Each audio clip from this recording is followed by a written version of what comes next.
Well, good morning, everybody, and good morning to everybody here in the Hudy Arena. How are you all today? And good morning to everybody out there in live streaming land. We are RC Racing. My name's Nick Damon. This is the EFRA 112 Track Championships. I have James Parry to my left. Unmuting his microphone. Good morning. And to his left, it's Matt McCallum, looking at his phone, unsurprisingly. Matt just waved at the microphone. Excellent work, that one. I think someone's still a bit tired. We are with you for many, many hours today to bring you the 5 rounds of qualifying today. So we've had 1 round already. There's 5 more rounds to go. And we are, of course, here thanks to EFRA and our fantastic supporters at Zen Racing, Montec and X-Ray, of course. We are in the Hudy Arena, where all the X-Ray magic takes place. Well, takes place in a factory just to the left of here. We've had a couple of rounds of lower qualifying of stock class, and we're about to start Group 4 of 6 in a minute. The format for today is 5 rounds of qualifying, and then we all go home. There is 2 classes going on here. There is a stock class, which is for 13.5 motors, which runs first with 6 heats, and then modified where you can buy any crazy motor you like in the car. That has 5 heats, so 11 heats, rotating, and it's going on till 8 minutes past 7 local time without a lunch break.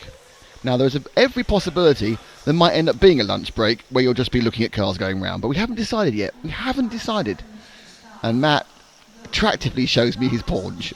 That's an early morning sight a man wants to see. Bits of Matt flooding over his belt.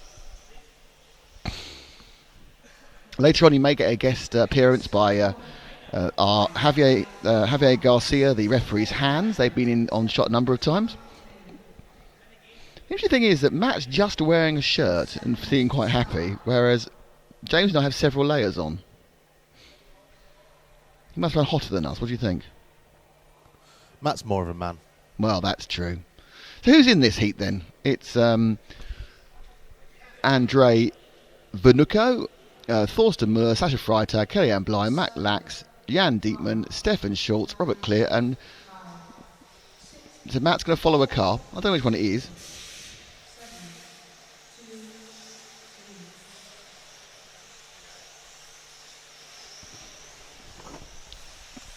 And the car we're following is this one. Now, one of the little tricky issues, that's got no numbers on. Oh, it's number 2. That's number 2, that's all right. So that red and white car is 2. Just so you know, it's Robert Clear, there will be a lot of peering. I'm very old, and these cars go very fast. I haven't got a very good view of where they are. Anyway, so we're going around the car. Now, those of you who were not with us yesterday would obviously know, if you're fans of RC Racing TV, that we do like to name the odd track, and this track is none the different. Is that English? No. Just working my brain into the morning here, everyone. There could be a number of interesting conversations going on.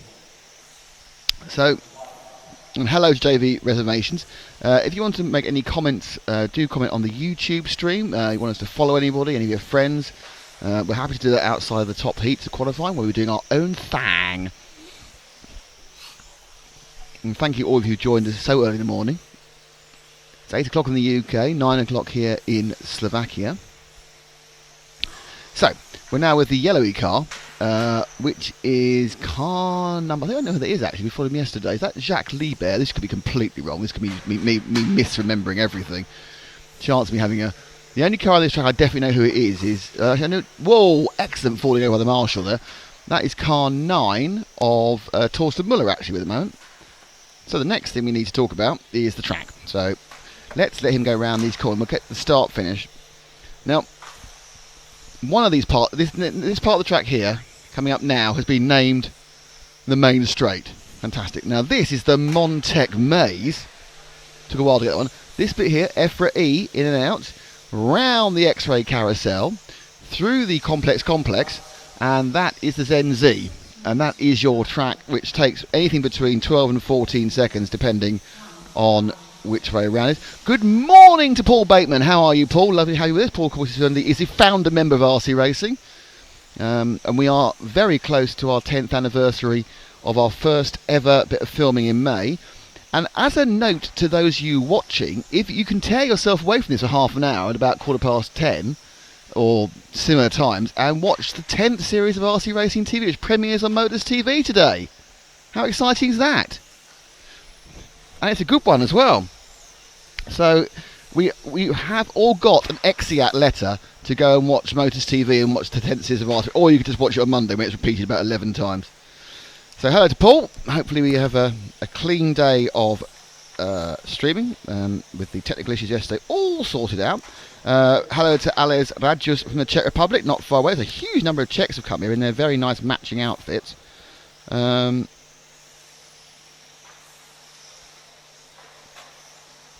now drop to a different car, any car you like, Matt. There's no real. We might later try and find out some person who's actually in somewhere, but at the moment we're just positioning ourselves for the morning.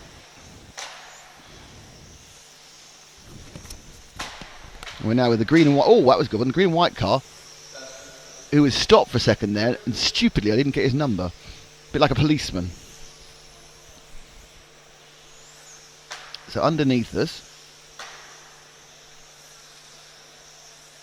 that's car 1. That is car number 1 of Andrei Vnuko, who is, I think, from Sweden.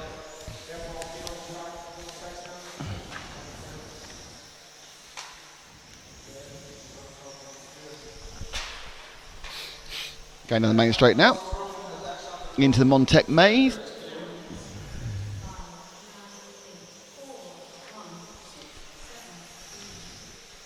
Now, the leader of this is Sascha Freitag, with Torsten Muller in second, Jan Dittmar. And we have just over halfway of this group 4 to go. 6 heats, in this class of stock.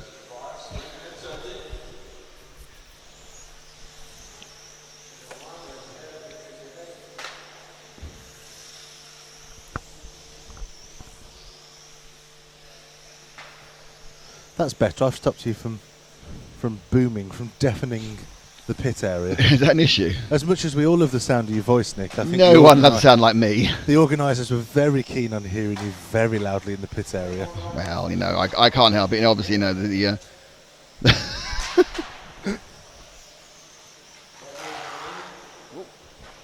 white car and blue car not having a race.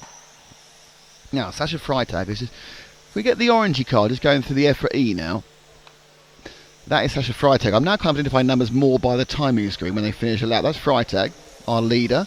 This is qualifying, so it's the best time in the... he's on for 34.814.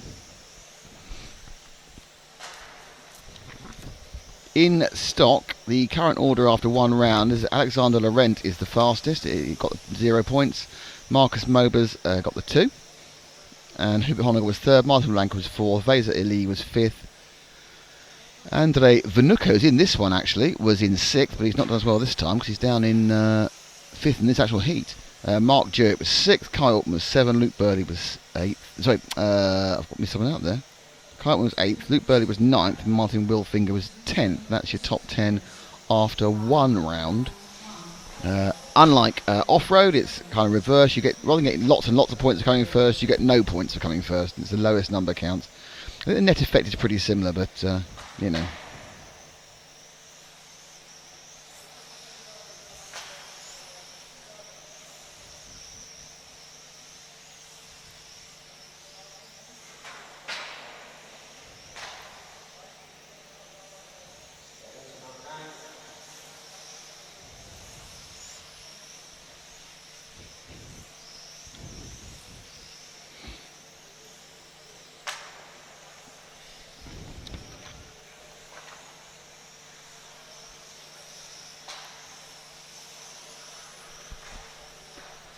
So, still Freitag leading.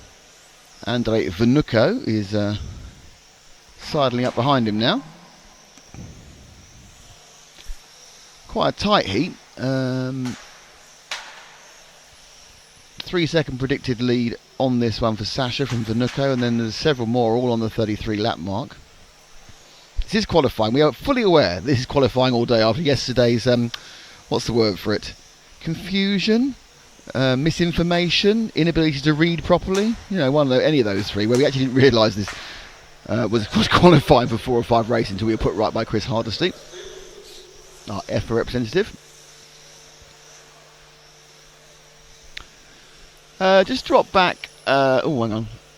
Drop back 4 cars to the green, orange, white car on the straight now. That's him. Only because we need to give someone some more love. No idea who it is. Probably that actually is Jacques Libar, I think. So this is Jacques Libar on his last lap. Looks really slow, that car. I don't know whether I can't believe he's gone flat, but he looks really slow, Mr. Libar there. So the winner of that one was Sasha Freitag. Mr. Vanucca was second. Torsten Miller was Matt Lax fourth. And Mr. Dietmar was fifth.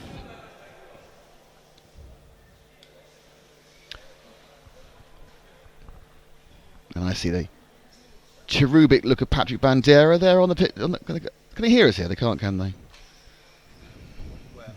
Not on the Ross, that's us as well. Not allowed to talk behind them. Sure, he can't talk in front of them. What I love is that Matt finishes filming and instantly goes on his phone. He is like a 14-year-old girl in many ways, but mostly about the phone. He's a social media mogul. Mogul, Muppet more like. And also he's got such intense concentration on his phone, he's no idea what we're saying about him. Either that or the batteries have gone dead on his receiver. That could be it, yeah. Just staring. Oh. He's looked up now. He was writing hate mail about us. Well, he wouldn't be the first, nor the last. Right, can you throw in the grid? Or shall I throw in the grid? Yes, I could have thrown in the grid. That's all right, I'm leaning across now. Okay, so this is the run for Heat 2, Heat 5, so 5 to 6, Mark Jewett on 1, Kai Upman on 2, Luke Burley on 3. Oh, actually, no, it's in the order they're going off. So they're actually going off in this order. They're going off in the this is the order they'll start, not their numbers of their cars. So Luke Burley number 5, Gavin Klitsch number 7, then Bandera, Sorba, Bonham, Alexander Anderson, and Stefan Fiorini, who I was told, despite the stat, is actually British, and I was wrong. He lives in Kent, French extraction. I thought he had the wrong country name next to his name, but he is very much a Brit, Mr. Fiorini. So go from that order. We'll take the leader away, Matt. It's a while yet. It's 47 seconds for you to carry on surfing the internet on your phone. I might time this next time, how long it takes me to go on the phone.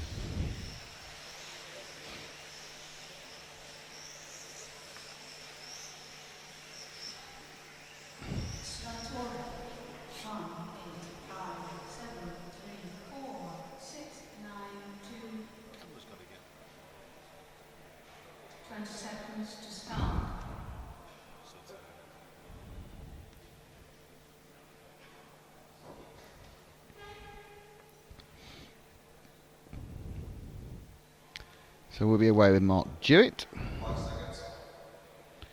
Dwayne 21, 3 a.m. here in Indianapolis. Hello to Mazan from Singapore. From Milan in Italy, from Marco Femero. It's the sun shining his arse. Good morning from Switzerland, 8 in the morning here in the UK. Hello everybody from all around the world watching the EFRA. Oh, cheers Nick, midnight in Vancouver in Canada. That's Brizad. So we have an international audience already. That's remarkable, isn't it, for an EFRA 112th event? We've got Singapore, we've got Canada, we've got some from Indianapolis. But at least someone from the UK, that's Arusa 3, and Tiemann Schneider, who's from Switzerland, and Megan P. Schutti, who wants to know if the sunshine in Italy. So this is Jewett,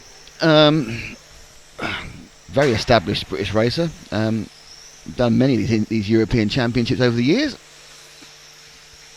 Renowned for buying every motor in the book and then trying to tune it up, which is quite legal on stock motors. You're allowed to fettle them to the point where they are in perfect condition and blueprint them, because you can't alter them beyond that. This fettle made you... Fettle's a proper word. It's not what you've made up. That's not a rude word, fettle. Even Sebastian Vettel's not a rude word. So Drew, as you can see, is already working his way through to the back of the rest of the field and leading this one after 4 laps by a long way, actually. He's got a lead of about 1.5 seconds on Altman. And the good news is the sun is shining in Italy. Very worried about the weather situation in countries we're not in.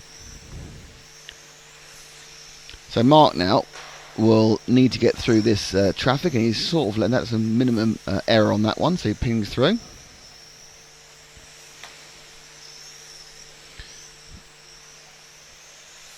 It's a bit of a British benefit this. First, second and third currently after a minute and a half are all Brits. So Jewett now gets a nice bit of clean space. He goes down the main straight, not very fast these cars, though 30 and a halves. Into the Montec Maze, and now the EFRA E. And round the X-ray carousel through the complex, which I quite like, which is Matt's idea. And the Zen Z. You know, we have been quite liberal with our interpretation. We aren't actually dyslexic. We have been just quite liberal of interpretation of letters here to get the people into the our friends and sponsors into the track design.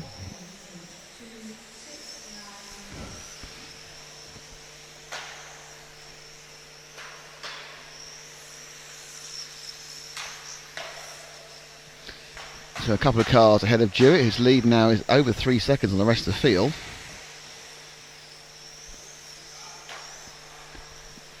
Whilst Mark's making it look reasonably easy, the edge of the track, the very, very unforgiving barriers, as Luke Burley's just found out, he's upside down. Very unforgiving barriers, because you smack them and normally come off, but you always come off worse, but you can break the car quite easily.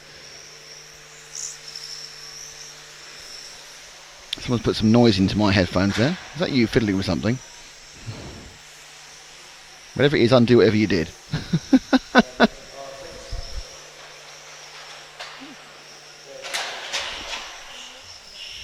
Don't hide it. You said you put a load of noise in there. You're trying to make it sound cleaner. Well, I've got a filthy mind. There's no chance of that. Let's drop back from Mark. Oh, we're on the pink. Let's go with that pink car you're with. Could be anybody. We'll find out who it is in a second. So this bright pink machine, car number 3, I believe, which is the car of Patrick Bandera. Is it? Bandera running pink cars. Might be wrong. Might be Bandera's car. He may have put a rattle can sprayer up there.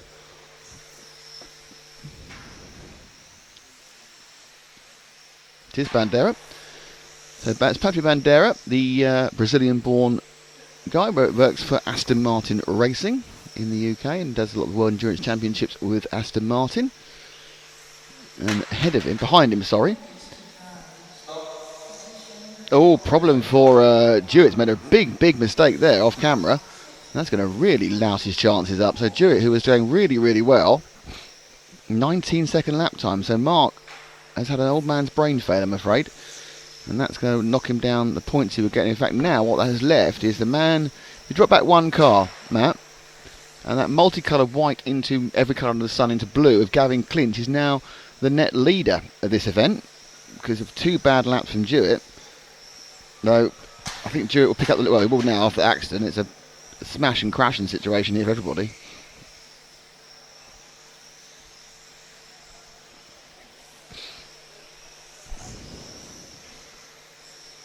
Here's Gav Clinch.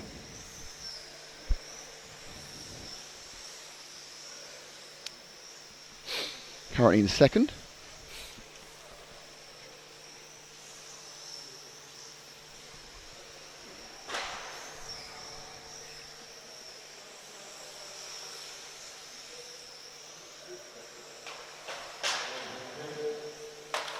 Oh dear.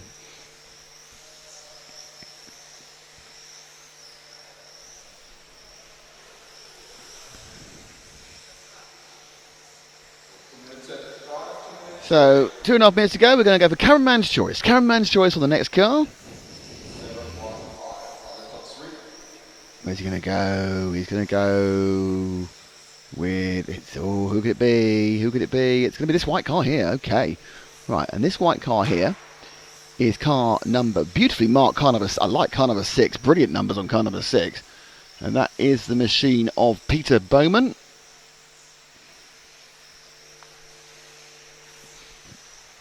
So he comes through the left right into the X-ray carousel, the complex. The real difference, the way you can see the difference in modified and the stock is actually when the speed down the straight. And they give it a real big push.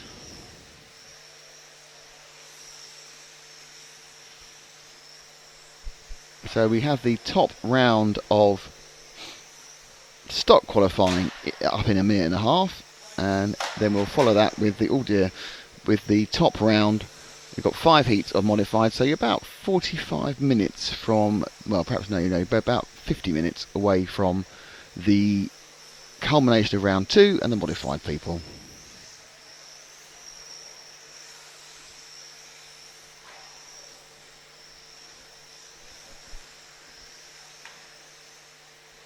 They come underneath us now.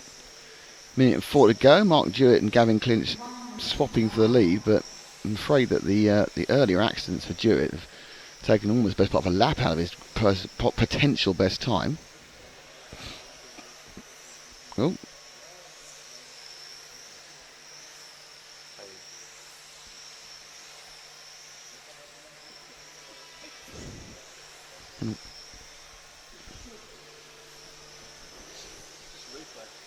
Oh, it was a replay. I missed it. Oh, sorry. You have to kind of inform me more than that. I'm not even looking. I'm looking at the cars. I'm a bit rusty on the replay, so I thought I'd just have a little practice whilst we qualify. Really? Yeah. Well, do you show it again?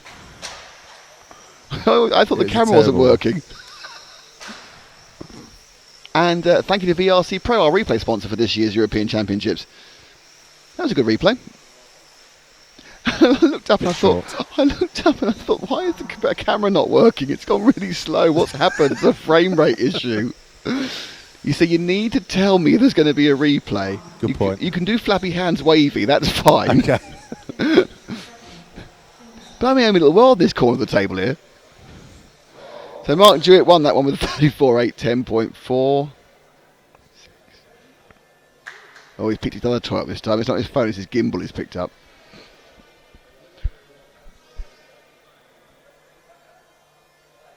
God, they got the next heat up quickly there, didn't they? So Mark Jewett from Gavin Clinch.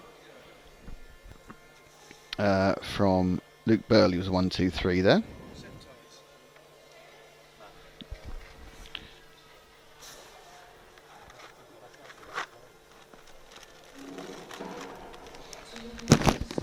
That's the sound of me handing zip ties over. So we're now ready for the top heat of stock. Alexander Laurent took the pole position, or the top score in round 1.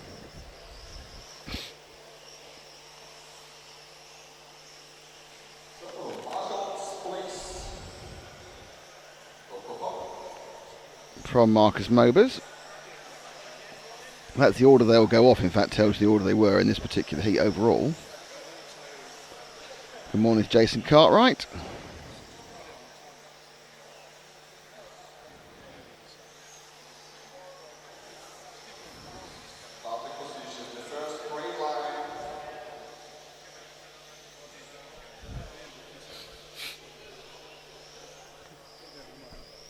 They all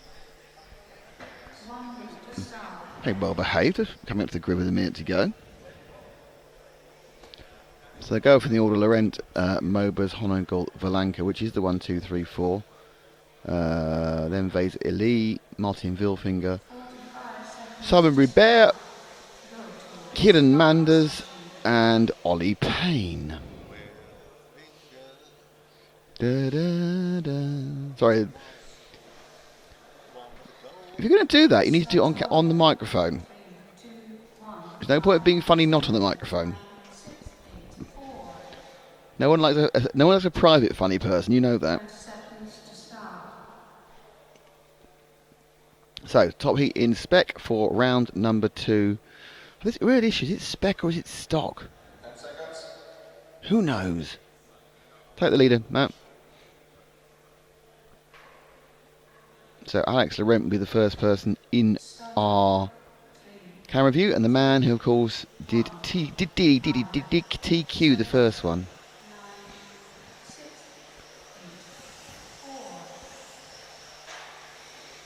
We've immediately got Marcus Mobers, who's now on a white body shell, right up his backside. So Mobers has decided to change body shells, so he's decided that he needs a different aerodynamic balance from the shell, and already through is Mobers. Stick with Laurent for a while. So Mobers absolutely putting down a message to the world here. Yeah, move forward to Mobers. I think it's easy on the white car. So Mobers, as he goes through the EFRA, has said, all right, Alex, you were lucky enough to get a bit of pole there, but I'm sorry, I'm not playing that anymore. But actually now, Laurent's car obviously has settled down slightly after probably just trying to get the additive right on it, and it's now looking a little more competitive. Lap times 13.6, 13.6. Laurent did have a bad start, didn't he? And he's dropped way down the overall order at the moment. So Laurent's down after a poor start. Mobers, and behind Laurent now is the 8 car of Kira Mans must be lapped down already, so that's not a good start for him, right?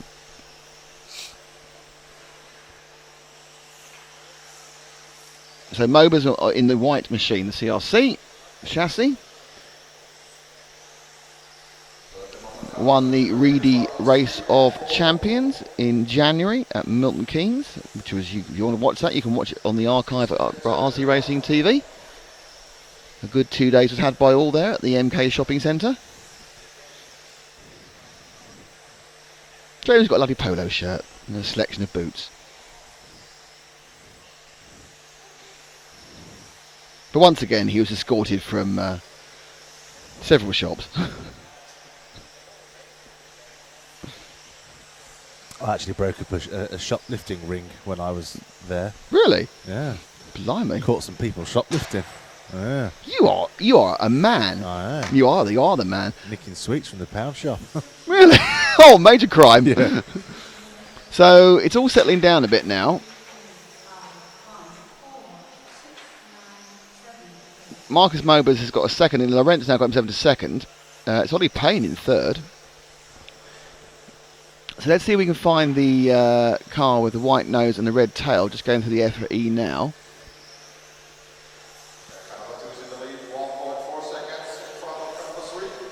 So there goes Payne. Won 2 British Championships in 12th this year. Both the secondary championships on the Saturday and the Sunday. Our main champions are David Spashett and Ollie Jeffries. David Spashett won about his 115th. Got a good morning from the Hudy Arena. They're watching in their office. You kind of think they could just go and watch for real, wouldn't you? Hudy Arena. So Hudy Arena are watching on the stream, which is fine.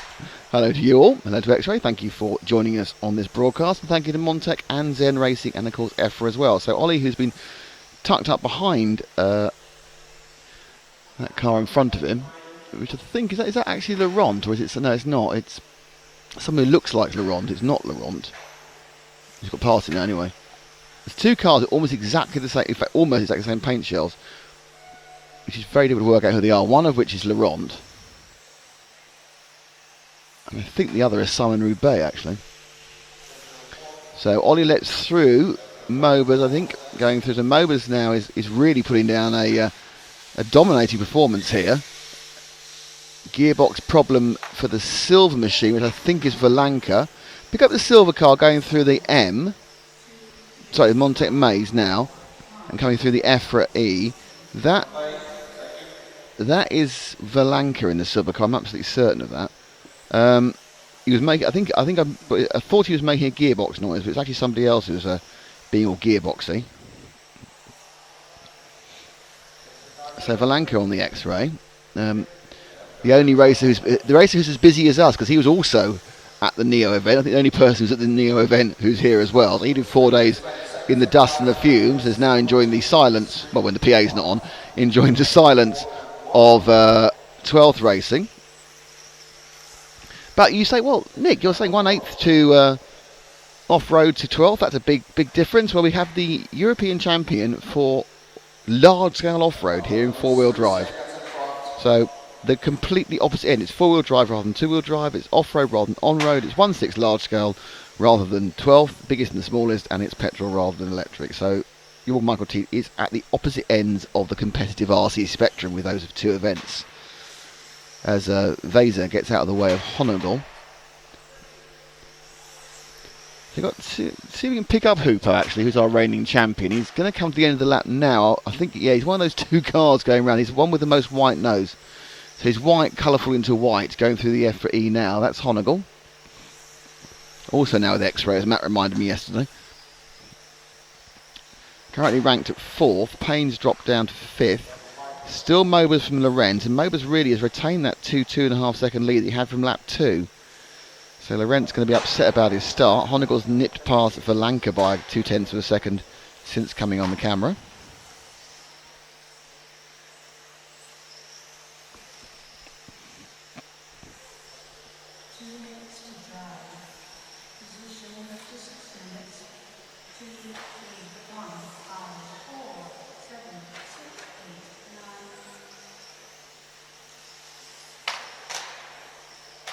Oh, that's unlucky. There's always the worst thing about racing is when you get involved in someone else's accident, when you've done nothing wrong, and you're losing time because some idiot's crashed in front of you. Obviously, on many occasions I've been that idiot, but also I've been the person who's crashed. And obviously I don't remember the times I've been the idiot, but I remember every single time I've crashed into an idiot. Très annoying. So it's still Mobers leading, and Mobers will pick up the, when he gets to the end, the TQ in this round. Laurent will get the second, so he'll have a first and second. I think they'll be now tied for overall TQ. Honegal surprisingly off the pace. He's 6-7 seconds off. And you can see where he's going to find that speed from. Laurent and Valanka, who's only a few thousandths behind Honegal, so a good lap or a bad lap by either of those will swap that third position in round. We're still with Hupo, who needs to keep doing good laps to keep that third place. Ahead of him is Vesa Ili, who's not had a good run, down in 6th.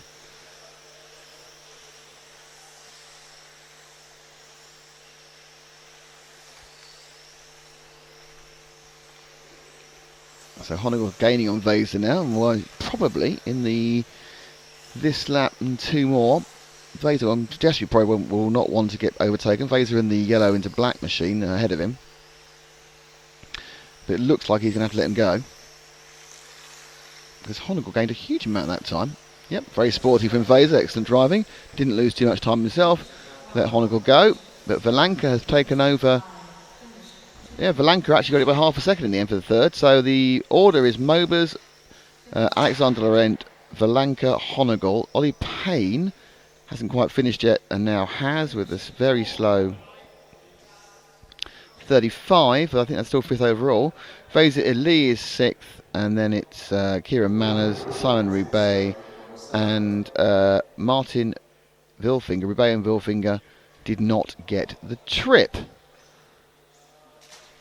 So any second now, this is massively hopefully, there should be an update, and there is. So overall, counting 1 run out of 2, it's a tie at the top between Marcus Mobers and Alexander Laurent. It's a tie, and in third it is Valanka and Honegal tied together. Ollie Payne is in 5th. Vesa Ali is in 6th. That's a tie for that as well. Vanucco is in 7th.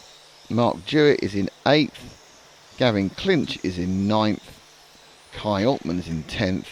Luke Burley drops to 11th and out of the timing and scoring. But the interesting fact is that Mobers, Laurent, Valanka, Honegal all have 2 decent scores already. So a 0 and a 2 for both Mobers and Laurent, and a 3 and a 4 for both Valanka and Honegal. So that may well end up being the battles and the struggles that we have to talk about for the rest of the day in stock. And obviously at the bubble end, can Jewett, Clinch, Altman, Burley and Freitag, who will end up in the final and who won't. And Vanucco, who's got 6th place and then a 12th, and didn't seem to have a lot of speed this Slovakian, he's going to need to find his first round pace, or he's going to find himself not actually appearing in the A final. Top 10 in the A, of course. And we now oscillate very quickly into the bottom round of modified, which was slowly losing cars.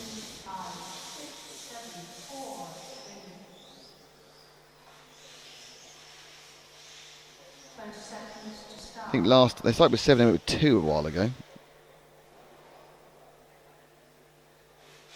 Robert Ellis says, can you say hello to Elaine? Hello, Elaine. I don't know if you're Elaine Ellis or Elaine someone else who's watching in Plymouth. Hello, Elaine. How are you doing?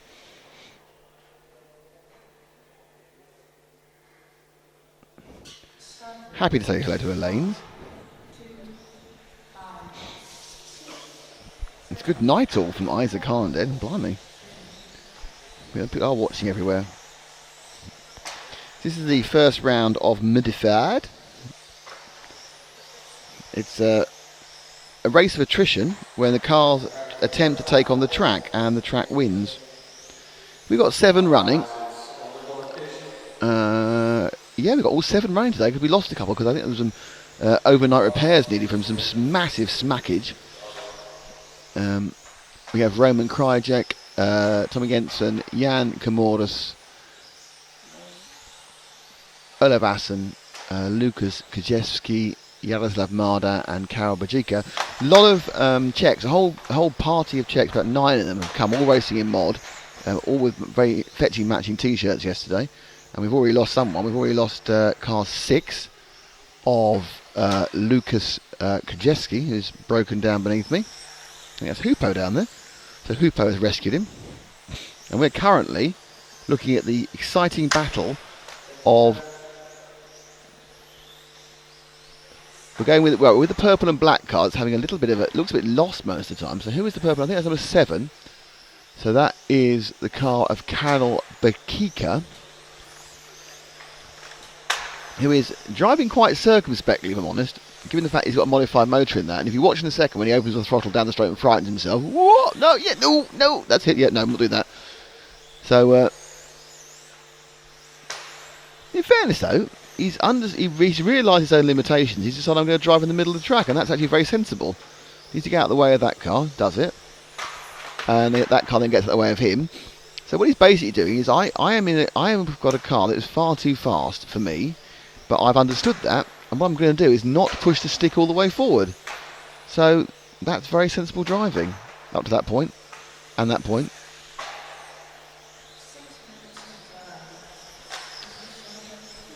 So exciting. Who's leading this? It's Finn. No, it's not. Who knows? It's Roman Krajewski in car number 1.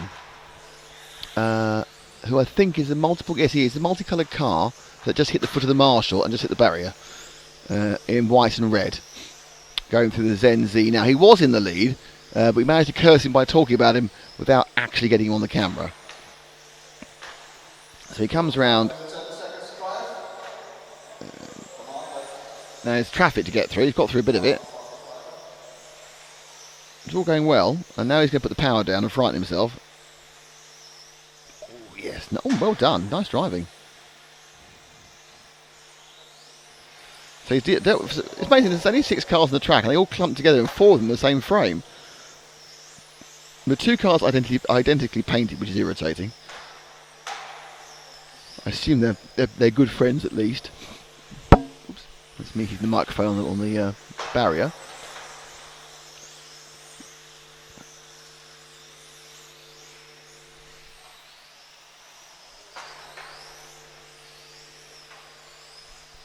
So with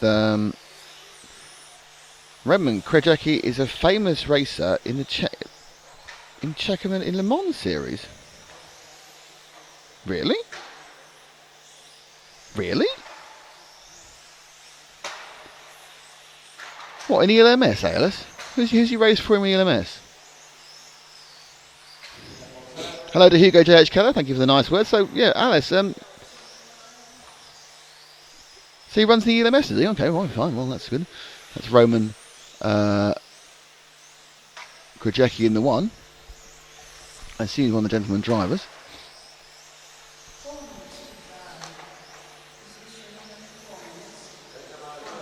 Oh, that was a clippage. So let's see if we can, having gone past Roman, who's, I say, apparently is a Le Mans Series racer, which is interesting.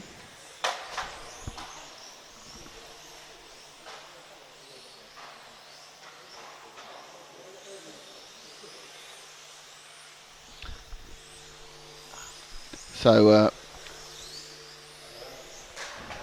the next, who we've got now? We're with the one of the cars that's painted the same as the other cars. So thank you for that, Matt. And who is that? That is probably Carol Gecker, but let's find out if it is Carol. So it's car number 2, and it's car number 2 of... No, it's Tommy Jensen. So that's Tommy Jensen, running in 3rd from Norway.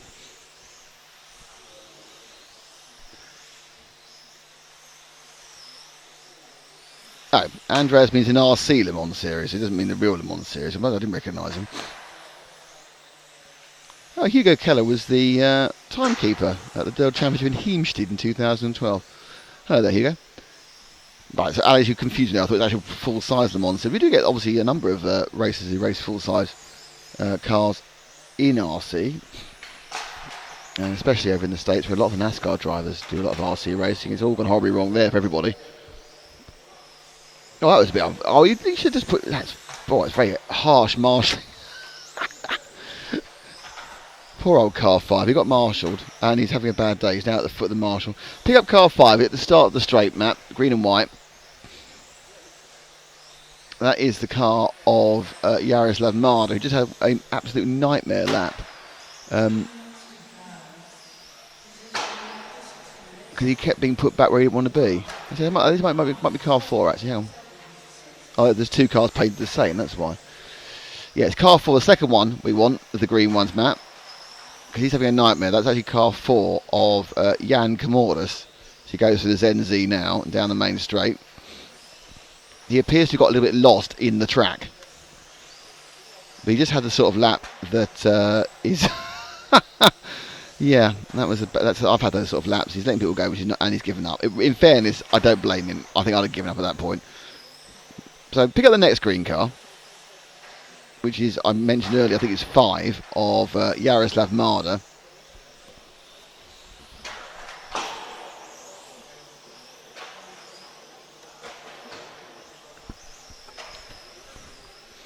I wonder whether they changed microphones, because this seems getting a lot of hum off it.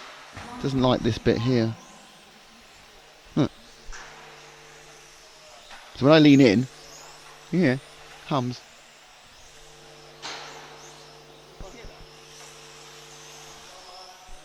Why are you so unsensitive of ear?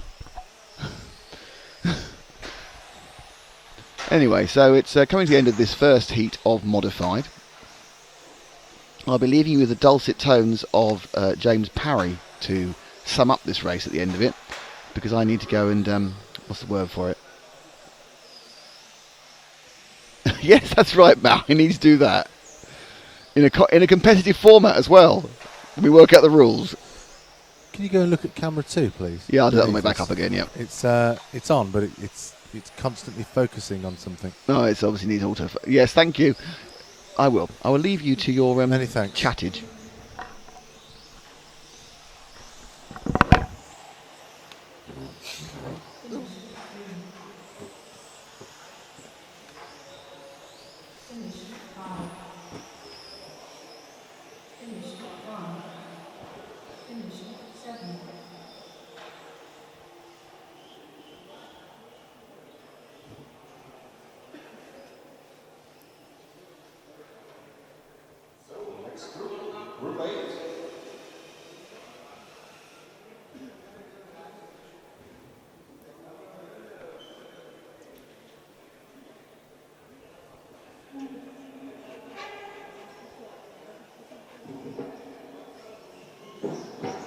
So, we are RC Racing TV. We are here live from the Hudy Arena in Slovakia.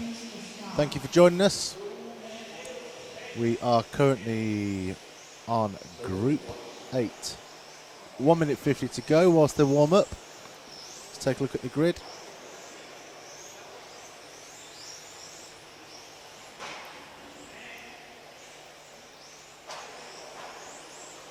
Now we can see our next 9 drivers.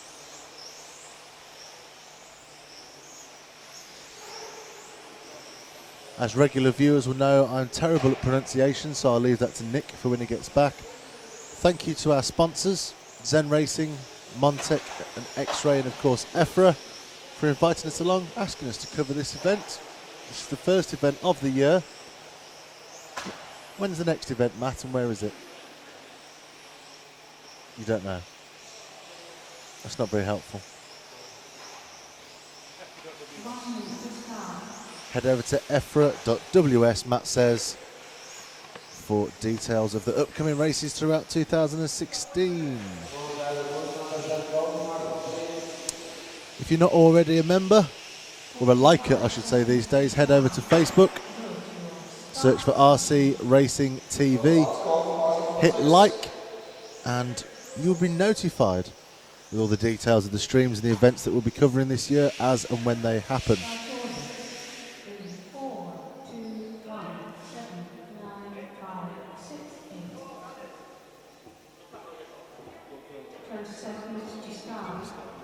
Pardon? Let's start with the first car, which should be Errol Sheartoy. I don't know, doesn't say on the system what colour his car will be. Not a great start.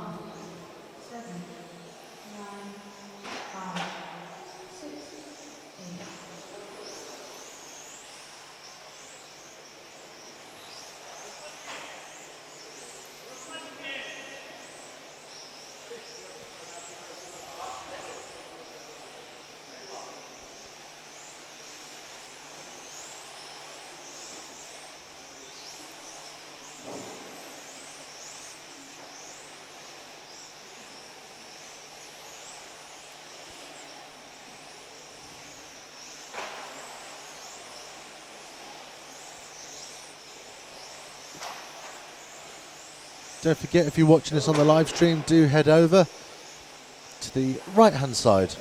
Well, it depends what device you're looking on, but down the right hand side we do have the chat window.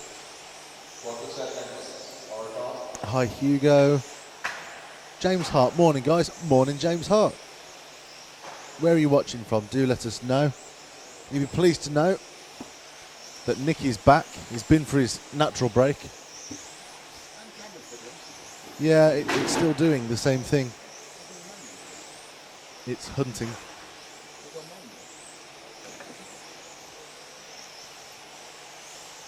Well, it was a second ago.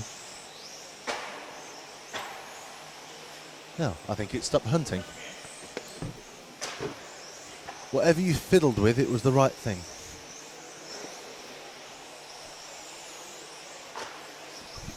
Hello, James Hart.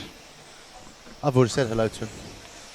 Well, you know, I don't commentate, so I've had to look for lots of other things to try and talk about, and admittedly I've struggled, so I think the viewers will be glad you're back. I doubt that very much.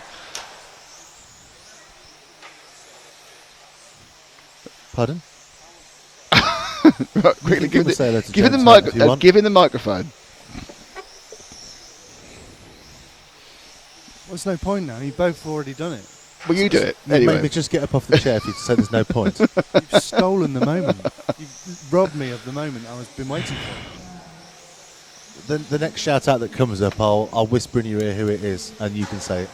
Hello to James Hart. There we go. Thank you. All three of us have said good morning to James Hart.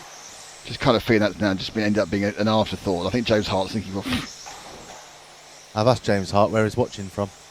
and where is he watching from? I don't know. There's a bit of a delay, so I'm guessing we'll find out any moment. I would guess from home.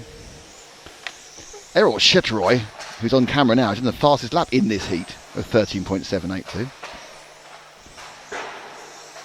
We're having somebody go already. Who's going? SI Oh yes, Karna. well, they're probably on some ridiculous sort of, time zone. Oh. Well, it's not ridiculous to them. Obviously, it's their time zone. It's fine, but to us, it's probably probably watching like in LA and it's midnight or 1 o'clock. Fair enough. We'll still be on later. We'll let you off. When you wake up again, we'll still be here, That's a good point, yes. which is much more of a threat than a promise. So this is the second heat of mod with Earl Sheartoy. Let's see if we can find somebody else. Still got a lot of checks in this one as well. Yeah, drop back one car to that. Yeah, that car. No, that's two cars. Right, that car will do. It's multicoloured. That is the car of Damien Giddins. I recognise that machine. The second place man. One car back. That's the baby. No, that's two cars back. The multicoloured machine with yellow nose and silvery tail and a stripe down the middle of it. That's the baby. That is Damien Giddins. And I get told off. It was a chastisement by the refereeing. Because referee hit everybody. And now James on his phone. Blimey. On our page, there was a message, but I realise you've already dealt with it. The shout out to Elaine. Hello, Elaine. This is the advantage of being on early in the morning. You can get double shout outs. I have a special shout out for later to do.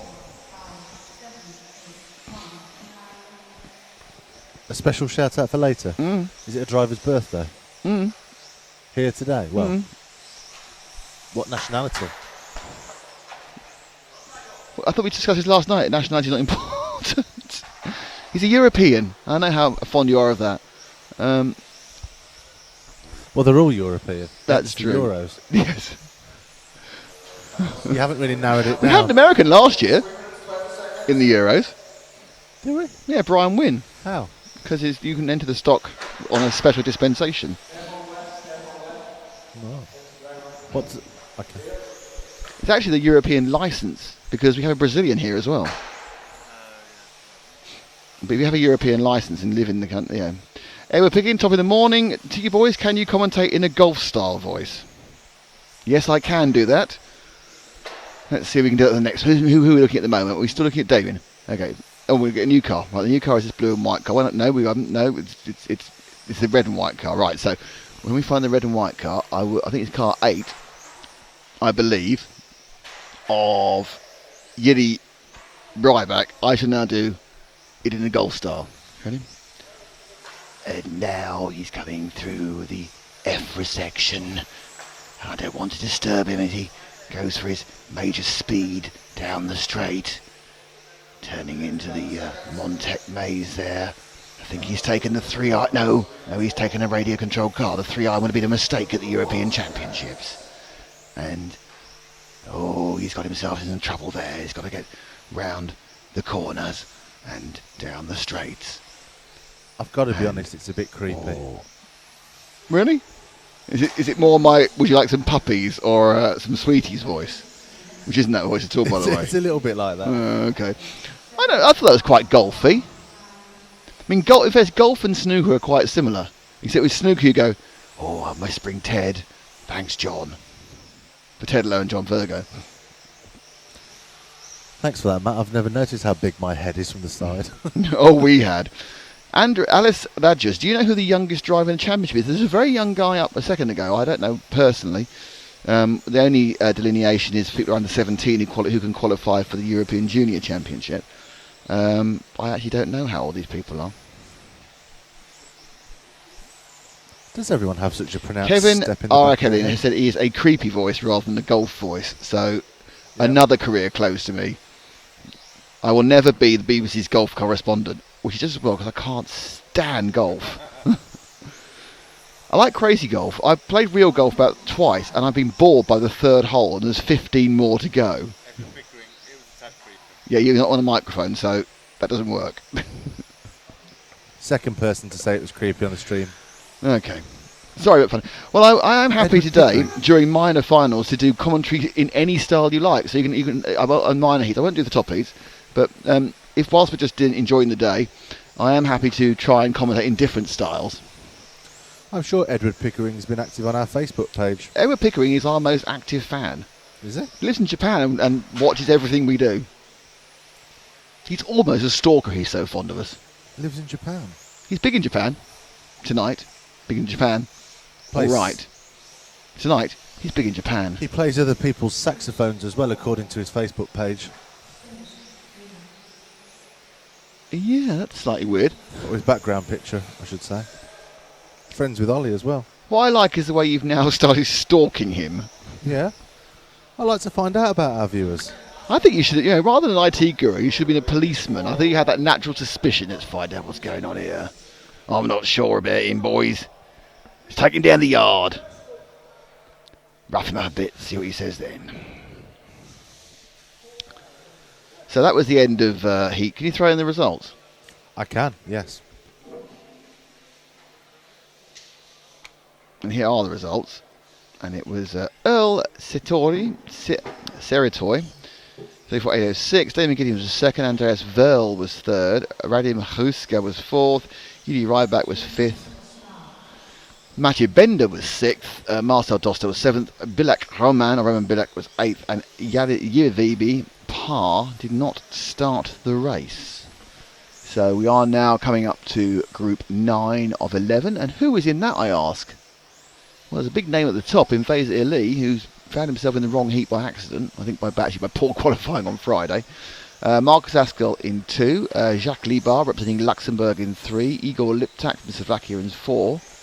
Jean-Michel Varinard. That's not the car numbers, the positions in their start. He'll start 5th. Kumi Bui will start 6th. Gorg Verga will start 7th, Andrei Vanuko will start 8th, and Peter Bowman. Now you're seeing a number of people here, names come up again, because they're in both classes. There are a few racing in 2 classes, just showing off, in my opinion. Edward Pickering's very tall. Is he? How tall is very tall? I'd say about 6'4". Adrian Jeffrey says, enjoying 12 coverage. Keep up the good work and reply to my Facebook message sometime. Who? Adrian, Ollie Jeffrey's dad. What Facebook message? Hang on, let me see if I can find a Facebook message from him. Facebook message from Adrian. Are we guys covering the FIA GT race at Silverstone in mid-April? If you mean the WEC race and the ELMS race, then Radio Le Mans are covering that, yes. But FIA GT is different, but the mid-April is Silverstone for WEC. So Adrian, the answer to that is yes. Yes, we are at the WEC in mid-April. Sorry about that, I missed that message. Apologies. So, let's take Vaser out from the start. What's it doing? Mr. Cameraman? Yes. Hang on, Mr. Cameraman's showing me something very cool. Is it doing it?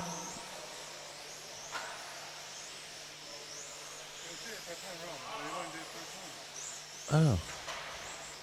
Well, that makes no sense to anybody on the stream. But apparently the boys are talking among themselves about something clever.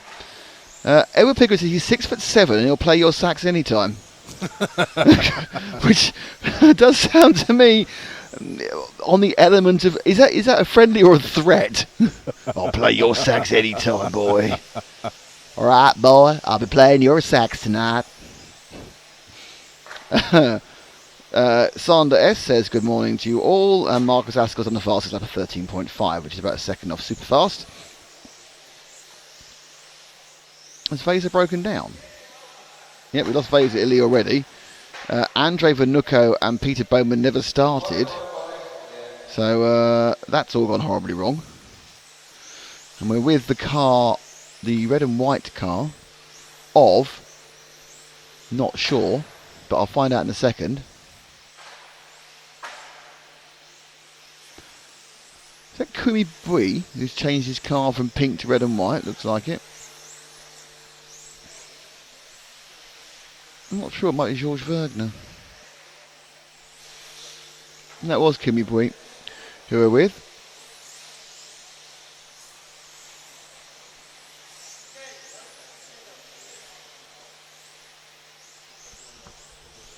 Kevin Arakellen once said, I wanted to ask maybe a basic question, but do RC tyres wear out more or less like a regular car tyre? Well, depends what class you are, but let's just talk about this class. These classes use foam tyres. The tyres are foam and they're treated with an additive that makes them grippier.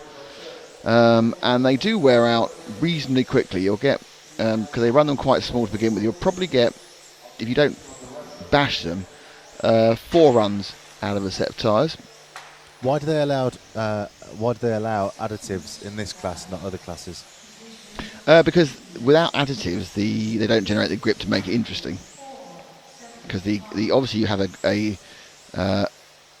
a foam tyre, you have very little weight, so you don't have as much mechanical grip as you would with a buggy or something else that's got actual physical weight, and so therefore we use chemical grip. Also, they've got incredible cornering speeds. That's true. In fact, you think about it, with a 1/10 touring car, you're allowed additive as well, indoors. Indoors on the whole, you can use additive because it's carpet and try and get the interface carpet. And outdoors on the whole, you know, again, the track classes, the rubber track allows additive, and the foam people have moved away from it only because it was getting ridiculously difficult to marshal and expensive. So that's why they banned it from 10th and 8th. Right. It's to create a level playing field. If everyone's doing what no one's doing, it's fine. Yeah. So they have used additives in these ever since carpet came out. They've changed what the additives are legal, because some of the early additives were, I think, lethal was closest to the name. You know, they had fumes that would send you at best high, at worst into the hospital. It had like 50 ago, and now they have to use. They were oil-based and oil-based ones, but they were based on stuff which was disgusting. Then they went to oil-based, and that's gone. And now they're all water-based. So they've got there are several additives that are legal.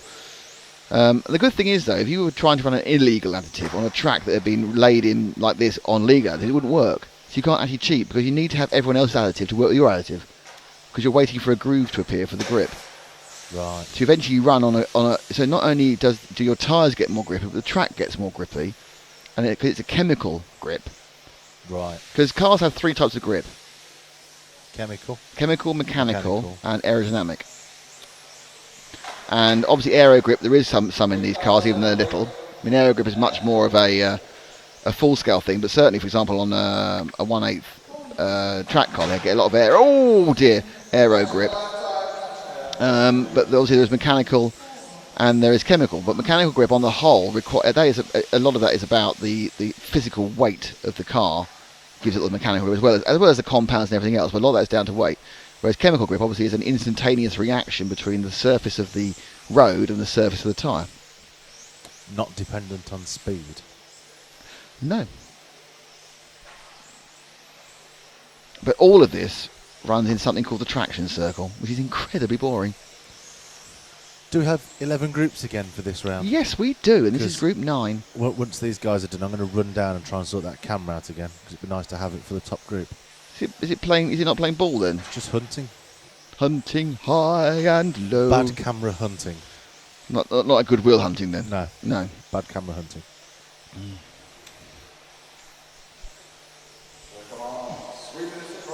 Matt, if you plugged in down below, do you think you get good shots from the mini camera on using handheld below us, or would it not be very good? Doesn't know. Not sure. No, doesn't think it's a good idea. It's a stupid idea. He just wants to know. Is it the same with rubber tyres, Kevin? Yeah, I think we ran through that whilst you were typing that in. It's a whole science, and as everyone knows, in any form of motorsport, the most important part is the tyres, because that is your only contact with going forward. It's interesting because it's like the most important thing in a boat is the propeller, because that provides your motive force and your grip with the water. Replay? I was listening to what you were saying. I wasn't even looking at the screen. What have I missed? There's a replay. He crashed at the end. Let's go for a replay, a VRC Pro replay. Hang on, I told you I'm rusty. He's rusty. You should have, blood me out. The boys at Neo got it down to like instantaneous by the end. Here you go. Oh, there you go. Oh yes, excellent replay. Oh, I like that. He got big air. These cars are quite flat bottoms. They were. Backflip and off he went. Actually, it's a really interesting point that, but the air under the car, you think, you put air under the car, Nicholas. It's form. They've got to ride out of form. It's really important. A lot of the chassis have got cutouts in them, and they're not just to save weight. Because if you had a flat chassis, the thing will actually become a wing. Now you're trying to get the wind through. There's a couple. I remember who was talking about how they designed their own chassis, which was great and everywhere. And they had huge problems when they started using modified, which were fast, and they couldn't work what it was. And they realised the air under the car was forcing it up because they had no holes in the chassis. So they drilled a load of holes in the chassis, and suddenly it worked. Just to reduce the pressure zones underneath. It's just tiny amounts. Yeah, because it's a longer route over the top, like an airplane wing. Mm. But it's more a case because of the way they attack obviously the nose will split the air. and as the air goes underneath, it can react with the bottom of the surface and push the car up, unless it's got somewhere to go. Because you're not trying to use in every single form of racing, underbody aerodynamics, RC racing is banned. So there's no ground effect in any of the cars. There's a very small diffuser you can have in a couple of them, but they don't do anything. Because obviously you could build a wing car, theoretically, for those of you who know what 70s F1 was like, where they had wings in the side. But it's very possible to build these cars into wing cars, but it's legal. And they would work. You would get definite downforce if you had a wing car, but you'd have to start managing with the... I'm going to say wing car. Wound car. Wing car, W-I-N-G car. Wings in the side pod. And they would work. And then certainly if you got to a 1/8 track car, it would work incredibly well. Because 1/8 track cars, they put body stiffness in. The aeros there really, really works well.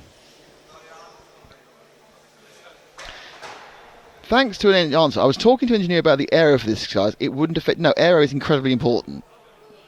Someone once said... There was an F1 engineer who once said there's no point having a wing on an RC car. They're not going fast enough. And if you look at any car, you take the wing off it, any RC car, they stop working. Because the wing does work. It's very interesting. There's a whole room about being in the bottom 10 centimetre layer, doesn't do anything, but the aero is incredibly important in all these cars. It's least important in sort of 1/10 off-road, but it still has an effect on cooling. But on these cars, they will change the body shell and will change the elements they're handling. Okay, we're up to round number 10. That one was won by Jacques Liebard, 36805. Yeah. Let's just clear that. Igor Liptak was second, Queen Brie was third, Marcus Asco was fourth, Jean-Michel Varian was fifth, Gorg Virgo, basically a lap, and no run at all for a couple of them there, so who knows what's going to happen. We're going to lose some finalists? Don't know. Okay, this is the penultimate heat of the round. Hello to PS3 Wiggeeks, watching in the UK, just woke up. Yeah, it is Saturday morning, and it is only 9 o'clock in the UK. 10 o'clock here, 10:07. Matt suffering from not being awake enough. And it's Dominic Vogel, Alexander Ranson, Adam Catchpole, Jacob Zundel, Alexander Laurent, not as good in modified as he was in round one. Anyway, Oliver Bultnick, Rene Doctor, Danny Sieber, and Thomas Liptak. The tip for the top should be Laurent. Laurent going very well in stock, probably had a bad run yesterday. And we'll be running very soon. Oh, something to be said from Matt here. 1, 2, 3. It's my favourite children's TV programme. Vog and Cat.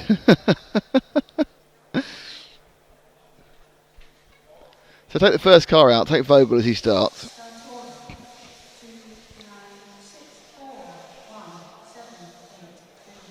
Eagle Games is commentating in a Jamaican accent. I do feel that is not a good idea, because you get accused of very things.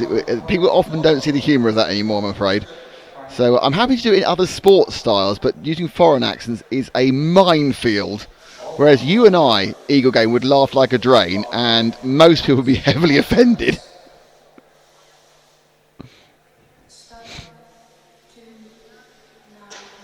Oh, good start by Vogel. They hit the first barrier he could. Won't cost him much time. And the second barrier. So Vogel obviously a bit rusty this morning after not having run the car for a few hours. That's the third barrier. Do you know he's hit 3 barriers? I don't think it's cost him hardly any time at all. So Vogel's first lap is a 13.5, which is normal. About half, they don't get quite the speed in the first lap because they're off a standing start. So we look at his second lap. Much faster in that corner. That was a 12.7. And he is the overall leader. Problem upside down. The car 4 has got an issue, and that is Jacob Zundel. His issue his own causing, but there was in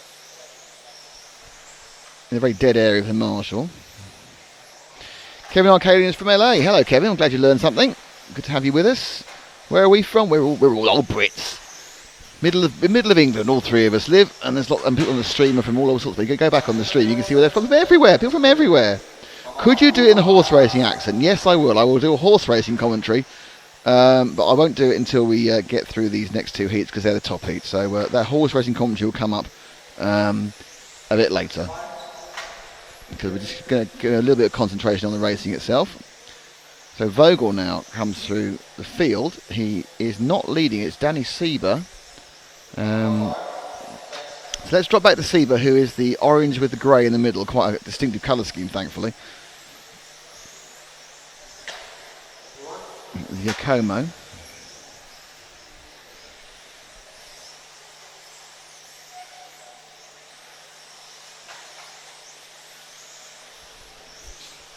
Might try cricket later as well. Cricket's kind of quite generic, but I think horse racing is a good call. I'll do that a bit later.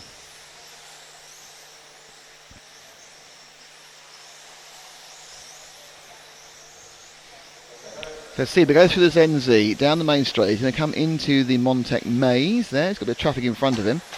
As he clips aside, goes through the EFRA, and the traffic crash, which is very convenient.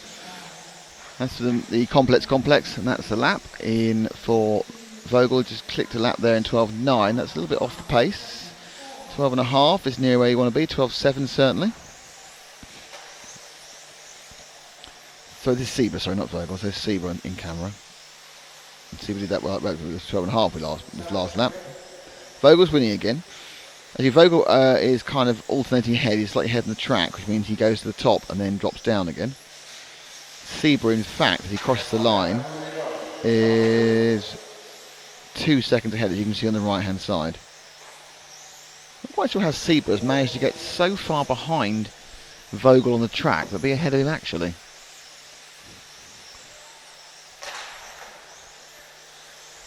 Laurent not showing at all in this one, down in 7th in mod. This is the guy who's equal top in stock.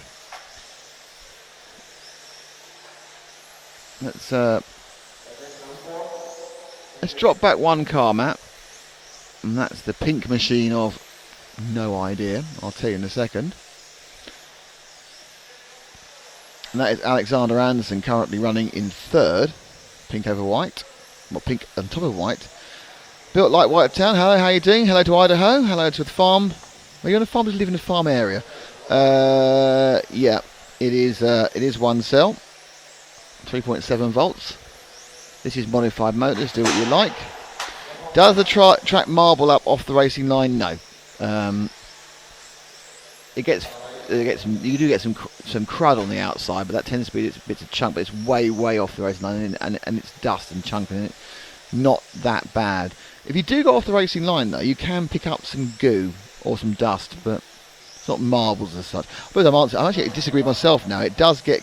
It's not marbles, it gets grotty off the racing line, put it that way. It gets a little bit grotty off the racing line. Auctioneer voice. Yeah, that's going to be great, that's going to be. We'll do that later. We'll do all those in the start of the next round, as we are at the serious end of the racing.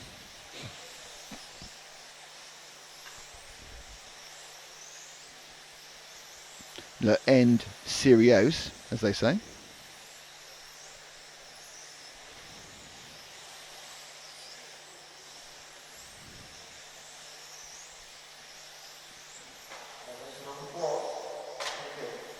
Oh, accident problem there. Oh, that wasn't good.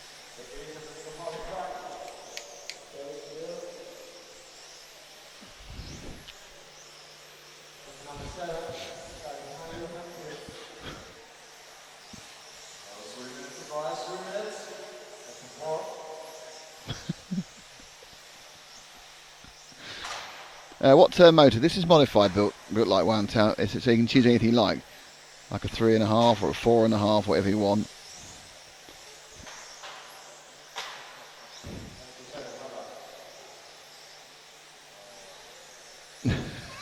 And currently James is having a little bit of a I hate replay, the replay machine. You know, Jan picked it up in a couple of minutes.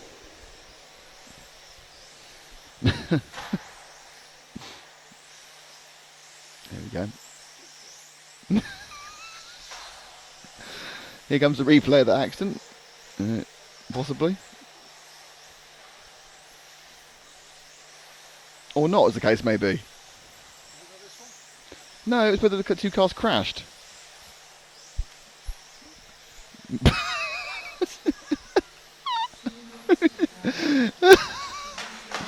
I shouldn't really laugh at our failure to show VRC Pro replay, but do you want to just do a couple of practices just on nothing? Do you want to do a couple of practices on nothing?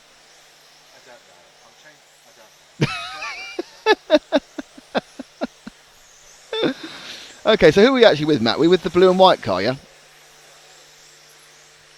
Which I think is Zundel, I'm not totally certain. Jakob Zundel. No, we're actually with the orange and white car.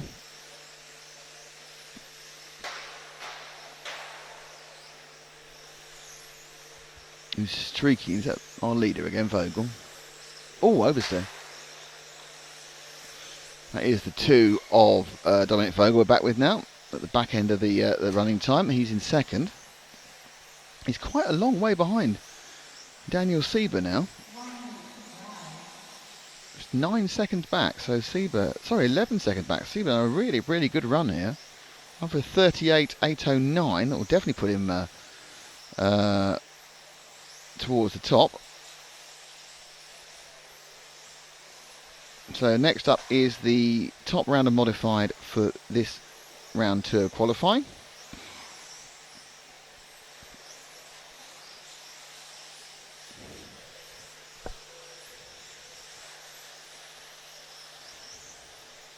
Hagberg, of course, took the round last night by not very much from Mobers. Ollie Jeffries, I think, was third. I can't remember if it was Jeffries or... I'll revise those positions before the start there. I can't remember if it was Jeffries then 11 or 11 then Jeffries. Oh no, Jeffries had a problem. Jeffries' car was running third and had an issue yesterday. It's a long time ago last night.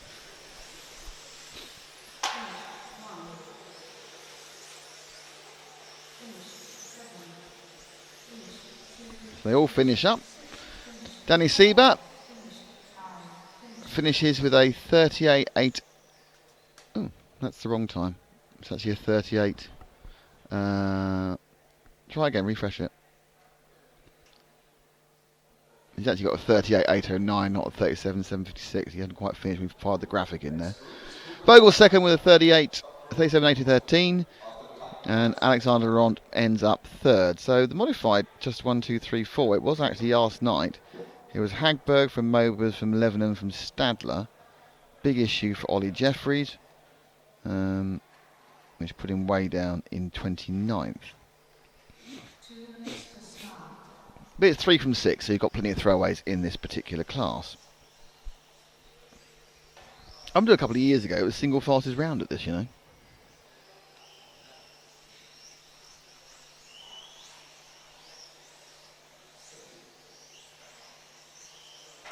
And it is Alexander Hagberg in 1, Marcus Mobers in 2, Juha Levenon in 3, Dennis Stadler in 4, Hugo Holger will start 5, Mark Stiles will start 6, Tim Alton will start 7, Ollie Jeffries will start 8 because of the problems he had last night in round 1.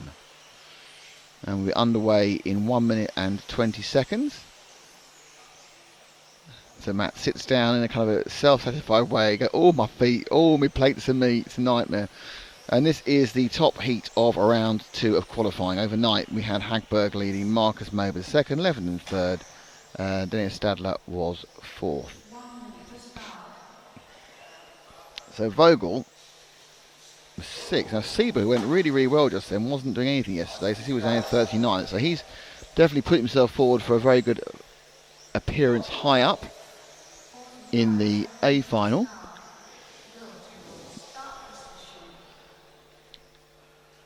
So they're all lining up. Jeffries will go off last, which is in many ways a big disadvantage. No, your Michael Teep will go off last actually, and Jeffries will go off in 8th.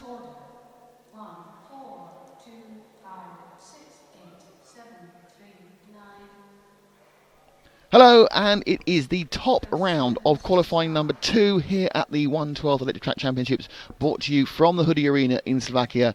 We are RC Racing. This is the 12th Euros for 2016 in association with Zen Racing, Montec and X-Ray, and of course EFRA, the European Federation of Radio Automobiles. And let's go away with our first car with Alexander Hagberg. Let's take Alexander from the start. And Alex has changed body shells overnight, and now he's on a pure white, non-green and white special. So he's decided, despite being the fastest person, he wants to try a different body shell this morning. So he's got a rattle can white down the straight. That is Alexander Hagberg with the X-Ray. And the first lap for Alex, a 12.8. So he's taken the lead immediately after one lap. And he has another Rattlecan White car in front of him, which is Jürgen Michael Tiet.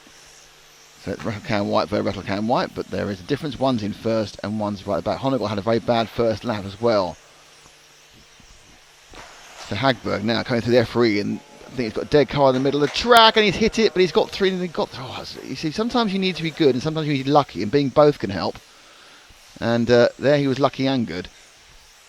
Lap time of 12:13. He did lose 0.4 of a second though on that lap, so a bit irritated. That's let Mober's get a bit closer. Mober's actually currently timed as first, but I've got a feeling that Hagberg, once he gets into a bit of clean air, will be alright on this one. He's got more traffic ahead of him. Mober's gets through, and Levenon actually is looking some good speed. So as you can see, the top three are only divided by 0.2 of a second on the clock on the right hand side. Hagberg, once he gets into clean air, does appear to have the pace of this field at the moment. So as we spoke to them yesterday, a lot of them were saying, yeah, that's all right for now, but he's got the local knowledge, and bad luck there for Mobers. Let's drop back one car to Mobers. The yellow and orange machine had bad luck just previous in the lap where he hit a car, someone else's crash. That's going to send him back probably about a second. That probably cost him. Indeed, he did a 13.8. So that's a second he lost, not of his own fault, Mobers there. And he drops down the order in relation to Hagberg, who's now got a 2-second lead in the field with Levenon in third. Ollie Jeffries having to come through them back in fourth. Mober's looking very strong in modified, but no real answer for Hagberg at the moment. No one's had any answer for Hagberg for the last 2 years in the European Championships. But the person who's been closest on a number of occasions has been Marcus Mobers. Oh, that's not close.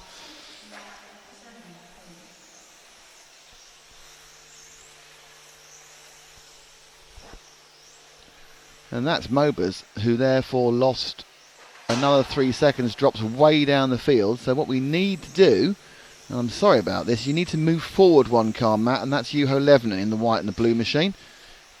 So Levenon with the associated Finn, European champion back in 11, I think it was. May have been 10. It's all the years kind of meld together after a while. You're as old as me. So Levenon now picks up the mantle of being second, but he's already 3 seconds back on... Hello to Arthur from J Age. The problem he's got, Levenon, he hasn't really got the basic ground speed. In fact, Jeffries is struggling slightly as well. But Jeffries is now ranked second overall on predicted time. But as you can see, he's also about 3 seconds back. So the rest of the field, the Jeffries, Mobers, Levenon field is very, very close indeed. The problem is the Hagberg field is on his own out the front. He goes through more traffic. That's so Levenon and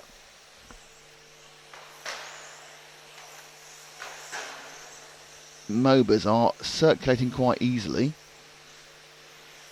Jeffries, I think, is all we had to let. Jeffries got some problems. He had to let himself be lapped or overlapped by the leader, because obviously he started 8 seconds behind him, because they started 1 second gaps. We've lost Mark Stars, we've lost Tim Altman already. Let's see if we can find Ollie Jeffries. He's in the yellow car about to go through the Zen Z now, the yellow-tailed machine. There goes Jeffries, paying the price a bit for starting as late as he did. He started because obviously they went off in the order of the last race. Jürgen Michael Tiet also requires, so we've lost 3 cars now from this one. These modified motors going particularly quickly. Once you hit something, you hit it hard, and on the whole, it doesn't always end well for the car.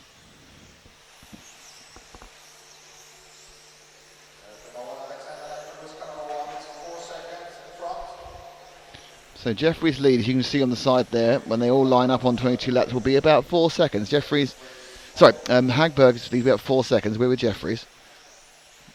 Jeffries down in fourth. And struggling. I think actually when he comes to the next lap, he'll move up yet second again. So Jeffries in second, but a long way back. And interestingly, on the road a long way back as well, though he's now not losing anything more to Hagberg as he gets through the traffic. So lap times, Jeffries 12.5, Hagberg 12.3, but Jeffries overtook someone here. Let's see what happens this time round. And this time round, Hagberg goes in a 12.7, Jeffries in 12.5. So Jeffries in clear air at the moment. It has a period of the race where he's slightly quicker. Interesting thing about these cars is they do come and go during the 8 minutes on the additive. These top cars obviously are good the whole time, but you do find that the cars get a little bit better or a little bit worse by 2 or 3 tenths, depending on where you are in the 8 minute run, how your additive and how your tyres fit. I've had cars which have started up oversteering and end up understeering and vice versa. I've had cars which have been absolutely marvellous for 4 minutes in the middle and horrible at 2 minutes either end. You probably can't set a car up. Still with Jeffries. Let's move forward one car. That's our leader, Hagberg, going down the straight now. For once in the all-white car rather than the green and white car. 2:17 to go. Hagberg's lead is stabilising over Jeffries at about... well, he's on for 39.807. Jeffries on for 38.803, which would be about 8 seconds. So Hagberg is half a lap faster than the field at the moment, which is, I would think, pretty demoralising if you're part of the rest of the field.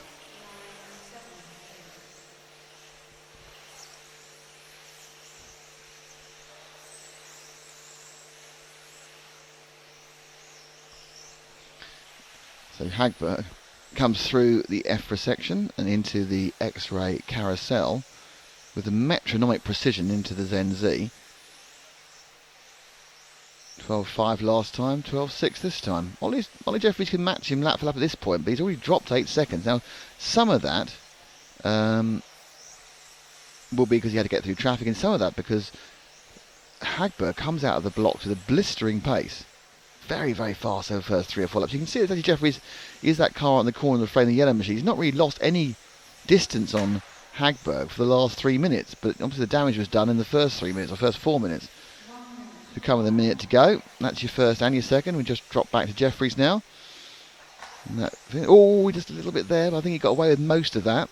Let's have a look how much damage that did. It was 12.9. That was 4 tenths of a second of an error there.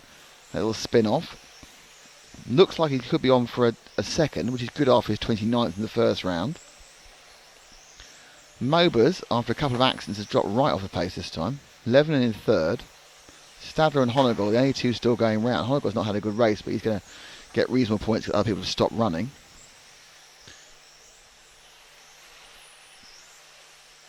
Styles lasted 4 laps before disappearing off the side of the track.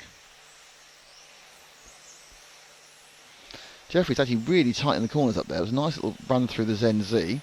His reward was a 12.5, a couple of tenths faster. The cars do a little bit, tiny bit slower towards the back end of the heat, couple of tenths. And Hagberg wins this one quite easily. Jeffries, who we're with, is second. Levenon's third. The results on the screen. And it's Hagberg who won that with a 39.808. Jeffries managed to close the gap up to about 6 seconds towards the end in second. Levenon was third. Mobers was fourth. Dennis Stadler was fifth. Huber Honegal was sixth. And no one else actually got the trip. So Jorg Michael Teep, Tim Altman and Mark Stiles all had to retire during the race.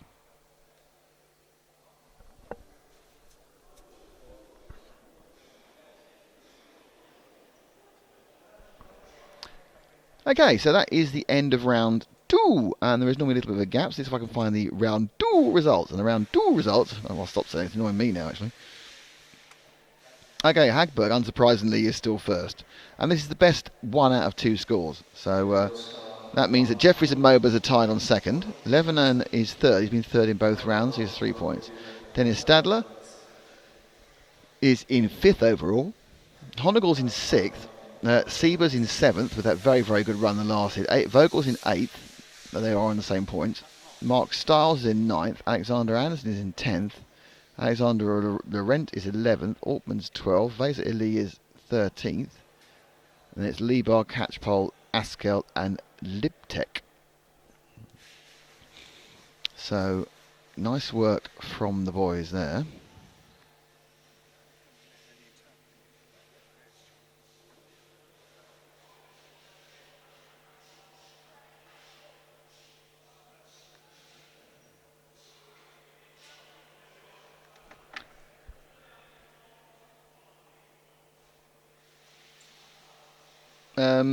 Chris Cursor wants to know where the live results are. They are on my RCM. .com and just look for Hudy. It's under Hudy Arena, I think, rather than European Championships. But they are all there. That's what I'm looking at, the my RCM results. So it'll be a quiet period before stock qualifying happens again. And UK 911. Nick, sorry off topic. The opening ceremony video so funny when you joined the X-ray photo call. Well, you know, we did get told off actually, didn't we, this morning? We didn't get told off for anything happening. We got told off because when we did the very opening link, and I was speaking to James, we were talking behind the rostrum. It was only practice, but you can't talk when the cars are going round, so we're very sorry about that. But everything else was fine. Well, I'm glad you enjoyed the opening ceremony, because I always enjoy a good opening ceremony. It was a lot more fun with Matt on the cable camera, so we could fiddle about. Fiddle about sounds very, very, very, very, very wrong. We could play with each other. Oh, I've just remembered something, actually. Matt, if I sing you something, will you know what I mean? Dum dum dum dum dum dum dum dum dum dum dum dum. What does that mean? Dum dum dum dum dum dum dum dum dum dum dum dum. To do with RC racing, to do with EFRA. It's the music under a video clip that goes at the end of other video clips and changes every year.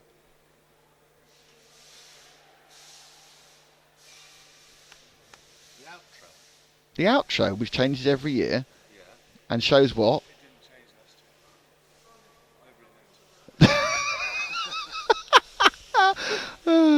It needs to change again this year, apparently.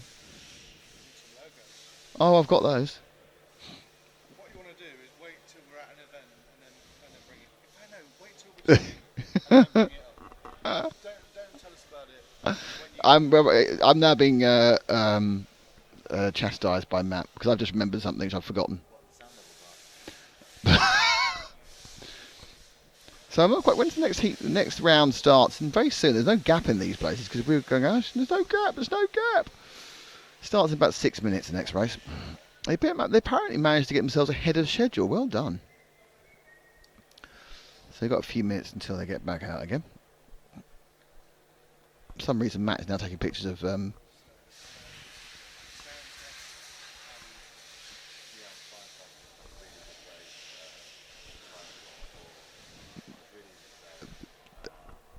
At the moment, Matt is interviewing James. James has absolutely swallowed the bland racing driver pill. Nick really wants us to make additional content, but every time we look at a digital thing, he has to bring it up. I'm sorry, you're missing this. You're missing the other two members of the crew ripping the pee out of me.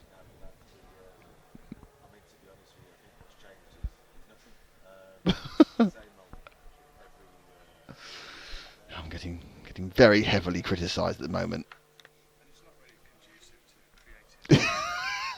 Okay, at this point, I'm laughing at something you can't hear, so I apologise for that. But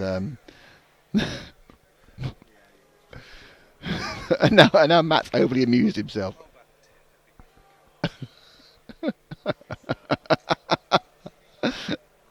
Now James overacting. Are we gonna put this up because it's very funny? Because it's very, very funny in third party. No, he's taking his headphones off. He's explaining.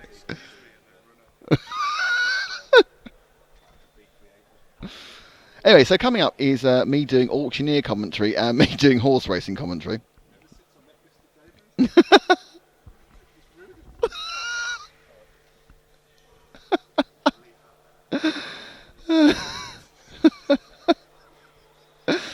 Oh God, I need to see that even if you don't post it up. I know it's very non-positive towards me, but I'll take it, love. Because I know it was all said with affection. Oh no, there's a flick knife. It wasn't affectionate. So, yeah.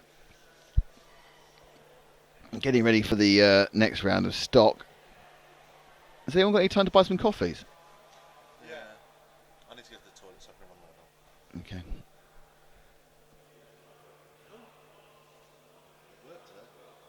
Yeah, I think it's something to do at the end of the stream. I'll do a thing when I get back. That's fine. So we've cut out and kept that round of qualifying.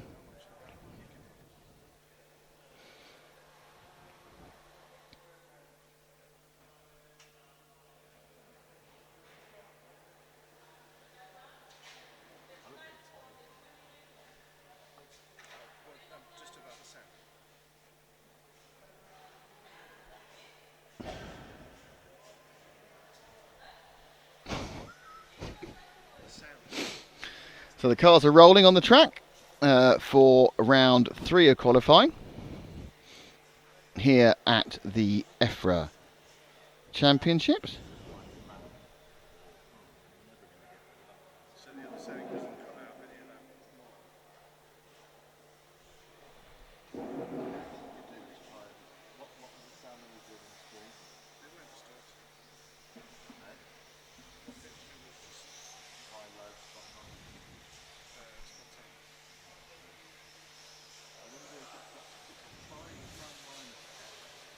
Oh, Paul Bateman's on. He says graphic round 3. Oh, they've unplugged everything. They can't hear you. Yes, Paul, you're right. We need to put graphic round 3 up.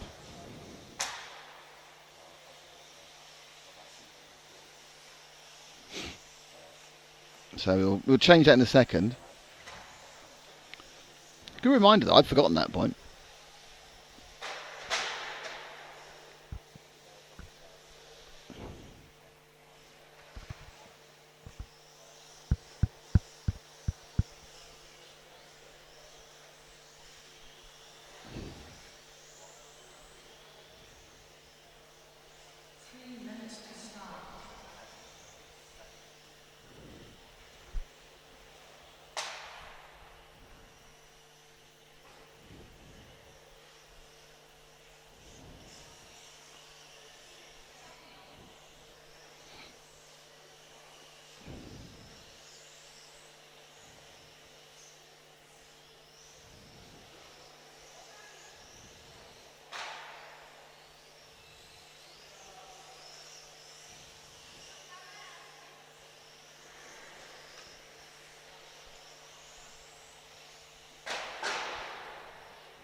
Bang, bang.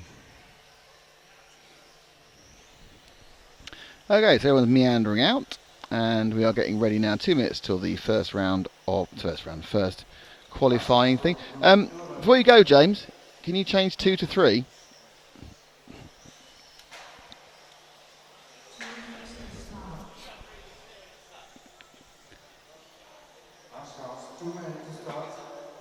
As you see, it's already round 3 because James has got this super fast way of doing it. It's like super cool. Qualifying round 3 starts.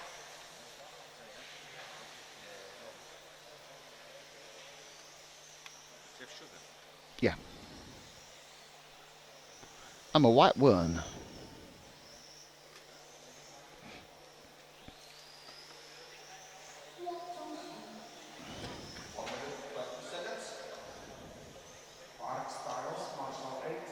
Oh, come on, Mark. Mark Stiles needs a Marshall 8.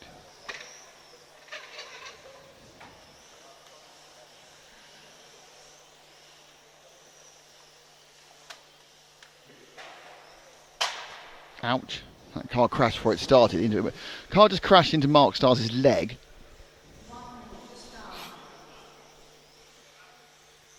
Which is never a happy place to be. Unless you're caught on camera. For an hilarious incident. 45 seconds to start.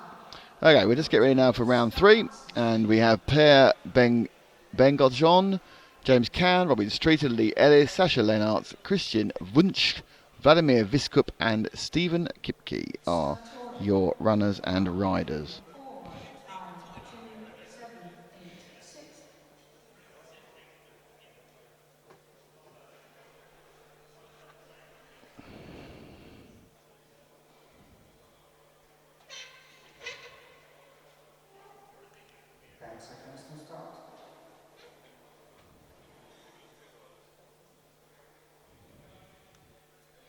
So 10 to go. We'll take the leader, which should be Per Bengodjon.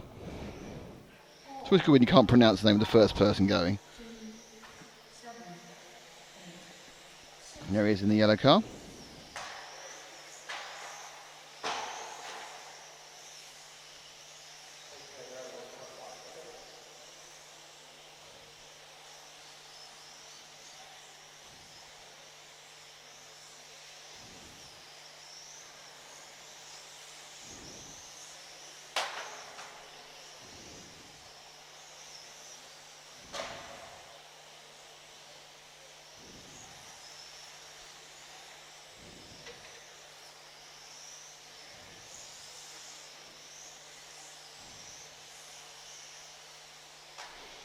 So it comes through the EFRA E now. Oh, these fastest laps are all pinging up.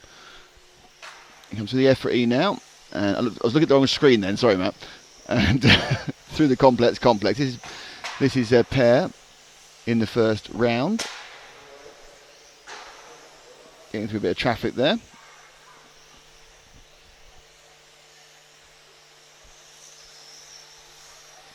There's a black and white car behind. I don't see many black and white cars. Drop back one to the black and white machine. I don't know why, but the use of black is a very unpopular colour in ours. I think it's because you can't see what's going on most of the time. And that appears to be number 5. No, it's number 8. So that is number 8, which is Vladimir Viskup. So Viskup, I think from Slovakia, with the black and white car. There's a slight directional confusion as well at some point.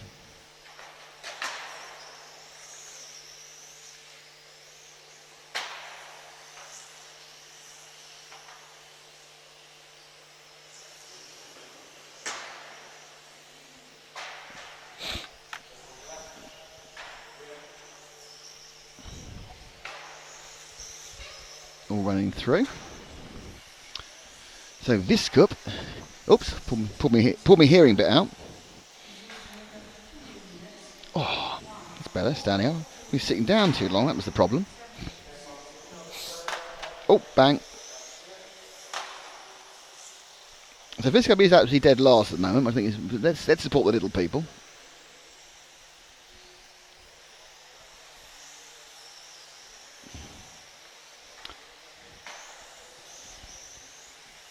So if we drop back to the start of the main straight, now he's actually going round the Monte N, a very multicoloured car with the blue middly bit in the back and orange and yellow, going through the FE now, and down beneath it. No, he's on the X-ray carousel. He's through the complex.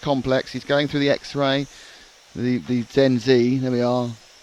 That's him. That's car. The reason I've gone for him is because I can read his number. It's Christian Wunsch. The Wunsch mobile.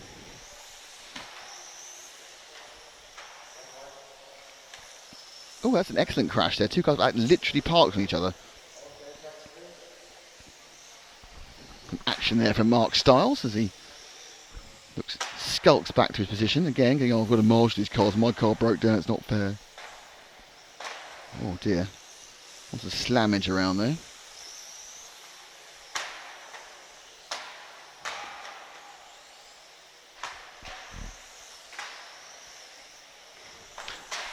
I think Ollie Jeffries. Can we go and look at some marshals now? Ollie Jeffries in position 3 at the start of the main straight. I think he's standing in the wrong place. I think he's standing nearer the corner, but he's, because this is the first heat, and it's not necessary if we're going to get around the corner right. I think his feet could be in trouble. Not sure. That's my. What do you think? Ollie standing, just nod. Nod if you think it's good, Matt. Or shake your head, think it's bad. Oh, as always, no decision from Matthew there. Ooh! Oh, a little bit of camo on the shoes there. Got some red pumps in the position 5 as well.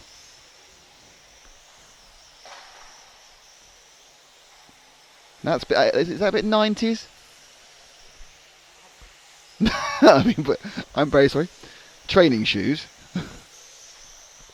I've been chastised. Oh, look, they've got 4. We've got bright fluorescent orange on 4.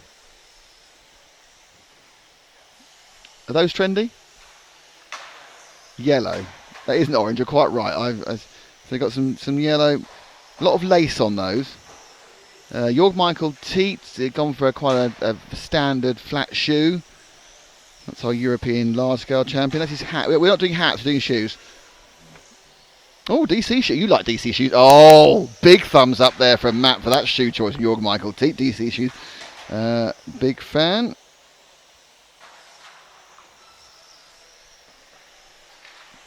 What's next?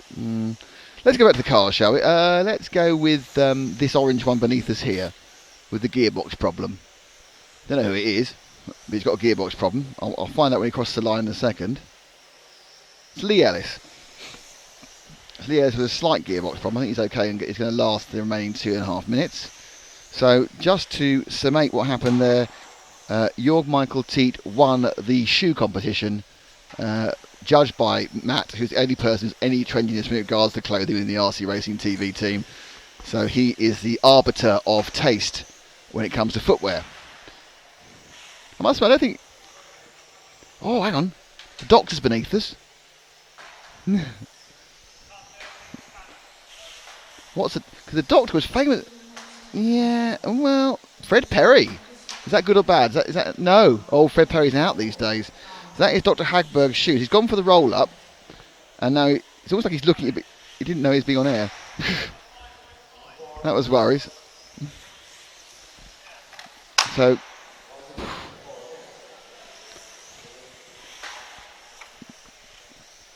There appears to be something going... I think someone's going to try and get their diff tightened. There we go. Oh. So a little bit of diff tightening going on there.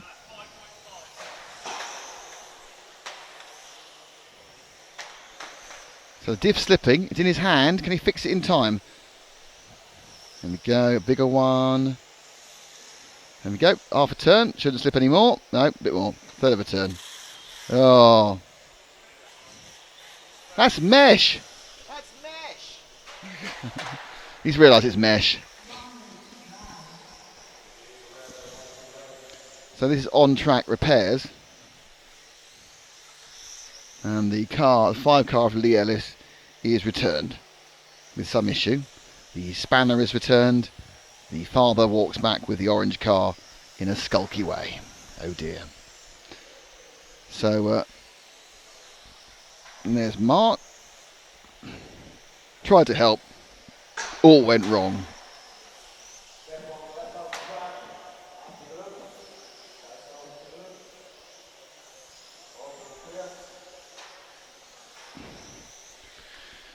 Right, so the race has got 18 seconds to go. We're following a white car. And the white car is car number 2 of Sasha Lennartz. Everyone's having a go at fixing that car now. The fact is it's broken. It's missed most of the race and it's broken, so don't worry about it. Oh, Hupo fixed it. Hupo has magic hands. He fixed the orange car. That 8 car's not fixed. It's dead as well. Oh, back at the shoes again, weren't you? You've got shoe love. So Jorg Michael Teat is king of the shoes in Marshall's From the Top Heat, a new reality show playing on TLC all summer.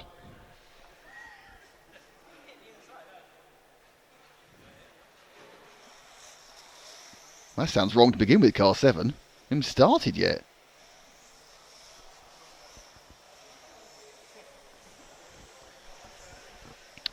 So Matt's now talking to Javier, the referee. So I think I'll do a little bit of horse racing in this one. I was requested to commentate on RC, as it's you got caught. I know we did get caught shoe snooping. You're right. That is an RC racing tradition, shoe snooping. The other RC tradition is who's got a silly hat, but that's normally Matt, in honest. Here comes our fashion. A silly hat. Here comes our fashion correspondent. So basically, you're saying that I didn't realise that Fred Perry was out. You're not out. But no, but Alex has been our shoe god for so many years, hasn't he? Out and remains. Yeah, I mean that time when he wore boat shoes with no socks, that was fantastic. That's a standard thing. I know. You're a bit quiet actually. You're much quieter than standard James. Hipster behaviour. But JMT looking good with the DCs then. I think so. Yeah, I'm sporting a DC myself. You are. Yes. Amongst many other things you're sporting. Yes, and but no hat for me.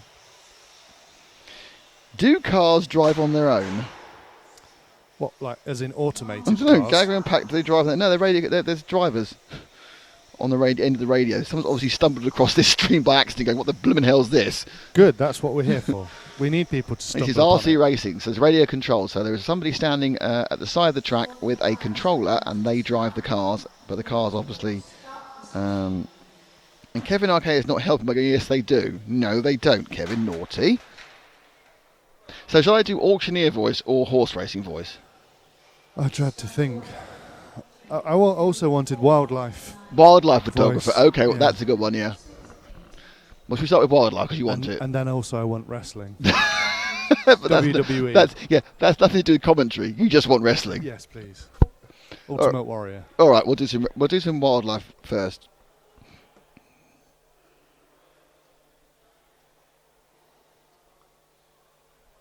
So, and James has gone to Peru to get harvest some the coffee coffee, yeah. Then the hit started. So away has gone Chris House in the lead. So we'll pick up Chris House. He's the leading car currently about to go through the complex.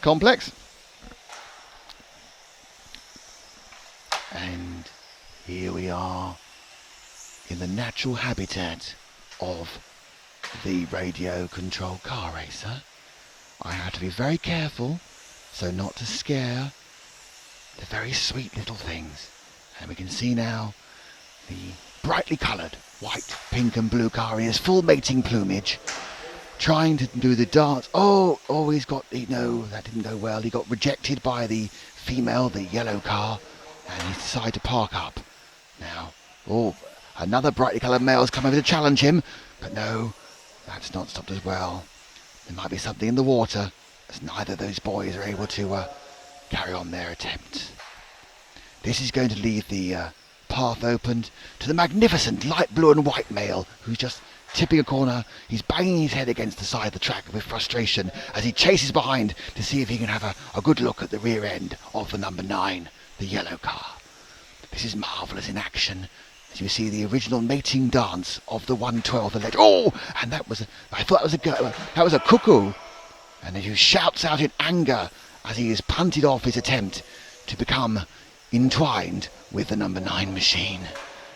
So let's have a look at this. It's the number 6 car of Yariv Palabas, the well-known Czech animal. Now he's got to be careful because there's a dominant male, the white and red, who's come in from a completely different country, and he's let him go. The number 1, he is now the... Oh no, there's a battle for supremacy.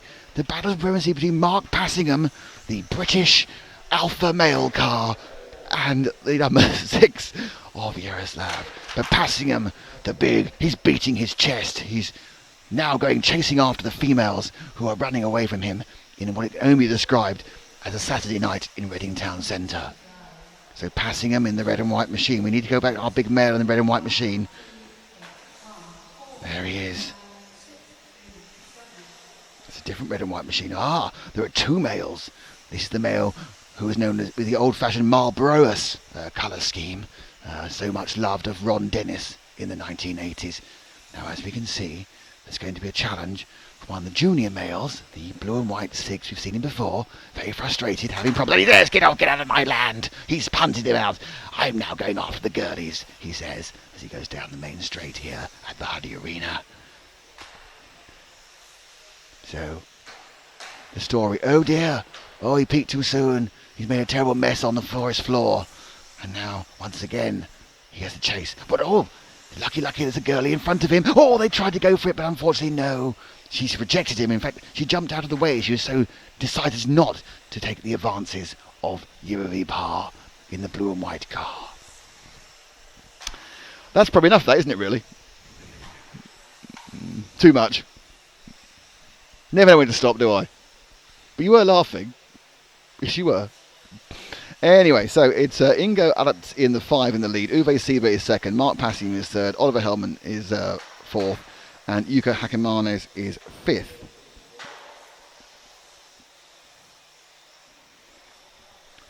So let's have a look. Who are we with? Are we with Yaroslav? Right? Our leader is now Uwe Sieber, which is Daniel Sieber's father, in car number 4, who's just finished the lap, so I think it's probably the orange one. And it is. That's Uwe Sieber. Lots of cars hitting lots of things in this one. We've lost 3, I think we've lost now. There's another car has a problem. We've lost Ingo Alex, Chris House and Branislav Panak. Sieber we're with has 3.5 minutes to go and is putting in a reasonable time. But it does seem that qualifying will get you plenty of points.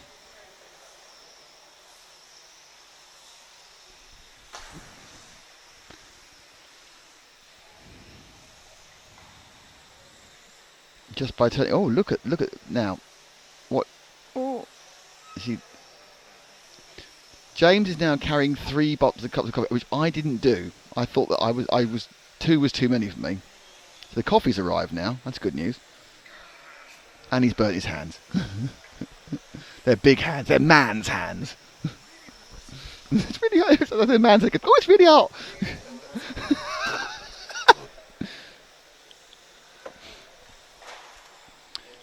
So this is Uwe Sieber. In second place is Oliver Hellman. Not that one. Who is right behind Sieber. So whoever's right behind Sieber in that yellow car is Oliver Hellman. So let's pick him up.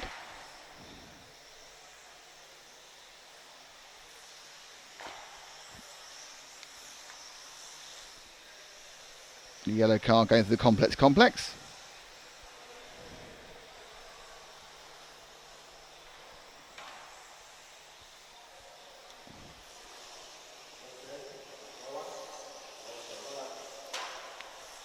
Oops.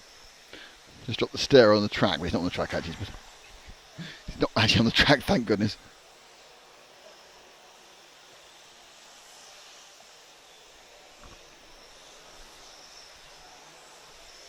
Gargan Plax says, is this going on the news? No, it's a sporting event in Europe.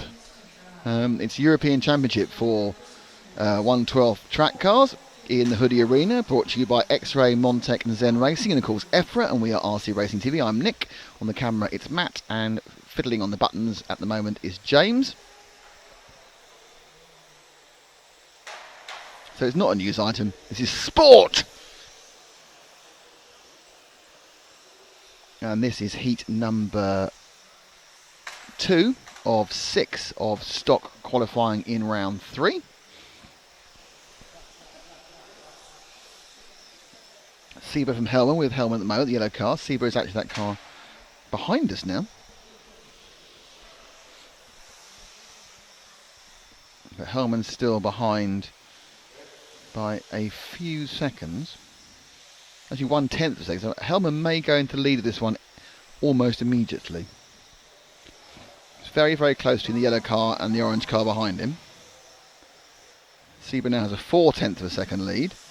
As they come up to Mark passing him, the red and white car. This is very exciting. This is a battle on the track, and now Sieber actually is gaining on Hellman, which means he's increasing his lead without passing him, which makes sense. He started his run afterwards. Oh, passing him, gets out of 1, gets out of 2, dead car in the middle. So with a couple of laps to go, who will win this? Will it be Sieber or Hellman? Currently the gap is 6/10 in Sieber's favour, and he is actually gaining at the moment. So the orange car, which is behind the yellow car, is actually leading.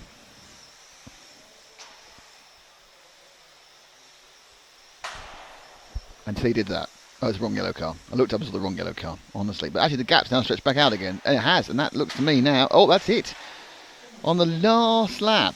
On the last lap, he's thrown it away, Sieber. Completely, blimey. That's what I call a magnificent brain fade in the last lap. I've had those. The only thing more irritating than a massive mistake on the first lap is a massive mistake on the last lap.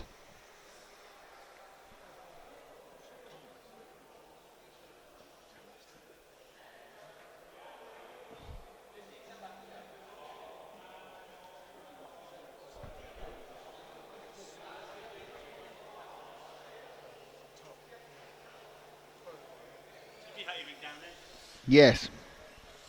But I did just drop my stereo, just do. Got a Chris Hardesty down there who told us off earlier. Hello, Chris. How are you? He says, how are you? He won't be picked up on this microphone. It's very directional.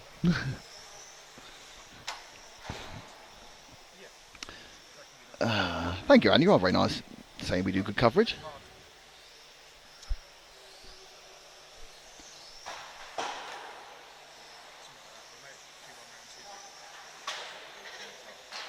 It's not Q1 round 2.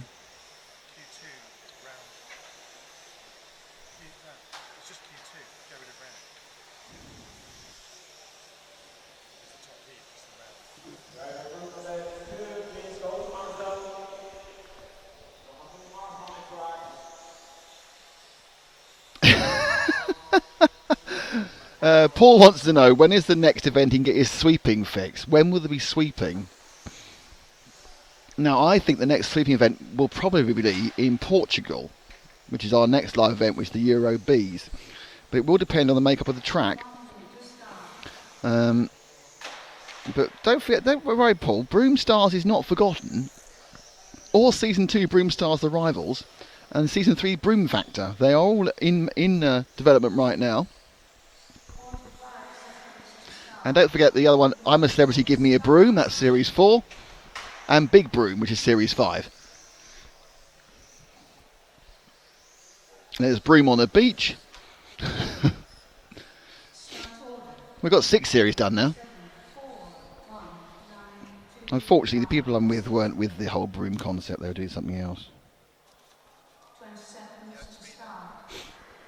You did, really? On the stream, with the thousands listening, and well, someone contributed some films. Was it you? I don't know, someone's got our password then.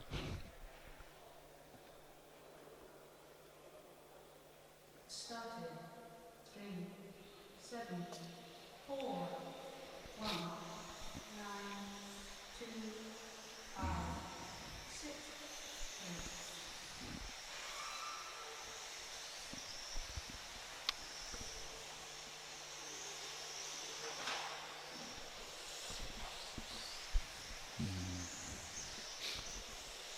Just thought of something. No, think about it.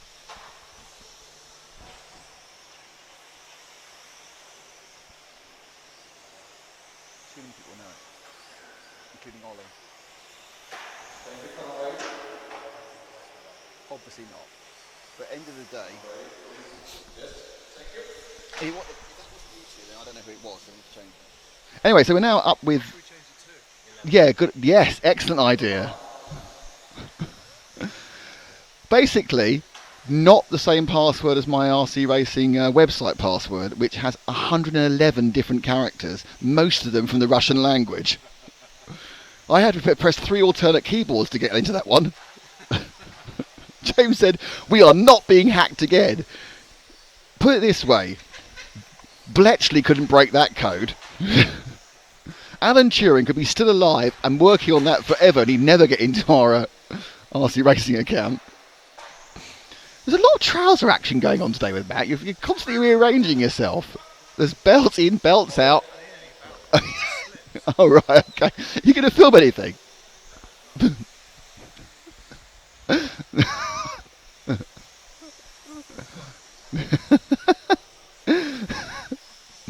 Matthias Enright is winning this one.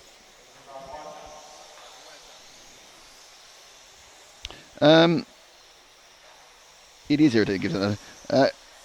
Ripped Keen's scooter store. Ripped Knee's scooter score. That does sound horrible. Come on, G. It must make the A1 of your 150 motors. I had kind of mentioned that. Oh, we've got a request. Finally got a request. It's car number 2, Elliot Cummings. It's our first request of the day. So, it's car 2.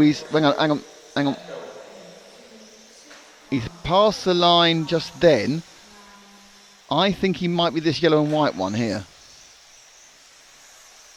That's 4. Is that him? No, that's Clemens Toscani.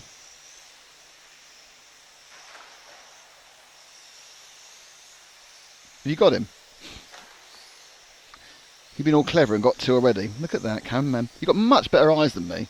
My eyes are so bad these days. It's just age, though. So there we are, Elliot Cummings. Hello, gang. You're Russian. Why are you filming me right now? It's weird.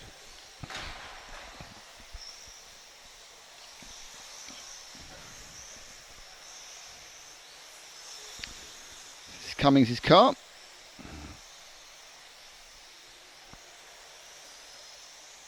Down in 7th after a bad lap a couple of laps ago.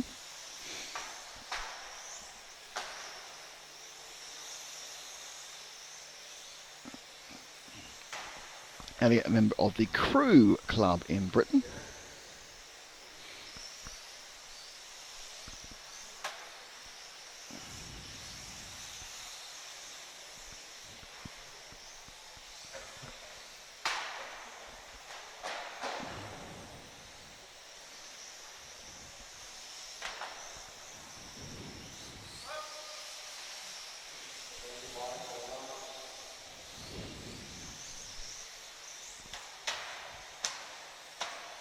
Oh.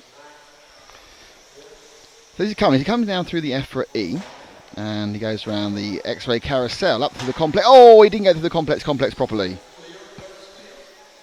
And now down the main straight.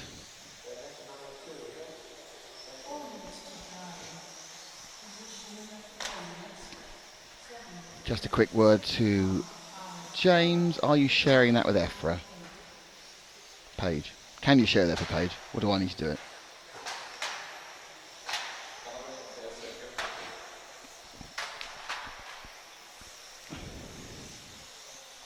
So I'll do it, don't worry.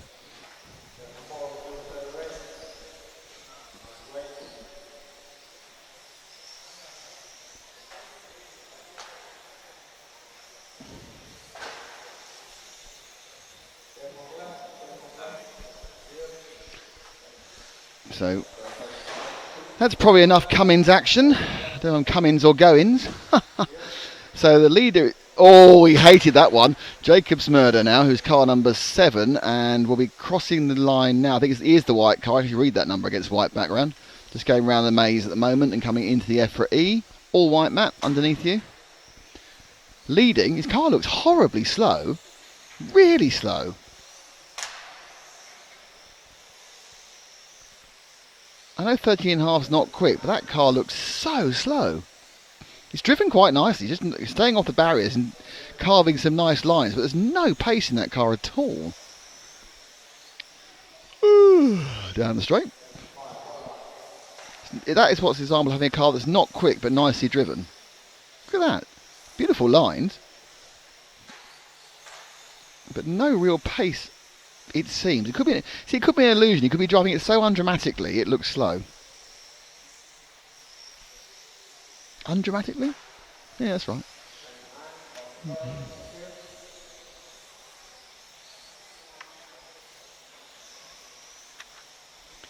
I don't think...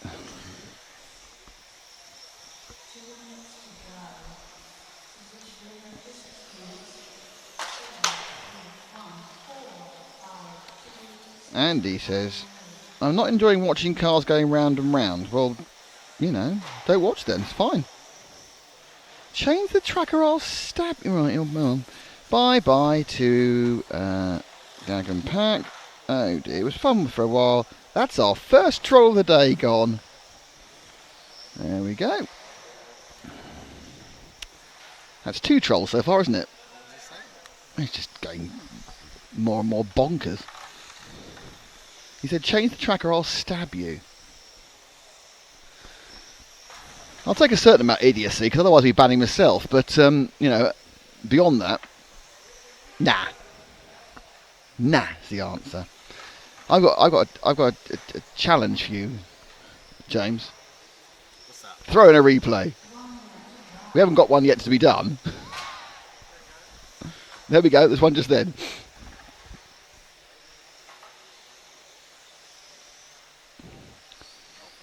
Have you not got like a fixed 6 seconds? Because the boys were using like a fixed 6 seconds or 10 seconds at Neo.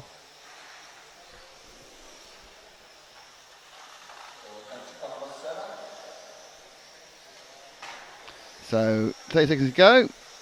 Here in qualifying round 3, heat 3. We have 6 runs here in stop. So 3 heats for 2 heats till we get to the top one. Let's go. VRC Pro replay. Ow! I've done that. Ow! Yeah, and it's often the recovery that makes things worse. I'm really frustrated. I've made it worse. Yes, you're absolutely right, Paul. There was a band coming.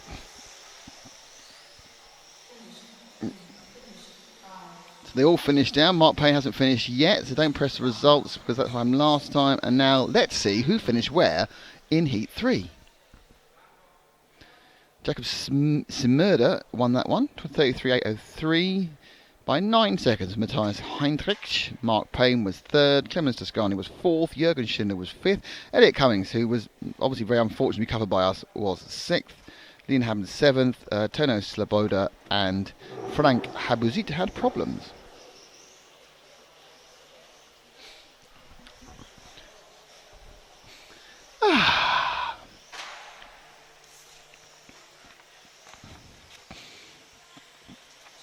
Need to go and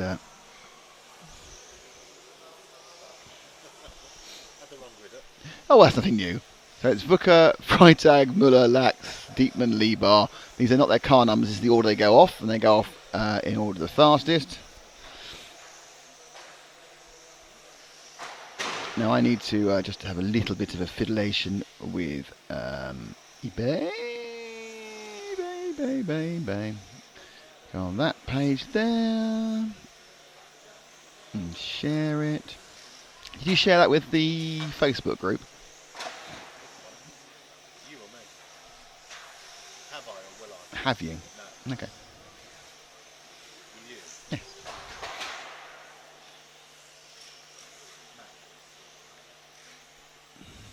So you want to relive the excitement of the top heat of Modified?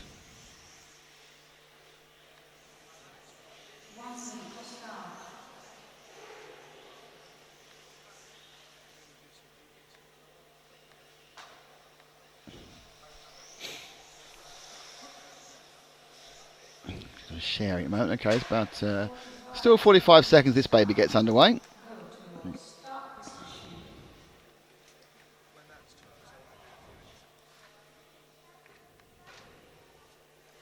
Ouch.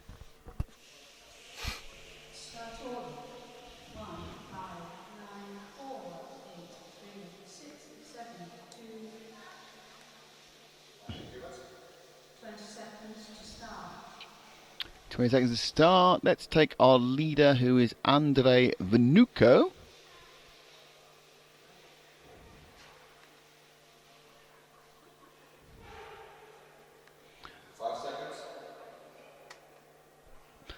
We've got the Andy wants to see the Benny Hill moment from Neo, but two reasons we can't do that. One, because of conflict of sponsors, and secondly, because I don't think we've got it on the computer anymore.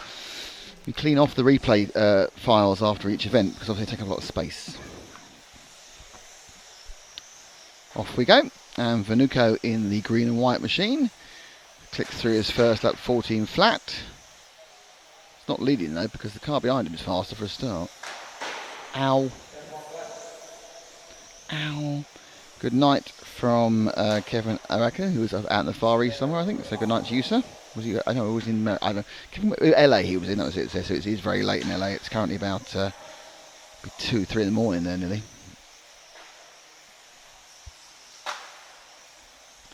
Can you follow Matt and Kelly if possible? Yes, we can follow Matt and Kelly. So you need to drop back to the multiple colour car, 2 cars back, or 3 cars back. White, pink and blue. That's Matt Lax.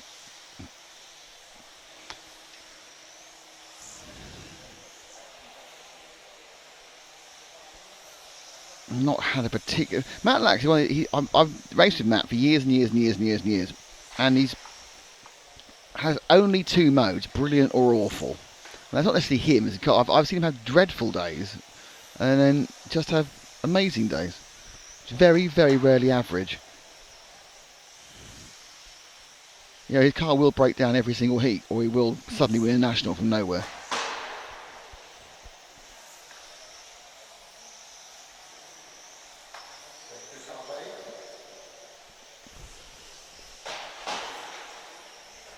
So Lax now through the Montec maze. He's going to sweep round this part of the corner, which is slower than last year, I think. Through this in and out section with the EFRA, around the carousel of X-Ray. Complex bit there. So this second section is slower than last year. I must go and look at the video of last year at some point, just to work out This is, I'm sure, is tighter. I remember it being much faster and causing much more damage.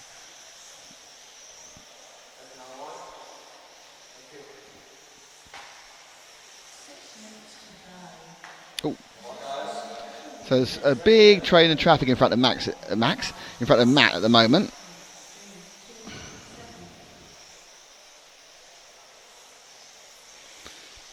Now, is he catching up with it is the question. As he... Not really, actually, is he? He's kind of trotting along. So obviously this heat is incredibly well balanced because no one's really catching anyone else apart from during mistakes. And interestingly, those who are running are all predicted to be within about a lap of each other. Obviously we've already lost Stefan Schultz in this one. See, Matt's not really gaining on anyone or losing on anyone, as they're all incredibly tightly matched in this Heat 4. So right in the thick mid-pack of the drivers. And there was two lots of seeding to try and get them in the right heat, so they've obviously done a good job with this one because everyone's the same speed. Which can be a problem. If you are a tiny bit faster, you will end up being slowed down. Because you'll pace yourself subconsciously with people in front of you. If you're a lot faster, you're fine. If you're a tiny bit slower, they can help because they will actually drag you just a little bit further forward. So these 4 cars have just gone round the last 7 laps. I would say within no time of each other. Lax is leading this race at the moment, but he's leading it by 700ths of a second. Not anymore, he won't be. In fact, even before that, Thorsten Muir had taken over. So let's drop back about 2 cars. This very light green nosed and white machine. That is Kellyanne Bly going down the straight now into the Montec maze.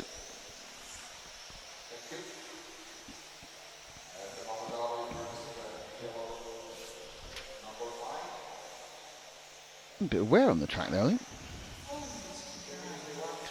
One of the interesting things about having a black track is you can't see the black groove that comes. When you have the light grey tracks, you can see the black groove as the grip comes up. Here, you kind of it's black or blacker. It's quite hard to tell. You can just about see it on that infield area with the Montec maze, but the rest of it you can't really see where it is. It is there.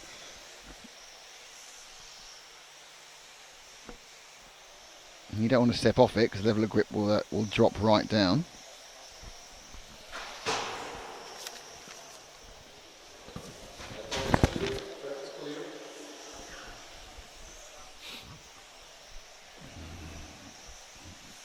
So now, Kellyanne is coming up to the back of Jacques Libar, and then she did that. It doesn't help. So that's going to drop her way down. From 4th, she'll drop down because it's such a tight knit pack here. And she drops to 5th, alright, wasn't that far, but seconds wise it was. So, blimey, some slammage going on there. 17 seconds. Most people doing 14. She did 17 that last time. With the problem.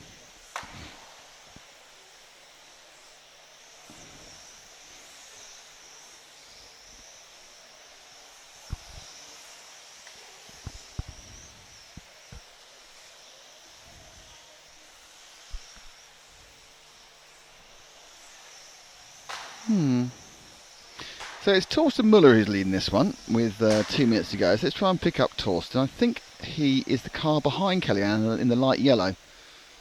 Just going through the EFRA E now. I'm pretty certain that is him actually. I'm right, that's the 9 of Torsten. Yellow with yellow numbers. Actually, oddly, that makes it show up a little better. That's Muller from Germany.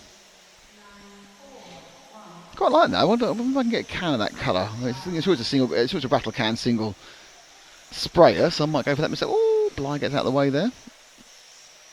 Muller's mounting his body shell a little bit lower than some of the others.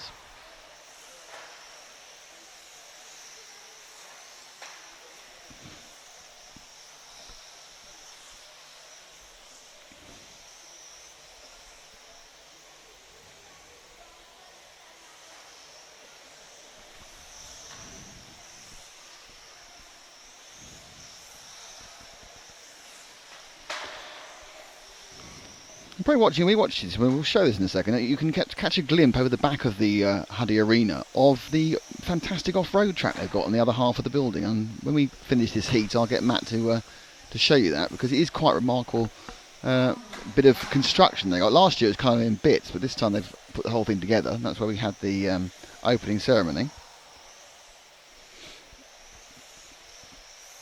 But the arena, of course, outside there is a full-size radio control track.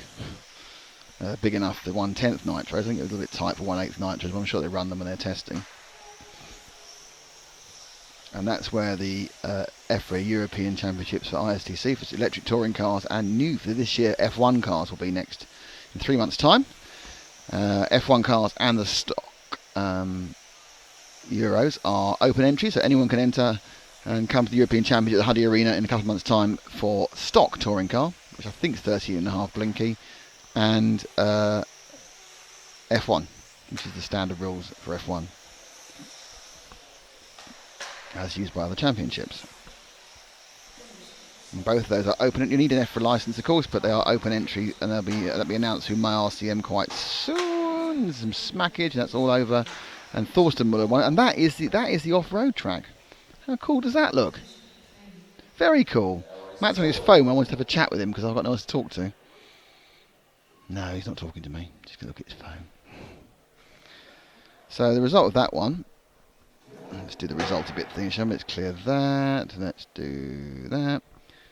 So the result, I say, was Thorsten Muller 34.803. This is heat 4 of 6 in round 3. Andrei Vanucco second, Matt Laxon third, Libar was fourth, Kellyanne Bly fifth, Robert Clear sixth, Freitag seventh, Jan Dietmar eighth. So all 8 of them got laps in, and then Stefan Schultz was a victim of the track. So heat 5 will be next, which is the penultimate heat of stock for round 3.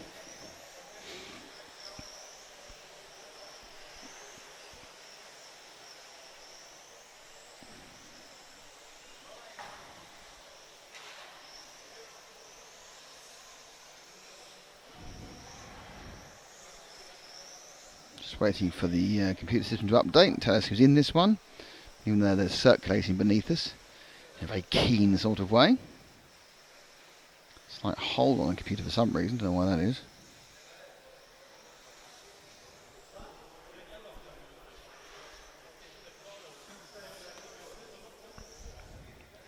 Matt's back now. Enjoy your morning. It's lovely, isn't it? Wonderful Saturday morning with the light flooding in through the windows into the Hudy Racing Arena. Aye. Fantastic blue skies over Slovakia today. It's raining back in the UK apparently. Is it? Yeah. Oh, good. That always makes the other halves happy. Yeah. Oh, there we go. We now have the grid. Mark Dewitt, Gav Clinch, Kai Altman, Luke Burley, Stefan Fiorini. Let's just put it not long enough for the grid, so we'll just put the live positions in. Then Peter Bowman, Patrick Bandera, Joey Sorba, and Alexander Anderson. So I'll give it a bit of a look at a move. So let's cover the leader. Oh, Matt's got a cough. 20 seconds to start. Okay. 20 seconds to start. I'm not quite sure that man's showing to the car. What's that going on there? What's he leaning out? Yeah. What's going on there? What's that all about? Why is he parting the waves of the thing? Oh, there's a man there, that's why. Something's going on with a man beneath him. Very strange. That's one of the stranger things I've seen here. It's finished now. Oh, it's James! Did you know it was James? Oh, God, that was funny. Yeah, he's really going for That is so weird because there was this really strange thing going on and it turns out it's us. Matt and I were both going, what the bling is going on there? It was James. And there he is, just looking a little bit like your local neighbourhood criminal. Alright, I'm just going to case the joint here. See if I can nick this heating supplies. What's in my pocket? Oh, look at the size of that. Boy, out with lens. No one will see me if I do it round this bin. Oh yes. I'm going to attach my lens. Anyway, that's probably getting a little bit unpleasant. So, pick a car, any car, will work out who it is next. Gav Clinch in the lead this one. Kai Altman second. Mark Jewett third. Get that yellow. That's Luke Burley, the yellow one beneath us here. Move two forward to the yellowy green one on the main straight. That's it. That's Luke Burley.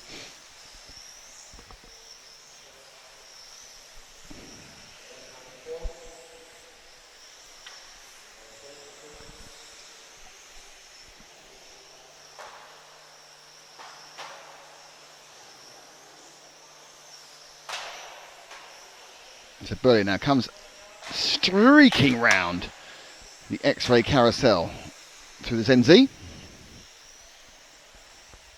thundering down the straight.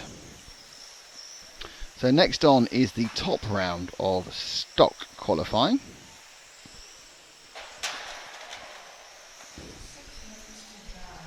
Two minutes down on this one. Gav Clinch comfortably in the lead here.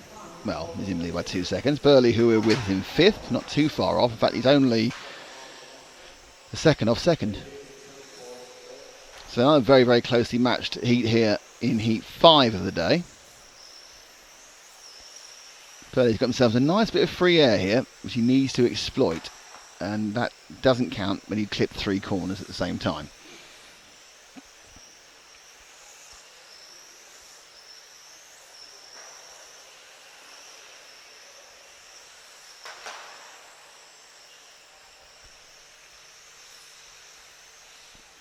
The car behind Burley, I think, is car number 2 of, I think that's the 2 of, there's 2 of Stefan Fiorini.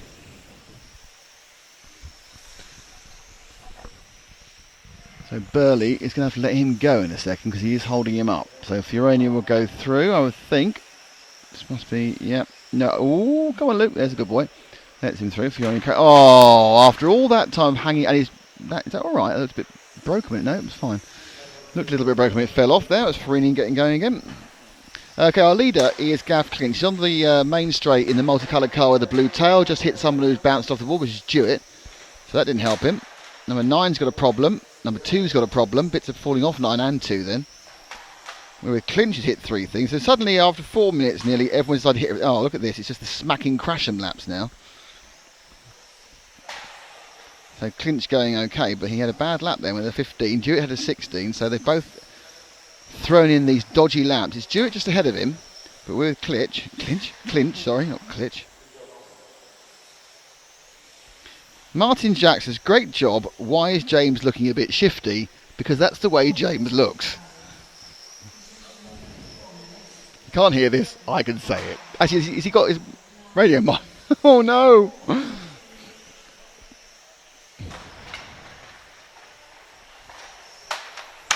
Oh, no. Not good for Clinch there.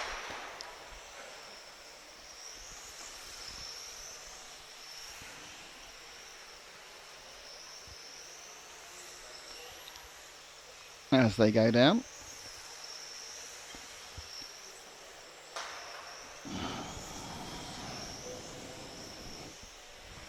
So Clinch has lost the lead now through a selection of bangings and is down in third behind Luke Burley with earlier. I think Patrick Banderas has moved up to second. Yeah, it's all very close together.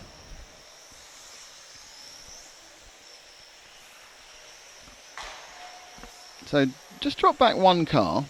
See the white with the green at the bottom. I don't remember if we've seen that car on camera much. That's car 4 of Joey Sorber. So he can get a bit of camera love. Still Mark Jewett leading this one now. Clinch a couple of seconds back. I think Banderas actually pings into second when he finishes his lap. He'd no third now with a slightly slower lap. So he moves into third by 300ths of a second. But we're with Sorber, who's running in 7th place. Oh, flipping heck. That's the end of Burley's good run.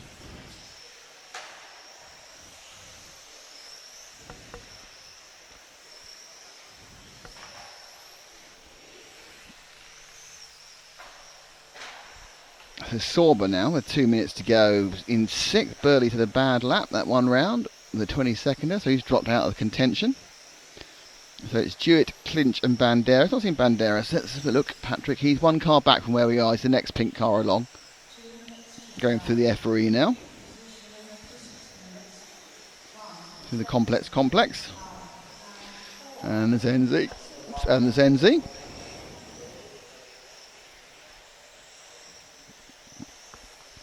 So Mark Jewett's not had the same disaster he had in the last race where he completely loused it up. He has basically only had one bad lap, I think, so he's pretty much on par for a much better time if he can hold it together for the next 2 minutes, or 1 minute 33 now. It's a long time, 8 minutes. I don't think people realise how long it is.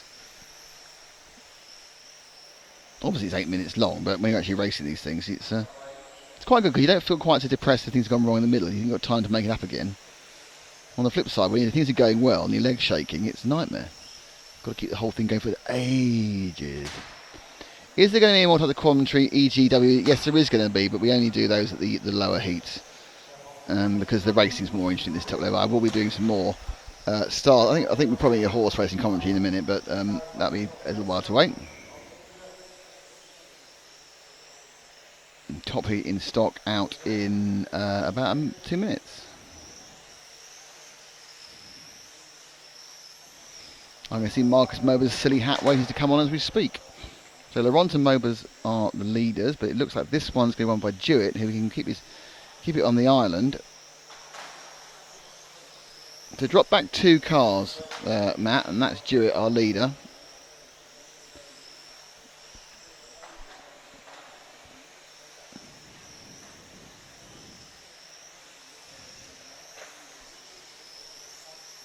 And so if he gets this lap and the next one right, then he'll get a good time.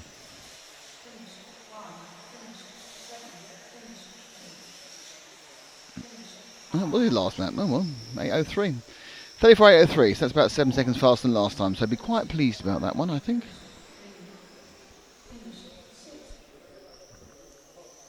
Why don't we do like a where's Waldo, where's Wally thing and find out where James is? Where he'll be poking out from next. Oh, he's poking out from a corner. So Jewett wins that one. Banderas is second. Pleased with that. Gav Clinch third. Joey Sorber fourth. Andreassen's fifth, and it's going to ping up the next people. So it's Mobers, Laurent, Valanka, Honegal, Payne, Veza Ili. Then it's Vilfinger, Simon Rubert and Kieran Manders will be out for this top heat in stock. Yes, the top heat in stock.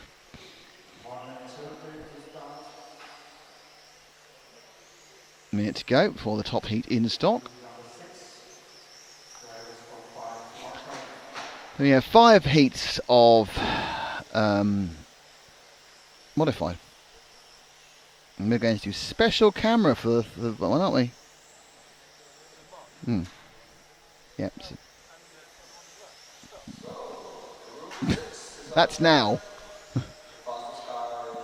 So we'll have to do it next round.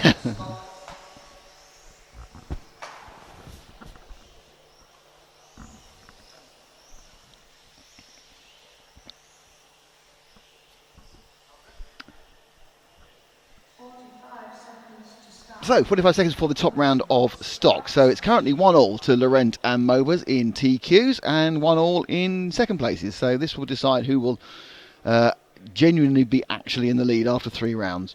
Will it be Laurent or Mobers? Mobers found a couple of seconds last time, but most of that was down to a mistake right at the beginning by Laurent. So okay, take Mobers off the lead, off the start.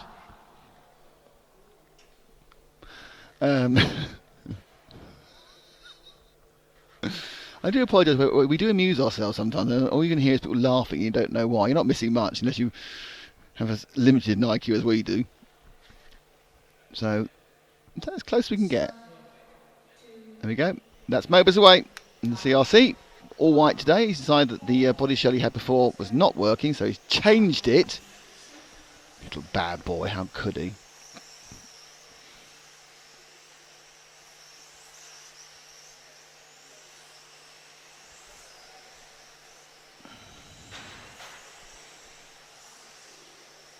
There he goes.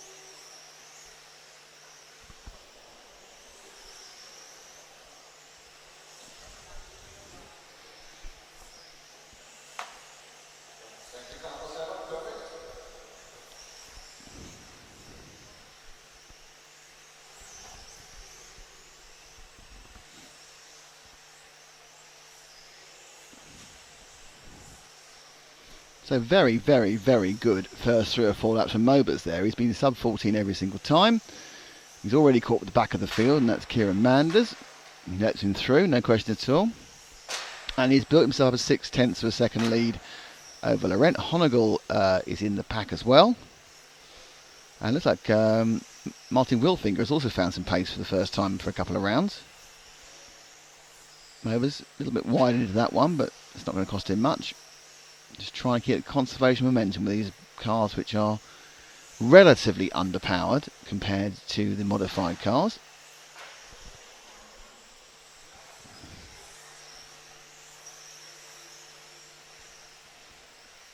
So Honegal now, but Lawrence had another little minor error and dropped down to 4th on count back. Honegal's in 2nd, but he's already 2 seconds behind Mobers. So Laurent got the ground speed, but not running clean enough at the moment. I'm wondering whether he's suffering from changing from modified to stock quite regularly. So with Mobers, let's drop back 2 cars, and that'll be Laurent in the yellow-nosed machine, just coming round now.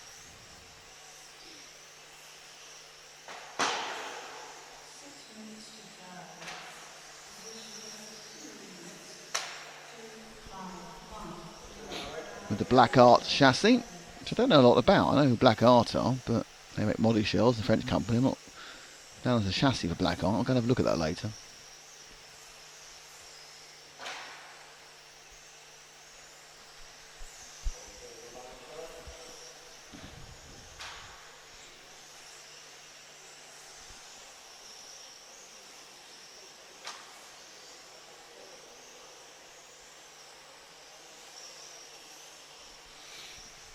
So Laurent now just a little bit ahead, a little bit behind Honegal. He's 4 seconds down on Mobers, who's leading this one quite comprehensively with less than 3 of the 8 minutes gone. Mobers with a 3-second lead, actually 4 now, over Honegal, 3.5 over Valanka. And if you drop 1 car back, Matt, the silver car, that is Valanka, who's currently alternating in 2nd and 3rd.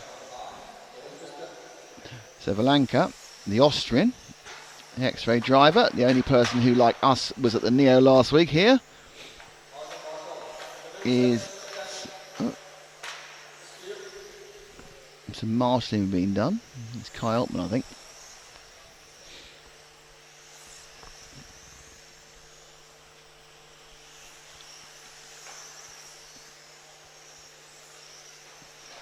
So, minor mistake of Valanka, but he's really not got anything for Mobers. Mobers 4 seconds ahead, and Marcus has found some massive pace today. I think Laurent's probably got close to that pace, but he's just not running clean at the moment, and that's when Mobers is effectively not touching any barriers whatsoever at any point ever. It all makes it a bit easy. Now, the person who's showing for the first time is Martin Vilfinger in car 9. So we need to try and find Martin Vilfinger, who is, I think, is that second white car beneath us now. Might be wrong. I think that's Vilfinger in the white car. My confidence has been crushed by this, actually. I think that's not him, actually.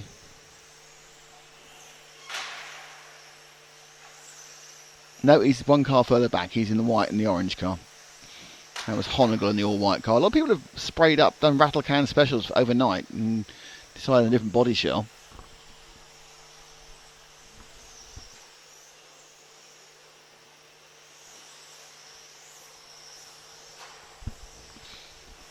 So it's Mobus Valanka, Laurent, Wilfinger, who we're with now, and Honegel.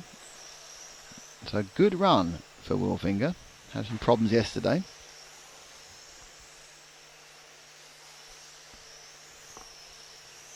We still have 2 minutes 55 to go. Many a slip could still happen.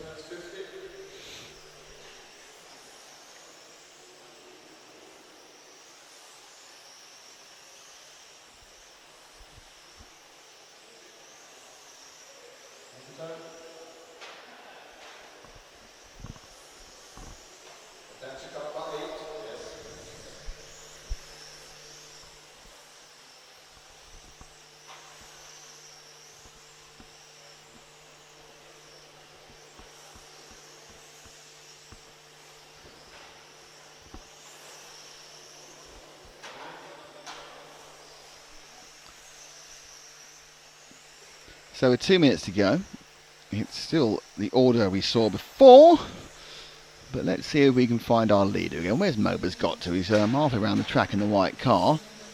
I think he's the leading of those two white cars down the main straight, just finishing the line, crossing the line now.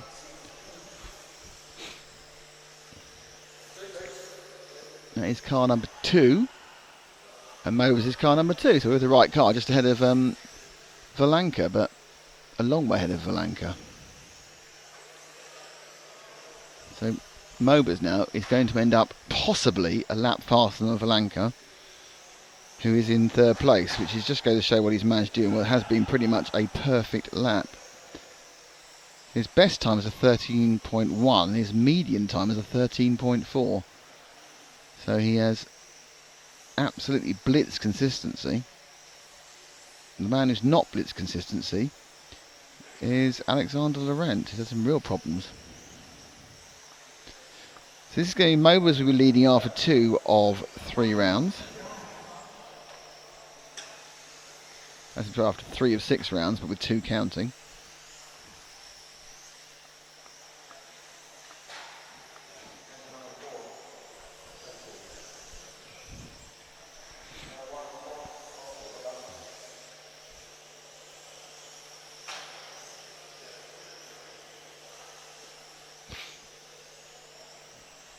Now with Laurent in the silver car.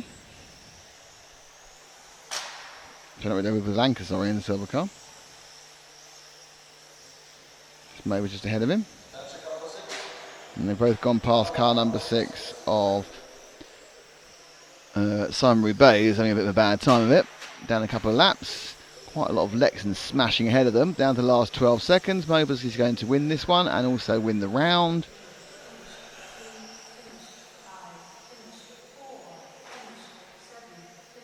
And when he does, Martin Vilfinger has another lap to go, and the end result is it's Marcus Mobus, Alex Laurent, Martin Valanka, Hooper Honegel, Martin Vilfinger, Vesa Illy, we didn't even talk about, Ollie Payne and Kieran Manders, and we will find out in just a few seconds, what that does to the net overall order. Well, I hear you ask, Nick, what's that done to the net overall order? Well, I'll tell you. If the 3 rounds are there, and they're not yet. Need to wait. There we go. Okay, so Marcus Mobus leads after 3 rounds. They're doing 1 out of 3. That's wrong. Okay, so it's Mobus who has 2 zeros. It's 2 points for Laurent with 2. Valanka has a grand total of 6. Grand total of 7 for Honegel. Grand total of 15 for Vilfinger. So he'll actually be behind Payne on 12. Vesa Illy on 11. Dewitt's got 2 sevens for 14. So actually, unfortunately, at the moment, because it's only counting 1 out of 3, it's not really giving a very accurate readout. But next round it will. So waiting for the modified runners. He will be up in a few seconds with modified round number 1. No, modified heat number 1 of round number 3. Yes, round 3. 5 heats of mod, so we'll be seeing Hagberg et al. On in about 40 minutes' time, perhaps a bit less than that.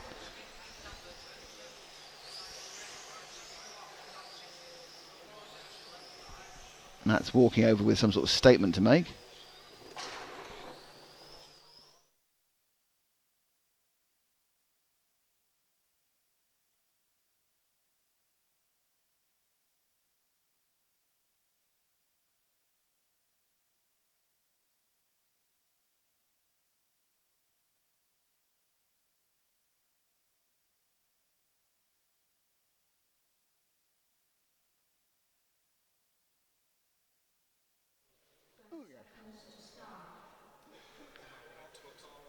Okay, here we go.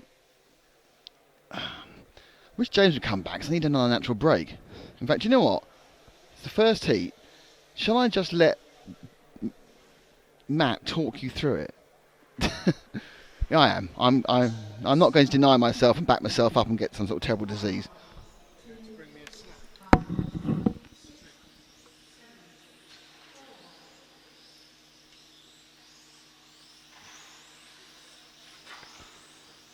Hello, everyone.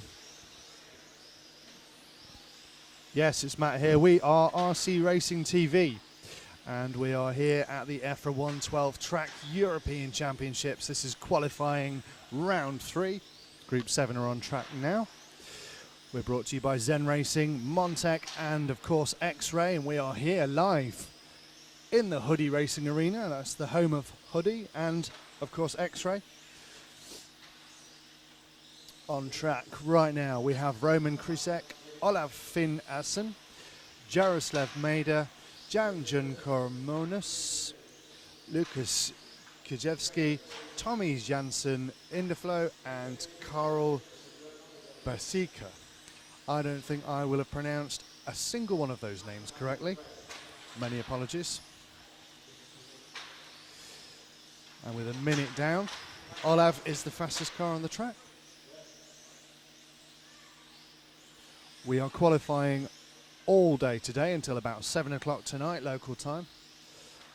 And at that point, we will have completed 6 rounds of qualifying. So we are approaching the halfway stage.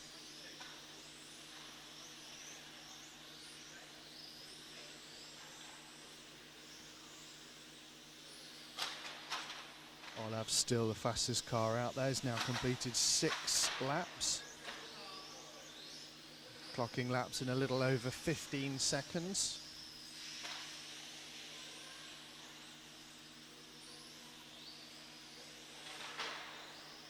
This is the first of the modified heats, so this is the slowest of the modified heats.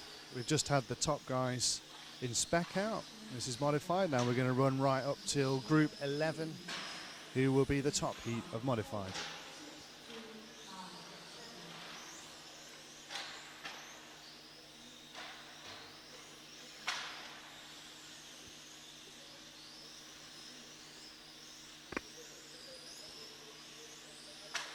Hello to everybody watching live on the stream on YouTube. You can watch us on Facebook. You can watch us on EFRA.ws. You can watch us on rcracing.tv. That's our website. Crazy Dave Gamers saying cool. Yes, it is. Ripney Scooter Store was looking for a quick look of Dewey before the end. I hope we got that for you. Pretty sure we did. Yaruza3 is saying hello. Well, hello to you.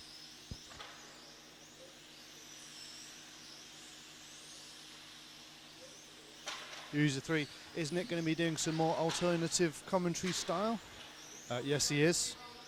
He's just going to prepare himself now, get into character, and he's going to come back and do either horse racing or WWE. But of course, the all-important action continues to unfold on the track. Almost at the halfway stage now. Olav Asen is still the fastest car on the lap, with Roman Kresic behind him, but a lap back. The only car on 14 laps is Olav. 15 laps now. as Roman turns to 14 laps. As Mr. Damon returns with a coffee. What are you trying to do to me? Liven you up a bit.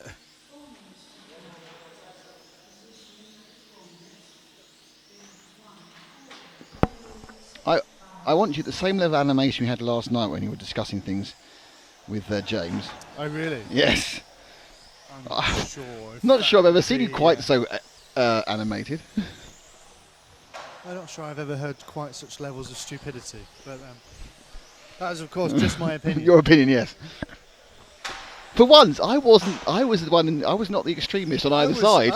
You were on really- one side. He was on the other, and I was thinking, "Wow, I'm not the one making ridiculous statements. It's I fantastic." was really surprised by you, Nick. Really surprised. Well, where did you think I was going to be then?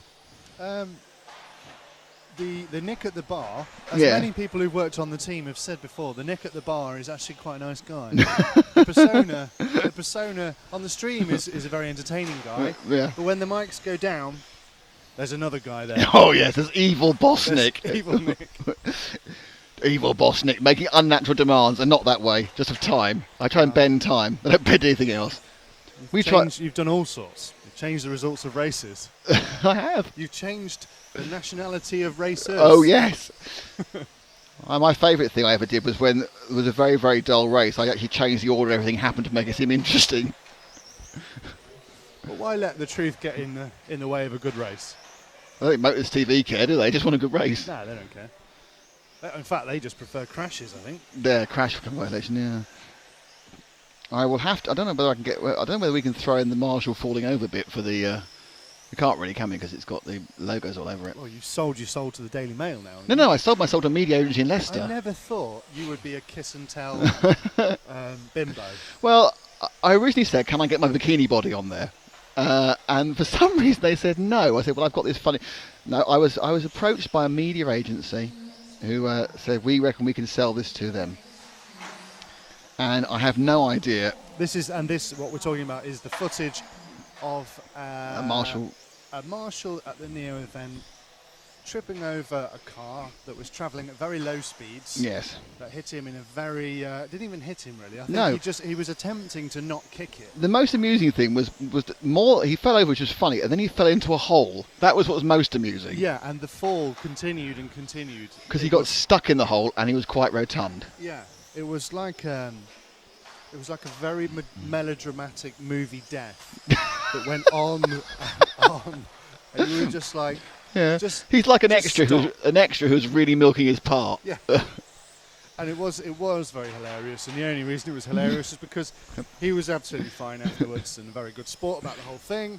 And it was And, funny. what was good for the sport is that maybe up to I don't know, I would think that. several 100,000 people No, might have seen. I would think several million people saw Several it. million people will have seen It is. or read the story, and on the Do most you know what it is? popular. It is the most popular news site. I didn't realise this. It is the most popular news site, news in inverted commas, in the world. And you know what? That And it's leads us British. right back to our conversations last night, and that's what worries me about the world. our world. But no, I mean, I started going. I looked at all the most popular websites are obviously like Google and Microsoft and everything else. But you go down there. Do you know what the most popular site in the UK is by just visits? No, most popular UK site. No, it's not. It didn't have that one. That might be the one. But most popular site we can talk about openly on the stream. right, yeah. I was really surprised. Um, In the UK, most popular site in the UK, yeah. BBC. Nope, Not the Daily Mail. nope. Um, I'll tell you because you're not going to get it. It's the Lad Bible. Oh really? Yeah. Daily Mail is about 14 and Lad Bible is 11. The top 10 are all Google, Yahoo, which don't really count, and YouTube. Yeah. But the most popular news site in the world is the Daily Mail because it gets so many hits from elsewhere. Hence the reason all their gossip is about the Kardashians. I thought, why you got so much Kardashian? Oh, because it's the Americans who read your stuff. Oh, it's the Americans who go, hey man, we got to go to some reliable news source. Let's go to the Brits and the Daily Mail. Yeah. Yeah. Which is, a bit like going to Vladimir Putin for a balanced opinion about East-West relations.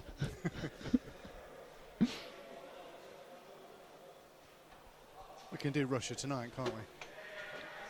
I haven't got a problem with Russia, if I'm honest. At least they're honest.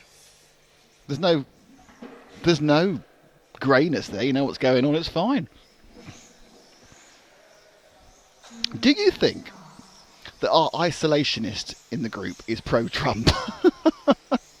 I already asked that last night, I missed that bit. and the answer was no. Oh, that's good.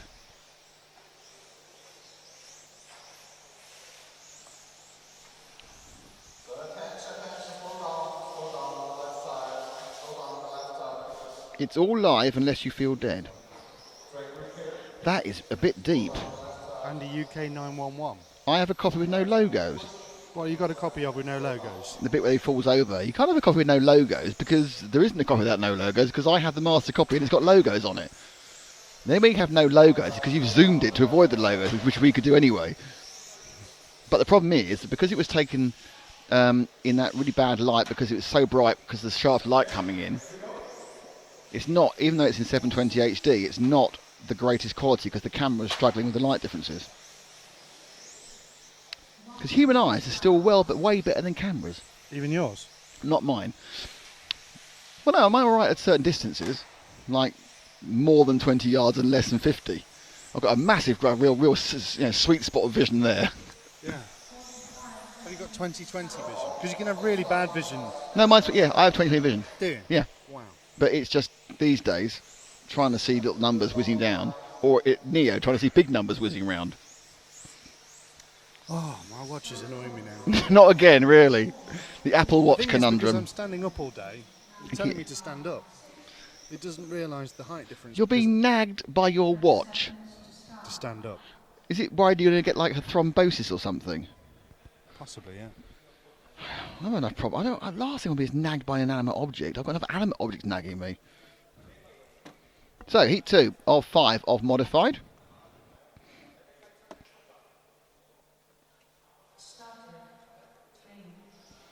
It has the singing. I've got the singing logo version as well. Errol Shadroy, Andreas Verl, Georg Verger, Marcel Dostal, Radim Hunhuska, Yuri Rybeck, Roman Bilek,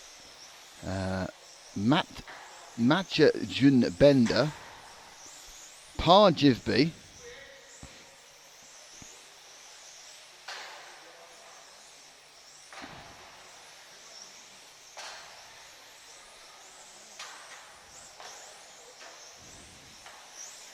that's a really strange incident then.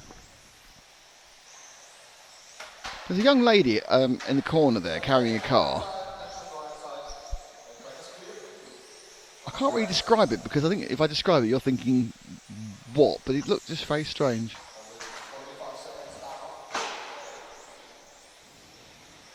Anyway, so let's show some cars going around. I'm quite disappointed we've not seen James doing any weird camera work recently, because that was one of the highlights of my day so far.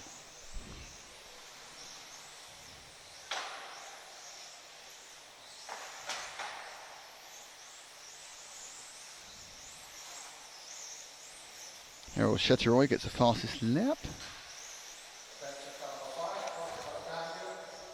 That's only in this, I think, heat, this round of heats. It resets each time.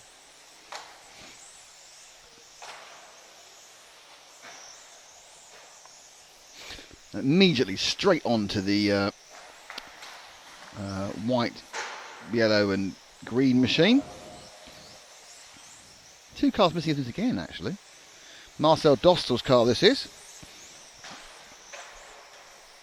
No appearance from JV Par or Radomir Hruska. I can't remember if they were in the last round. They may have severely damaged their machines and that might not be happening.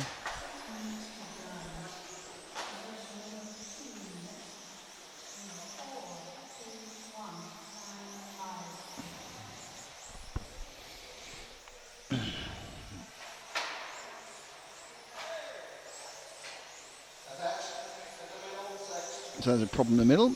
So we're still with the... should really try and find... let's find card 2 of Georg Verger, because I don't think we've ever... I think he's the card on the main straight now, just finished the lap at the moment there. Pretty sure that's him from the timing. because we've never actually seen him, and I've mentioned his name a lot, so I'm hoping that is the car I want. So much so, if it's not, I'm not going to say anything.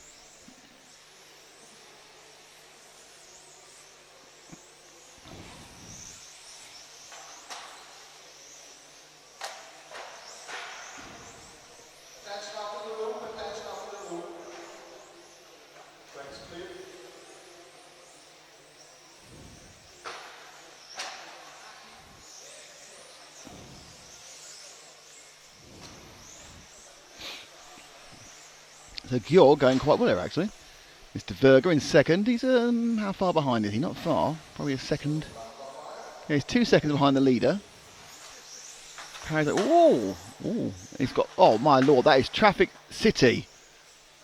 I can't do them. All right, look, I'll try. This could be a very, very bad idea.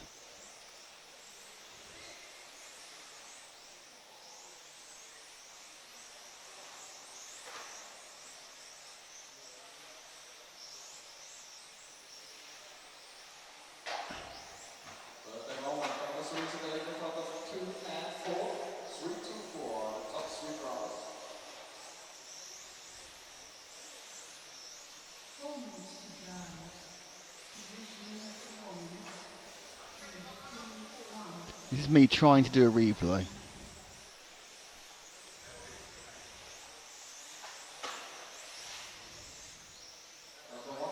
Okay, I'm just going for this. This could be a disaster, all right? How do I get to play? Just press go.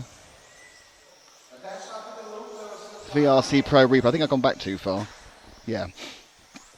Now this is me trying a replay from VRC Pro. I think the action is going to happen in a second in 3 or 4 corners time, because of course it's 14 seconds in real time, which is 28 seconds in pretend time.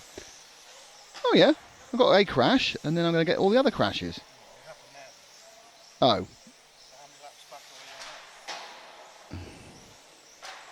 I think we're a couple of laps back or ahead, because that Wait, wasn't... it said it was only 14 seconds. Oh right, okay. I see. Hang on. Oh, I've got this wrong. Let's try again. Is that it? That's it. Yeah. Yeah. So we had 4 cars approaching the complex. Have you found it? You can zoom in with that. Where's that going from? Zoom in. That's it. Now. What happened there? You happened.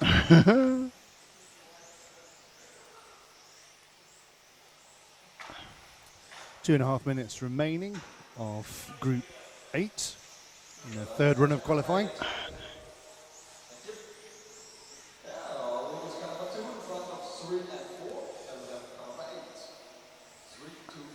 How's it going, Nick? Badly. Okay, I've got the in. Okay, well, we can always... Need to be concerned about the out. Okay. Let's try it. Oh, no. Oh, it's at no. full speed. But it's the right bit, isn't it? It's the right bit, but now it's going to go on for an hour and a half. No, you can slow it down during. I didn't know that, but it's too late now. It's happened. It's a VRC. This is merely the aftermath of the carnage. Right. Okay. Can I At that play it point, again? Errol Shertroy was in There the we lead, go. but Right. now we have... No, it's slow. Oh, here we go. Spun out, clipped him, banged him, smashed him. That only took 6 goes and 3 minutes of TV time. Remarkable. Do I get a prize or am I fired? Genuinely remarkable. Thank you. Congratulations. A minute left. Yeah, I won't play it again. So the last minute isn't that eventful. Well, Georg Wergner, who we showed at the beginning, is winning. And we are now into the 3rd heat of Modified. This is the 2nd heat, so the 3rd heat to come. So we're only halfway through the Modified run of round 3. So there's 6 rounds of qualifying. There is. How many rounds is it? How many rounds are to count? 3 from 6. So you drop your slowest 3 times. Your lowest 3 points. They're not necessarily your slowest 3 times, because you could go slow but get more points if everyone else has gone slower. Right. Yes. So Andreas Verger is ahead of Verl with Majic Jun Bender, sorry. The Ryback, Errol Shiratoy, Marcel Dostel, Roman Bilic, Radonjan Huska, Jive B. Bahar. So we are getting towards the business end of modified now. We've shown you the stunning ability that I have to show replays. It's frighteningly good, isn't it? Yeah, let's not go there again. Oh, you're so hurtful. You're just hurtful. As we look to our left, wondering if James is going to turn up. He may have left, of course. He may have been monitoring our conversation, just left. So in terms of the rounds that have already been run, Yeah. this is the third round. Yeah. So after the fourth round, Mm-hmm. are we going to be in a position to confirm who is TQ? I mean, But presumably. no, you'd have to get 3 TQs to be definitely TQ by round 4. Okay, so who's TQ? So Mobus has got 2 out of 3. And we're talking mod. in stock, but in Right. mod, Hagberg has 2 out of 2. If Hagberg gets the pole in the TQ in this one, and the TQ in round 4, yes. But any other result means no. However, once we do know who's got the pole, they're going to get their special pole interview, which is why we're kind of hanging off a little bit on the. How are we going to do that? So we are going to do it. We are going to do a grid walk. How we're going to do things, we'll know when we've done them. Brilliant point of view. But And those then of you we'll watching, reverse there will engineer what be we've done. a pit walk at some point today. A pit walk. Yes, I'm going to do a pit walk at some point today. Okay. Is it going to last 20 minutes? No, It's going to be during the groups 1 to 4 of stock. Yes. So after this, then. No, After not the this, next not two. this round. 'Cause I'm not doing it till we know who's on pole. Which might not happen until the end of the day. But obviously, if we'll do it round 5 if it isn't looking to happen. But it's called not combining things together. Okay, but you don't want to do the TQ interviews during the pit walk. That will make it too complicated. The TQ interviews need to Does happen it not? on Oh, their okay. own. In which case, the pit will be happening sooner than I thought. Yeah. In fact, we might do it. Actually, we might do it after this round, but we can't do it until after they've mastered. You're quite right. It has to be heat 2, doesn't it? Here comes James. Da-da-da-da-da-da-da. No, he's filming from a corner now. Right, let's see who's. No, lovely. Singing a bit off mic. Back to your camera, young man. 5 seconds to go. Vaser Ilya will go off in the front of this one, which is heat 3 of 5. Vaser did not qualify well on Friday and is suffering for it even now. Poor old Vaser suffering for it now. And there he goes, through the complex. And roundabout.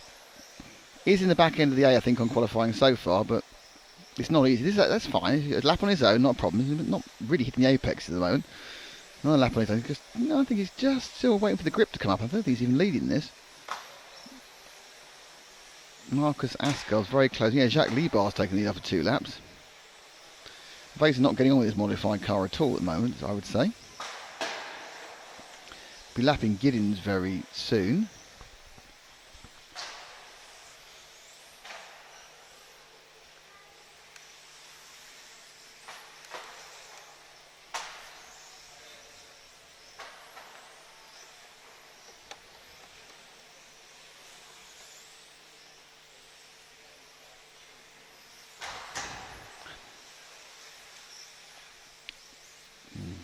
So there goes Vaser.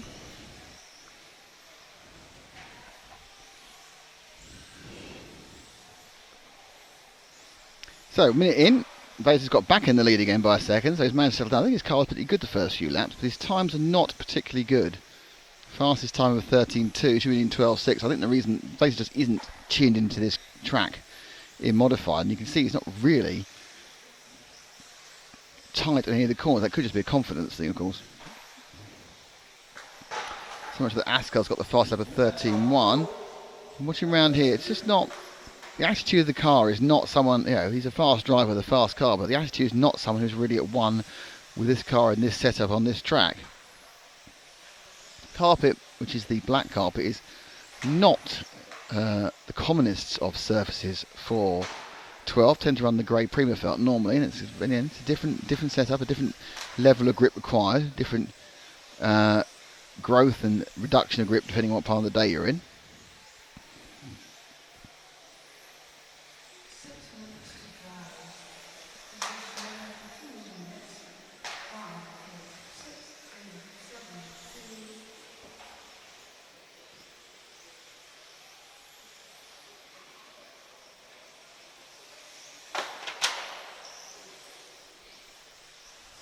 1.6372. Carry on going through the Vaser.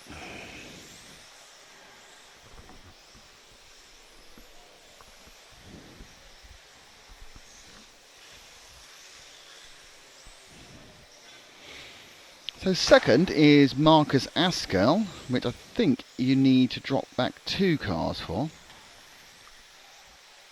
Pretty sure that white and yellow is probably Marcus. I'll confirm that. He's got Damien Gideons in front of him. No, it's not. That's stay with it. But that's Jean-Michel Vinard. We'll stay with Vinard for a second. The fourth in the white and the yellow. Illy's finally got down towards the 12-second lap with 13.089.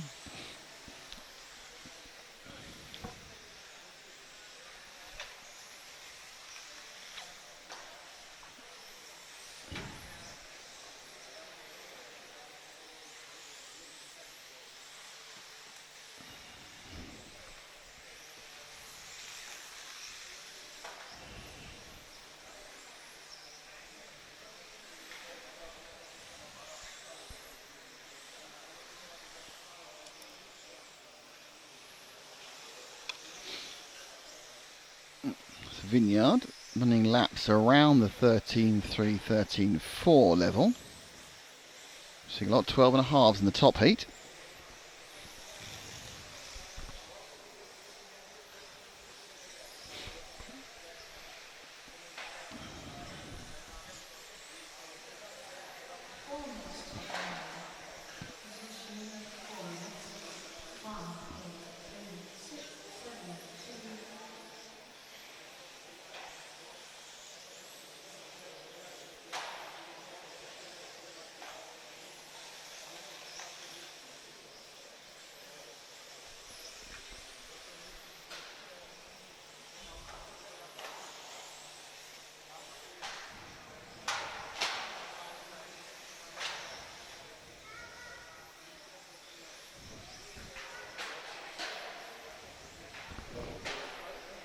So let's see if we can pick up Marcus Asker in the 8. He's just starting the lap in the... where's he gone? There he is. He's the multicoloured car behind Giddens up in the straight. So he's the second of the colourful cars going around the corner now.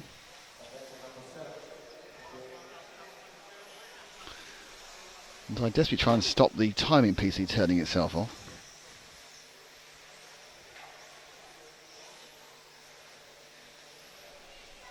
It says press the button. Doesn't know where the buttons are. Oh well, probably going to timing in a second. It still work, don't worry. So Vaser's winning. It's now Lee Bryan second. Asker, who is now is in third. He comes underneath us, sweeps round.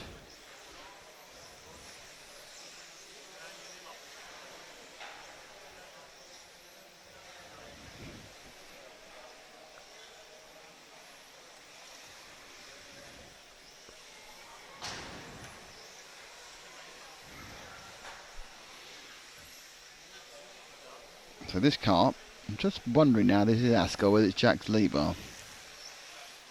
That is actually our second place man, just a crash. That is Jacques Lebar in the 3.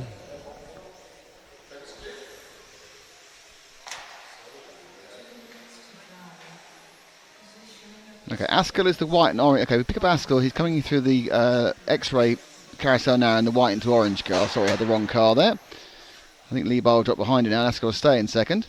Managed to curse Lebar well there. Follow Illy from Pekka. We already have. He missed it. The whole first few laps were following Illy.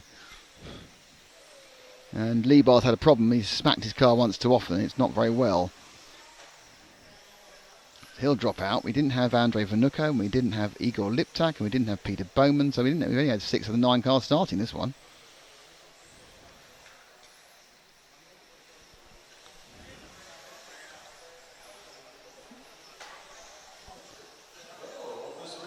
So losing a lot of cars in this one, which is heat 9, so there's 2 more heats of modified in this round of qualifying.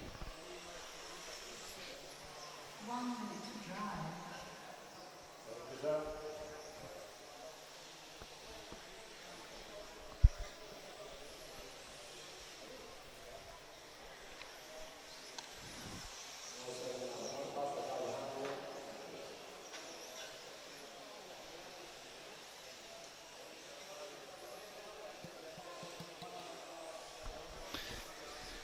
Okay.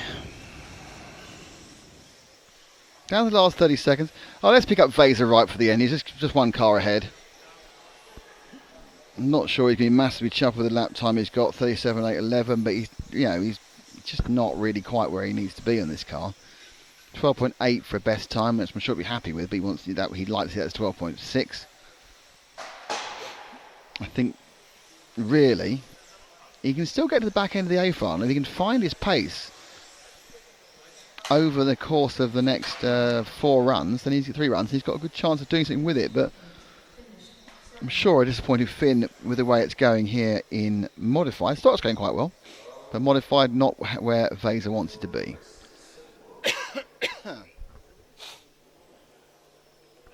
So he briefly saw James then, and then he disappeared again. Oh, he sent me 2 messages, that's why.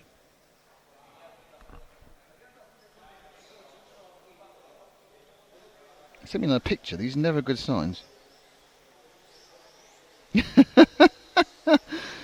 Oh dear. Yeah.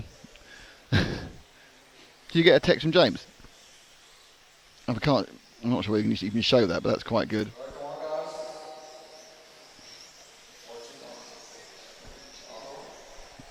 Ah, the wonder of fonts.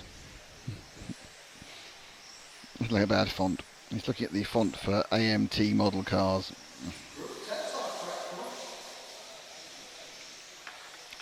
So, we are very near to the very sharp end of this one.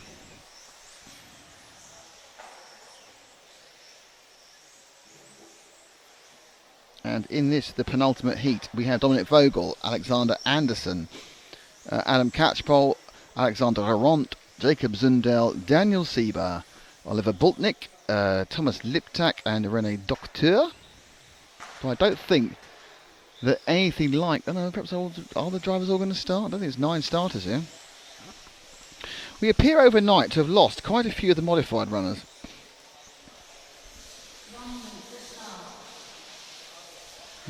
Looks like, again, we're not going to get all 9 cars starting this one. As I look for my... 47 seconds to go. 47 seconds to go. Sorry.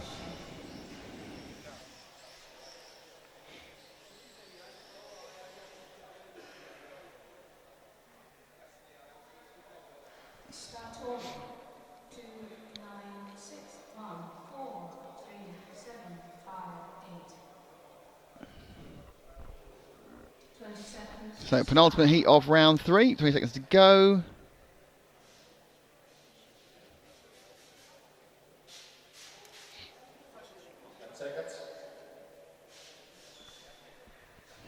Let's get someone on the camera.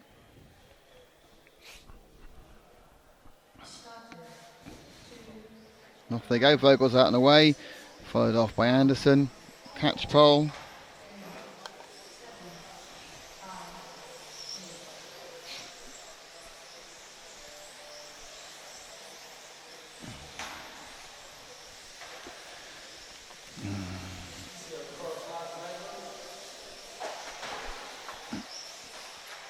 So James is about to go onto the main camera.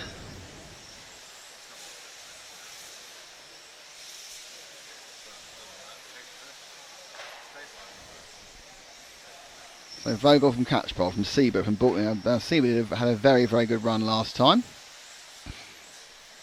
But let's see if we can pick up Matt, taking pictures of James. Hello, James. You'll be pleased to know, James, I managed to do a far, far worse replay situation than you did earlier. Let's pick up our Daniel Sieber, who's coming underneath you now in the orange and black car, or grey car. Sieber's running in second. He did win the last one and do particularly well in the round.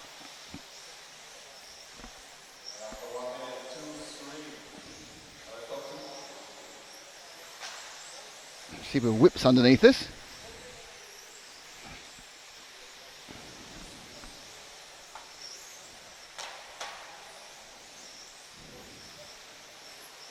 Running a couple of seconds in absolute time behind Vogel. We had a bit of a downer last time, but he's got the mojo back again. Anderson's is third, then Zundel. Oh, Boltnick's turned up again, doing quite well. And actually, against my statement, all 9 cars are taking part in this one. Here at the Hudy Arena, with Zen Racing, Montec and X-Ray, and of course EFRA, for the EFRA 112 Track Euros. It is round 3. Round 3.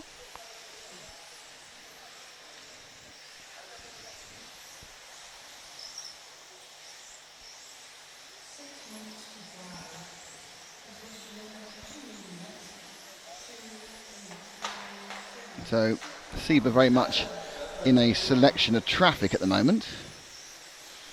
I'm not actually sure whether he's got through nicely.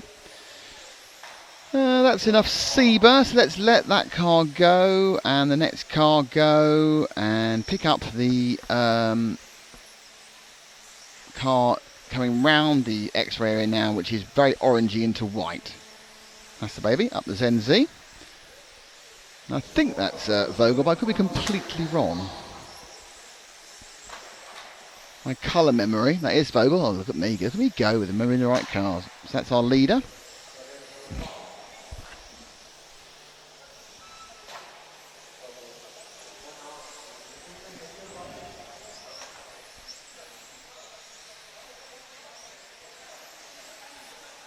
Vogel predicted around the 38-39 lap mark, which is pretty much what the guys at the top were doing before. 12.4 best time. So Vogel looking to make a serious statement in the penultimate heat of modified.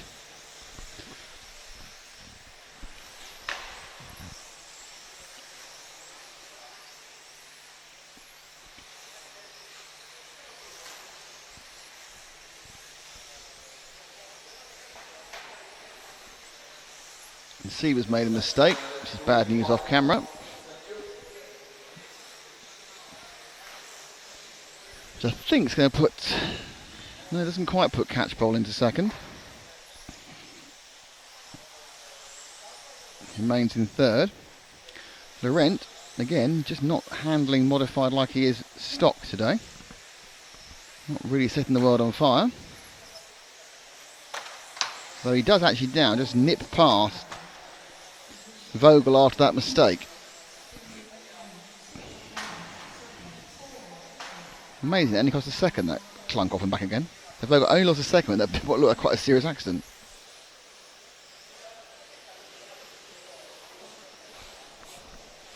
Alex Laurent trying to discover his mojo.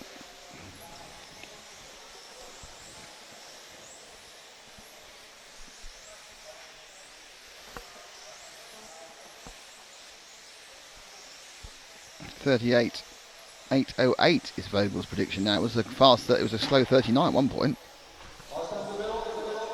Laurent makes a mistake. Let's see if we can find Adam Catchpole. So you need to go to the Zen Z and wait for the bright lime green car coming through now. That's Adam Catchpole.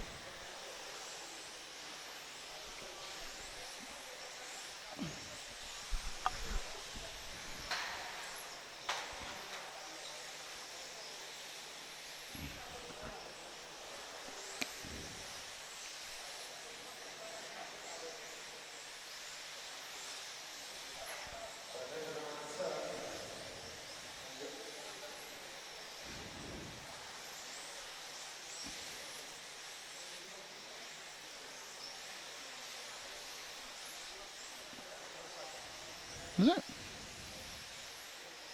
No.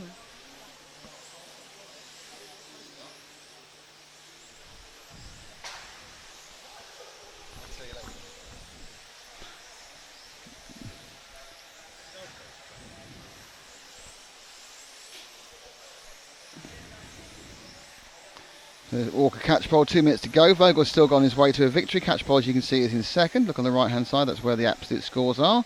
Sieber third. Zundel running with Doctor kind of swapping for fourth. Laurent Bultnick, who's had a bit of a dodgy day, really, down in seventh.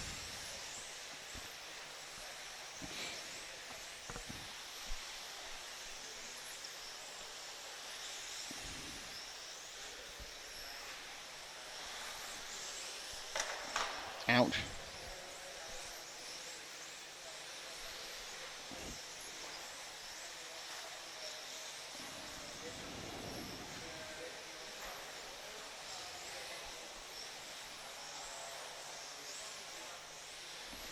So as we wait, a minute and 17 to go, still the leader is Vogel.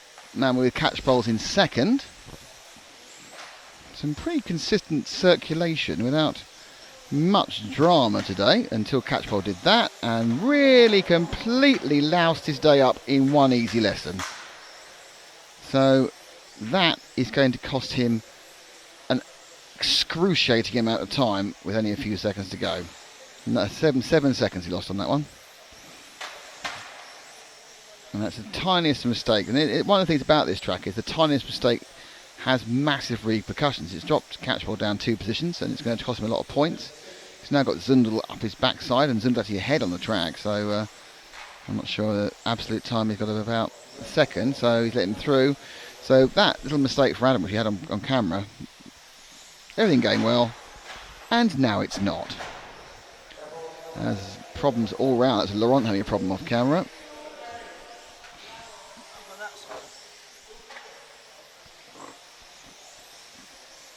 So Zundel.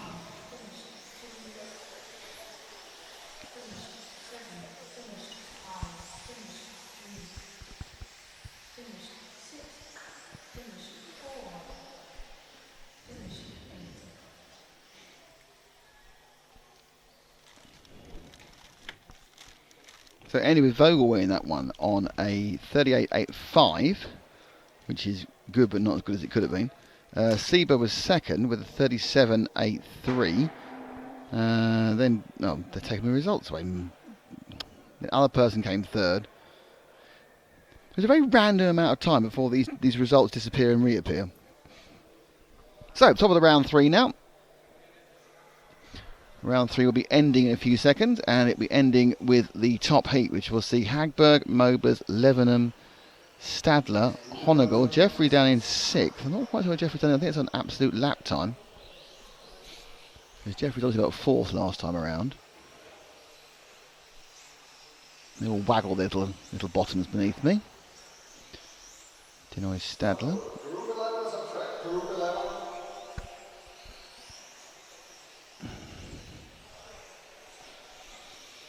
Now, is Hagberg back on a white car again, or has he gone back to his green car? On a white car. So Hagberg has decided he doesn't like the green and white car. He sprayed, despite being pole yesterday, he sprayed another body up in pure white.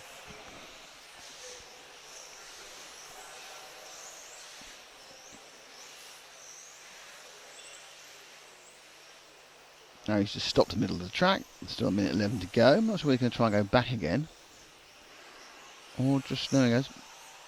No, I want to get a bit of clear air to do a fast one. It's a white car at the bottom of your screen there. Oh, made a crash.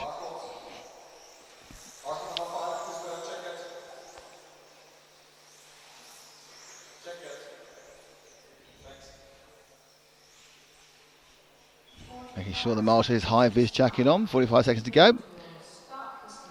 We'll start off by covering Hagberg.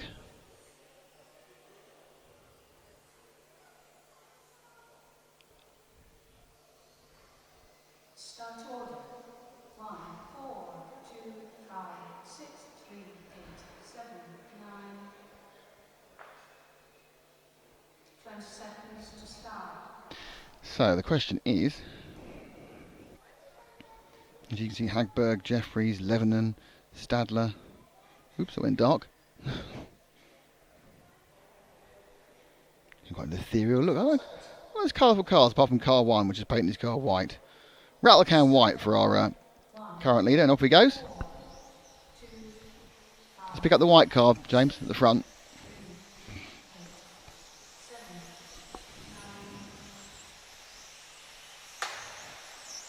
So Hagberg, first lap out 12.8 and immediately leaps into a lead over Mobers of 0.3 of a second.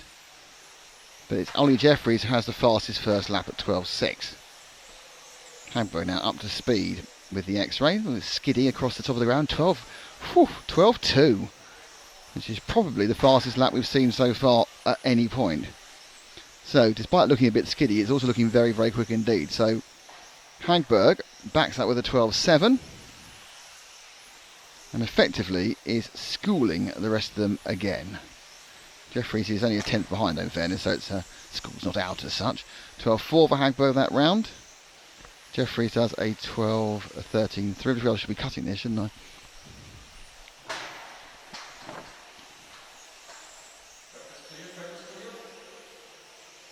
So let's now switch our focus back one car to Marcus Mobers in the yellow and orange car.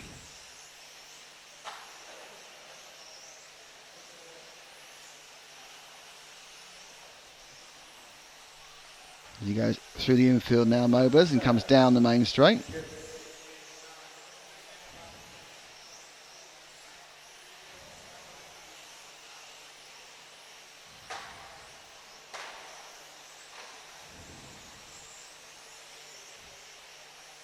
Shoots down, that's Mobers in the yellow and orange car.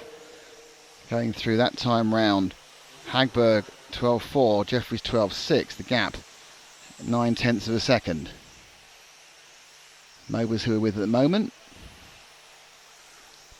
is running overall in fourth behind Honegal, who's found a bit of pace.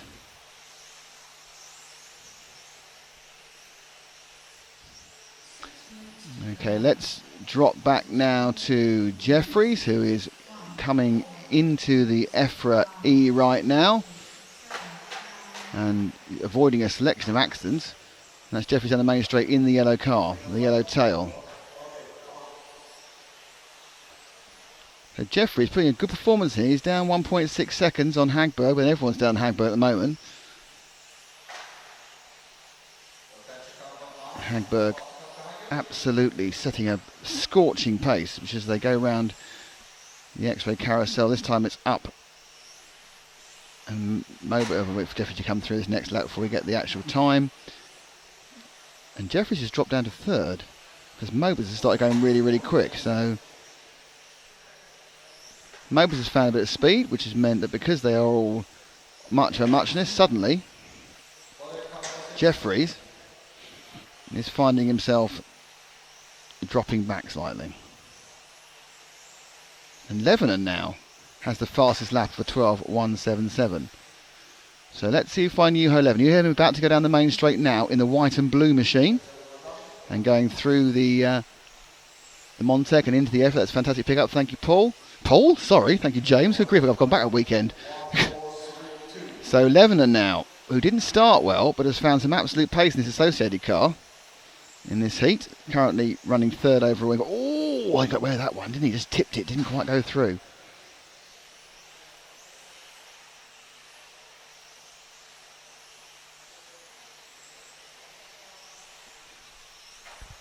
So Honegal in fifth, but that's Levenon now. The gap to Mobers currently, just waiting for him to finish the lap. Mobers is 2 seconds off Hagberg. Levenon is 3 off, and Jeffries is in the middle of all of them. So it's these four. Again, this man here, Levenon, Jeffries, and Mobers are very, very, very, very, very close.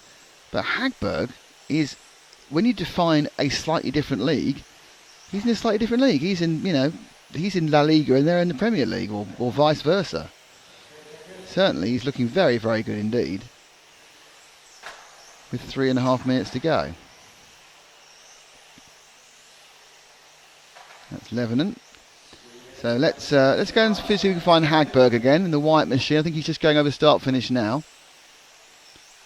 And This is the Hagberg car. And this is what's called poetry in motion. The only disappointing thing about this entire performance by Hagberg is he's doing this on an all-white car. Matt, you need to go forward one car. There's 2 whites in a row. It's the leading white car. Or is it? Or am I wrong? No, you're right, Matt. You're absolutely right. It's the second white car. I do apologise. You're right, Matt, and I'm wrong.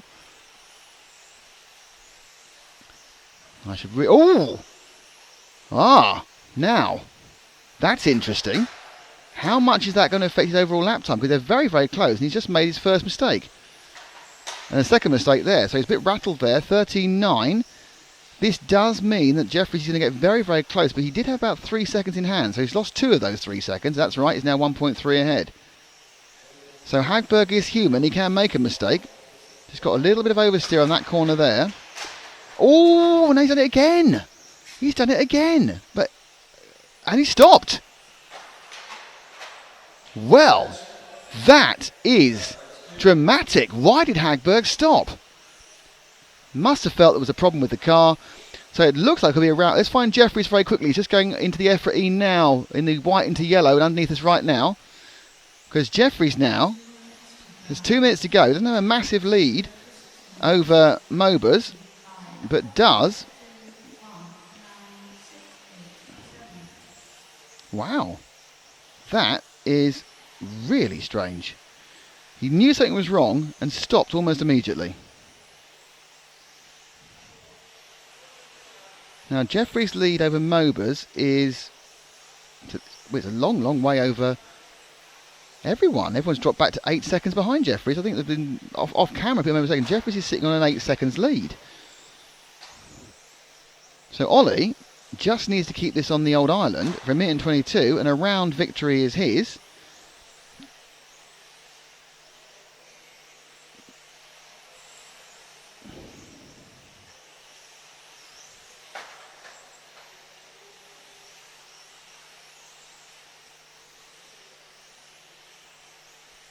Wow. Well, this one's turning me far more exciting than I thought it would be.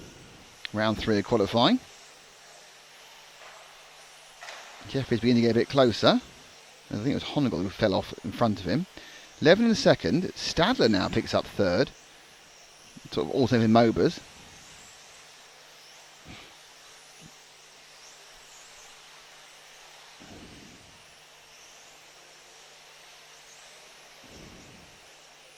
So Jeffries inheriting the victory. So he wasn't far off in fairness before that, but the margin of victory is going to be quite surprising. It's just coming down a little bit. 7.5 it looks like, with 16 seconds to go. So all Jeffries has to do is complete this. He might, he'll finish on this lap. This lap will finish him. This is Jeffries' last lap.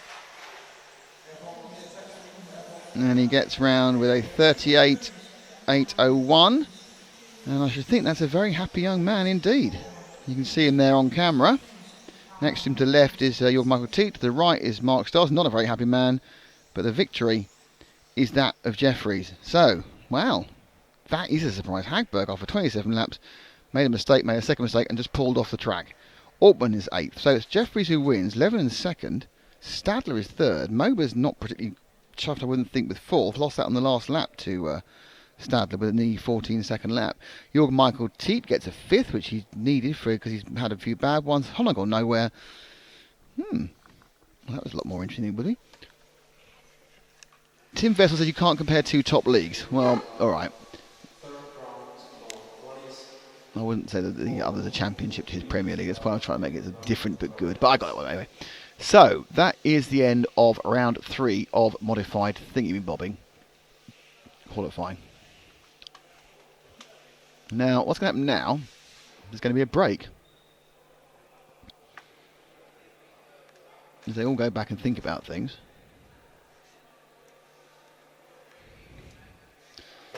So obviously what you're going to ask me, I'm sure, is what does that done to the overall positions in qualification? What's that done to the overall position for qualification? Do you know what? I couldn't get anybody at the Neo to do that. They had no idea. They didn't. They looked at me going, bruh. Well, this is what happens when you travel with the A-team. That's right, in a bus with the A-team. Full. Hey, do That was a silly way to describe that. James. So, no, I'm over amused by that. So Hagberg stays top and Jeffries moves second. So with and that would be how it would be if we counted. So Hagberg has 2. So, now this one they've counted 2 out of 3. So it is correct.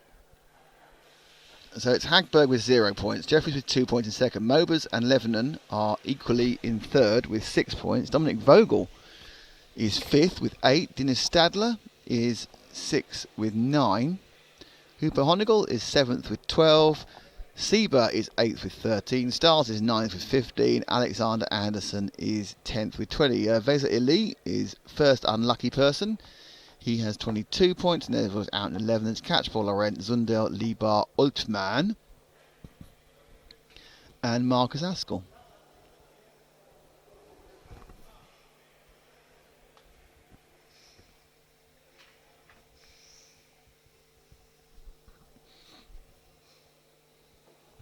So that's where it stands at the end of this round. So round 4 will be starting in a few minutes. Which is nice for round 4.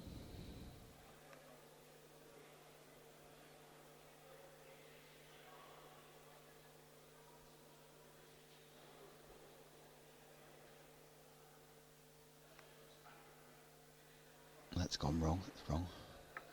Pressed entirely the wrong button then. Not the first time. Luckily I wasn't connected to anything important. So we have a little bit of a relax now. Sit down, wait for the start of stock. Stop. That was mod. And we're waiting for the start of stock. Oh, Q3. Yeah, mod. In fact, we need to do 2 things. We need to take off that grid result. And we need to remember to change it to Q4. Which I would have completely forgotten if Paul had reminded me 3 hours ago.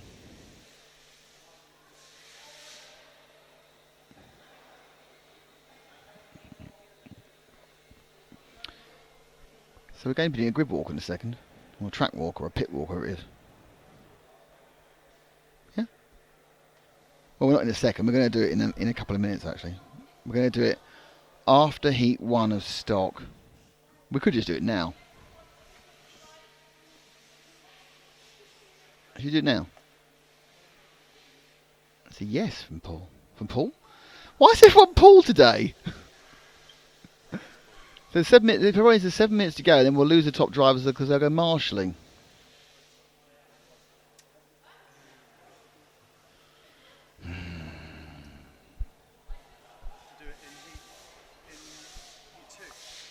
Yes. We will. We'll go and do a walkie-walkie pit walkie thing very soon.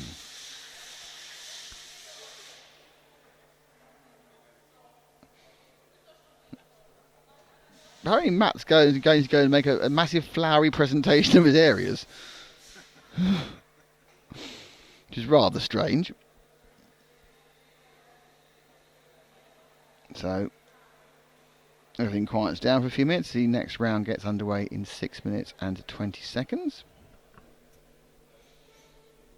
With heat 1, and then we're going to, after heat 1, when everyone comes back to their barracks because they've done their marshalling, we'll do a little bit of a meander around the pits. Camera willing, obviously.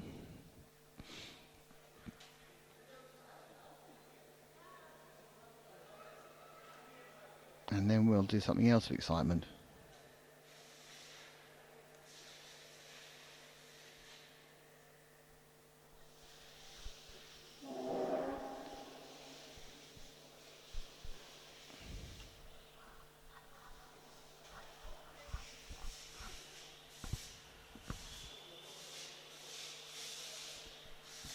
So we go from the fastest to the slowest.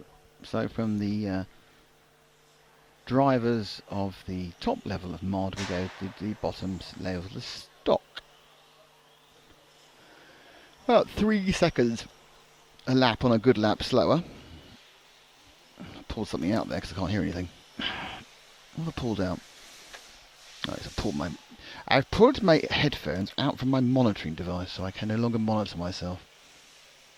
From the very posh set of monitoring headphones that we have there. A little bit of background noise. 5 minutes till they get going.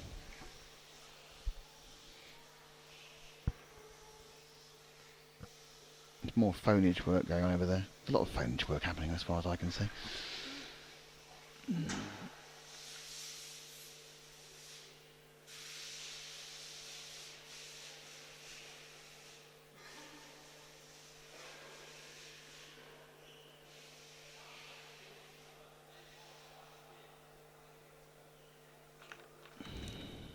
Oh, pen. Oh, no, I thought I was going to lose my pen then, but I don't.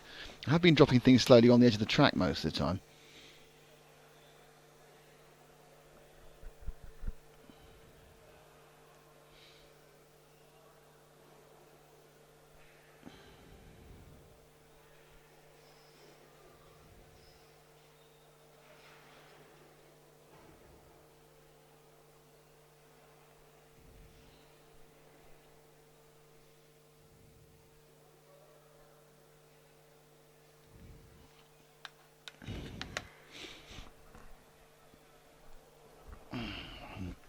So the noise goes down and gets quiet. And there's a man fixing the track.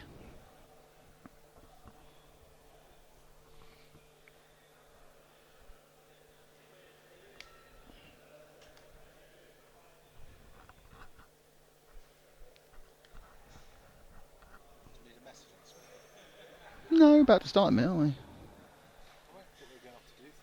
No, we've got this first heat going to troll around, and then we're going to go into the grid walk, pit walk, walk of shame. That's right. That's right. 3 minutes to start.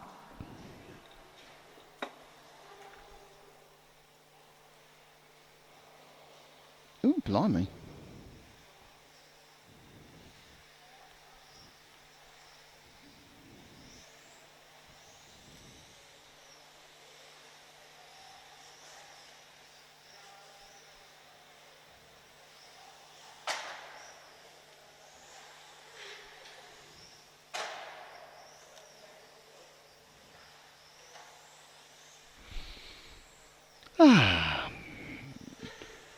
Gentle whizzy whiz squeak squeak of various cars.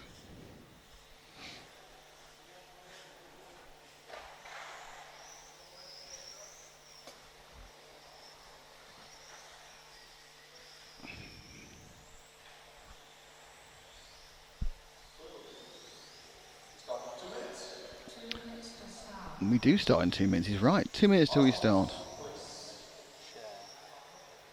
Sonny and Cher.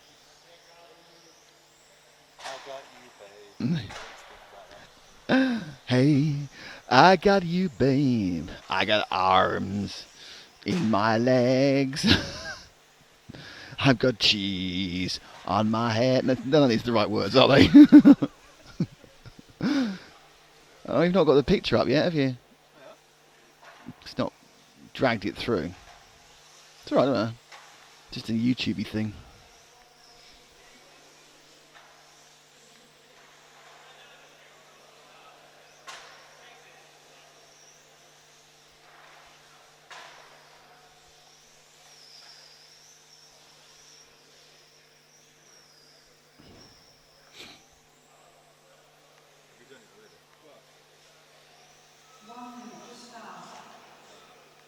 One minute till we get going in round number 4.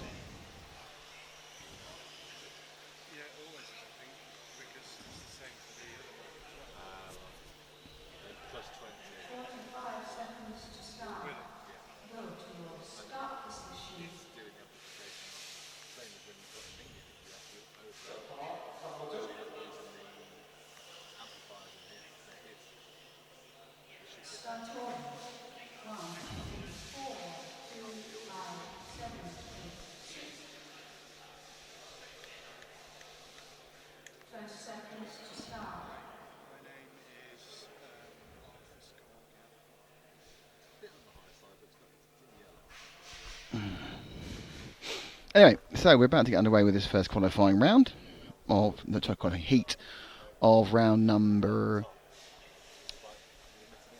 James, could you throw in the graphic, please? Timing. Thank you. There they go. All sprinting around beneath us. No, timing, the positions. Our big favourite one, that one. Yay!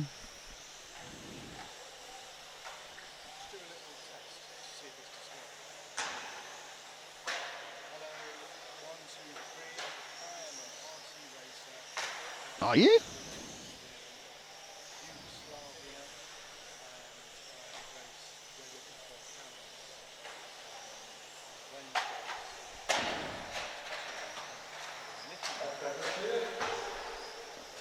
Interesting.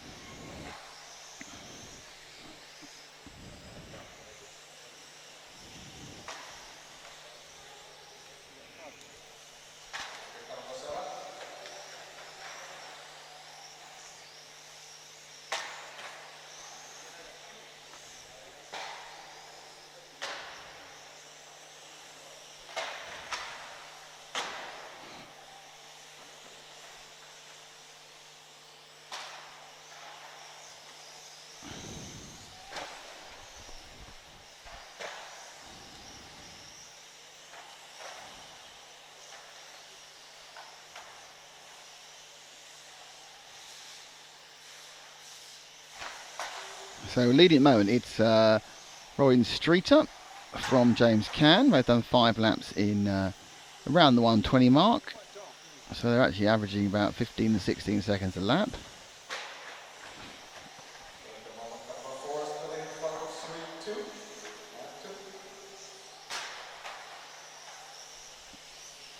Have you attached the positioning point for Matt or James?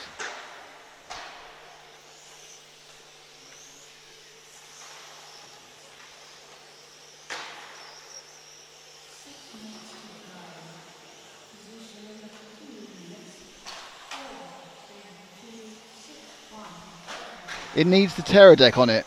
It needs a Terra deck on it.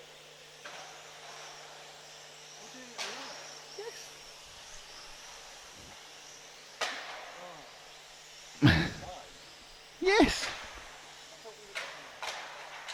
Well, we record it. When we record it, we can't replay it back. How can we play it back if we record it? We haven't got the gaps in time to do it.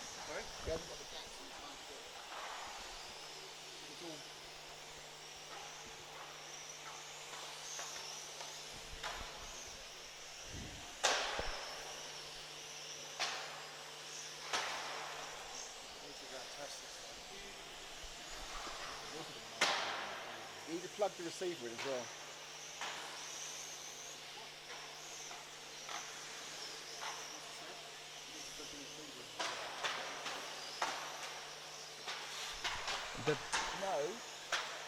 The mains plug for the receiver.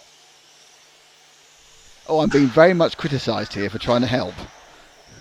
We're arranging for our grid walk, and I'm getting the I've asked Mummy to make pastry look from Matt. Like, of course I can make pastry.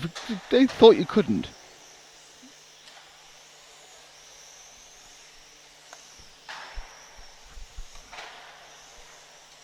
Now Matt's using his creepy feet.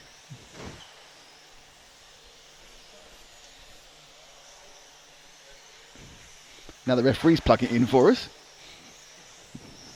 After joking about things, he now realised I was right.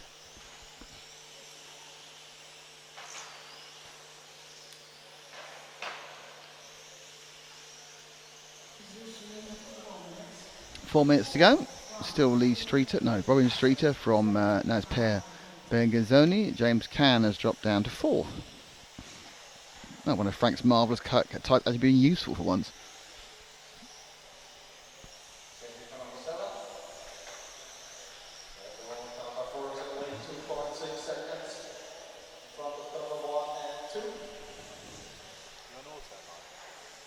Yep.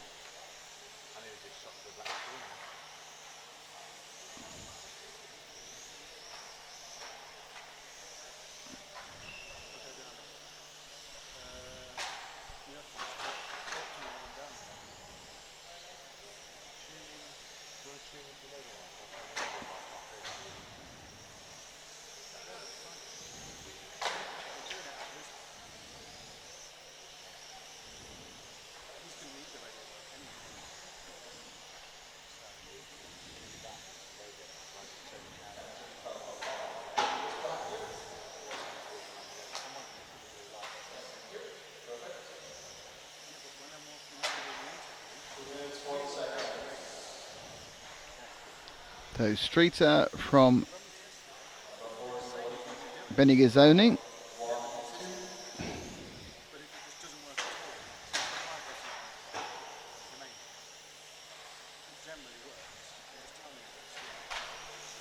And the sound will always work. Won't it? It's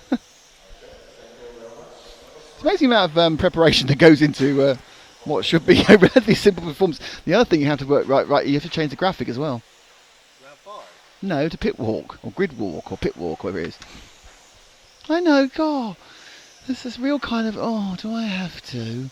Oh, it's just not on. Oh, I just don't want to do it. It's not fair. You're just doing too ambitious and doing things we want to see. This heat's trolling on and we're just doing positioning stuff, but he's being won by Robin Streeter quite comprehensively. He's 6 seconds ahead of Per Bengoziniti.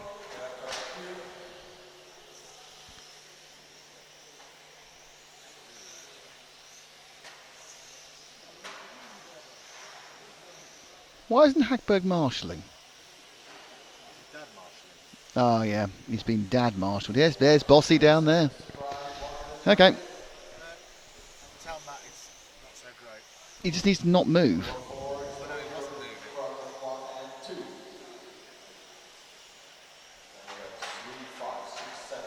He needs to hold it higher and not move. As fast. Slow movements, it's fine. Can you hold it high? I'm talking to no one. Can you hold it higher? No, don't point it higher. Oh, I love this. This is fantastic.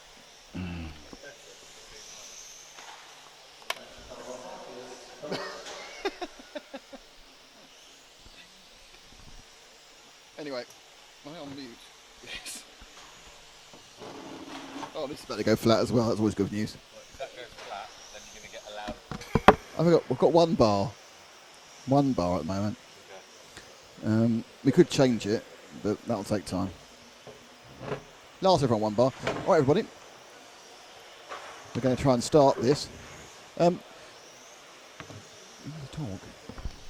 Do I want to talk? Yeah, on the stream. But you can and talk. you need to cue us in as well. Okay. Live telly. Having to do live talking while Top talking here. to We're Matt. finished. Signal's not great. Let's go and do something exciting. Gang. I'm now walking. That's better. I think Matt's head was in between the transmitter and the receiver.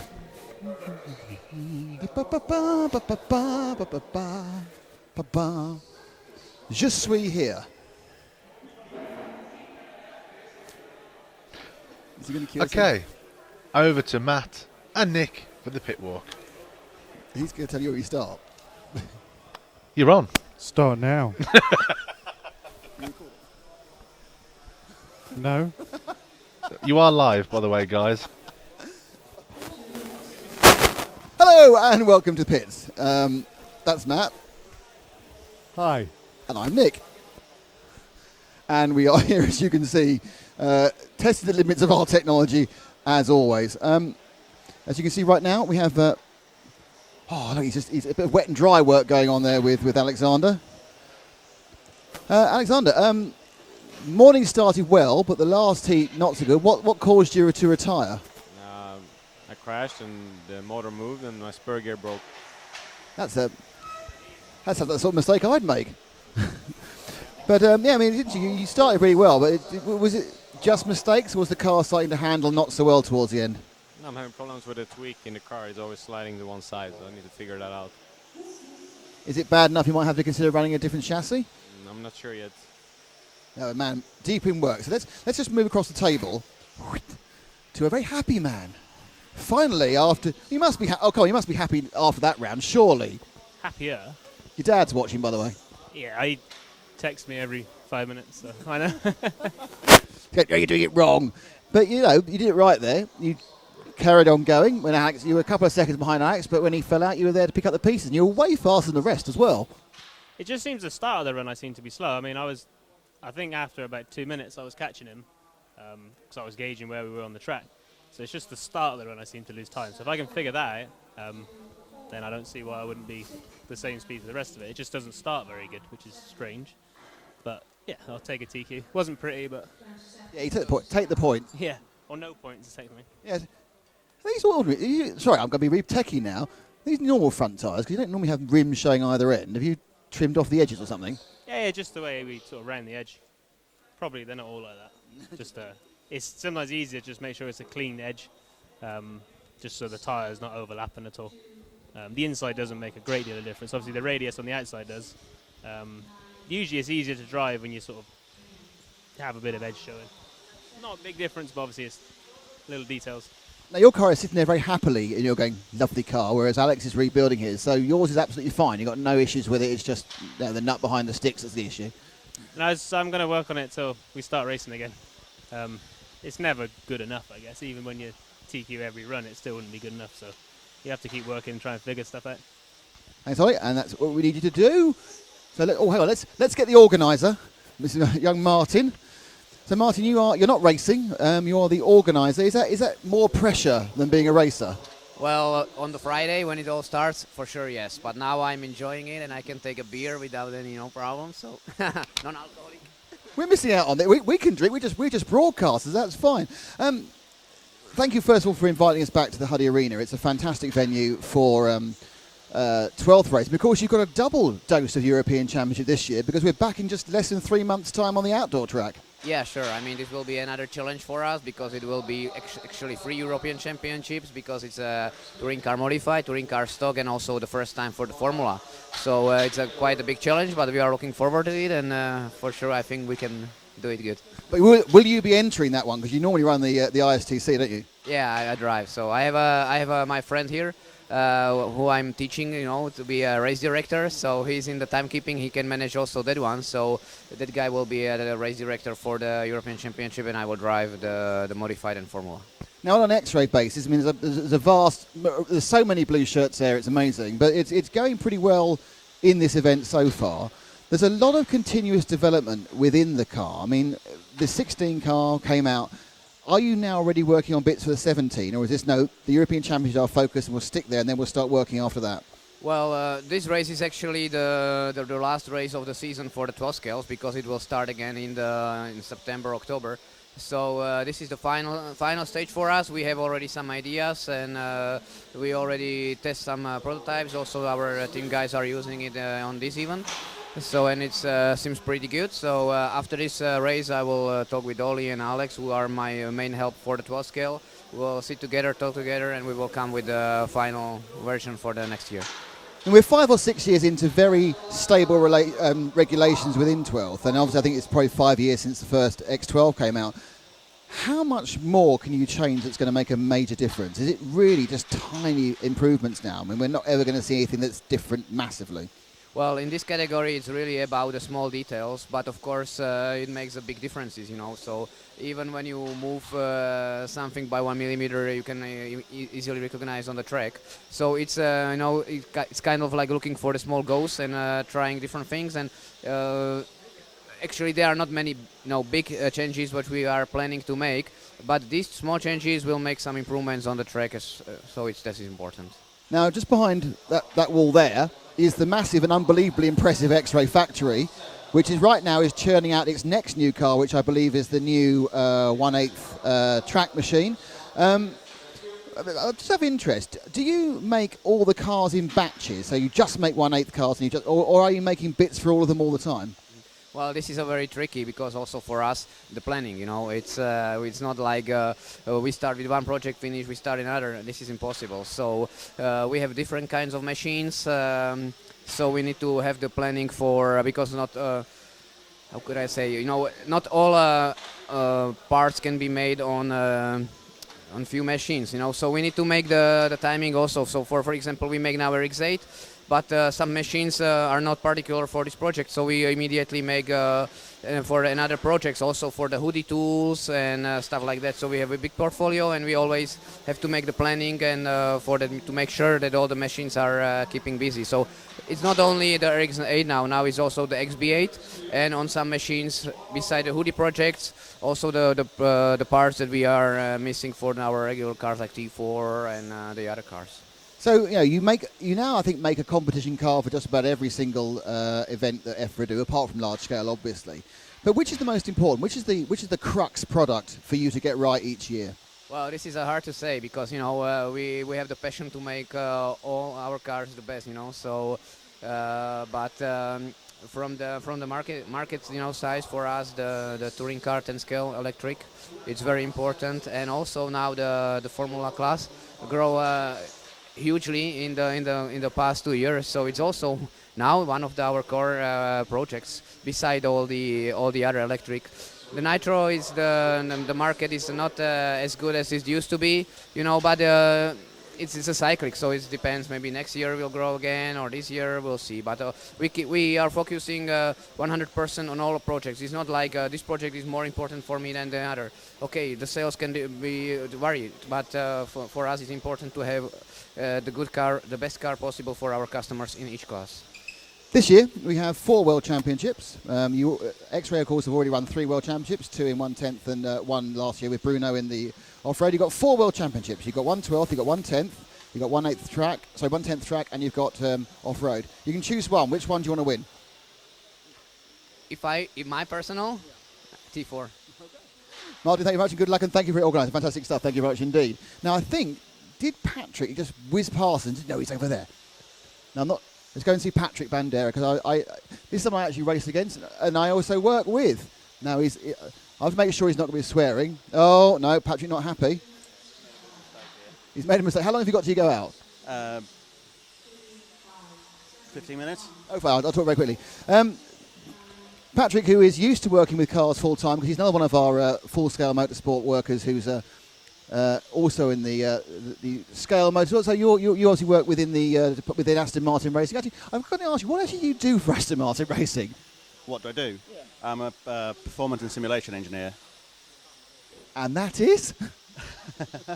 Basically, at the track, I keep an eye on the health check of the car, really, and try to work with the race engineers to improve the performance of the car. And back at the factory, I work at simulation and dynamic simulation and aero as well. And you'll be at the WEC with me in 2 weeks at Silverstone. Correct, that is correct. Now, the other thing you might not know about Patrick is not only does he beat me at club level as well as national level, he's also the only non-European taking part in this event. Okay, yeah. You're naturalised from what country? I am a Brazilian. I'm from Brazil. How long you have no trace of an accent? How long have you been in the UK? 2011, but I'll blame my mum for that because she's an English teacher. So I started learning English when I was like 5 or something. So I'll blame her for that. And what's the racing scene like in Brazil? I mean, I don't suppose there's much carpet racing. Is it just IC stuff? It's mostly IC. There is touring. They race touring cars outdoors, but indoors it's pretty much non-existent, really. They had the 8-scale Worlds a few months ago, but yeah, the outdoor IC and touring car scene are pretty big. And just finally, how's it going? Well, obviously you just made a mistake, but apart from that, how's it going? Because last year I think we were BQ, weren't you? Yeah, it was BQ last year. This year, I think everyone stepped up their game a bit more than I did, maybe. Blimmin' people. Yeah, you got to blame them. It's going okay. Found a few things with the car. The carpet now, last year was a brand new carpet. This year the carpet is already a year old and had quite a different types of additive in it. So trying a few things with different tyres to see what it works now. Patrick, thank you very much indeed. Now, I'm not sure whether... Yes, what? Yeah, I'd never make any mistake. I'm going to go and talk to Marcus. I'm not sure about whether the camera on this side. So let's go and see the man with the silly hat. Marcus, could you stand up? Because we just got a reception problem with the camera over there. So if you could stand and look at the camera, that'd be fantastic. I'm very good, Marcus. How are you? Fantastic hat, by the way. Yesterday, everything looked fantastic. Today, not so much. It's not that bad, I think. I just need to keep it on the track. Because in the last run, I had same speed on Alex, and I just barely touched the border and just fly away. It's so hard. If you try to push, you always have the risk to touch something, and the track borders here are very hard. So it's going to be interesting in modified. Now, you're the only driver from the top 4 or 5, well, actually Hooper as well, who's doing both classes. Advantage or disadvantage, do you think? To be honest, now I think it's a disadvantage because I'm so busy. You know, if you crash and you broke your car and you only get like 4 or 5 feet to repair it and make it straight again, and it's very hard. I mean, that's the point. If you're hitting the barriers really, really hard, is it like any big accident is tweaking the car? Well, if you touch the borders from the side, yes. But if you touch it at the hairpins, it's not that bad. It only maybe, breaks a little bit your body shell. But the problem is, if you touch it from the side, then you maybe risk to bend your part. So that's the problem. So you were here last year. Do you prefer this year's layout or last year's layout, or do you prefer a layout which is like, much more open? I think the layout is super awesome. It just doesn't fit together with the track boardings. That's the problem. If I compare it to the Reedy race or like America, where they have the CRC barriers, they are way more forgiving and softer. So if you touch those, it's not that hard and your car doesn't fly away. So here you have to be really, really careful. But it's the same for everybody. But it's going to be interesting in the finals, I think. Absolutely, yeah. Once everyone's going for it. So you're sitting on pole in overall for 3 rounds in stock. I mean, you're running a second and a half a lap or so slower. Is it much easier to go slower, or because I know I run stock, you just jamming the throttle, does it actually make it harder because you're pushing so hard? Well, the tricky thing in 13.5 is you really have to push on throttle, because if you lift the throttle, the car suddenly turns and then you touch the border. So it's not that easy to run in 13.5. You have to. It's totally different from modified, of course, where you have to be really careful on throttle. But well, every class has its challenge, so I think. And give me a prediction. We're obviously going to be on pole for stock. We've given you that one. Where do you think you're going to qualify in mod? I think, to be honest, this year I have a really, really good pace, which was seen at the Reedy race. So right now I'm a little bit frustrated because I didn't fully focus on modified. But I mean, if I can keep it on the track, everything is possible. And still, if you start like 3rd or 4th in the final, Ollie crashed, Juho crashed, Alex crashed, I crashed, so I think it's going to be tight. Marcus, best of luck. Thanks for talking to us. So, there's a meander out. Now, I think we have Juho. I want to speak to Vaser. I've spoken to Juho. I want to speak to Vaser. Can I just say, you're in the wrong heat in modified. What happened? Was it just bad practice on Friday? Yeah, I had a bad Friday. I just couldn't get the car settled, so it was really difficult. I couldn't make 3 laps like I should have been, but I don't know. I tried to get into the second best heat yesterday, but they didn't change those, so I'm struggling there with the slower car. But it's not their fault, but it's basically my fault. But anyway, they should be able to change the heats afterwards because they see that there's faster cars. Now, are you still driving one of your own cars, or is it a combination of somebody else's stuff? Actually, it's the prototype of the forthcoming Destiny VD12. It's mostly like it will be in a production, but there's some changes that will come later on, like the tubes on the rear and the front. But mostly, yeah, it's my design and will be out after the summer, I hope. And that'll be under the Destiny trade name rather than the EV design. Yeah, it's not under my name. That sounds like less financial risk. I don't know. It's way better to do it that way because there's bigger resources behind the company, so I can just do the design and somebody else makes the parts, so it's less work for me anyway. Running both classes, especially with the difficulty you have with the heat being modified, is that proving difficult, or are you actually quite pleased you're running the stock as well, where you're going to get the A final and you can have a fight?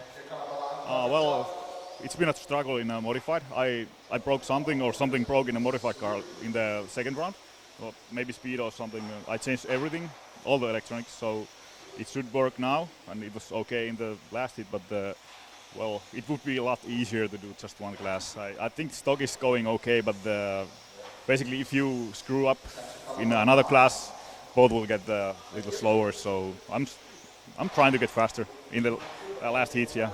Brilliant. Thanks, Fraser. So there's one other person I can't see. Oh, I can see him. Let's go quickly. This way.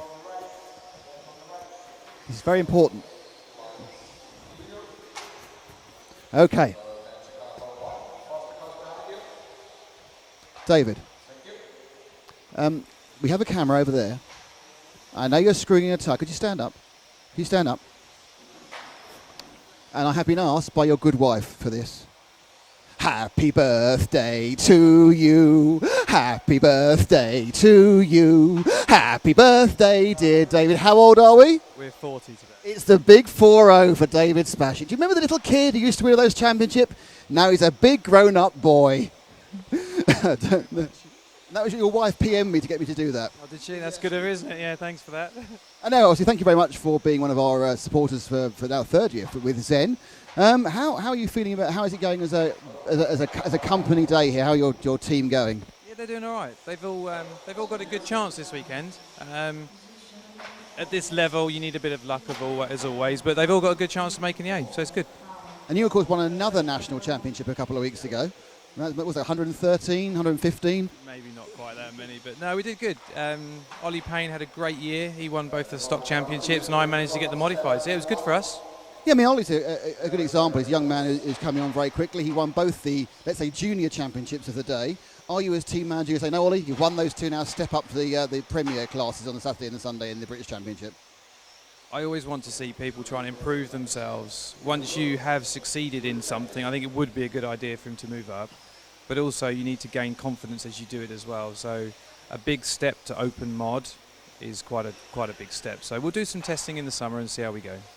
Now, obviously, you haven't run this track, and last time I spoke to you at a big meeting, you told me this is why I don't run big meetings anymore. I mean, what do you think of the track layout? You've run all around the world. It seems quite complex, and also doesn't let you make a single mistake, does it? No, but then you shouldn't make a mistake. This is European Championships. This is the best people in Europe racing for a title. So a mistake is going to be hardly punished here.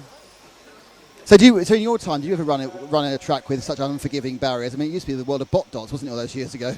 Yeah, I mean, a bot dot, if you hit it, it would send you packing. So yeah, we used to race on stuff, but we weren't as fast. The speed of the cars today is a lot quicker than what I used to race. I mean, it's fair to say we're watching the 13.5s going down the straight, but in fairness, modified 20 years ago was slower than that, wasn't it? Maybe. I mean, the only real comparison I have is the World Championships in Italy a few years back when I was running brush product against brushless, and it was competitive then. So the introduction of LiPo has really been the major increase in speed. Lighter cars, more power available. So you obviously still drive at the top level. I mean, you've driven since 1990 or earlier than that probably. Which was your favourite version of the cars? You know, when did you think they were at their best, most technical, most enjoyable? Are they actually best now? Are they too light and too powerful? It's all different. Everything's different. The skill today is hanging on to something that is just incredibly quick. Corner speed, horsepower, traction, everything's been improved. In my day, the batteries weren't so good. Horsepower was harder to find. Grip was harder to find. So the skill to run an 8-minute run was completely different. So do you think perhaps we have too much power now, and perhaps we should have a limit on the battery capacity and make people think about it more, or do you think it's fine to throttle down? I still like to see the best racers go as fast as possible. I don't think we should ever lose that. Seeing these top guys drive absolutely flat out is impressive, and it's a spectacle to see. I don't ever want to stop that. You don't ever want to stop the Formula One of any class of racing. But the most popular classes around the world now are becoming more blinky led, spec motor led, and I think that's good also for the hobby. Well, the other thing was with the 12 foam environment, there is one other class of car which of course is coming up on the rails, which is the GT12 car. Obviously, Zen manufacture one of the most popular chassis for that, and it's now breaking out of its enclave just in the UK. So if you are watching from outside the UK, look up GT12 cars. They are fantastic club cars. They are. Do you see that getting to being European Championship level? Do you think we can have a European Championship in that, or because it's a 30.5 limited motor, it will only ever be perhaps national level? No, I think that class will grow. We've got no signal, but we'll stick with easy club racing. Nick and Matt for the pit wall. Still got audio. A newbie coming into this sport, that is something so easy to set up and enjoy, and the cost of doing it is so low. I think that is a perfect entry-level class. And it has proven itself to be successful in the UK. Club racing in the UK has grown because of that class. Absolutely. And how are you and your friends at Mardo and Schumacher, how are you working to promote that to the rest of Europe and the rest of the world? I think it's picking up traction in Germany now, but how to the other countries? It is slowly picking up in other countries, which is fantastic. There will be a World Cup in January, and I think that will then raise the profile globally dramatically, and I think that will really be the springboard for the class. As a manufacturer who obviously does particularly well out of things, do you see, say the people here X-Ray decided to build one, do you think that'd be good, or do you see it as extra competition? They don't need to build one. It's fine without them. That's fine. That's good. I mean, it'd be great. I mean, the more competition you have in a class, the more competitive it will become. But the GT12 category is more. The important part of it is its entry level. It's something a beginner can come and race. It'll be a shame to see the cars become miniature 12 scale, very complicated cars. That's not what's required. David, thank you very much. It's very time, and we have done our pit. It's a pit. I guess in grid walk. Our pit walk here today for Saturday. Alex has finished rebuilding bits. It may well be still. No, he's not sure how bent it is or isn't. And we will be back to James at the top. Okay, so that was the pit walk with Nick and Matt. We are currently on Group 4, Round 4. I should really change the graphic. That would be a good help.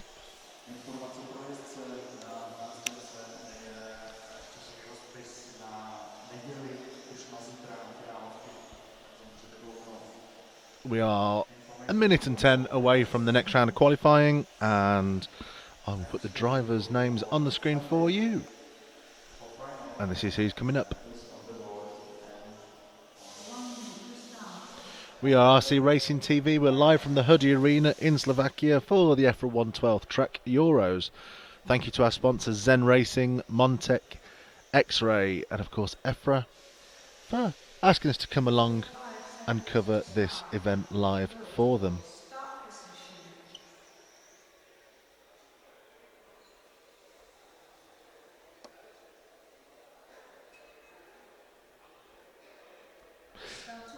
If you haven't already, head over to Facebook. Do go and like our Facebook page. This will ensure that you don't miss on any of the action that we'll be bringing you over the 2016 season. This is, of course, the first race for EFRA. I think we counted up yesterday. We have about 5 more to do between now and the end of the season.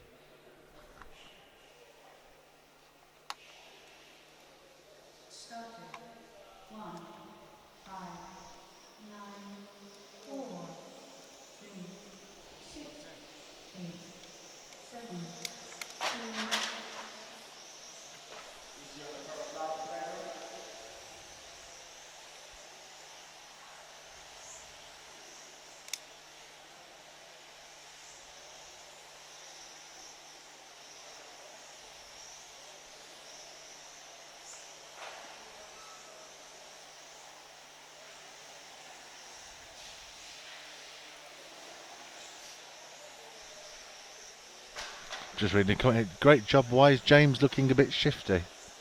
When was I looking shifty?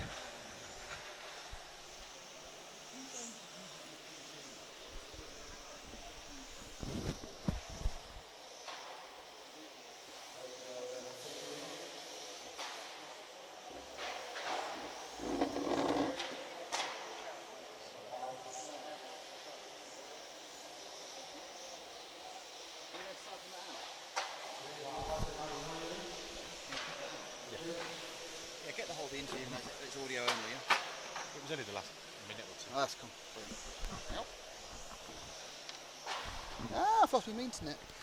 How come it's still working?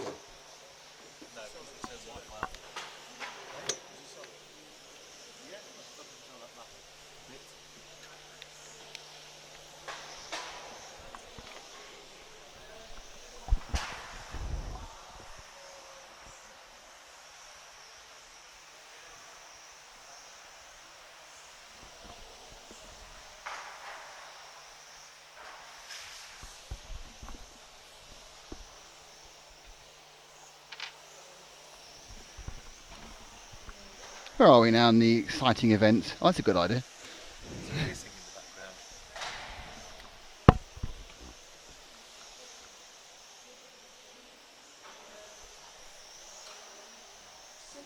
Doesn't affect it. There is a hissing in the background, but that doesn't affect it.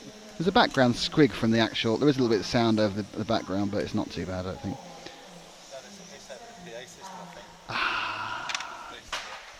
I see.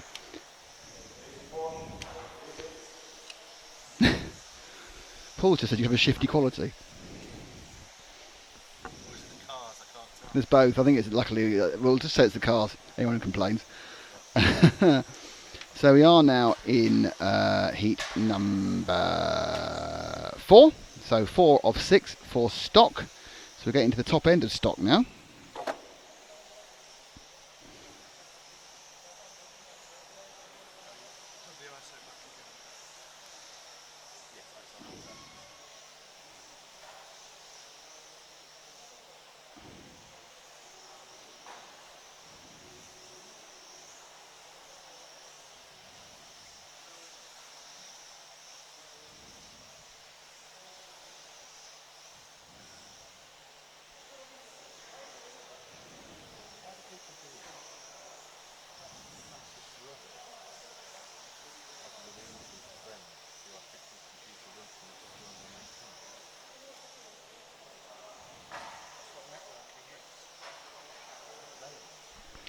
So this one has Andrei Vanucco leading. Torsten Muller is second. Kalyan Bly is third.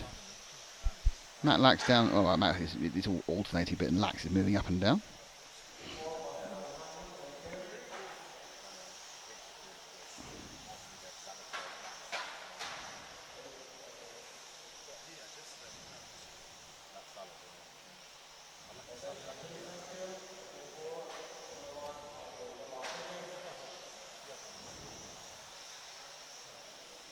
So we're getting right now to the crux in the last couple of heats of... oh, my brain's completely fed, man. Too much excitement about doing interviews. So we're moving up now to the top level. David and Andrew Foster, are the X-Ray boys using the 15 model? No, they're using the 16 model.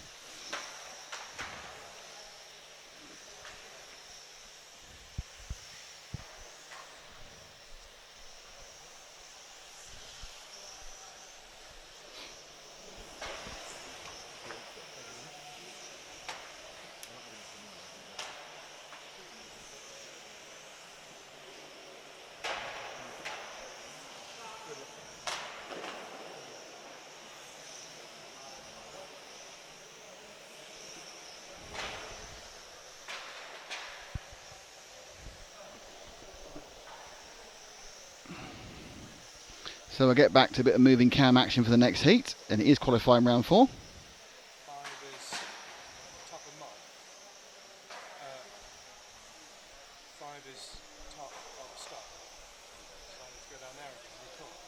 Six is top of stock. 6 is top of stock.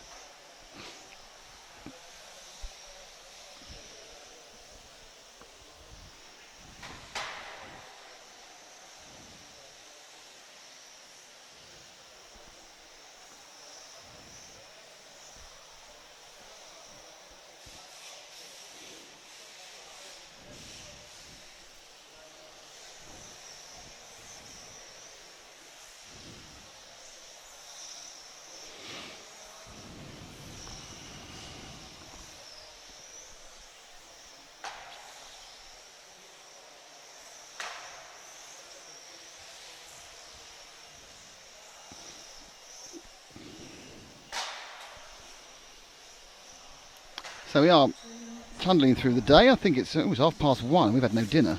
That is a major issue, isn't it? It's 1:30 and we've had no dinner. But it's 1:30 and we've had no dinner. Well, we were at least 25 minutes away from it.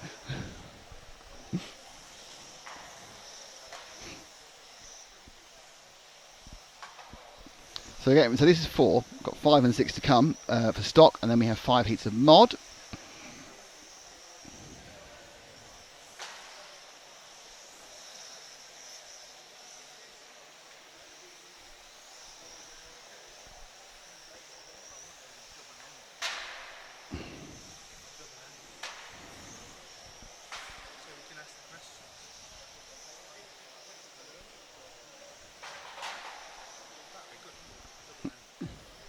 Matt's being crude now. I'm glad he's not on mic. He's a crude boy. He's got his mouth washed out with soap.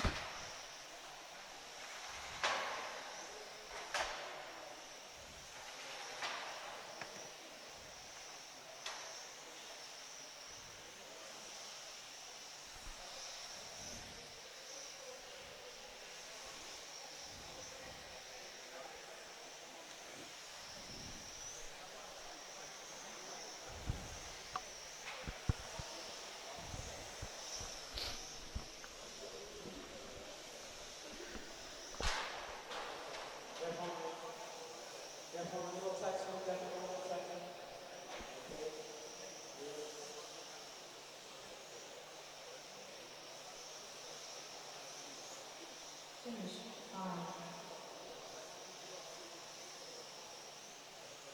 Finish 1. Finish 9. Finish 7. Finish 8. Finish.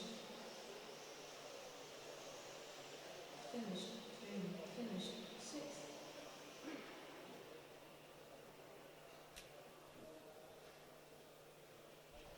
Hello to Mark Christopher. Thank you for your kind words. Michael Van Dornick. Shame that in this class there are no broom stars. Michael is obviously a fan of the broom stars concept. It will be coming back out again when we see brooms again.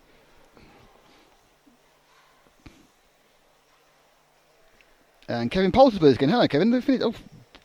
They're warm up at Silverstone. Blimey. Here till 3:30. Okay, well, that's good. You'll get to see all the top heats. Right, so we're going to do some filmation. Did you just mute that? That's the baby. Make the camera move. Yes. You're very quiet on that. Hello? James, you want to talk on it because you drive more than he does. Hello. That's fine, yeah, it's just Matt being much more softly spoken. Oh, hi. Like a little lamb. Little lamb. I'm a wolf. Are you hungry like the wolf? I know. A wolf. A wolf. No day's complete without a decent Duran Duran reference. Okay, this is the penultimate heat of stock. And it features Mark Jewett, Gavin Clinch, Luke Burley. D3 Jay Fitt says, nice go the Czechs. There's a lot of Czechs here. Patrick Bandera, Kai Altman, Peter Bowman, Joey Sorba, Alexander Anderson, and Stefan Fiorini. That's Stefan.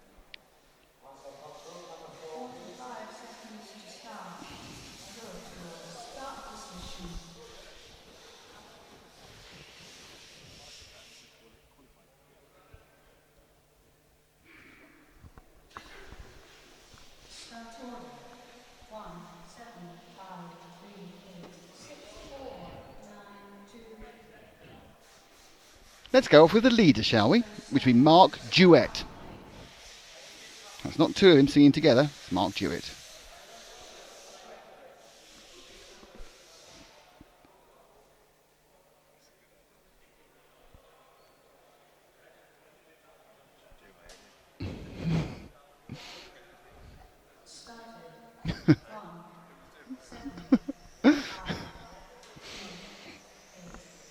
Off they go. Here's Jewett in the lead. He's got Gav Clinch behind him and Luke Burley and Patrick Bandera. Who's 1, 2, 3, 4 for the Brits. So, of course, Bandera is an honorary Brit. He's actually Brazilian by birth. So, I don't think Jewett went faster than... and he wasn't. So, they all go around. And it's Burley who's faster than Clinch, Bandera and Jewett's the slowest. And look at Clinch. He's got a real burst of speed over Mark.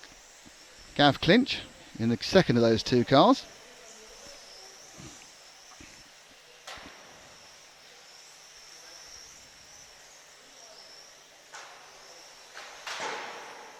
No, a mistake by Jewett. That's left Clinch right through. So Gav Clinch now on for a good time, hopefully. Jewett's going to have to get himself together after a poor first 45 seconds. Burley also trundling round, as is Bandera. So everyone's taking a sensible pill by the looks of it. Hello, I've had my sensible pill.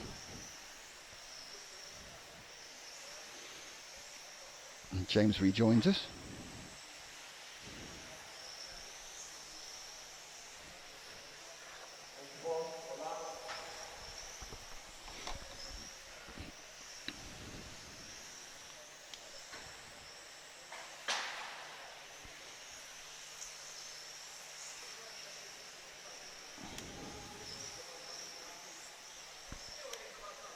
So but yeah, with Gav, that's right. With the leader. Excellent work by Matt. And I'd even tell him to do that, just did it by magic. He's clever.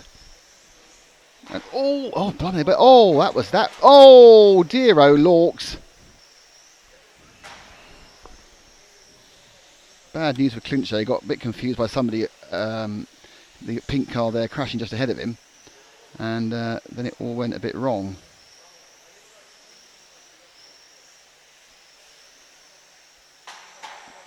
Yeah, that's about right. And let's have a replay. Well, it's getting better. Watch the whole process now. Here we go. That's the problem. The pink car in the middle unsights Clinch. He then gets wide. Jewett gets through. And then, he just can't get the rhythm back again. And he's gone. Just came out a little bit early. That's fine. Yeah. Thanks to our VRC Pro replay there. Let's try again. I think a little bit rusty on the old replay front. Oh, yeah. He got away with it slightly. He didn't go in the air. But this time, bang, bang, bang, bang, thud. Luckily, landed 4 wheels down. Still leading by 3/10 from Jewett, but Jewett has got some clear space and goes ahead. Burley is in third. So let's drop back one car to Luke Burley, the yellowy car, or lime greeny car, or whatever you want to say. Burley actually now is officially in second, as they've all got very close. There's a white car up ahead, which has been driven with significant lack of direction at the moment.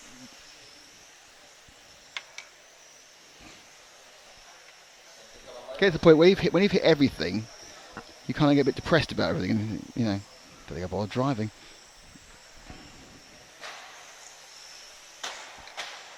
Oof.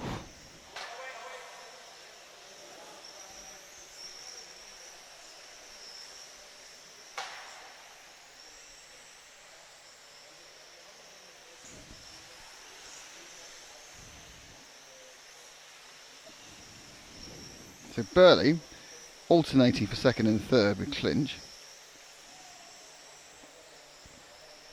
Then it's which is Peter Bowman, who's in the 6th car.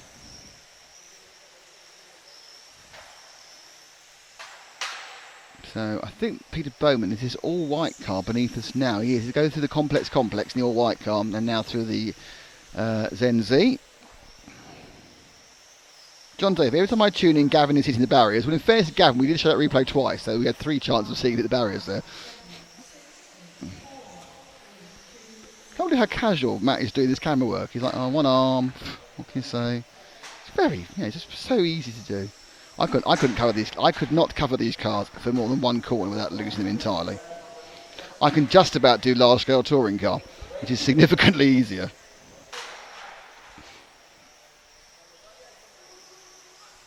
So Bowman now on camera has got the cursor commentator completely wrong. He's up to third now.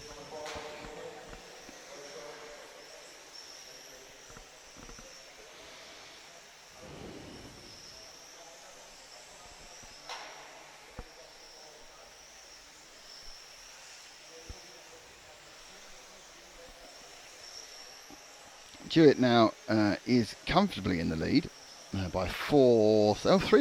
Peter Bowman on camera has now climbed to second. He doesn't know what you're supposed to do when you're on camera. You're supposed to crash. No, he's driving sensibly. He's going further up the pitch, or the pitch, the grid rankings. You know what I mean.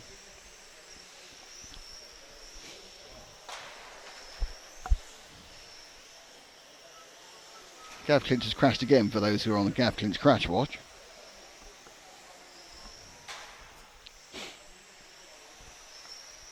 Next up are the fastest of the oh dear, Clinch crashes again.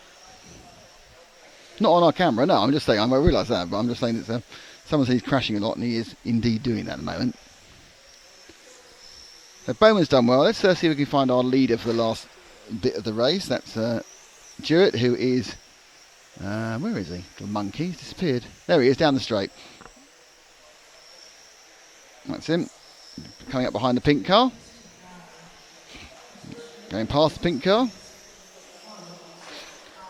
So Mark Jewett, owner of 175 13.5 motors. This one is the latest he bought last Tuesday. And tuned up, and will be discarding in about 20 minutes. Got a bit of an in-gag there. John Davis is going to stop watching Gav clinching, get a clean run next time. John, I'm sorry, it's not your effect, it's our effect. I'm not sure it's a viewer's effect. So I'm afraid it's all down to us and our naughtiness of actually filming in the first place. Which corner that Mr. Stiles referred to as the corner of death yesterday? It's hard to say because they all appear to be corners of death. I think it's, I'll show you what, I think it's this bit here, this left, right, and then clicking there, because a couple of people, when we just touch that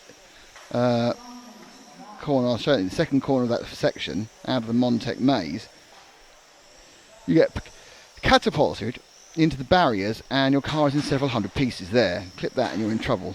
Oh, you clip something else instead. Jewett has 44 seconds to go.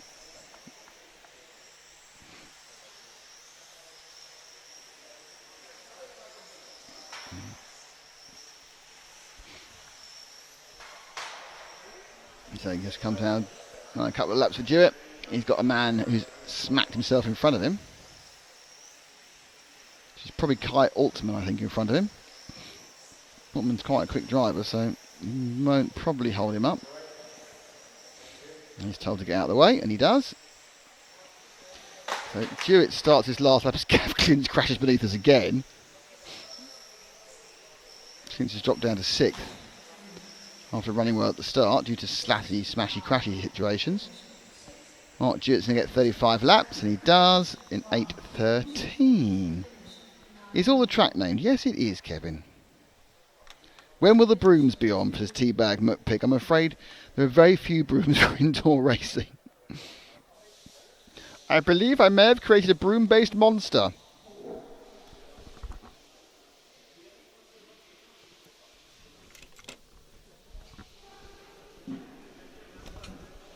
So we're now doing a shuffle around as for the top heat. I have to go to cutting live. I can't press 4 buttons to change things.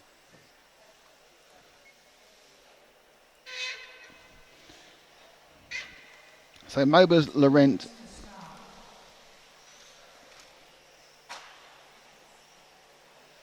Let's get this grid position up for 5. Mobers, Laurent, Valanka, Honegal, Lee, Payne, Wilfinger, Manders and Roubaix are your 9. The 3 rounds of stock so far. 2 wins to Marcus Mobers, 1 win to Alexander Laurent.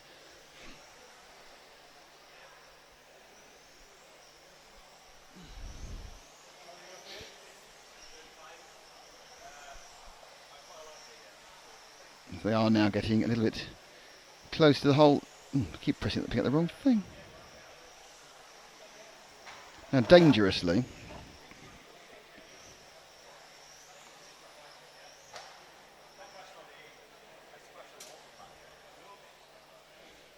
I've actually pressed the right buttons.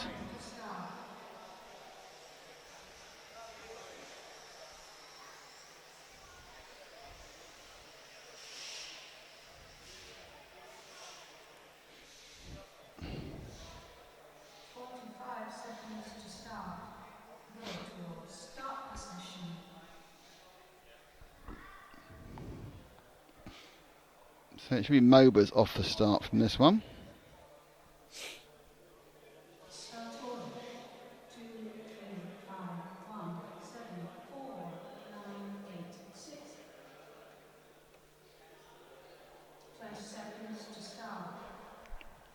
So we're down with Matt's camera for a different view of the start there. Handheld, manheld. I might sit down for this. Oh, I don't know. Back hurts.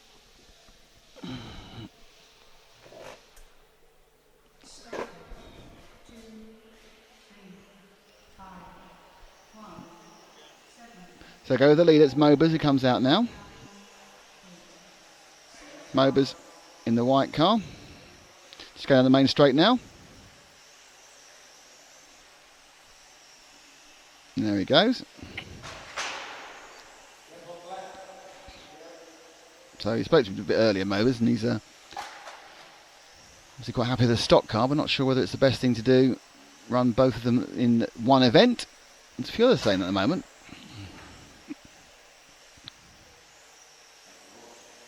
Laurent already has a problem with a bad lap. Laurent, to see a 17-second lapse, he's dropped right out of contention. Oh, Mobus makes a mistake.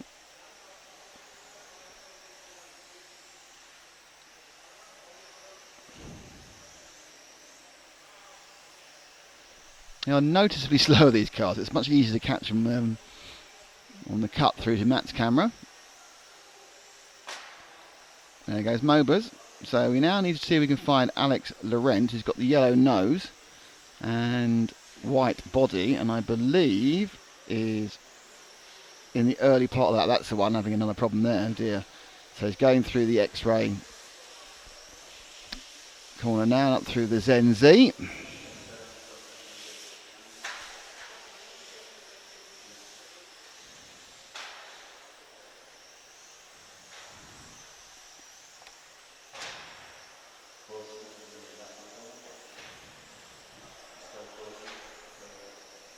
Laurent here.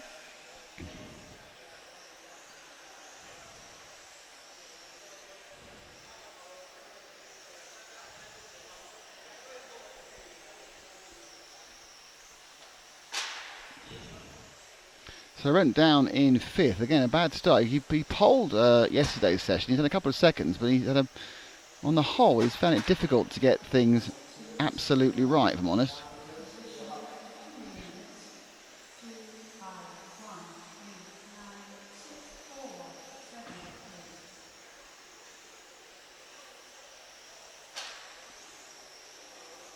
Now he's spinning through. Let's see if we can. Martin Valanka's taken the lead. No, that's my second. He has taken the lead. Valanka has taken the lead. He's just alternating. Honegal's in the lead as well. So it's an interesting combo. See if we can find Honegal, who is coming to the end of his lap in car number 1. Has finishing lap now. So the white car finishing lap now should be Honegal. White and blue. And car number 1.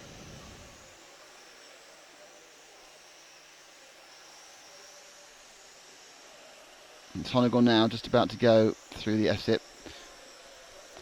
It would help if we use his actual normal race colours, because we all know it's off by heart. But a lot of people have sprayed up Rattlecan white bodies over the weekend, or overnight.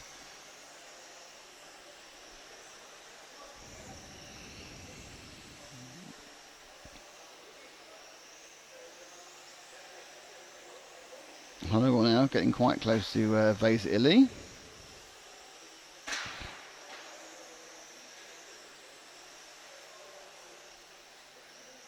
I think the Vase will let him through this time. He does.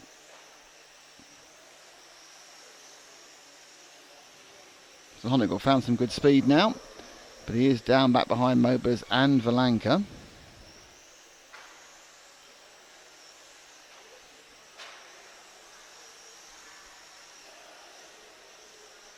So let's see if we can find the silver car of Valanka. I hope it's silver in this class. So the Valanka car, which is coming to the end of the lap now, in lap 5, just finishing lap right now. That's Martin Valanka, the Austrian.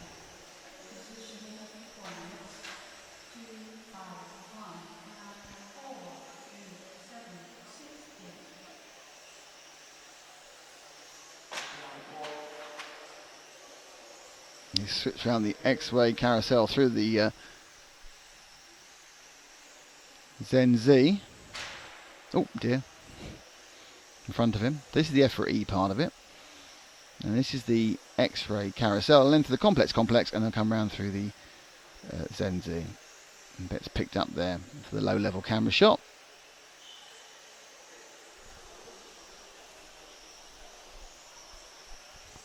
Shoots through another one of the many, many X-Ray drivers here at the Hudy Arena. I'd like to say thank you to X-Ray, Montec and Zen Racing, who are our supporters, and of course EFRA, who bring you all of the EFRA European Championships in association with ourselves, RC Racing TV.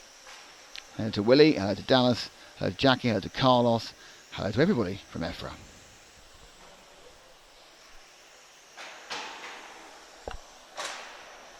Well, in the spirit of following everybody, can we try and find Vase Illy's, the black and yellow car, reasonably easy to find. I think if you're going underneath you any second now, that's it, brilliant shot. This is Vase, spoke to him just a second ago. No one doing both classes, having a problem with modified due to a bad Friday. But stock going a bit better, though in this particular race it's not going that well because he's running 7th.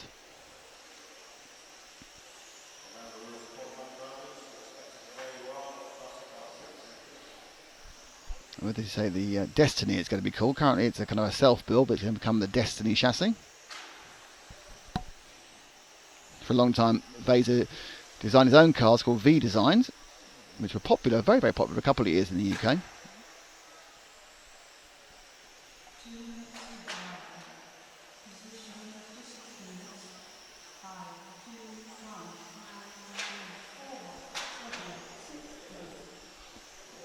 So Valanka now has taken over the lead. Mobus has dropped down. So with a couple of seconds to go, it's Valanka who's your leader.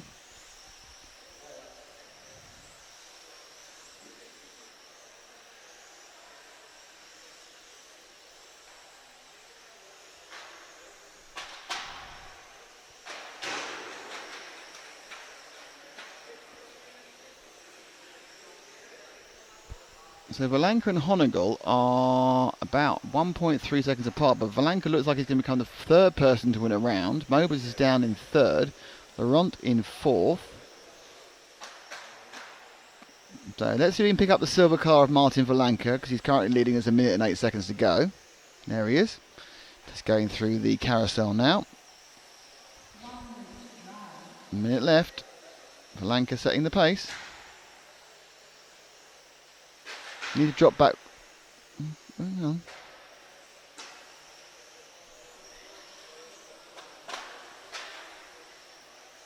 So Valanka is finishing the lap now. So that is the Valanka car. Just going through the motions, going through the EFRA, through the carousel at the moment, up through the complex.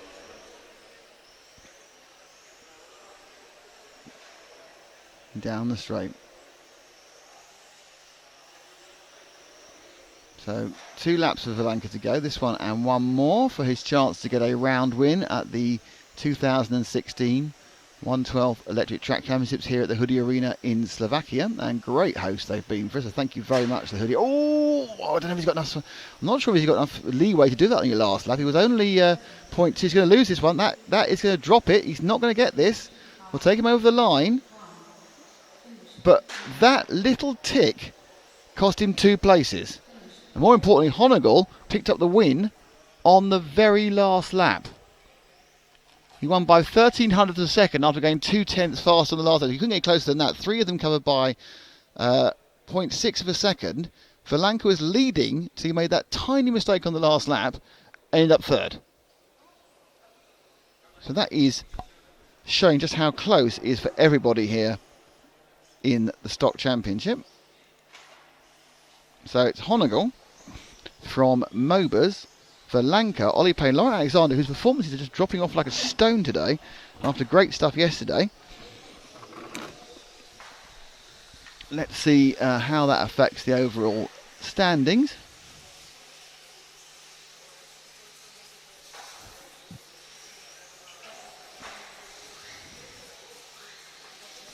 So at the end of 2 rounds of qualifying, it is Mobus who leads with 0 points. Laurent who's second with 2 points. Valanka who's third with... Mobus with 0. Laurent with 2. Honegal with 3. Martin Valanka with 6. Ollie Payne's in 5th with 9. Vaser Ali is 6th with 11. Jewett is 7th with 13. Wilfinger is 8th with 15. Vanucco is 9th. Torsten Muller is 10th. And it's Clinch, Burley, Altman and Freitag from 11 to 14. And then the rest are in play.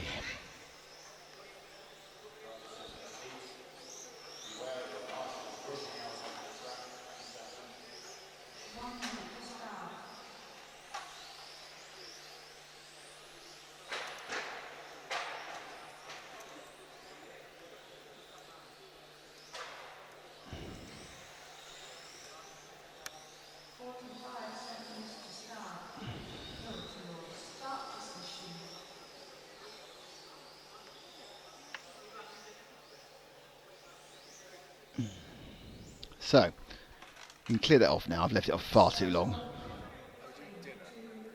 Yes, we need to do that.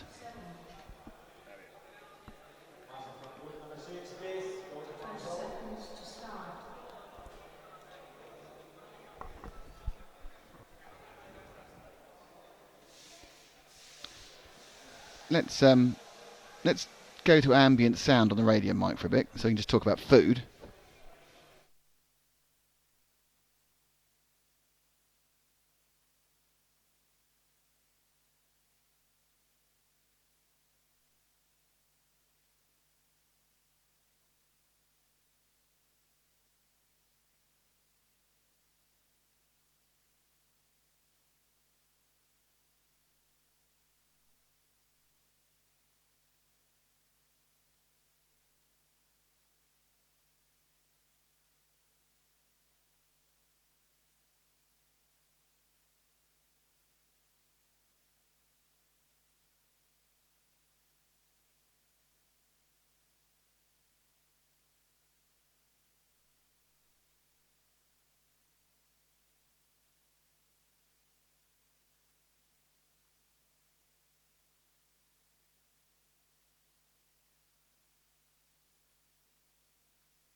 So back in about 25 minutes or 20 minutes or so about 20 past.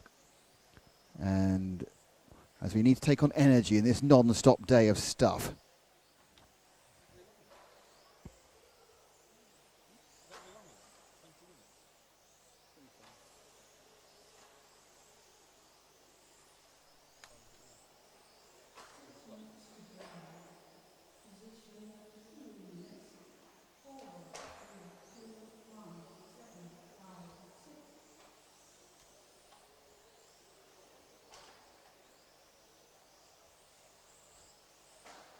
No, it's not BST. Just put UK.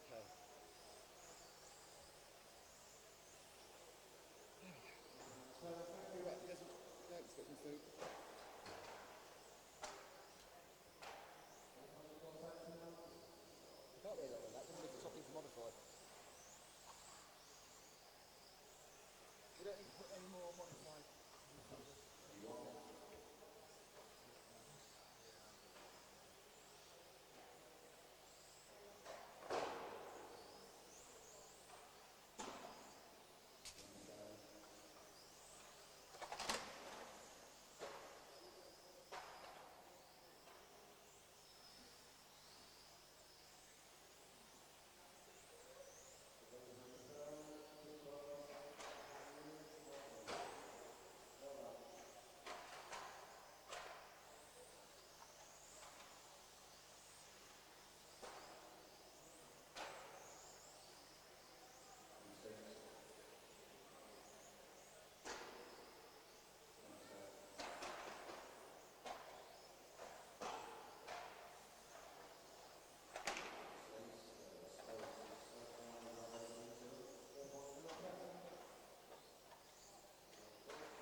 Hello everybody. So we are back with you now, and it's the start. Very nice pizza actually. Everyone looking suitably fed. Conversations made. Plans done. Stuffed.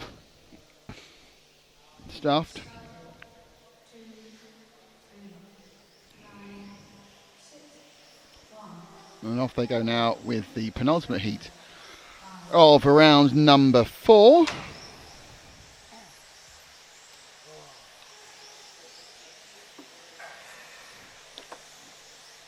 Still 2 rounds to go today.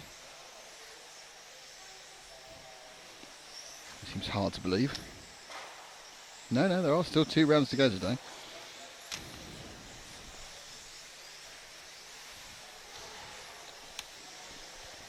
It's also live.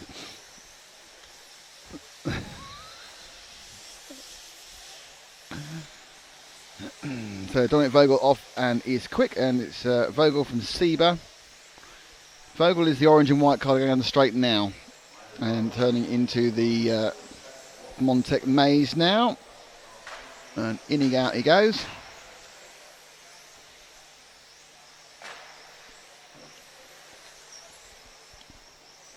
Off we jolly well go.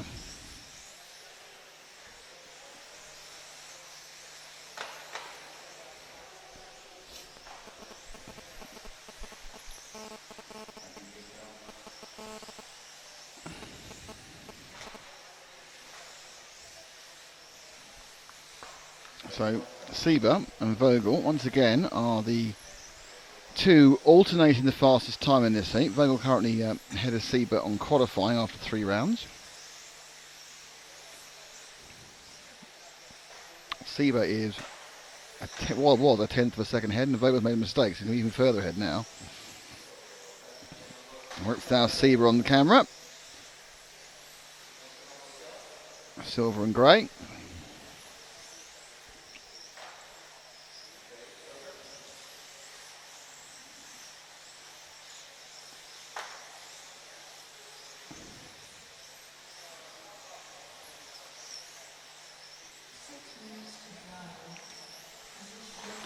So, a couple of minutes in, just over a couple of minutes in, Vogel on 10, but laps as is Sieber. And catch pole there as well, as is Alexander Anderson.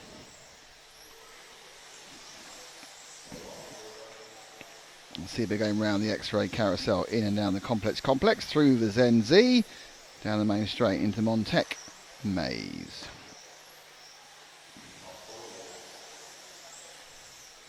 Got a little bit of slide in that car. You watch it as he goes round. He's just, I think, the rear end kind of gives up, but it's giving up in a kind of quite nice, quite progressive, slidey way. Managed to keep it under control this time, because obviously it means he needs to keep it pointed in the right direction.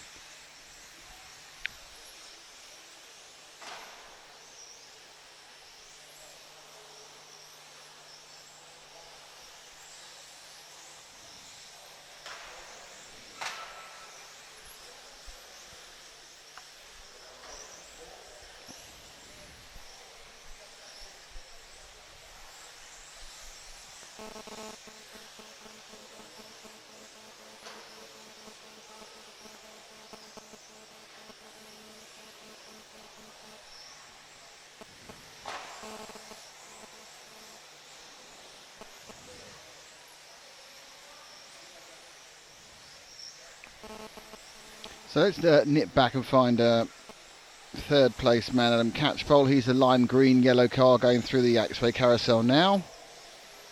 A bit of overtaking to do, which he does. Eases past that car. So Vogel from Sieber. He's 3 seconds ahead, and Catchpole is just a few hundredths behind Sieber at the moment. Obviously outside chance that Catchpole can get the points over the next few rounds to make the A. You'd have to say the favourites from this heat to do that trick are Sieber and Vogel. Anderson's done well as well in the first 3 rounds. This is round 4 of 6. Top heat to come.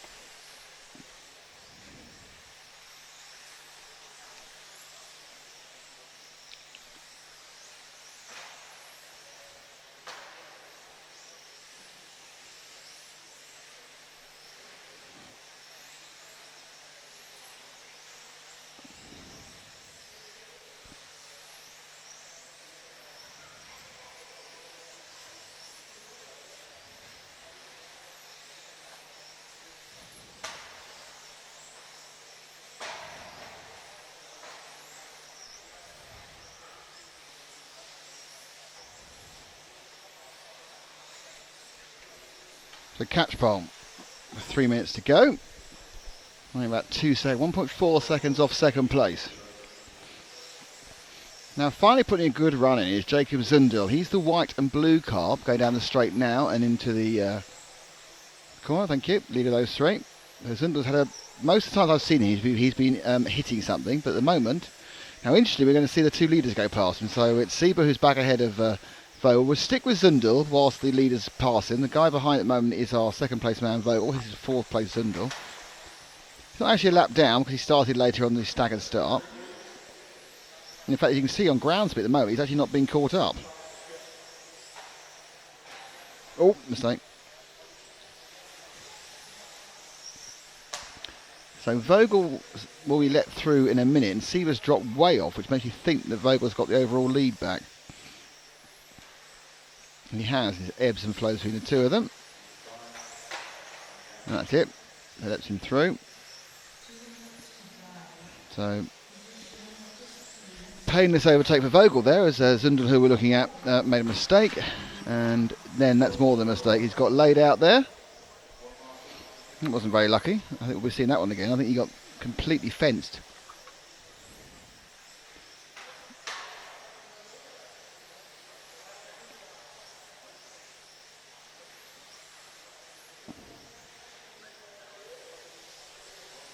Carries on going. Here we go. See, he comes around here. Everything's fine. It's fine. No problems at all. Oh, little slide. Oh, no, he did it himself. He did it himself and then got hit by the pink car. It wasn't the pink car's fault. I take it back, pink car. Nothing to do with you. On the VRC Pro replay there, and there's that's Vaser, isn't it? Marshalling, nice little backhanded marshal there. Well, Zundel's no longer interesting, so I think we should try and. Oh dear, slammed up. I think we should try and find the pink and white car behind Vogel in between Sieber, going down the main straight now, and pink and white. And let's see, I'm pretty sure that's Anderson who's in fourth place. Might be wrong actually, but I think it is. My memory certainly is that was a pink car, but I think that's 9. If it's not, I apologise, whoever it isn't. It's not 6, so it's broke there in front of me. More problems from Zundel in his back, and it's broken. So quite a few cars are breaking, and we heard from Alexander Hagberg. His problem was motor went out of motor out of mesh after a big accident.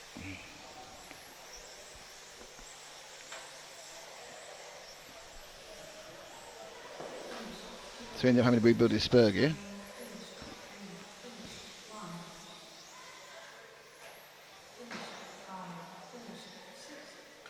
And they finish up. Behind Kevin, no, there are no falling over marshals. Alright, that was the penultimate heat of round number 4, and it's now the top heat of modified. Currently we have 2 TQs 4.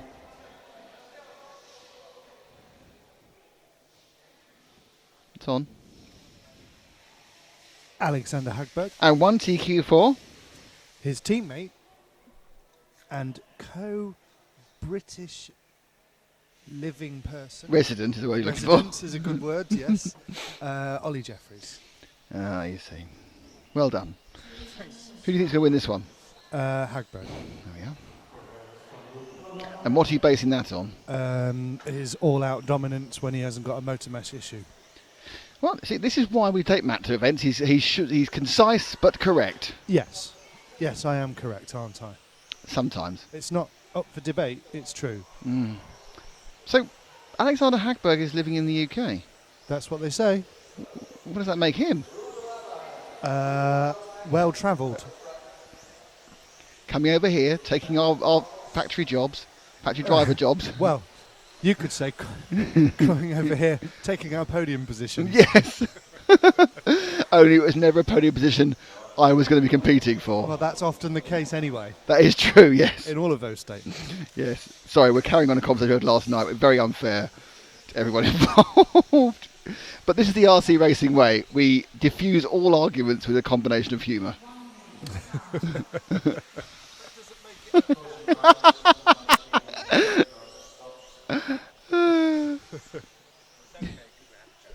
Does that not work then? It's okay because we laughed at you. And passed it off as a joke altogether. You're not helping now, are you? Sorry. Okay, let's take Hagberg away. He'll be in that white car, unfortunately. I do feel cheated he's not in his green and white machine. 4, 2, 5, 6, 8, 7, 9. I feel cheated he's not running in green and white. To start.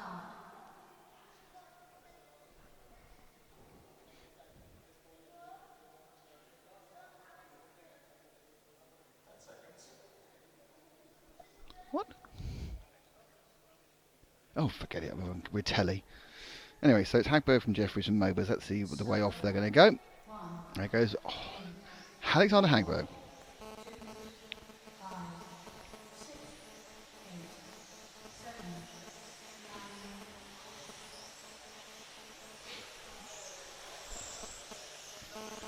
9. So first lap in the books. It's a 12.8.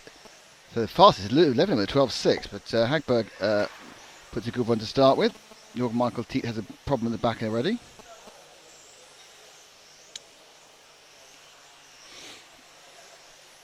Hagberg, Lohem, Jeffries down in fourth after 2 laps with a poor second lap and a mistake. Oh, complete broken wheel for Hagberg. Hagberg smashed his wheel up. This is not going Hagberg's way, is it? What, we've got that on a replay. That's amazing. One little error and he's just taken the rear wheel off it. Wow. Comes through here. Ah, wow, just misjudged it. And, oh, I hadn't seen it. He hopped right over it and the wheel's gone. Blimey. Well, this foregone conclusion, thanks to the VRC Pro replay, is not a foregone conclusion anymore. Gosh. He says, gosh. Goshers, everybody. And we're now with Ollie. Now, Ollie Jeffries is just ahead of Mobers, who's just ahead of Lebanon.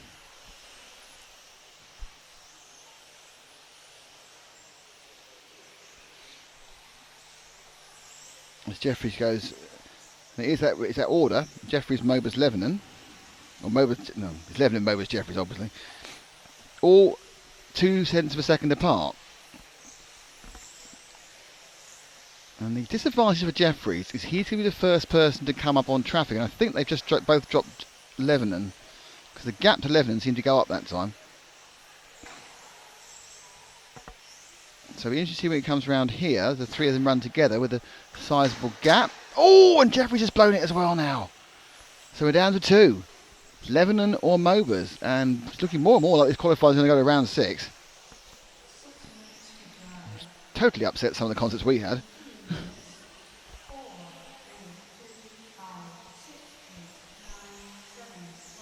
So we're now with Marcus Mobers. He is battling with Lebanon, though he's got a second lead. So Mobers has a chance to pick up a TQ here and become the third man with at least one run of a TQ. We've got a TQ from Jeffries, a TQ from Mobers.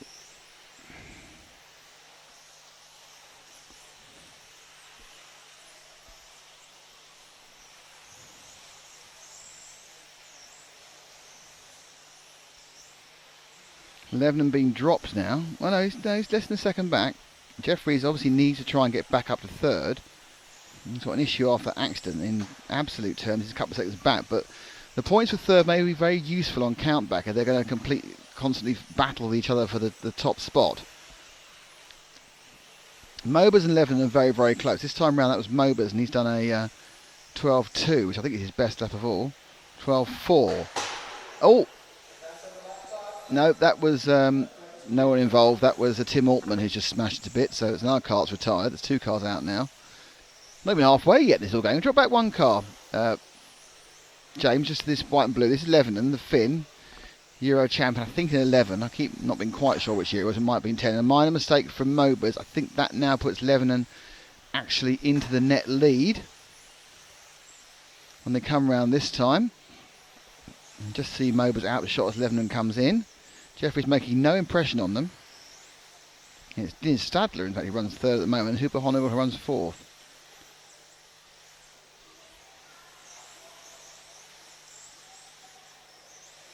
Lebanon has the lead by tenth of a second. So he's racing the clock. He's also racing the yellow and orange car ahead of him, as you probably knows, but he doesn't know how much of a gap he needs to have. This time round, Mobers is 600ths of a second behind on the clock with 3 minutes 50 to go. It is coming and going. One thing that's not coming nor going is Jeffries, who desperately needs to get the thing up to third. That one mistake costing him dearly in his attempt to win the European Championship, because I think if someone can get... Oh, mistake from Levenon. No, he got away with that a little bit, but he's dropped back a little bit. That was Levenon with a 14-second lap.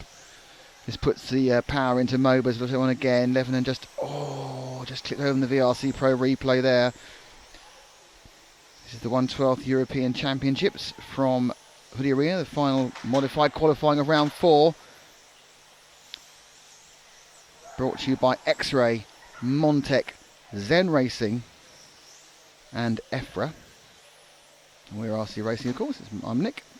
James on the camera, and Matt is cutting. And another mistake. And Levenon now is going to drop behind Jeffries. So Jeffries is now up to second, which is big news. Or nearly up to second, which is again, Levenon got that wrong. He doesn't like that corner, does he?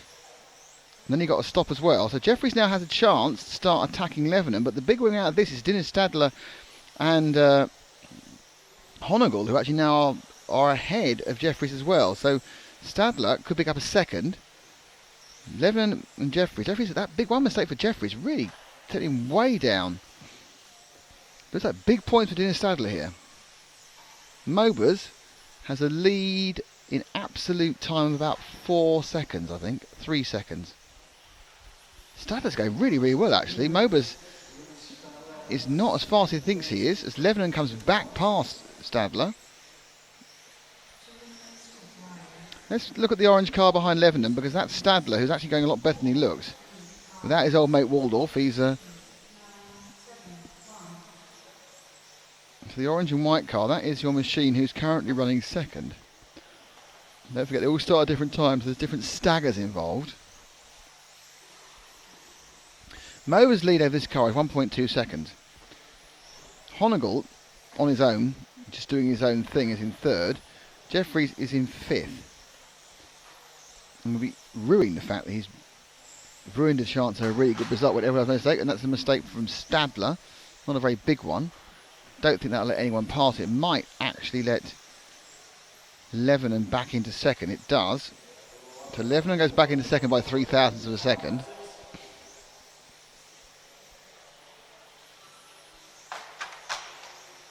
Georg Michael Teat making a mistake just in front. So the minute to go. The question really is, Mobers now has a bit of a has a second 0.2. So gives me out the mistakes Levenon's made. Either Mobers has very cleverly eased this back, or basically Levenon has completely thrown this in the bin as a chance to win, because he's only a second back now. Still with Stadler. Let's see if we can find our potential winner for the last couple of laps. It's Mobers underneath us now, yellow and orange. Jeffrey make another mistake there. It's Mober from Stadler, from Jeffries, from Levenon at the moment, so it's changing on a half-minutely basis, sorry. Until that mistake by Jeffries, that 13.2 didn't help him. Honegel's made a big mistake and dropped out. Another mistake by that bang was Honegel again. And that's it for Levenon and Jeffries. And Stadler has got into the lead. How has that happened? Stadler has got himself into the lead of the round. That is remarkable. The winner by 0.06 of a second is Dennis Stadler. And he's as surprised as we are. So, just goes to show, just doing your own thing. And Dennis Stadler, from position 5, is the winner. It's remarkable. None of us predicted that.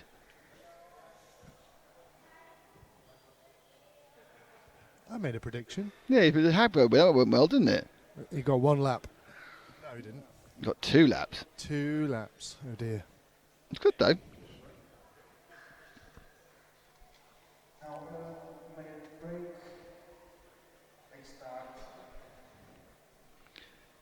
So there's a few minutes off, and let's find out what that's done to the overall numbering. So we've got 10-minute break.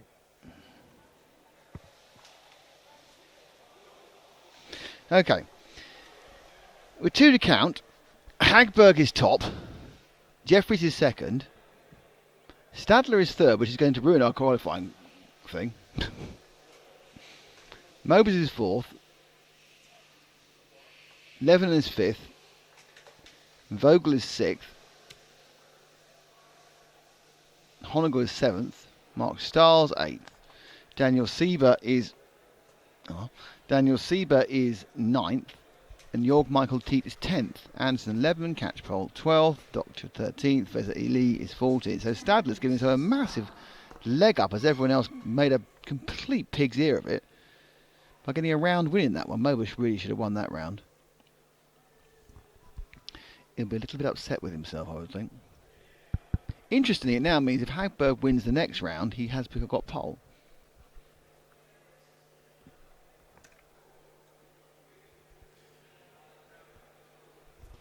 So what went wrong in that one? His wheel broke. From You've a got the crash. replay. We have got the replay. I can answer my own question. Yes. You can play in the replay That's and answer your own relevant. question. That's it. Should we go even slower? Yes. Let's see it in super slow-mo. Here he comes. He just clips the next corner, flies over, and then breaks his rear wheel. Not quite sure where he broke his rear wheel, but it was broken there. He must have actually clipped it. Must have looked like a front. Oh, he's broken that one. Has he broken that one? He must have landed on it off camera. Must have been an off-camera landing. Because he didn't hit that side and he broke the other side. Well, very unfortunate for the Swedish racer who we thought would run off with it, but his loss is our gain. It is because actually, makes yes. Qualifying a hell of a lot more exciting. Exactly. And with Dennis coming out from nowhere, I quite like Dennis because we haven't got any individual cut-out pictures of him. I know I want him to do badly. Yeah, but we've got 2 more goes at it. We may need them. Just goes to show, even when you think RC racing is very predictable, or any motor racing is very, it just isn't. It'll throw up a very random result. Because I think if you've been on, Betfred or whatever it may be, and put money on who was going to win that particular race, you'd have got some very, very good odds on Dennis Stadler. I think you've got odds of at least 8 to 1? 10 to 1? If that was a race, you'd have gone that, I reckon that... Do you want to... Are we having a bet? No, I'm just wondering what odds it would have been for him to win that, because you think he was like 5th favourite. Hagberg was a red hot favourite, probably odds on 2 to 1 on. Then Jeffries about 2 to 1 against. Mobers 2 to 1 against. Levenon probably 9 to 4 against. And then you have Vogel about 25s. Can you do the sign language from the horses? Nay, I can't. I made you laugh. You don't want to, but you have to, do you? Sometimes it's so bad you have to laugh or cry. You know? Well, I know sometimes you choose crying. Most of the time. Crying into your beer in a depressed fashion. Ah, dear. So the flibbity boggles. The 5th round of qualifying is about to start. So Group 1 are making their way We've got to 6.5 minutes. Yeah, but they can get their brains in check, can't they? They can. They've managed to get me in check for the last 2 days. Now. There's James moving a box. You look really purposeful when you walked over here. You can really walk with purpose.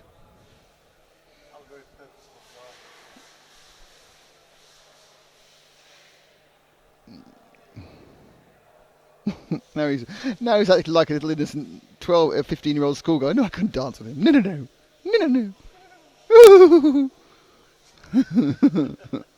Do me dance. No.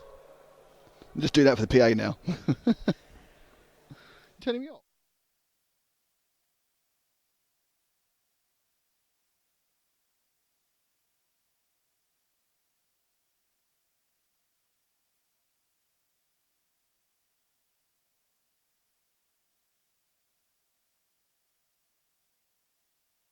Fuck. It was off. It needs to be at 9 o'clock. That's too loud, actually. 1, 2, 3, 4, 5. That'll do, yeah. Wherever that is. Where is that? 3 o'clock. The clock's difficult. I've not learned the clock yet. Difficult. Don't understand it. Is the pit thing up yet, by the way? Has it been shared?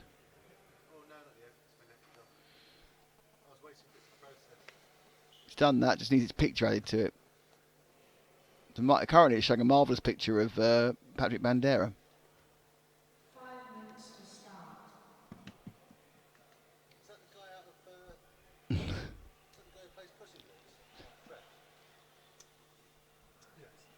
That's Antonio Banderas. But well done for getting close. It's a bit like Nick Knowles. Nick Nolte.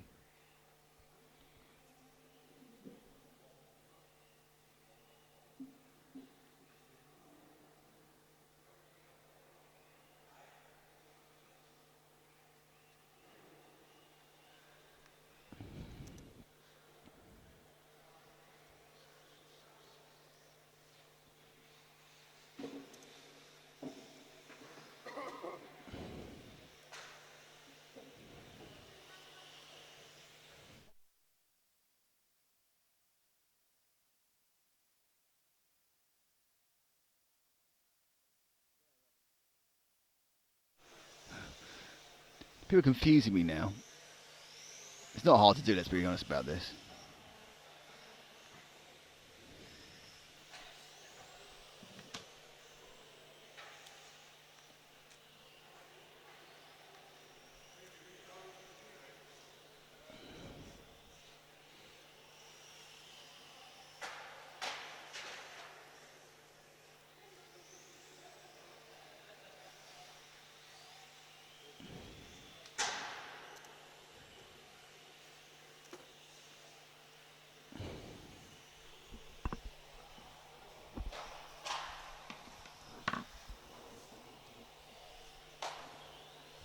I'm trying running a really long title for this pit walk. I've added the names of the people we spoke to. I don't know if it works or not. Shall I try it?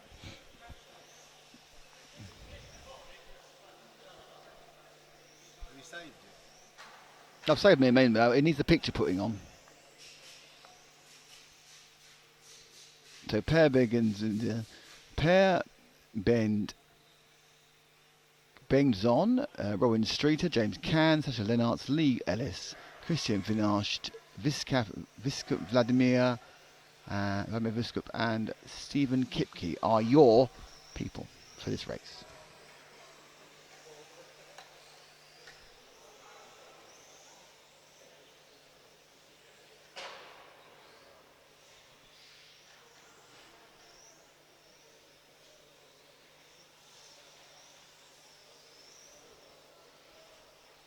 So a couple of minutes before this one starts, which is the final round, the fifth round of sixth of qualifying for stock. Matt's back from his work already because he forgot they were going to go marshalling.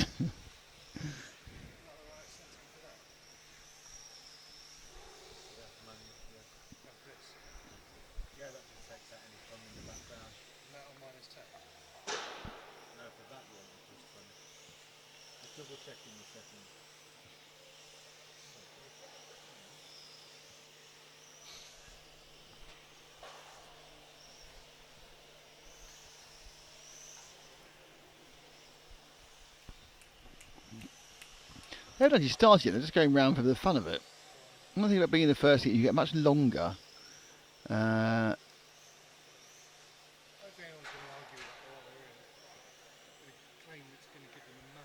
they're not, as is actually accurately pointed out by my colleague over on the left, that no one's going to moan that it's not fair they're getting so long when no one else does. There's not going to be an argument of that level. Okay. So you just go with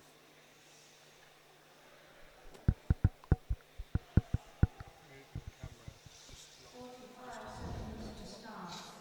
Go to your start position. Go to your start position.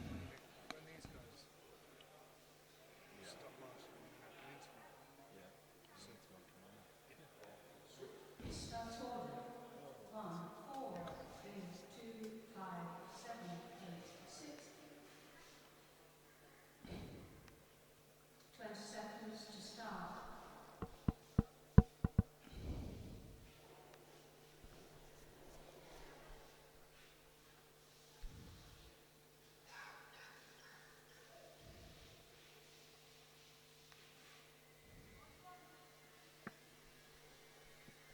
One, 4, 3, 2, 5, 7, 8,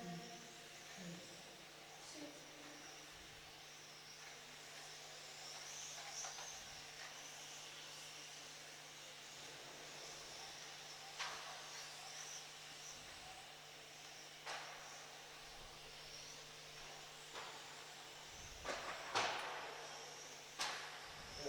Off they go.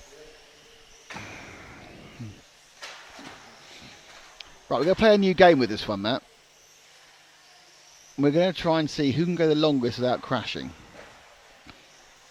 Okay. And it's going to be a championship, go the longest without crashing. Actually, doing all right, man. There's not much crashing going on. Let's start with the big orange one underneath us.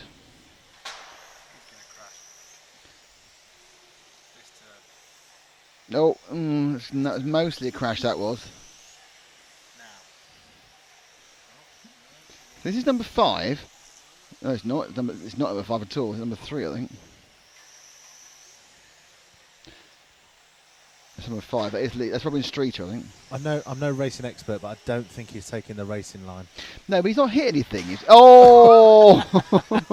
That is number 3. Oh, someone's lost their gearbox.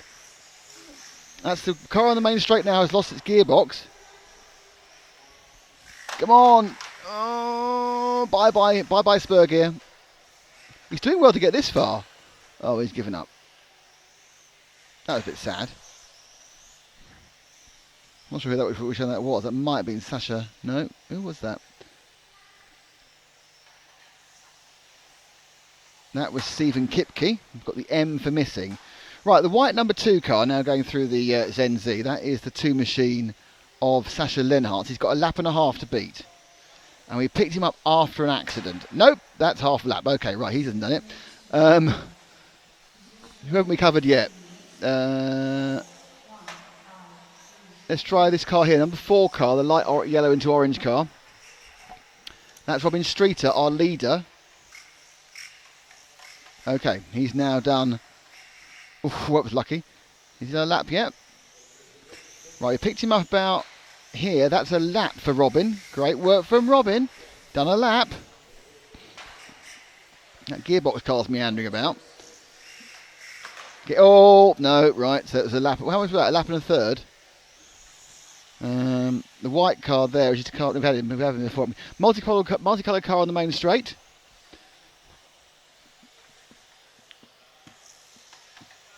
Going quite slow. That's car 1, I think, of Per Bergazzoni. And here he goes now. The official start was there. No, it's 7. That's 7 of Christian Wunsch. Okay, so far. Looks quite... I think this could be a good way. Looks quite like he's not pushing it at all and just driving in the middle. This could be the winner. This could be the winning performance because that's a lap he's done already. That's 1 lap Christian Wunsch has done. Oh no! This is. He doesn't even know he's playing the game, but he's playing it right. Okay. Oh, this is tense now. 2 laps. What's your hand up for? No, he's not going very fast. But he's right in the middle. Bit of a switch out. This is 3 laps. That's 3. No one's going to beat this, I'll tell you that now. This is best for a minute he's been going now without a problem.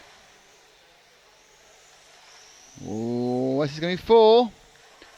He's spoiling the game, actually. Everyone else is playing the game properly, and he's not.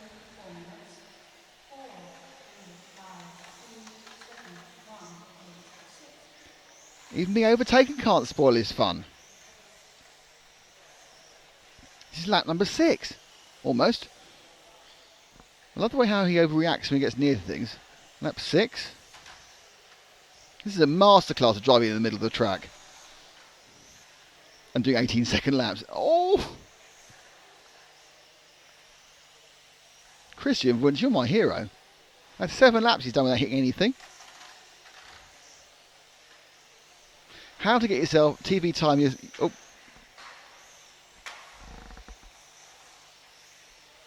I was looking at the wrong car for the last 2 laps.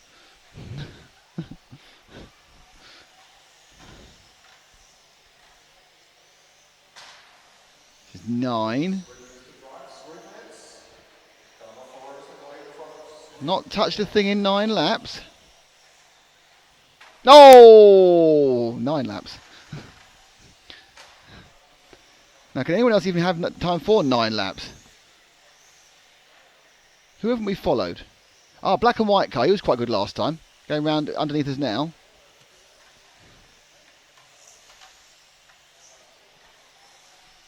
Car number 8 is now in the... that's Vladimir Viskup is in the competition. I've got a good feeling about Vladimir. He was driving really sensibly in the last one and right in the middle of the track too. So here he goes. That's 1 lap for Vladimir. Got 9 to beat. I'm not sure he can do 9 in the time remaining. We'll give it a go. Yes, good one. Excellent. This is the 2nd lap. 2 down for Vladimir.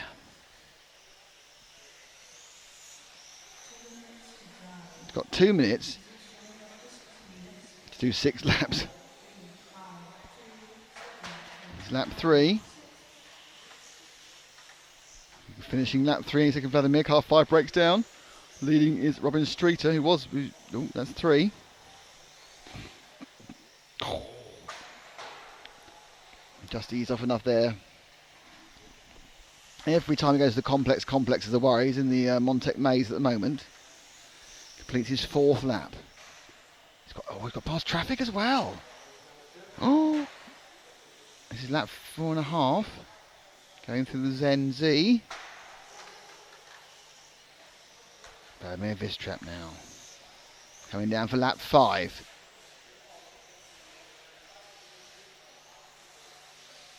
It's got a slight gearbox issue of some sort, but anyway, keep going. That's 5.5. His disc beginning to slip. He has got enough time to break the record. That's 6. We've got a bit brave there, a bit close to the X-ray carousel. Wide out. I mean, he's not travelling the racing line either, but he's not travelling the barriers. 7. If he knew what he's doing, his knees would be knocking right now, but he's no idea even looking at him. Okay. Oh! So close. 7 2/3 laps. And there's no time for anyone else, so Robin Streeter in car 4 is in the lead. Just finishing his lap now, I think, in the multiple coloured car. Underneath us now. That's 7. It says car 4. That is timing as car 4, though.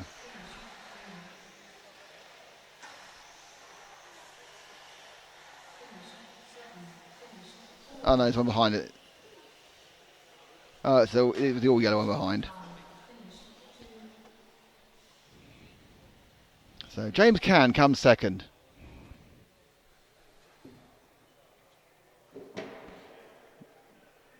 That was quite exciting, wasn't it? That was a way of making things exciting, wasn't it? I was really living those last couple of laps. One of them sounded like a tin of Conkers. Do you have many tins of Conkers in your life? Charity collection box. Right, I'm off. Hagberg's axle came out. No, his tyre broke. Does the 1/12 class typically use foam or tyres as rubber common too these days? And for the past, goodness how many years, it is a purely foam class. Ow.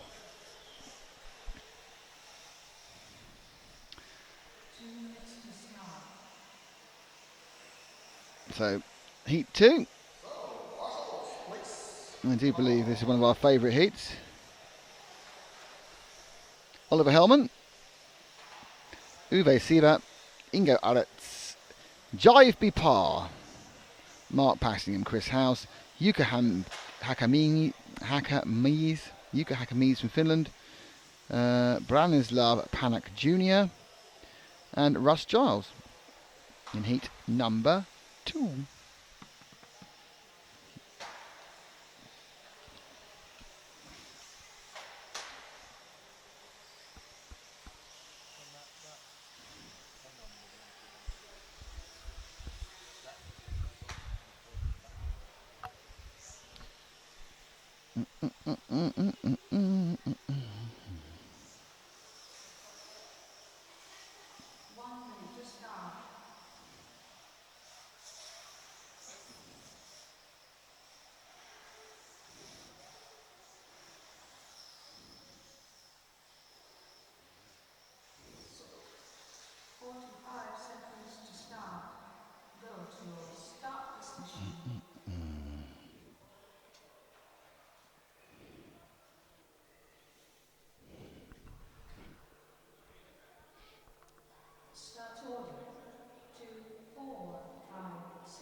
So it's 20 seconds to start.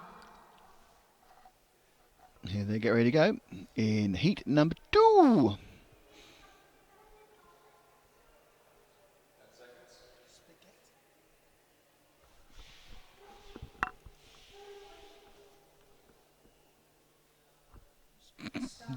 We've been spell checked. We've been spell checked. It's spell check spash it to spaghetti.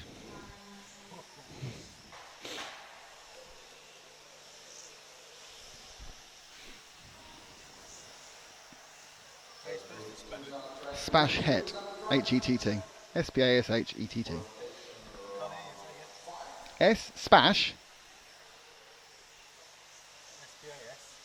H-E-T-T.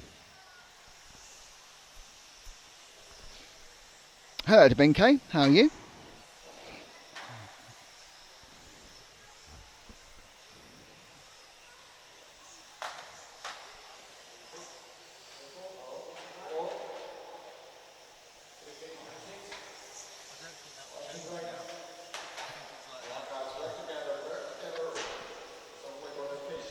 Well, people are confused about that. I think it's a food-based joke. So, heat 2 up and running.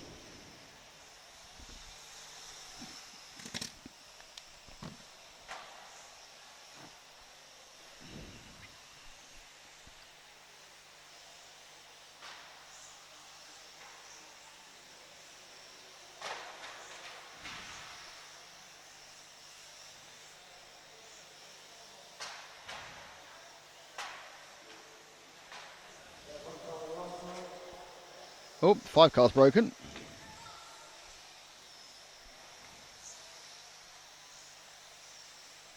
And we are with the white, no, with multiple colour, no, yeah, with a multiple coloured car going through there. I'll tell you who it is in a second.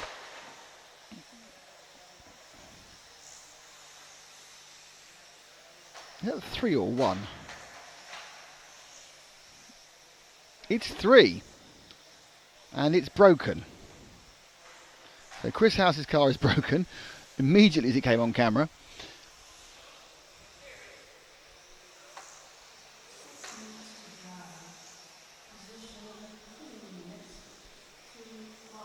We're now with the Marlborough coloured car from the 80s.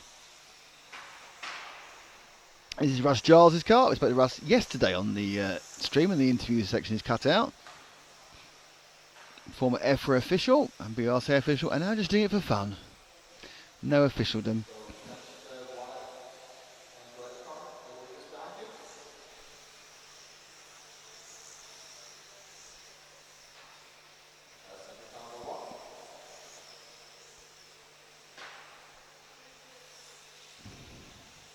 He comes through the EFRA E, and round the X-ray carousel, up through the complex, down now. And round.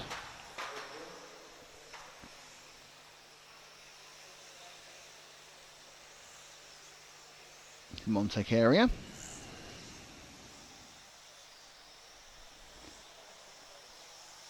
Edward Pickering says the female announcer sounds hot. She's a recorded voice, Edward. I know you're from Japan, but even so. She hasn't got a saxophone you can borrow either.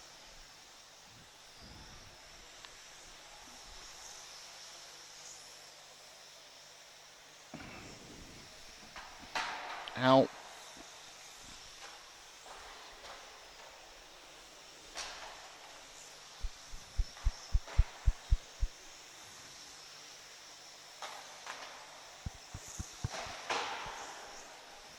Excellent crashing going on here. Okay, let's drop back one car for now. White over red, and that is car number 1. I'm pretty certain that's 1. It is. That is the one of Mark Passingham.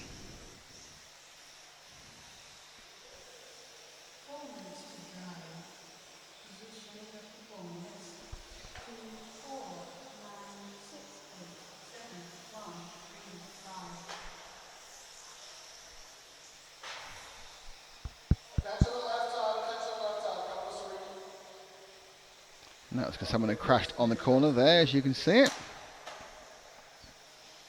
Passingham currently ranks 7th. Now our leader is Oliver Hellman in 2. Not sure who that is. Let's see if I can identify it by finishing the lap.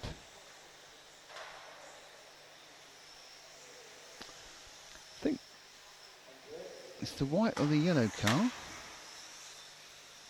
So the yellow car, currently going through the Zen Z. That's our leader, James. He's at the end of the straight now. That's him. And that's Oliver Hellman.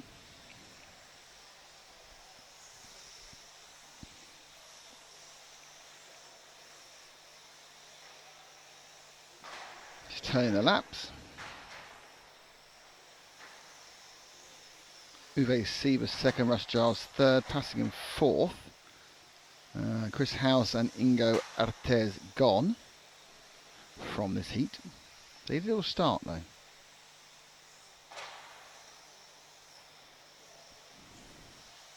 Play that sax, says Kevin Poulton. Edward Pickering, would you date the voice on the PA? So would I date a disembodied voice generated by a timing computer? No, because that would be ridiculous. Even Joaquin Phoenix wouldn't date that person. Even if she did sound like Scarlett Johansson. But no, I would not date the disembodied voice on the timing computer. I think James might, to be honest. But no, he's not. No, he's not. Oh, right. He's changed. Pretty much said he would earlier.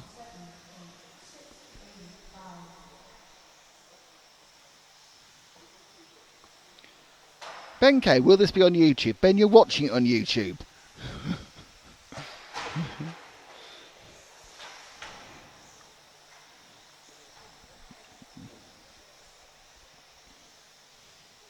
Oh, he's dead. And the car gone. Oh no, he's back on again. That is car. No, he's not. Pulled off with a broken thing. That's the 8th machine of Yuka Akamis.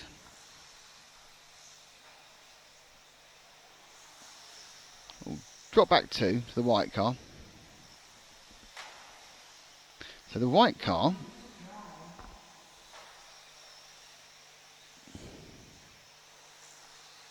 six of Jive B Par.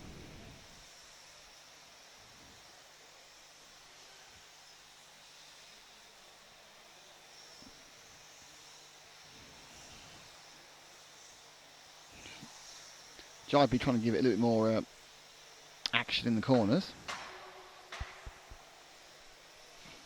Jive B's best lap is a 15.07.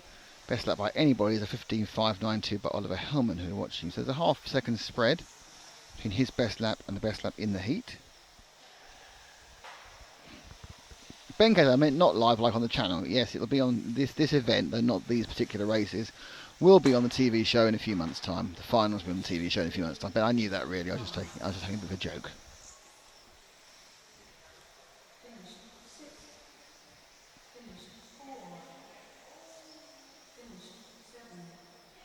So that is the end of Heat 2 of round 5. There are 6, obviously, moving up towards the finals.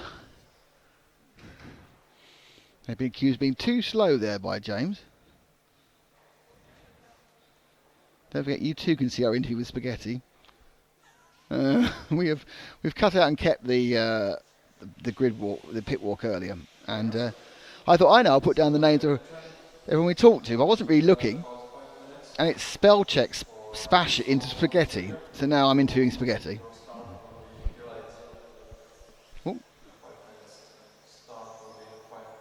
Oh, it's delayed the start. How exciting. I wonder why that is.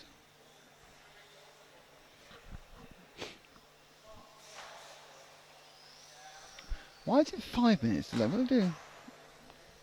Let's see what's happened.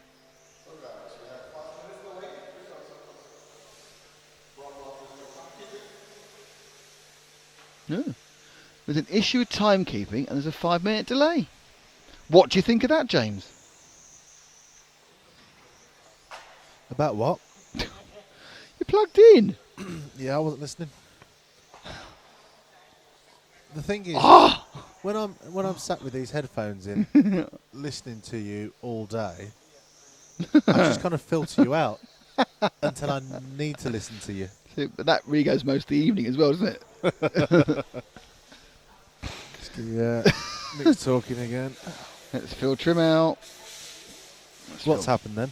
There's a it's not really that exciting. There's a 5-minute delay because of a timekeeping issue. There's Mark looking annoyed. That's not very. You could be on camera. Mark Payne's doing. It's not what I expect from a Christian. I'm not allowed to talk. I'm not allowed to talk when the driver's on the stand, even though they're on a 5-minute delay. Not allowed. Not allowed. Oh. You're right. Just so slow. A whinge when they go fast and a whinge when they go slow. I know. They go too fast, I whinge because I can't catch up with them. And when they're too slow, I whinge because it's not as interesting. Basically, we've defined you. Edward Pickles, the beginning and finish announcers are different. I don't think they are. I think it's the same woman. I really do. It's a long way behind. It's the same woman. I don't know. Now I have to listen for it next time, which means that Edward's wasting my time or just making me worried about life. Shall I tell them who we are and where we are? We're RC Racing TV. Go on. Do the depressed introduction. We're RC Racing TV. We're live from Slovakia. We're RC Racing TV. We're live from the Hudy Arena in Slovakia. I was only joking. We're here. Thank you to EFRA to cover the 1/12 Track Euros 2016. Thank you to our sponsors, Zen Racing, Montec, and of course X-Ray. This is, I confidently predict. Pardon? This is the 6th Euros, 12th Euros we've covered. Oh, I've lost you. You come flat. There we go. This is the 6th 12th Euros we've covered. Yeah. Because there wasn't one in 2012. Why not? Because there was a World Championship that year in Holland. Oh. So in 2000 and... Gee, I've just forgotten where everything was. 2013 was Ulululu in Finland. 2014 was our first Let's Have a Go with the satellite in Italy. Oh, in yeah. Scandiaro. And then last year we were here, and this year we're here. 2011 was in...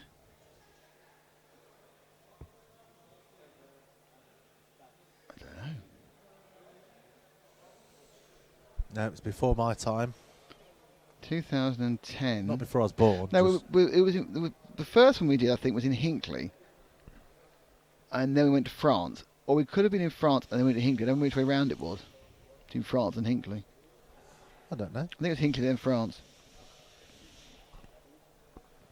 I know we did France, the two-man team and I was racing. Google it. But it wasn't live. I don't think it's that important. Why have they put a 5-minute delay on? Timing issue, apparently. Oh, lots of people in the timing office. By 5 minute delay, I think it's kind of like a delay. For the viewers at home, the timing office is the blue hut just to the left of the timing on screen. Yes, so if you go to Paz and Pan, 4 and 5, and look left and see people looking all kind of perplexed, they are in the timing hut. I think they're just double checking that those cars in the last round did actually go that slow. They think there's a problem with the timing system. Oh, you could say that, but I couldn't possibly comment. You're a cruel man, you really are. Now I know it's the lower rounds. It's just strange going from filming the top guys to the lower guys. It's always a bit of a... Yes, they are. Speaking as a lower guy. You're not a lower guy, Nick. Oh, in this I certainly am. When it comes to lower guys, that'll be me. Well, thank you, Andy Murray, for liking our page. Andy Murray? Yes. The Andy Murray? No. No. The development engineer at Schumacher.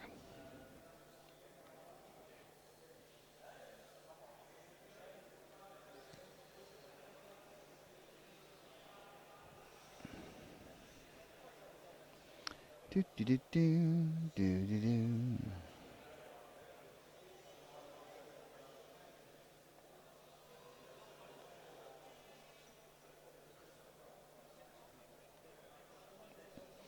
Matt's come back. Matt's back. Matt's back. Matt's back. Hi, Matt. Party time. Excellent. Full. Is that card full? No, I just want to check the audio. Oh, right. Because there's a timing delay. Timing delay. Timing system problem. You're looking like you don't believe it.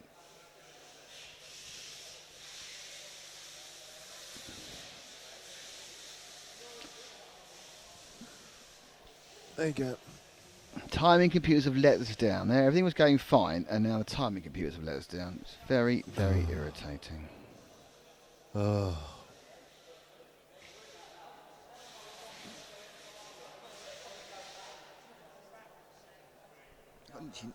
I've got an itchy nose as well. You know what that means? Yeah, I've got an itchy nose. You're coming into money. That'd make a mess, wouldn't it? What if it came out your nose? No, coming into money. Oh, stop everybody, you've been terribly rude. I'm waiting for, is it Mr. Golinger? Who's the racer that's like the James Bond joke? Volinger? Willfinger. Wolvinger? Willfinger. Willfinger. What? Willfinger. For money. Mm-hmm. Da-ba-da-dum. Ah, Mr. Willfinger. I've been expecting you. Do you expect me to win? No, I expect you to crash. Obviously, Mr. Willfinger could be listening to all this on the PA. If Mr. Willfinger's here, who's odd job? There's lots of those. I'd like to point out this 5 minute delay is more than 5 minutes now. I like the Austin Powers version of Odd Job. Random task. He didn't throw his hat, he threw his shoe. I forgot. I did see them. I've completely forgotten. The Austin Powers. Do do do. Biddly bee. Oh, Matt's sneezy coughing. What kind of an idiot throws a shoe? It's a good film. Does that come out all right, Matt? Good. What do you throw shoe pastry? Oh, focus. No, there we go. Reboot it, says Kevin. So basically, he obviously works in IT because he wants to just turn it on and on again. There are reasons why that works. Go on, explain to me. Don't start smoking with your cable tie. Explain to me why it works when you reboot things. I always think it's because oh, that's ridiculous. How bored are you? He's Velcro. So he's cable tying his e-cigarette to the microphone so he can smoke and mic at the same time. He's mic vaping. Oh dear.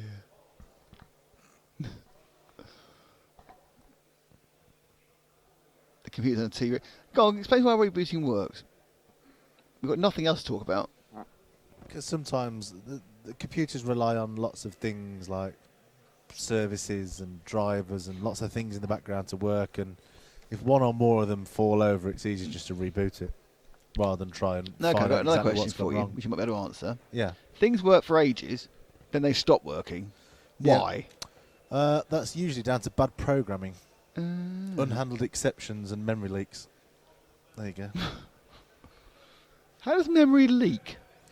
Oh God, where do I even go to describe that? Imagine having a certain amount of space to store something, and as a program, you try and store more than you have available space for. Right. It fills that memory space then, up, right? and then goes back to the start and carries on filling it up. In which case, you've just overwritten the first bit of memory that you stored, and you've completely screwed things up. Right. That's a memory leak, in as layman's terms as I can put it. Oh, back on again. And an unhandled exception is not coding for an eventuality, and that eventuality happening, and it doesn't know what to do with it. Is it true that PCs are more prone to being all these problems than Macs, or is it just there's more stuff running on PCs that hasn't been written centrally? The latter. And anyway, Macs now are just as vulnerable in recent times because they're becoming more popular. There we are. The Mike Farron. The pay her toss come slow heat. Sim her toss come pay. Slow ham pab. Slow ham pab. Good day, people. This is Mel Marks. What's the best outcome we could hope for in this race? I don't know. Excitement.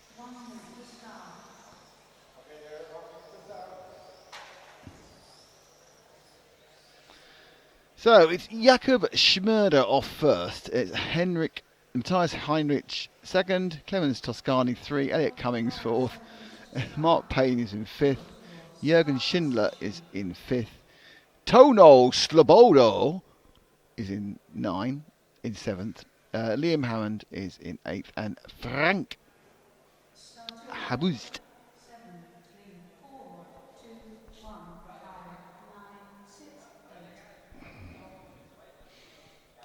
20 seconds to start.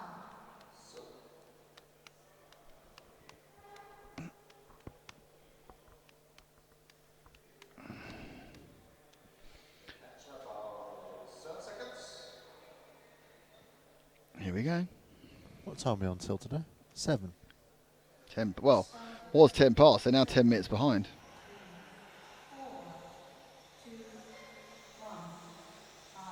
Probably about an hour after I lose the will to live, I would think.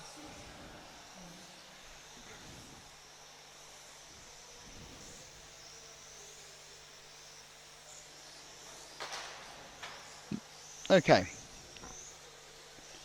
We're with the green and white car.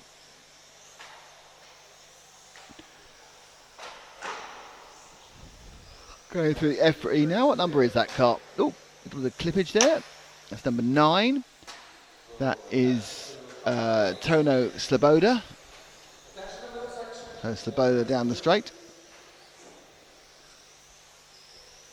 Ben K, this is so exciting. Ben, you're so right. It is so exciting. And more importantly, you even got a 101 computer lesson earlier. What can we ask Matt to explain the basics of?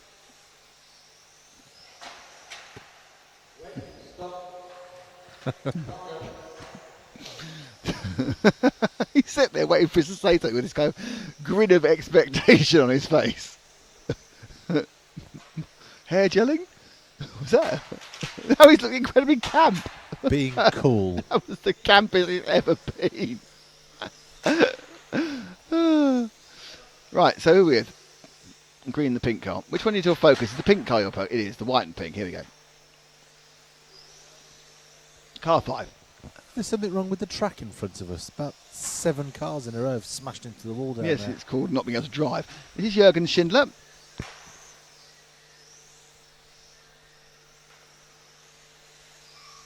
There's many obvious gags about Schindler you can make. Why don't you list them for us? Hey! He was right on that one.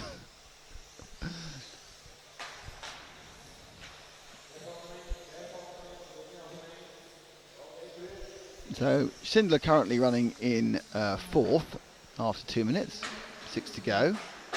Hour to the grid walk at Silverstone. Ooh. Oh, Kevin, when it happens, tell me who did it, because I don't know who's doing it. I'm not sure if Joe's going to do it or somebody else. In Silverstone, it's Radio Mont, Silverstone at the moment. Whereas we are here in Slovakia, thanks to X-Ray, thanks to Zen, and thanks to Zen Racing, sorry, and thanks to Montec, and of course mainly thanks to EFRA. Right. I demand that we find Jacob Smurder in car 7. It's a demand I have to live up to myself here. I think he's the green car. The green car going to the ZenZ, sorry, crashing the side of the ZenZ, to be more accurate. That appears to be the one which we're going for.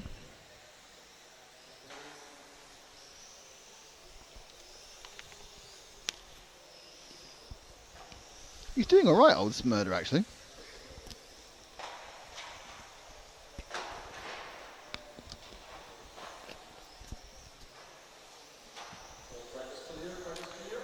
.14.3, best time 14.1. Now that's about to be completed. What's the time difference? Are we on mod or stock? Mod. Stock, Rom. Stock. What's the time difference between the top person and the bottom person? Lap time. Well, not the very bottom person, but middly bottom person. It's about 3. These guys are about a second a lap slower on average, perhaps a second and a half. God, is that all? Yeah, but this is we're in the middle now, in Group 3. It's a lot. Second a lap is a long way. It's only the Trust time me, it takes to say the word 1,000. Because I'm a second a lap slower in some heats, and that's a fortune of time.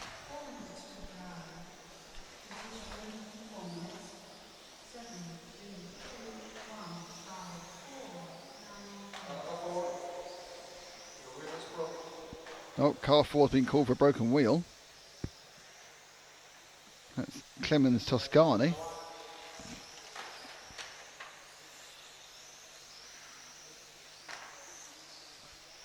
He doesn't want to stop anyway, so. Oh, he has stopped. Missing. I see that's what the M means on the timing. M is missing.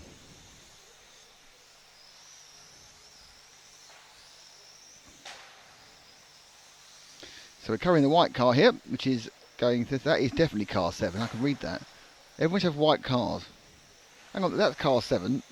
No, it can't be car 7 because the green car's car 7. Oh, I don't know what's going on now. This is Smurder, the white car. Is it 7 or 1, this one?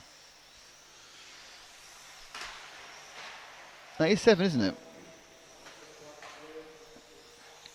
So what was the green car we were looking at earlier? It's like 7 as well. Was that 1? Oh, this is ridiculous. I'm a numpty, I know. I've got bad eyes. It's the biggest problem. The green car's 3.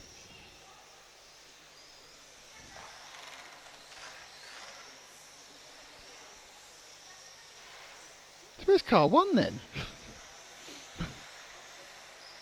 There's car 1. Right, the green and white car, green central part, going down the main street. It's car 1 now, going into the Montec now, coming out of the Montec now, going through there. That is car 1. That's Mark Payne.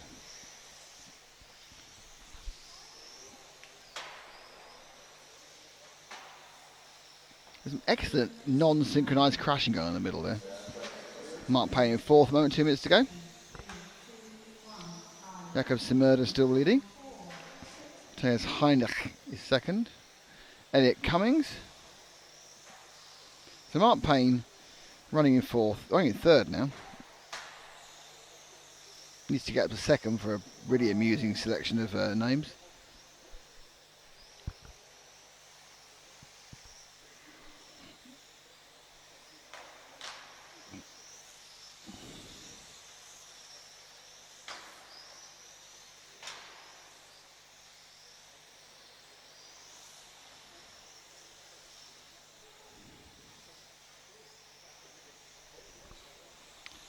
Mr. Larry, 1965, c'est une chienne, cette catégorie?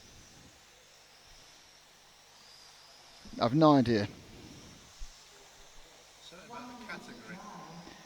Chian, is there a list of the categories? Yeah, my RCM, that's what you're asking. Something cat, something category. Oh, well, this is 13.5 stock, and they Blinky 13.5 turn motors. And then we have 2 more of these, and then we move into modified. No, we have 3 more. This is group 3. We've got group 4, 5, and 6, and then go modified. It's a boring search. I don't think that's it's probably a boring race, he's saying. I think it's a bit unfair.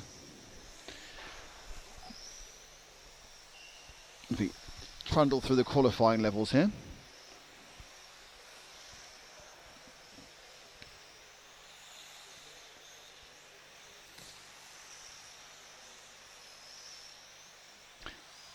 One of the bright. Let's pick up the combination of purple car going through the. Oh, it's finished. Too late there for the combination of purple car. Where did the purple car come from? I hadn't seen that all race. It's car 2. It's Elliot Cummings.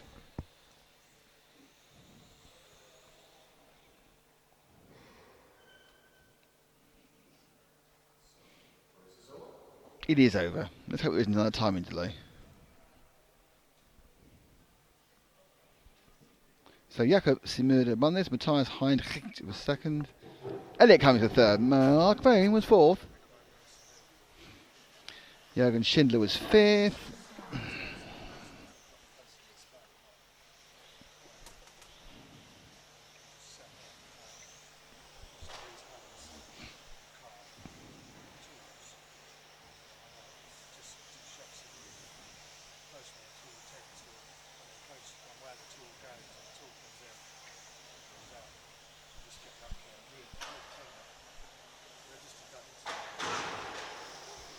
That was a very big bang for a race that's not even started yet.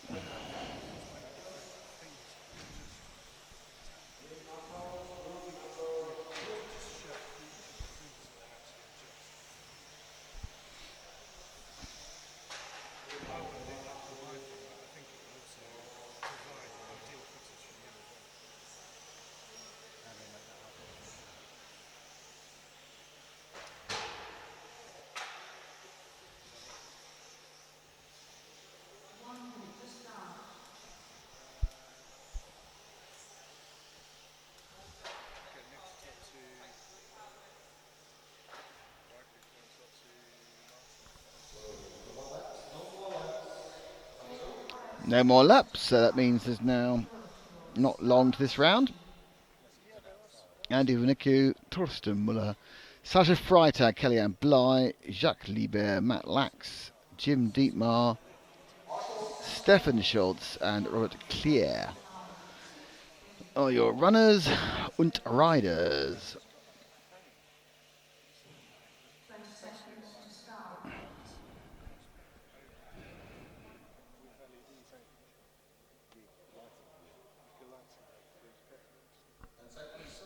Ten seconds to go.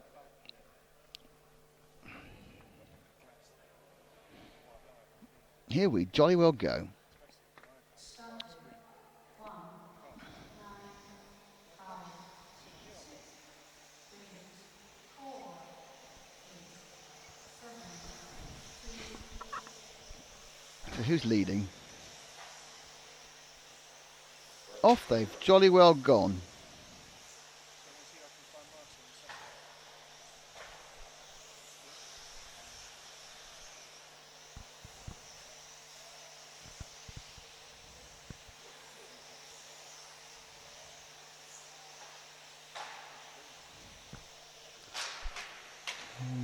Problems with car 1 beneath me there.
So we're going to pick up the coverage of this heat now. It's a minute in.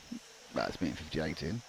Torsten Miller's leading from Robert Clear. Matt Lax is in third. Jacques Libar is in fourth. This is 4 of 6. In round 5 of Spec qualifying.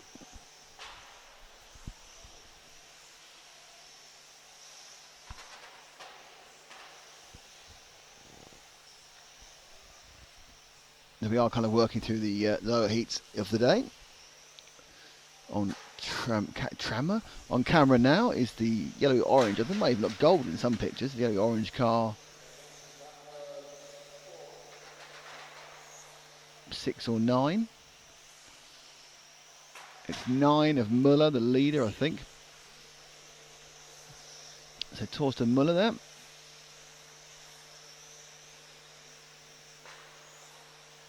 Oh, I don't know, there's Muller actually. No, it's not Muller.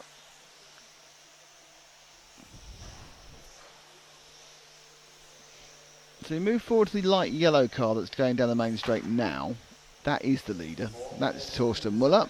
13 laps down in just over 3 minutes. Come now down through the X-ray carousel. Car looks relatively pleasant.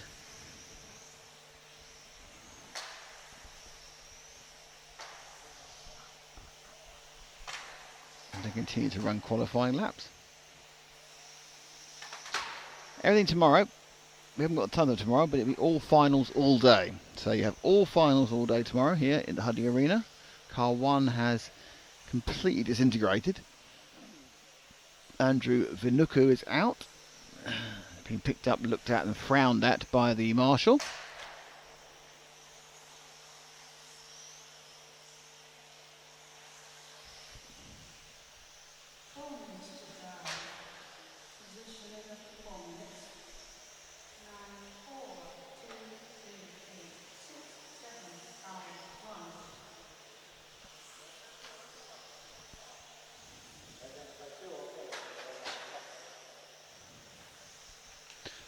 So in second, or rotating into second, it's Robert Clear and Matt Lax. Ooh.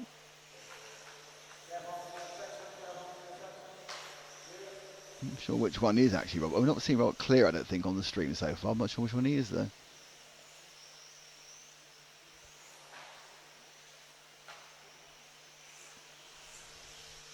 Is he this one coming up now, the white and black one? Yeah. The white, orange and black car going through the EFRA section now and about to go in the X-ray. That is Robert Clear, who just hit that car, who is our rotating second and third person here.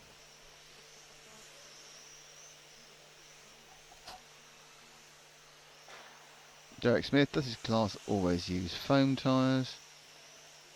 We're getting a repeat.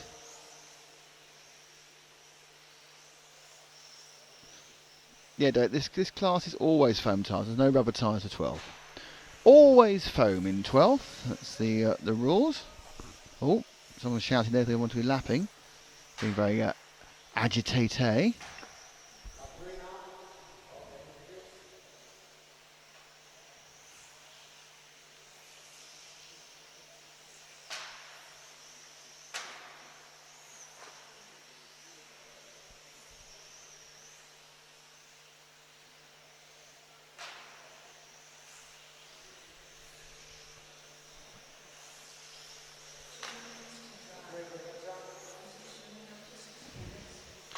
So our second place man is Matt Lax. Now he's in the white, pink and blue car, just about to go down the main straight now.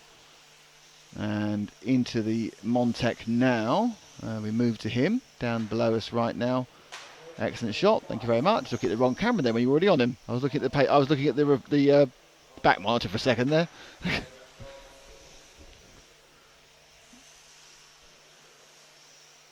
So Lax, as you can see, nice and close up here. Coming through the complex. Yeah. So this is. I'm going to be the first minute. This is. They're just turning laps. It's not the most exciting thing in the world. We've got a good, exciting race coming out, which is the top heat in 2. But tomorrow, it's all finals all the time. And I've always found that every 12th race final, they're already great, and especially on this track because You try and push, you're going to fall off. So we're going to have an action-packed day tomorrow, absolutely guaranteed. And if it doesn't happen, you can tell me.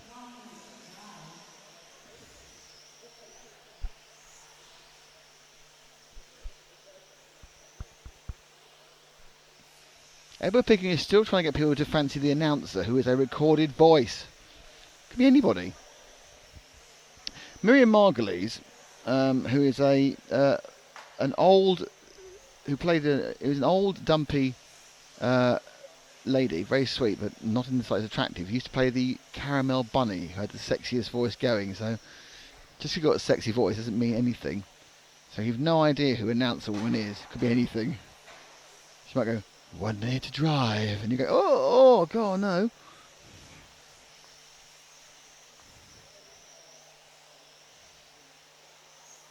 Lax now running his last 2 laps. This is penultimate lap here.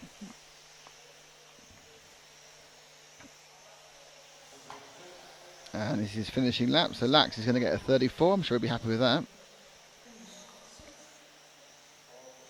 Should cement B final attributes for him. Lax was 19th. This will probably help him. Relatively thin spread of results. Best 13th. Worst 21st.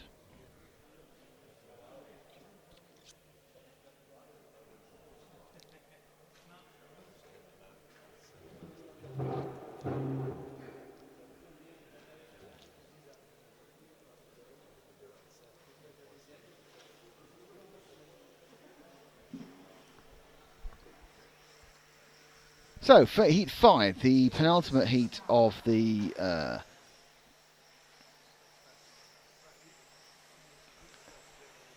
round as far as stock is concerned. Mark Jewett, Gavin Clinch, Luke Burley, Kai Altman, Peter Bowman, Patrick Bandera, Stefan Fiorini, Joey Sorber and Alex Anderson. They got told off already for each other during warm-up. Oh, he's got a bit severe, isn't he? It's got a bit severe. Currently about 10.5 minutes behind schedule.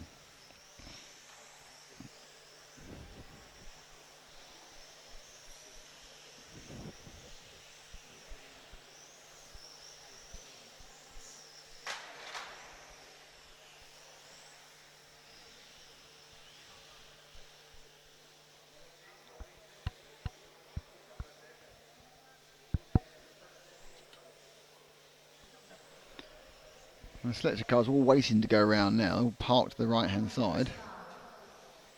Why do they wait so far back? That doesn't make any sense.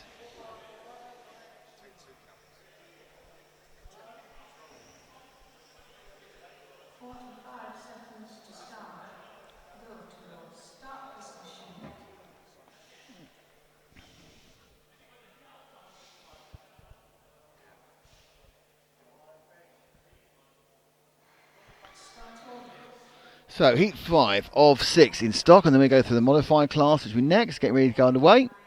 Let's take the leader.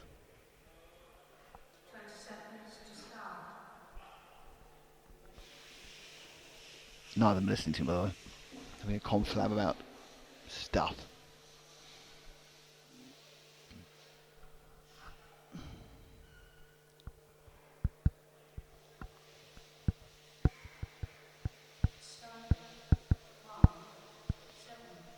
Here they go.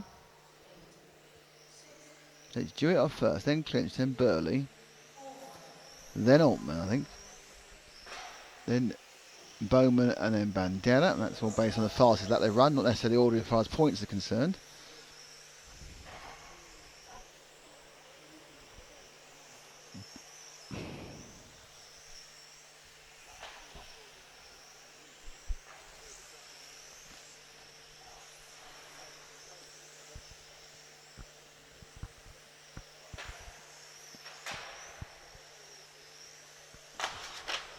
Big accident beneath me, and the car that went off was car number 8 of Kai Altman.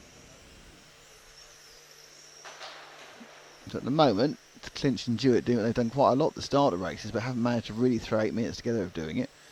Well, it's a bit unlucky for Clinch. You've got someone come right in, but it's really not the best of replacement there. Be upset about that.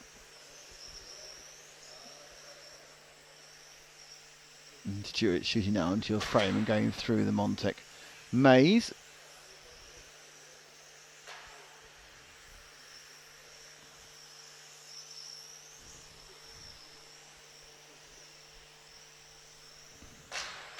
Ow. Car 3 having an issue of Patrick Bandera. Clinch just off pole, just dropping a little bit off that second difference at the start.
Don't talk to me about things I don't know what I'm talking about. Well, in that case, it's going to be quite a quiet stream, isn't it? Just have you doing a mime. Immediately. Well, let's no, I can't believe what to say now. My brain's completely stopped. We'll get back to business. Yes. That's what I meant.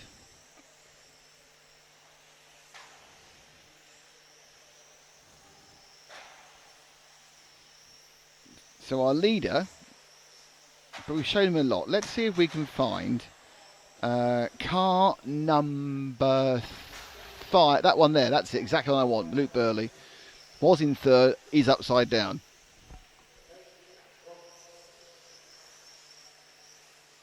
And now he's in fourth, but not by much. Now he's in fifth, but not by much.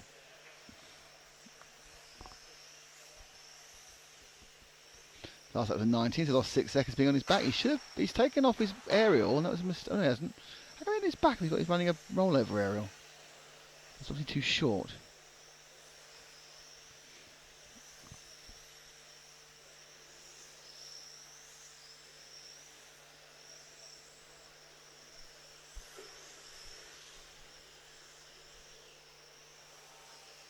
There was no sound for a second there. Can we turn the sound down to have a little chat about something? But we've now got sound back. Hello again. Thank you for telling us. But it's back. Yes, the sound is back.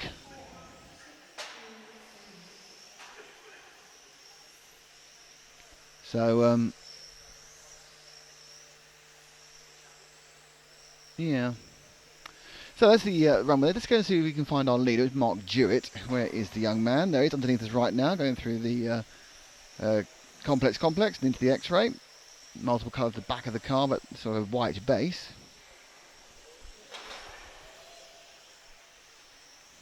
Seems to be putting together a pretty good time.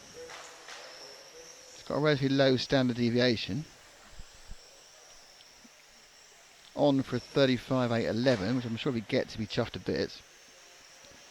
He's got 2 pinky cars ahead of him. One of them's very, very polite. It gets right out of the way almost. That's Patrick Bandera, sorry. And the next victim to Mark Jewett, who is leading this, will be car number 9 of Alexander Anderson. He's actually the man in, well, was in third, made him accident, now he's in fifth.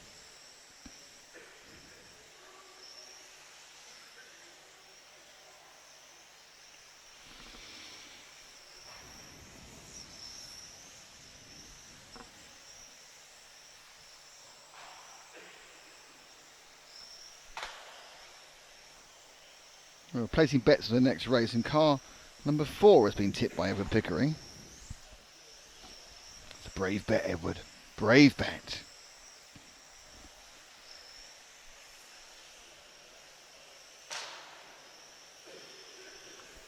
By next race, do you mean this race? Or next, must be next race, because this race number 4 is Joey Server. He's nowhere.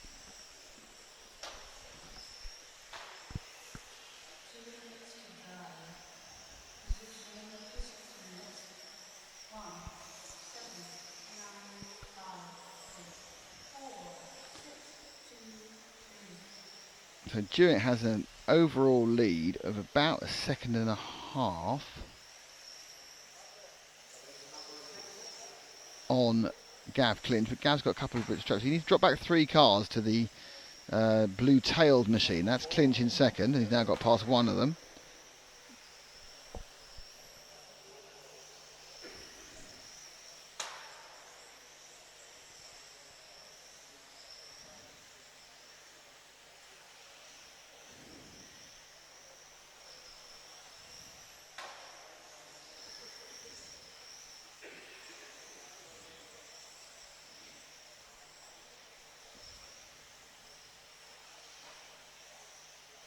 So Clint has managed to keep the gap 1.3 seconds despite the overtaking. So Jewett went off first, Clint second. So Jewett's actually about 2.5 seconds ahead on the road, but only 1.3 on the clock. They all start at different times. They start their that little clip's not going to help anybody. So Gavin's dropped a little bit of time there, but this is a better run for both him and Mark. 15.2 that one, so yes, we lost a second with that slight error beneath us. This one looks much better. It's a 14.5. Needs to be a bit quicker than his best is a 13.6. So Gav seems to have lost a little bit of ground speed here.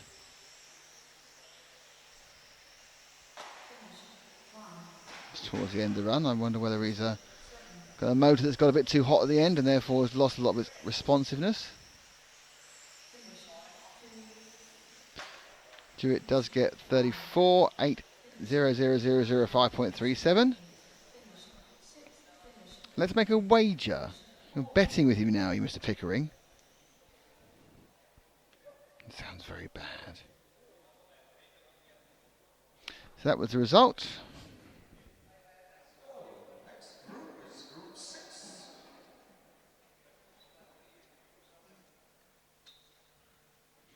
Mark Jewett won, Gavin Clinch was second, Alexander Anderson was third, Luke Burley was fourth, Peter Bowman was fifth, Kai Altman was sixth, Joey Sorber was seventh, Stefan Fiorini was eighth, and Patrick Bandera unfortunately was last, but everyone made the trip. So Bandera had a bad race, but all 9 completed the 8 minutes, which is quite rare so far.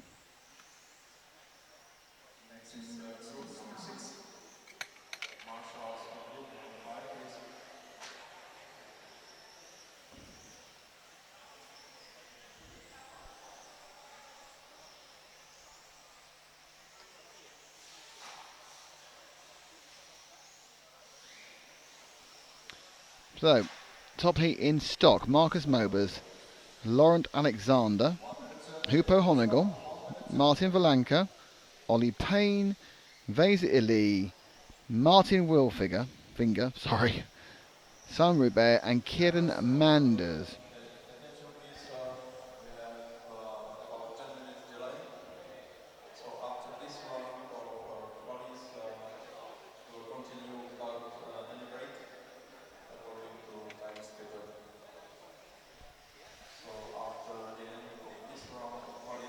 So they're going to make back their 10 minutes, so we'll go straight from round 5 into round 6. But that is a way away yet, because we have this heat and then we have the 5 modified heats to go. Mobers, Alexander, Honil, Valanka, Payne.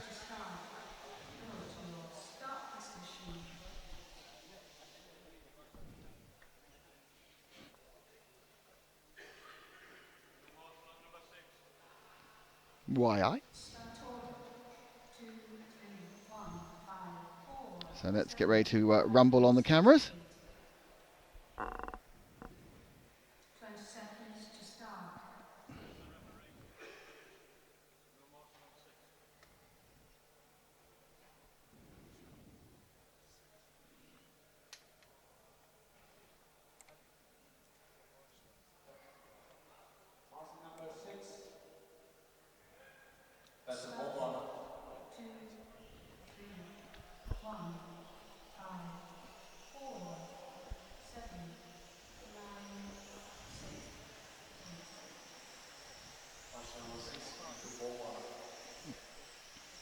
So here we go, running around the top heat of stock. They're all getting the...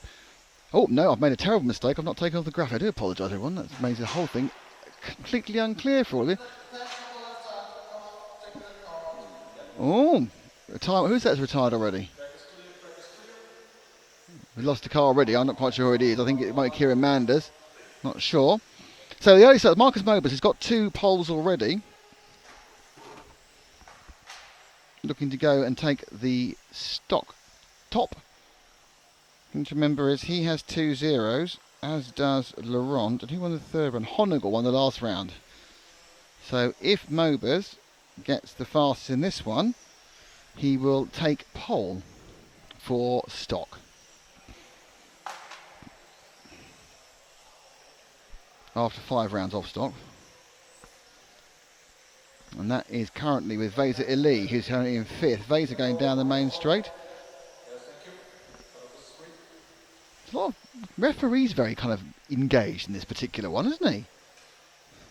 There's a lot of engagement with the referee. Shocking. I feel upstaged. Yes, I feel upstaged by the referee. He's doing my job of talking mindlessly. He's back again. Look, this, that, and the other. Oh, get you 2-1-4. All right.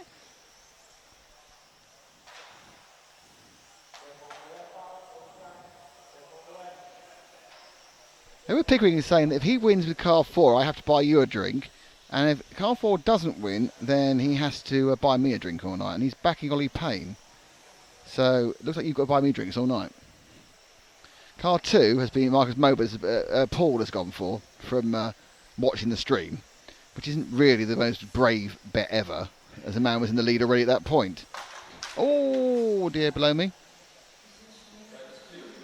So we're still with Vesa. Let's move from Vesa. Let's just go back 1 car to car number 9 of Martin Vilfinger.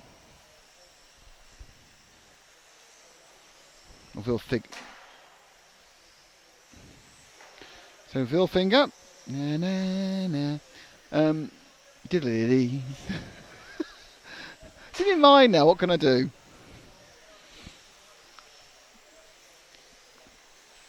Wilfinger turning laps around. Martin Verlanker's had a bad start, unfortunately. He was Martin Verlanker who retired in that first lap.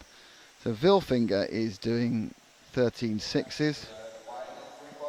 Best lap so far is a 13.1 by Mobus. Mobus is out in front by 1.4 seconds. So let's go and see if we can find someone who's involved in the scrappage.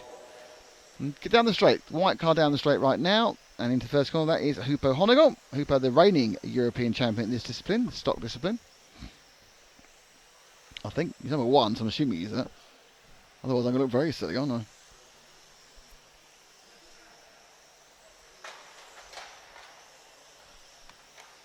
So this is the stock. Derek Smith asking how many turns they are.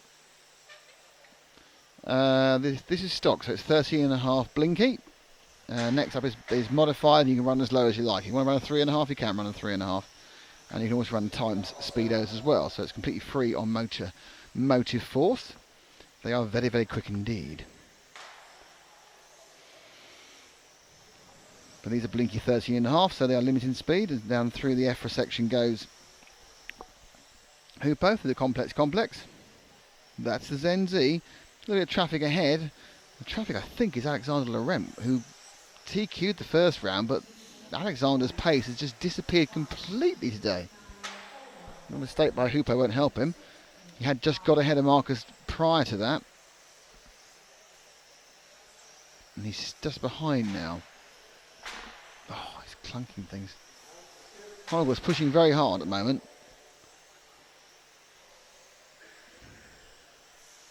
Mobus, on the other hand, not so much. I think Mobus just hit another barrier, so Mobus is having a little bit of a problem with the stock car now. So that white car you just see in the corner of the camera just ahead. If you move forward one white car, James, that's Mobus, who was leading, and now he's not. Because Honegal, who's behind him, has made one less mistake, and Mobus, in fact, Honegal now has found some real pace. So the white car chasing the white car is Honegal chasing Mobers. There are top 2 in this round. Martin Wilfinger is 3rd. And Mobers is going to have to let Honegal through in a second. I'm sure he's going to try everything he can not to. They are exactly the same speed down the straight.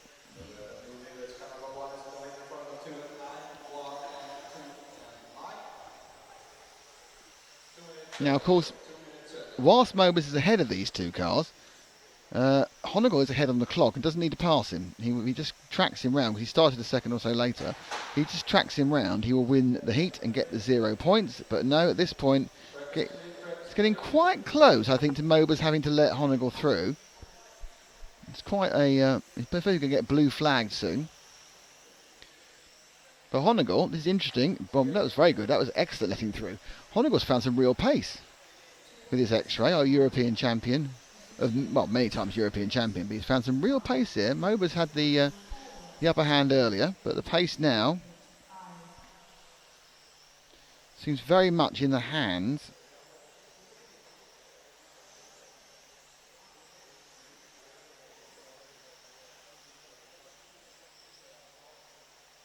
of Hooper Honegal.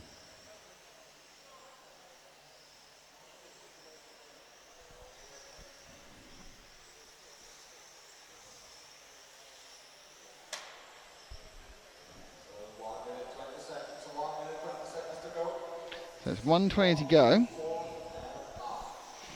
1-2. Ollie Payne now. Edward Pickering's tip of Payne is into 3rd. But at this point, let's see Ollie Payne. Ollie Payne's now underneath us in the white, red and black car number 4, going into the Zen Z now. Down the straight. He's in the Montec, that's the one. That's Ollie Payne, picked by Edward Pickering, but it looks like I'm going to win the drinks from all my staff, which is great, because they'll be chuffed bits about that. You've lost some money. More importantly, you've lost some beer, that's the key point. So Payne is going to take a good result here, looking for a 3rd, which is going to put him probably into 4th or 5th overall. British champion at this discipline, 13.5 turn. Protege of David Spashik, we talked to earlier on the interview, even though he's down the spaghetti due to a spell check issue. Yes, he is. It's spell checked my name's check, and it's now David Spaghetti. I didn't notice. I've got very aggressive spell check on my computer. So they are finished now. And Mobus has finished, and Honegal, as we saw him go past, has won this one. Got an extra lap even. So Honegal takes out round 5 in his second win. Mobus is 2nd. Payne is 3rd. Martin Wilfinger comes in 4th. Vezet Ali is 5th. Laurent is 6th. And Roubaix is 7th. Now this basically means I have to give it about 30 seconds. And there'll be an update to the running. Now, what it will actually do is it will show me after 2 rounds, best 2 of 5 at this point, I think. I'm best 3 of 5. Let's find out. It'll show me. I'm pressing the buttons now. It's very exciting. Ranking lists. It's all on my RCM for all of us. It's showing only 2 out of 5 counting. So with 2 out of 5 counting, it's Mobus with a 0, 0 and a 2. So he would have 2 points. Best 3. Honegal moves into 2nd with 0, 0, 3. 3rd now is Laurent, who has 0, 2, 2. Valanka 3, 3, 3. So he's alright with a 9 effectively. Payne in 5th now with a 3, 4, 5. So he's going to find it very difficult to move any further up. Wilfinger with a 4, 5 and 10. Again, not a chance of going 2, 5. Vezet Ali 5, 5, 6. So basically the top positions are between Laurent, Honegal and Mobus. And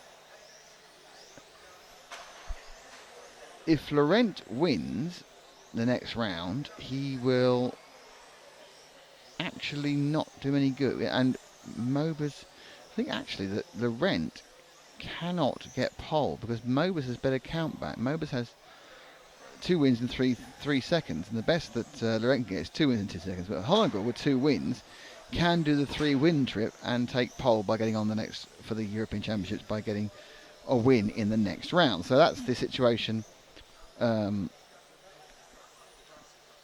within stock. In 8th place is Mark Jewett, in 9th place is Gavin Clinch, and on the bubble it's 10th Andre Vanucco, 11th Thorsten Muller, and 12th is Luke Burley. Burley in 12th, and Kai Altman and Sasha Freitag. They all have 19 and 20. They want to get 10 against 17. The problem they've got is Andre Vanucco got 6 in round 1, and that is so it's holding him in massively good stead on the best 3 countback. I think Torsten Muller, actually, if you count 3, has 29, again with Vanucco. So Vanucco's 6 that he got early on in round 1. Just go show every round counts in round by round, obviously. But that round in round 1, when a lot of people were dropping out, Vanucco put his head down and got a 6th overall, and that is what's promoting him so high up overall. 20 seconds to start. And we're going on to a wide for a bit. The boys are going to do some interviewing for the first couple of rounds of Modified. But I'll be here to talk you through the fun and games, which I'm sure you'll love to hear.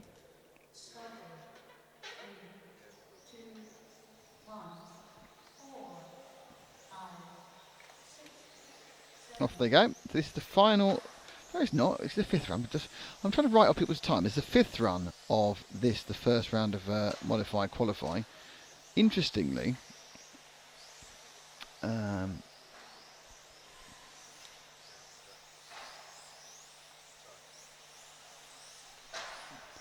they will sprint round. Interestingly, they've all got. I'm interested that they are all out again. We were losing cars in the modified class. I think some cars have had some pretty hard knocks and actually taken longer than 1 round to repair, by the looks of it. Because certainly in the middle of the day, earlier in the day, we were losing cars on quite a regular basis.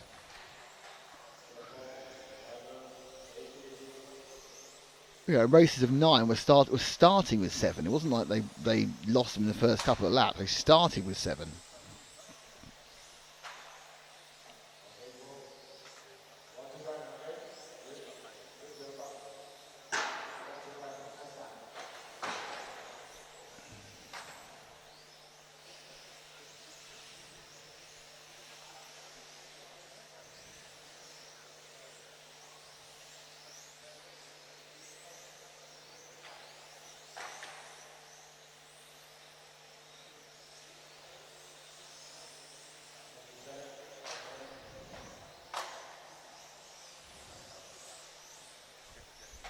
So, Finn Oliver Assen, Roman Krychek, Janjun Kumalis, Tommy Jens Indeflo, Jaroslav Marder, Bisha Karel, and Lukas Kowieski are the ones that are going at a reasonable pace.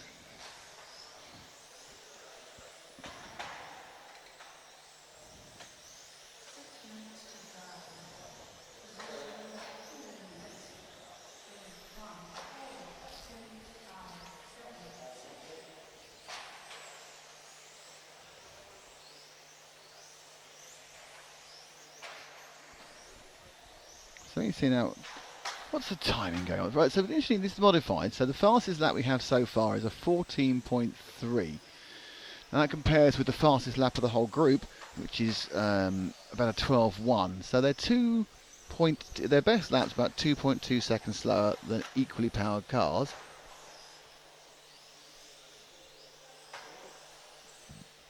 And about 0.7 or 0.9 slower than people in the stock class. It does happen. So the top guys in Modify will be out in about 45 minutes.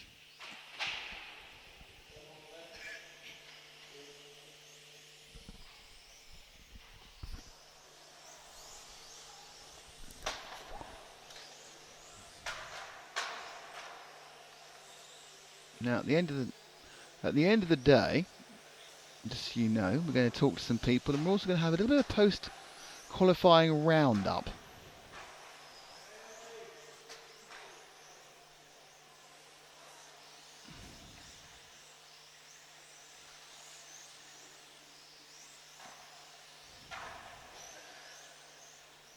So we're going to do the post-qualifying round at the end of qualifying, about 7 o'clock. We're going to stick it all in a little chatty thing, and you can all just watch it later. We're going to make it an easy-to-consume piece of television / video / televisual video.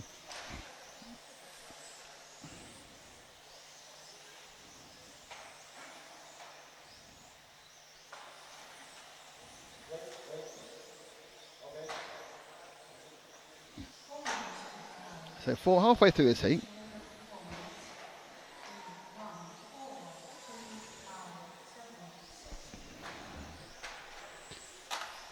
Roman Krajicek is in second. Jan Kamodis, Tommy Jensen Interflow, Jaroslav Marder, they're all there.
And the problem there for number 6 of Lukas Krajewski. He's come to ground to a halt. So 2 minutes ago, this one, it's still Finn Olaf Assen, Roman Krajewski, Tommy Jensen Interflow. Jan Kamodis in that order, 33 laps. Finn Olaf Assen is actually going quite a bit quicker than everyone else. He's a lap and 3/4 faster in car number 3. So he's obviously found some pace since whatever the problem was we had in qualifying. You're wondering who he is. He's the third of those cars going through a pitch on the left-hand side now, I believe, in the yellow and white car. Now he's the first, so he actually is just popping in by the complex and down the main straight. And that's your leader turning into the Montec maze. And just disappearing out pitch to the left-hand side now. So thanks to Zen Racing, Montec and X-Ray and EFRA, we're here for the 112 Euros. Moving camera back in a few minutes, just doing some other stuff for the other programs and the summary we're doing later. There's plenty of race action already on YouTube. We cut out and kept some parts of the previous race. You can go and have a look at our pit walk from earlier. And we talked to lots of people about lots of things, as we always do. Now, car 6 high retired earlier. Actually didn't retire because he just crashed again. So perhaps he should have retired. You know, discretion the better part of valor. Retiring the better part of not smashing yourself into bits.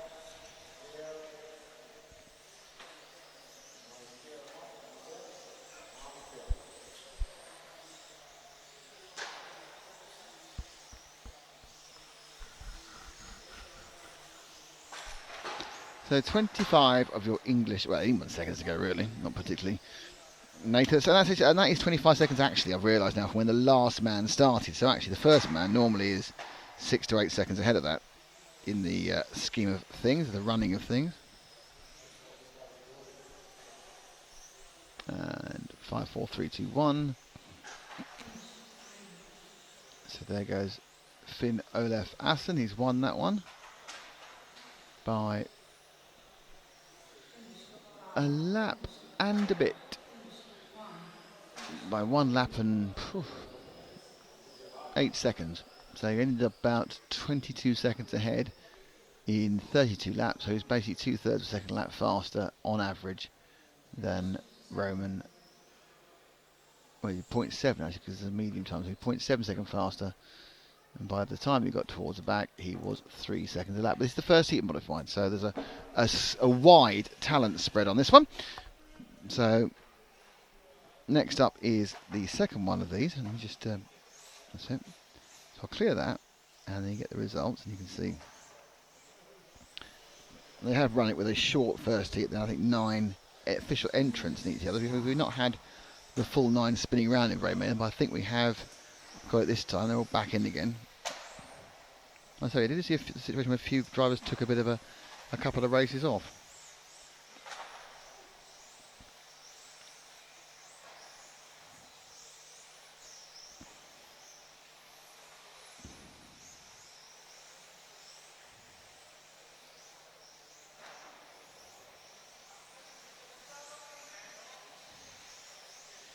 Here's your grid.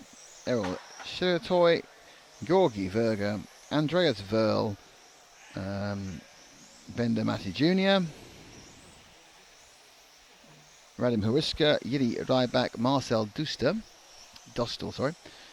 Roman Bilic, and Yavby Parr.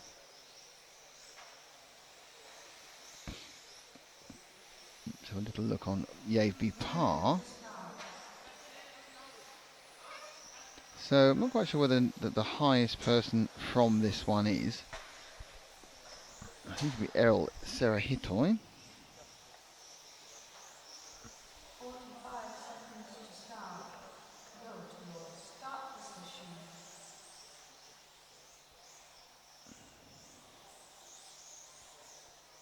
So Errol Shiratoy is currently running in 25th. So 25th for Errol, who appears to be the top person in this one. A few minutes when it gets underway. 20 seconds to start.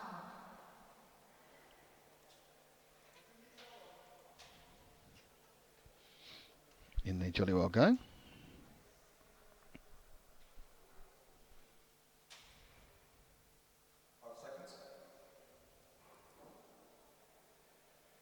Started. 3, 2, 4, 5, 7, 8, 1, 9, 6.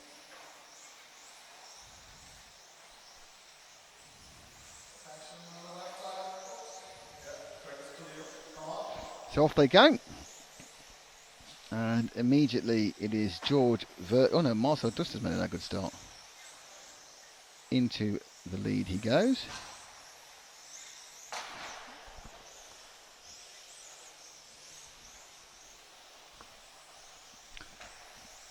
So Dostal in the car that's just coming just going out of your frame, which is the white green sided coming up through the complex now. Down the main straight and over the start finish line. That's Dostal. He's quick but makes a lot of mistakes. Currently he's dropped to second.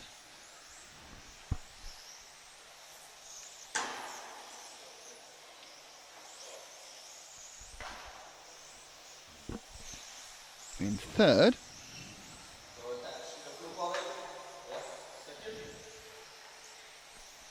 So the leader is Georg Verga, who has had quite a good run recently in car number 2.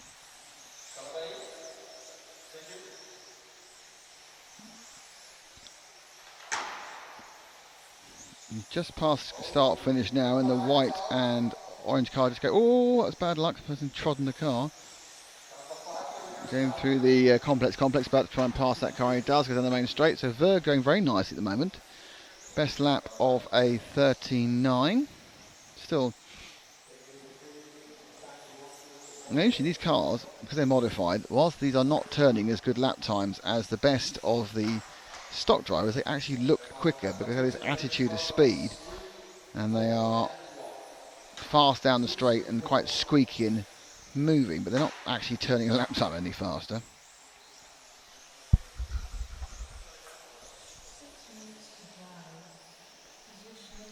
So it's Errol Shiratoy, Marcel Dostel. Verl is running in 4th. Radim Huriska is 5th. Roman Bilic, unfortunately, in the 9 car has retired already.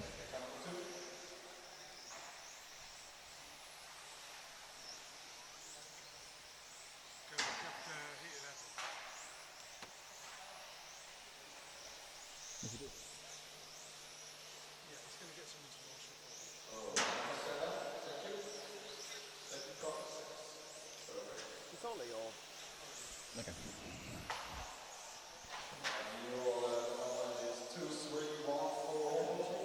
There's no gap now. There's no gap between the rounds.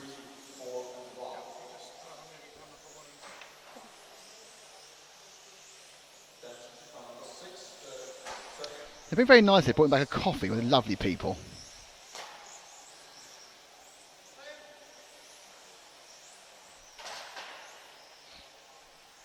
So 5 minutes to go. Oh, that was Dostal making all those mistakes he does tend to do.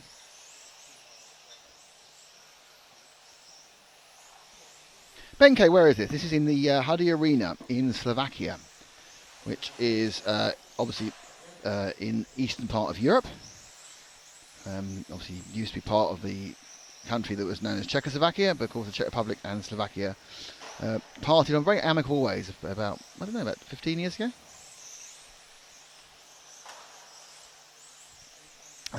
Slovakia uses the euro. I think the Czech Republic uses the Czech crown, I believe, with a florin. No, it's Hungarian florins, isn't it? But this is the Hudy Arena, the world famous venue. As you can see in the background, there is another track behind this track. That is an indoor off-road track, and outside there is a massive outdoor track.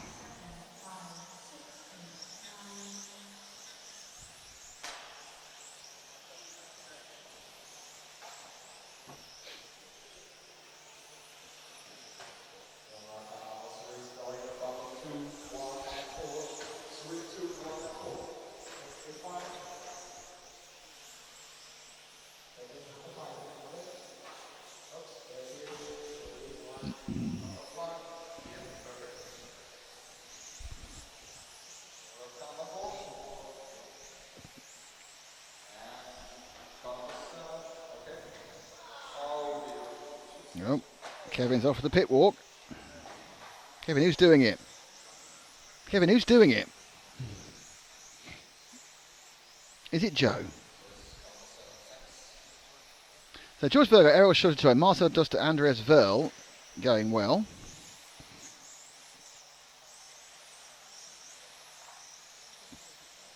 Best time now 13.1 from George Berger, which is not a bad time for someone only in the second heat of 5. His median is a 13.9. His standard dev isn't too bad. 13.2 from best time. In fact, the 13.187. So Errol Schutter has done a very good lap for this heat.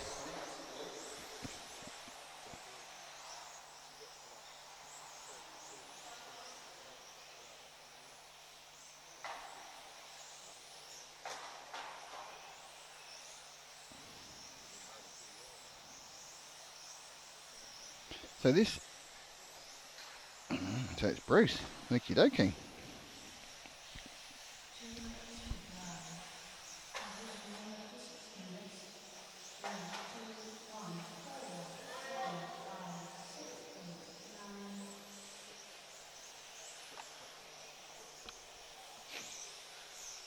So next up, we have heat 3, 4 and then heat 5 of a very, very interesting modified qualifying. For those of you who haven't been here earlier, first 2 rounds dominated by Alexander Hagberg.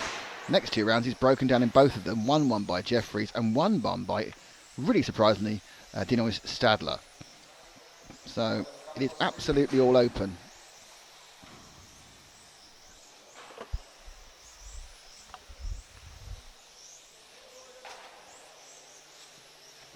It could not be more all open than it is.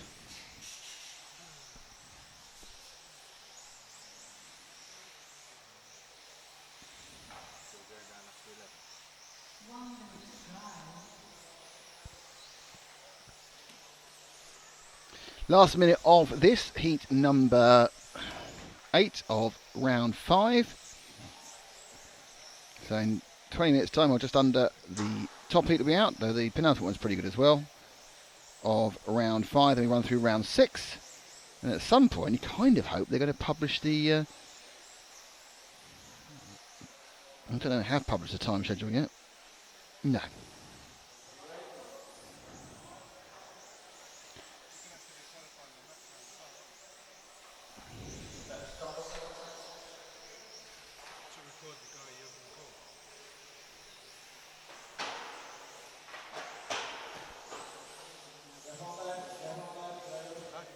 The qualifying interview doesn't have to go on the stream live. It'll go on when we do the qualifying report.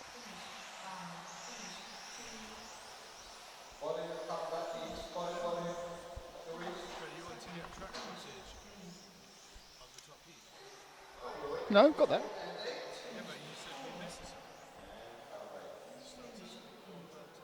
Yes, but we'll wait and see. Looks like the top three. We'll have to just pick up him only. But we'll record that on the plugin mod. So the sound's on the thing.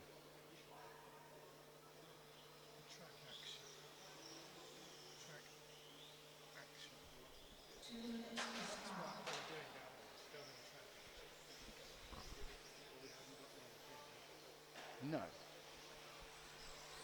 What about the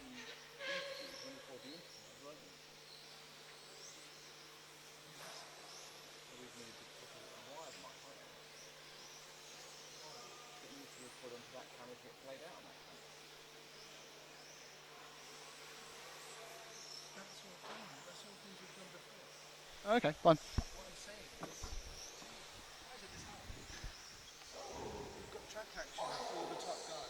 Yes, bar one.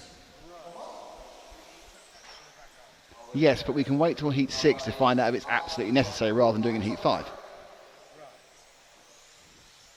But at the end of heat 6, we're going to need to play it out. At the end of heat 6, we need to record an interview with the pole man and play it out. Yes, possibly.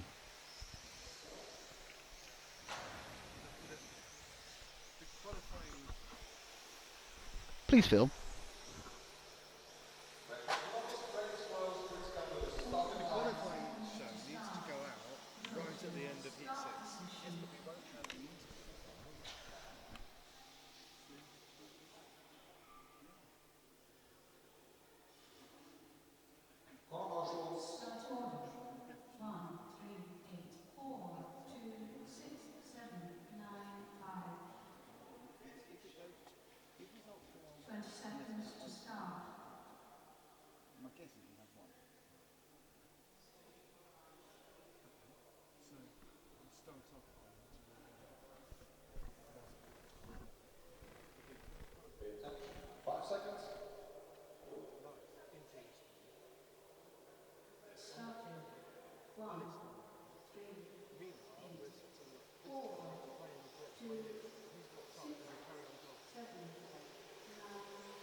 So just run through that again.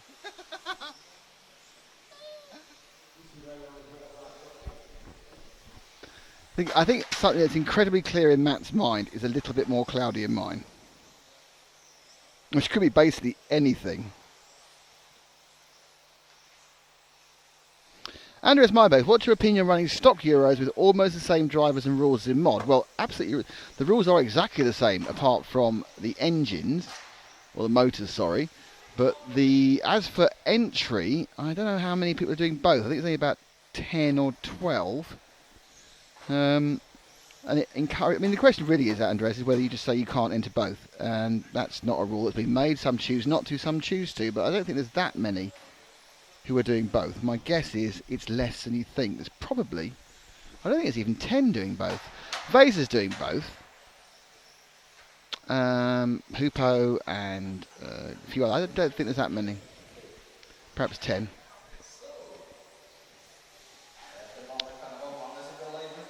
So let's see if we can get a bit of moving camera action.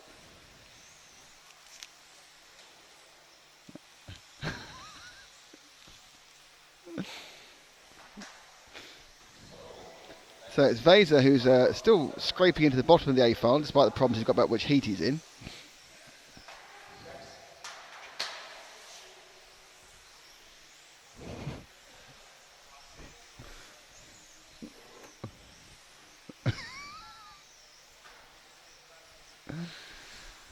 I do get the feeling it's 2 against 1 most of the time this weekend. I really do. Why are you plugged into your phone? What the?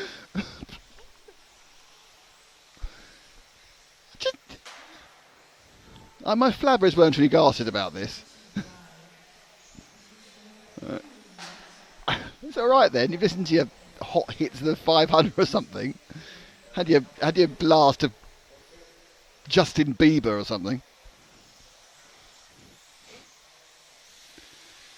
Anyway, so Vaser it is, I was saying.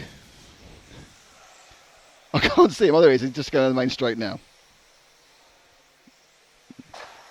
Lovely black and orange. That's Damien Giddins. He's there on the complex.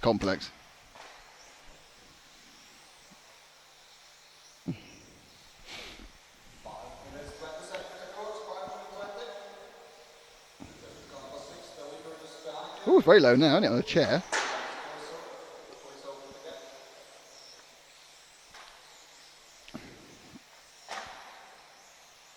Oh. Smashy.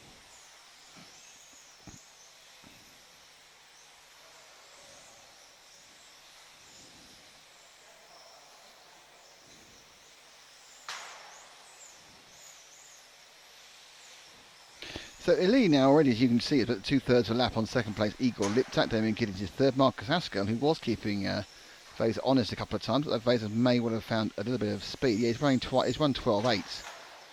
So he just needs that man to get out of the way, and he does. Bad qualifying on Friday put Vaser in the wrong heat. Bad practice, I say. Couldn't setting the car up, couldn't get 3 laps together. But he's found his car since then, and the multiple A finalists in these European Championships keeps on going.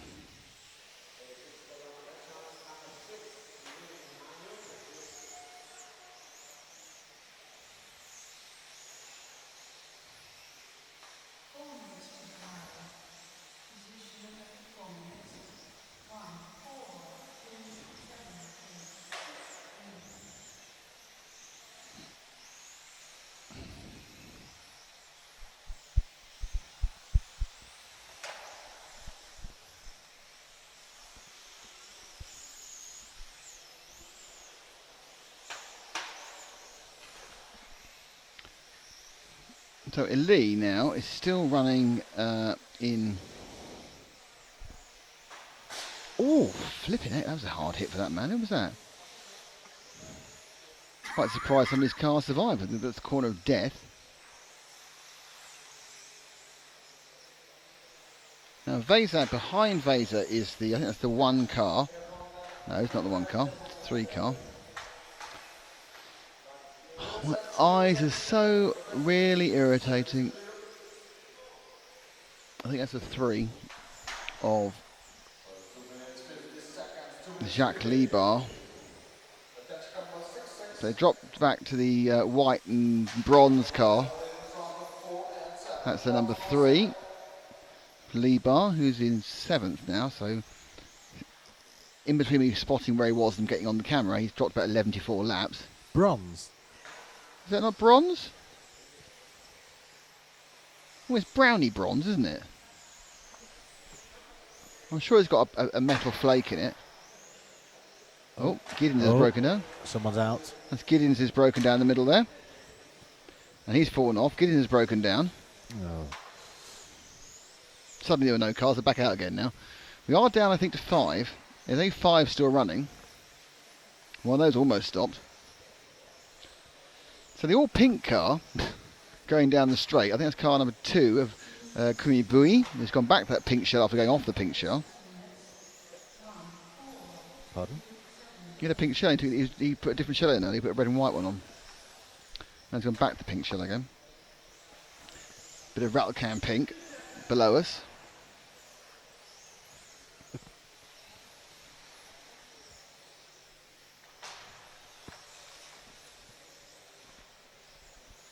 So obviously the lack of cars is going to help Vaser a lot, because he'll be able to get a bit of a run up. Best time of 12.7, so he's about half a second off the best lap. He's got somebody just getting out of the way nicely. Some damage on that car he just overtook.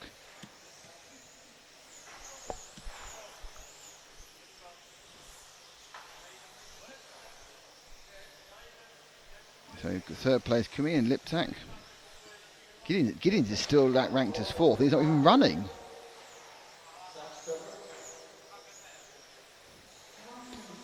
So last minute, let's go back to Vesa, who's going around the Montec maze right now. And back up and through.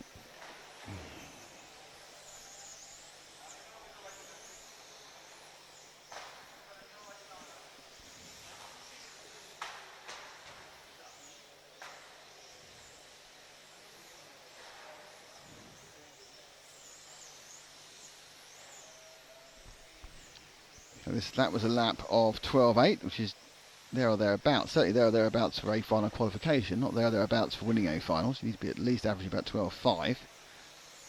But this lack of traffic, or sort of lack of cars, therefore lack of traffic, has really helped Vase. It's a 13 flat. It needs to find a little bit more speed. The car's still not really where it needs to be. As one of the cars very, very politely gets out of the way. As the last lap comes round, Vase finishes with 12.9. 37.808 will probably cement his chances of making the finale A.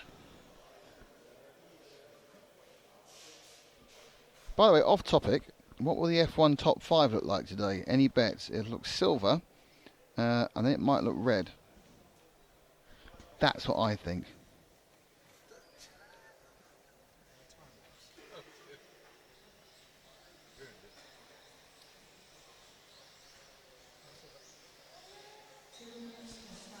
Derek Smith, the VTA class, which is the American class, does run rubber on carpet, and there's some rubber on carpet running in touring cars. These cars don't really have the weight to generate the grip. So on rubber, so that's why they use foam, and hence the reason they have this incredible turn of direction, because they have a huge amount, so much more grip than a rubber car would have, because they're using, we spoke earlier about mechanical, and they're using chemical grip as well, for the combination of the additive and the track. So just give them the grip they have, that's why.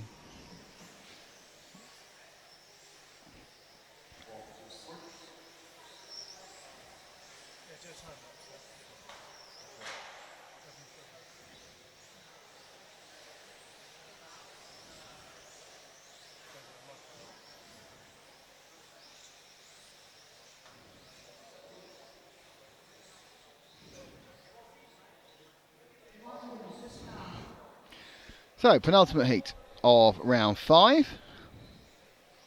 Vogel, Sieber, Anderson, Catchpole, Docker, Laurent, not doing well in modified, doing very well in stock. Zundel, Bultnik and Liptak. So with this entire group, Anderson and Laurent are doing both. So there's not a lot doing both classes. As we are now down to 36 seconds before they get underway.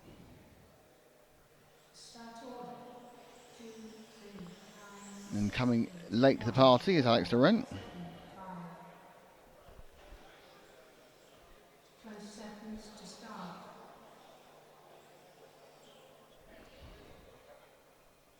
Sounds quite gearboxy. Matt's now meditating. He's the guru of cameras.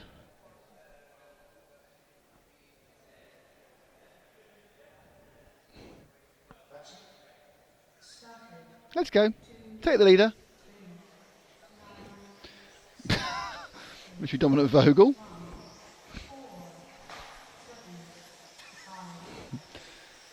Not silly at all.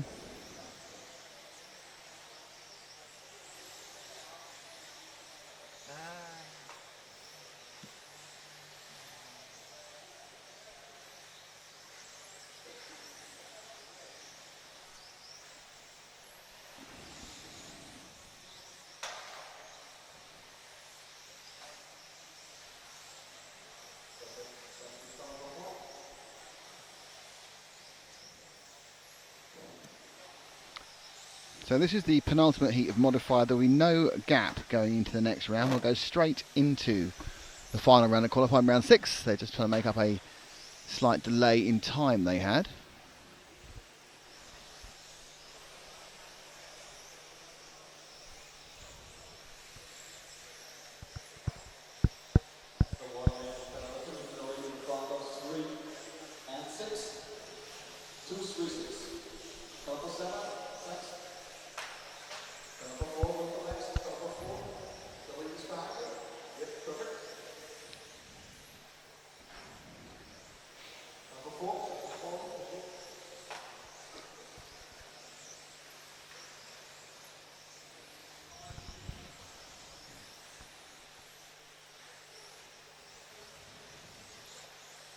So Vogel is set up with pretty big intentions. He's got a lead of about 0.7 of a second over Sieber, as has been the way in the whole of this run now of 5 heats in this heat number 10. It's been between those two. Vogel tended to set off really well, and then what happens at the end depends on the number of mistakes he makes. Sieber this time is being left though, and lost about 0.8 of a second that last one, so he's now 1.5 behind.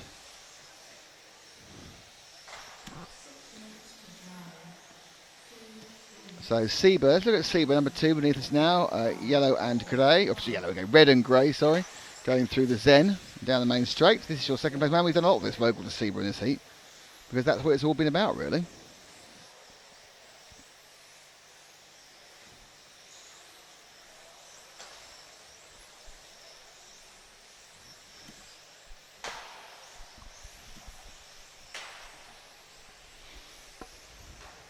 And Sieber with the Yakomo down the main straight. He's going to go right into the Montec maze, and he'll come spinning back out past what I think is the corner of the death through the EFRA E.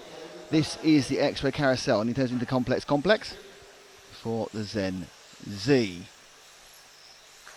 Oh, that wasn't very good. That's just one of those minor mistakes. It came 1 corner, 2 corner, 3 corner. That's going to cost him a few seconds, and oddly, in front of him, Vogel wasn't having a very good lap either. So Vogel that time was 14.2 and Sieber was 14.3. So they both decided to have a poor lap at the same time together.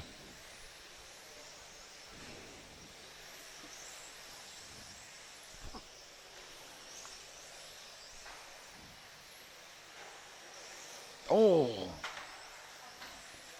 Vogel then, the car in there, this white car ahead, Vogel's got some issues with his car, I think, because he just almost deliberately nudged out that white car that Sieber's just gone past.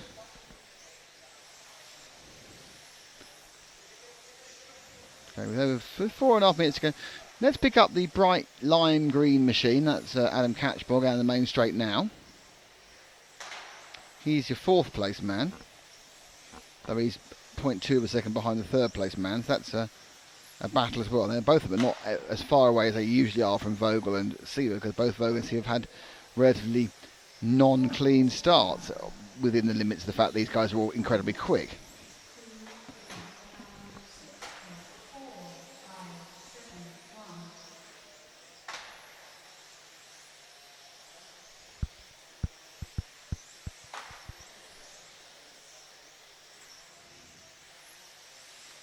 So catch pole. Lots and lots of laps turning here.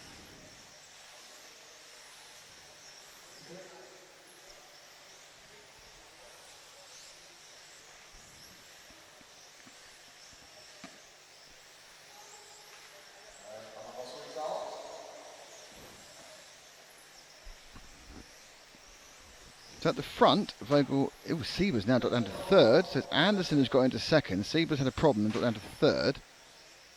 4th actually, Catchpole's got him as well. So Sieber not having a good run at all. After a couple of long laps and missing. Sieber's now missing, so we've lost Sieber. Sieber goes. So let's get the pink and white car down the main straight now. And into the M. That Montec maze, that is Alexander Anderson, who's currently running in 2nd. It's only 5 cars. We're going to clump in together 6 cars on track, and 3 of them right there. Let through nicely. So Vogel, about only 0.4 of a second ahead of Anderson, but Anderson had a bit of a bad lap getting past some traffic there, so he'll drop further behind after this one. He does, loses 1.3 seconds actually. Will this give Catchpole the chance to get past Anderson again? Probably not. So Catchpole is a further few hundreds back.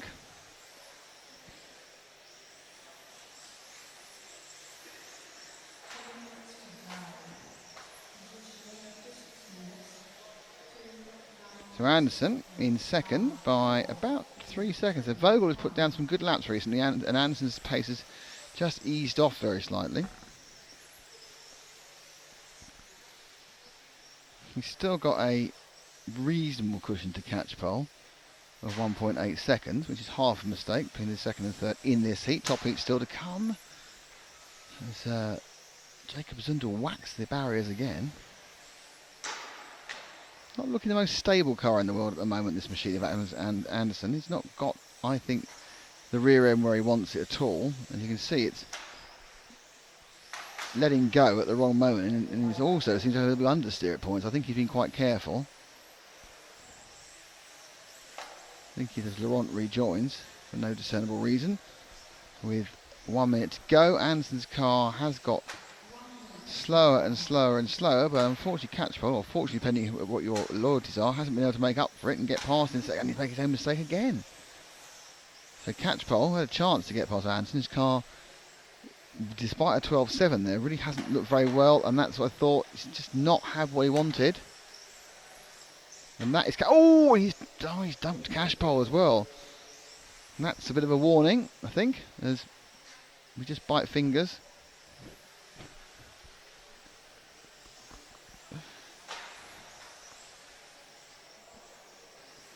All pings about the net respect of Vogel's going to get a nice easy win here. Catchpole is almost certainly, barring a disaster on the last lap, going to pick up second in this heat.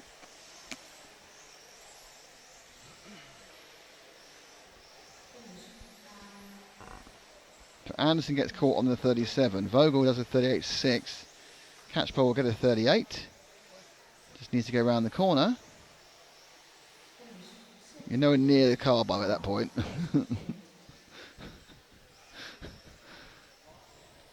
And that is it for the penultimate heat of round 5.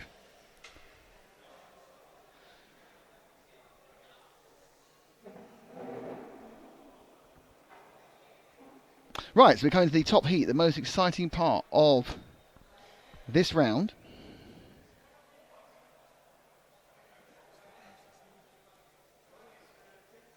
Here's the grid.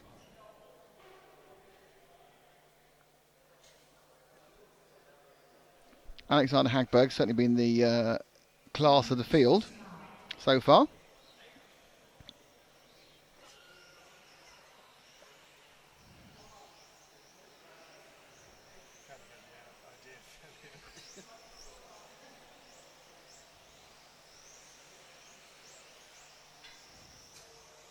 Ollie Jeffries.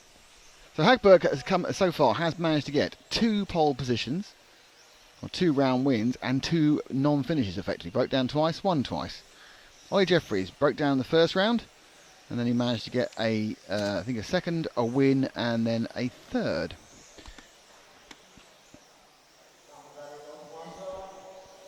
So second, a win, and fourth. Dino Stadler was nowhere as far as we were concerned, with fourth, yeah, whatever, and then he won the last round. So Dennis Stadler, fantastic stuff, into third overall. Marcus Mobers has a second, a fourth, and a fifth. So he's okay if he can just get a win. A round win, either of these next two, would really catapult him further forward. U11 has come third. So he has 4 rounds. He's been third every single round.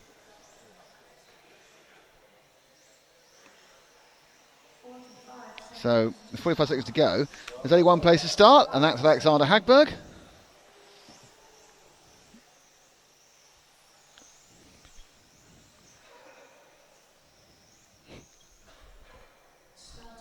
Apparently Matt's going to shoot them by the looks of it.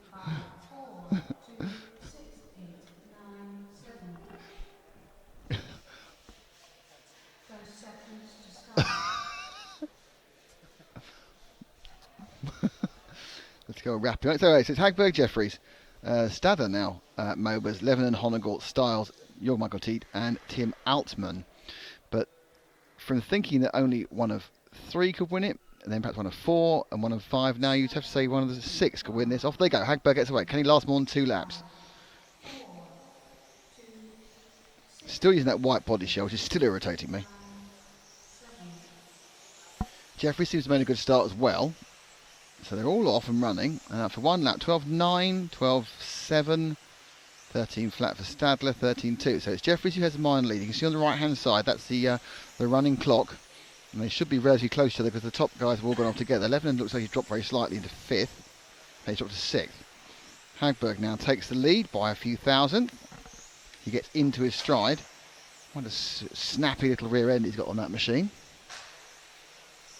And that lap round, Hagberg and Jeffrey swapped again because it was a 12.4 against a 12.5. So Hagberg already coming out to the back of Tim Altman. Altman obviously not a lap down because he started about 8 seconds behind him because of the stagger. But already he's got some chance to go, and I think Hagberg's minorly ahead. Stadler is in third, and Mobers has obviously made a mistake, has dropped to fourth. And Mobers had a bit of a nightmare. He's now actually behind Stadler by a longer distance. So Mobers has dropped to fifth, but the spread from first to fifth is only 2 seconds. It's not even that, it's 1.03 seconds after a minute.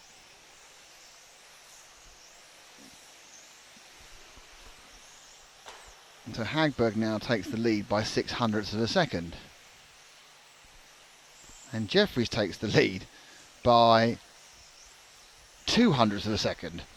So it's quite close at the front as the two X-ray men march off. They've only got 7/10 over Stadler, and mistake there by Jeffries is going to cost them a little bit as they avoid Hagberg. He made a little double bite into the corner a while ago. He's dropped back one car to Jeffries, and that's Jeffries now. He will drop out of the lead there because he made a little bit of a mistake, cost him half a second or so, just not turning him right into the corner at the start of the EFRA E. Stadler having a real problem with Styles, not really Styles' fault. They got into each other, and that's going to drop him back after a bad lap. That cost him a second and a half with that confusion of overtaking. Just beginning to ease out a little bit now is Hagberg. Big mistake for Mobers. Mobers is out of this now. Big mistake.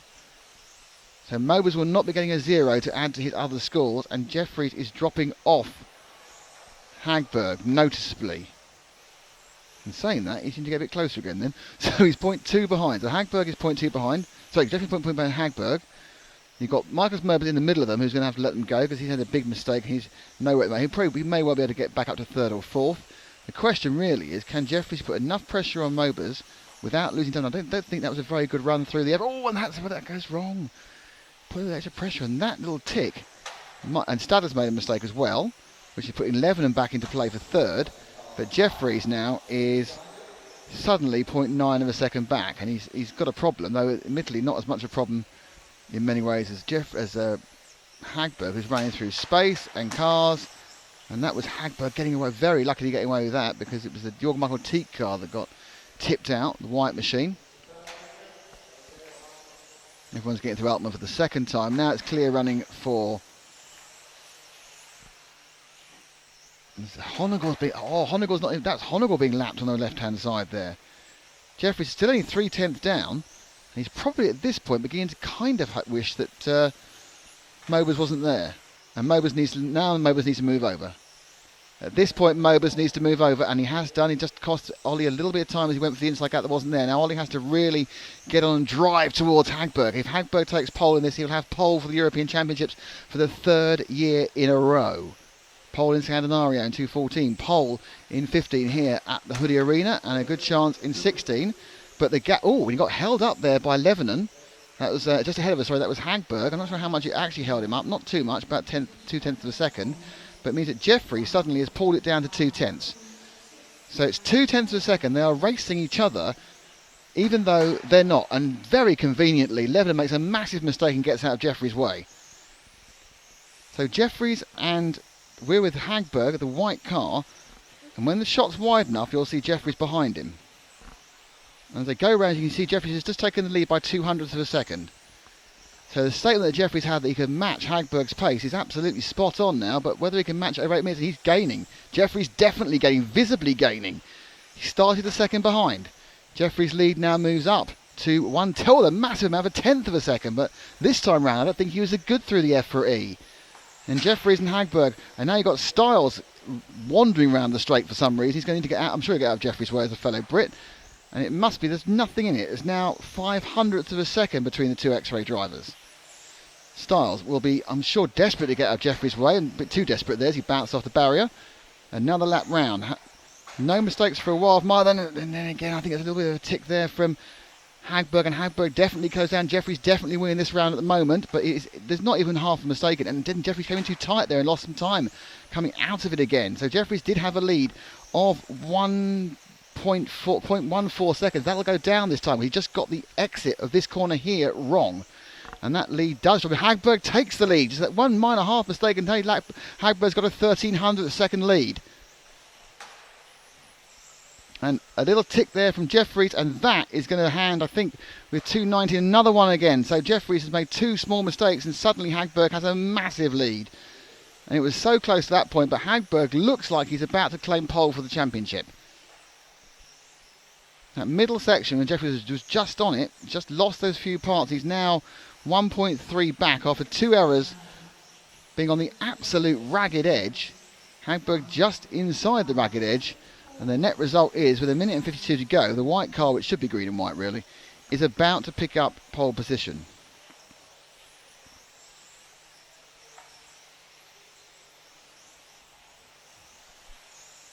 So Hagberg now just needs to back it down. Stadler has got a third in this.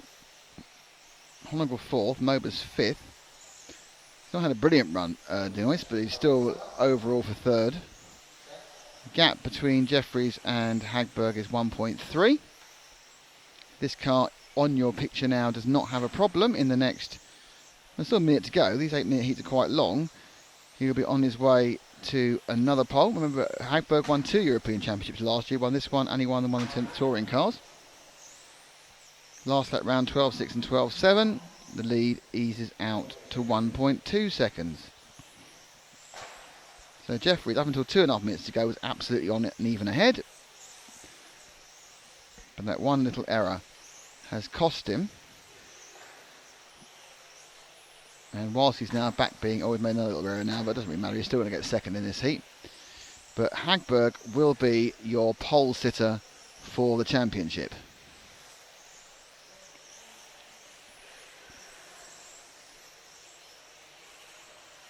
And therefore be able to try something in round 6.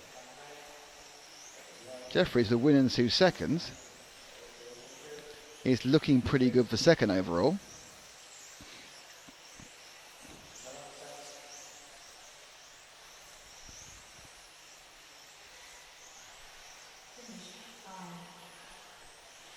There we go. Hagberg does it. Hagberg takes in. Hagberg is your pole sitter for the 2016 European Championships. Jeffries got a second. Stadler a third. Mober's had a bad meeting. That's York Michael Teat in the middle of the camera. Well, well, well, well, well. In the end, it was only a second. Jeffries was ahead for at least 10 or 12 of those laps. Stadler now looking even more tied on for third. Matt's really enjoying it. And they're now going straight into the next round.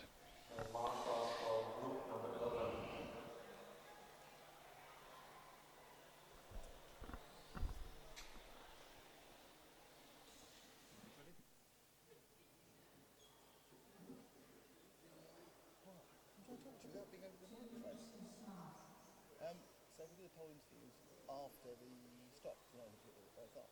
So I think 7 next time. Try Hagberg up. Oh, no, not live. No, not live, no. Not live. Okay. Both back to back. But not live. But not live on the microphone on the camera, we'll just play them all in. Yeah, alright, we'll go and do our thing then. So, no gap between rounds, which is great for us who don't enjoy, us people who aren't fans of gaps between rounds.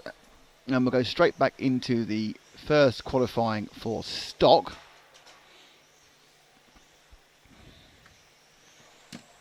That's not worked. I just completely confused myself, putting the completely wrong thing up. Okay, overall, where are we at?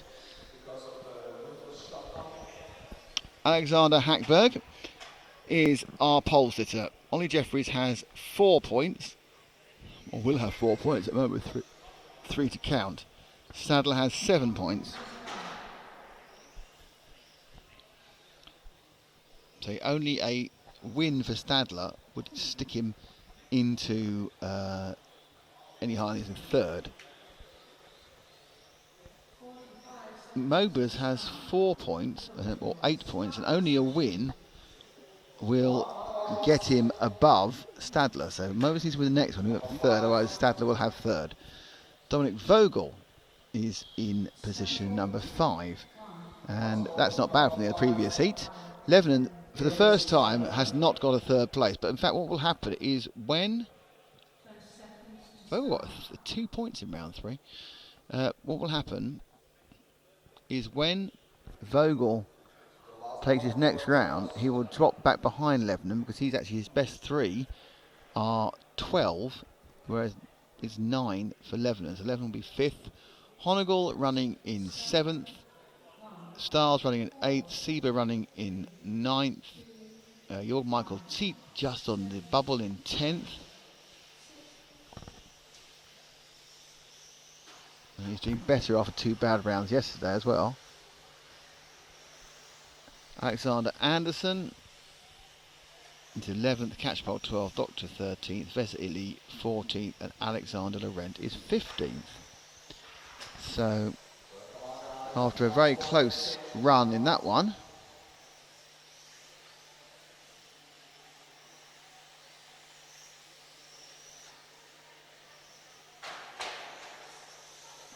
I didn't get that information at the time. Apparently, the all-white body is 6 grams. Thank you, Andreas, for that. Didn't see it on the all-white body that Alex Hagberg is using is 6 grams lighter than the standard colour one, and he reckons it's 1 to 2 tenths slower. Wow, this is an awful lot just for a bit of 6 grams in the body shell.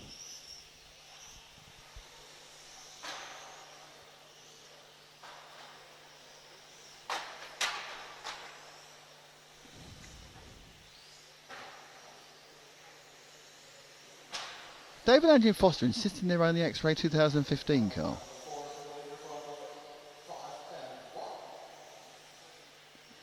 Are they? Well, everyone kept saying 2016 to me, so well, David Andrew Foster, if you say they've changed the X-Ray 2015 car, I'm not going to argue with you, but I'm sure they wouldn't admit it if they had. Oh, okay.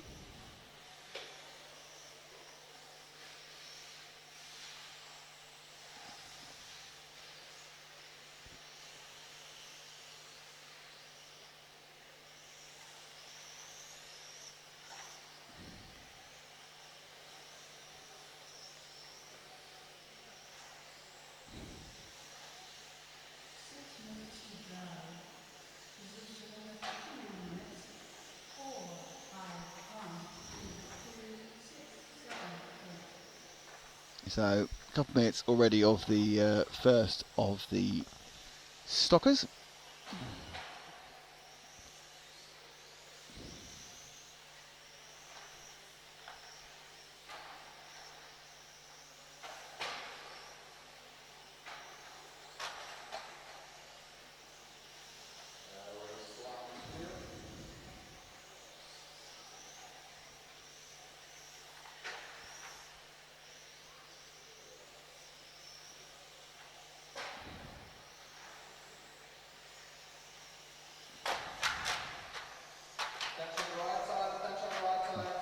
No.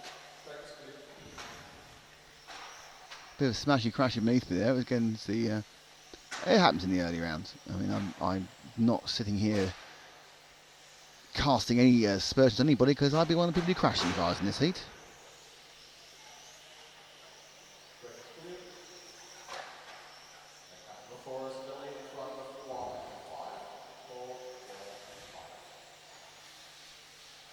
So as you can see, it's currently Streeter from Begzeni from Ellis.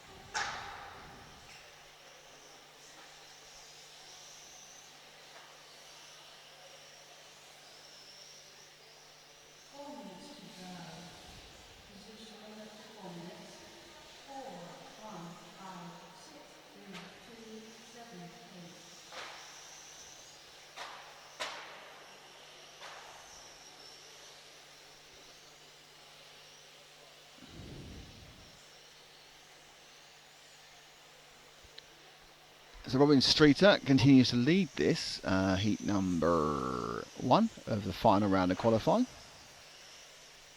Still very much up for grabs, the stock pole.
Nice relaxing race at the moment. Not getting too stressed by it.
So going to the end of this one, and Robin Streeter has picked up, well, I think he hasn't quite finished yet, but he is 6 seconds ahead of Per Bengazzoni, Lee Ellis, Sasha Leinvert, James Kahn, Christian Wunsch, Vladimir Viskup, Stephen Kipke.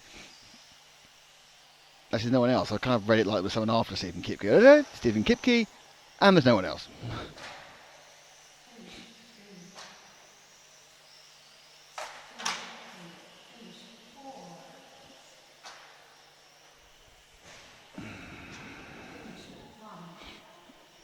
That's why David Angie Foster or Dave Foster is insisting around the 2015 car. I couldn't tell the difference, if I'm honest.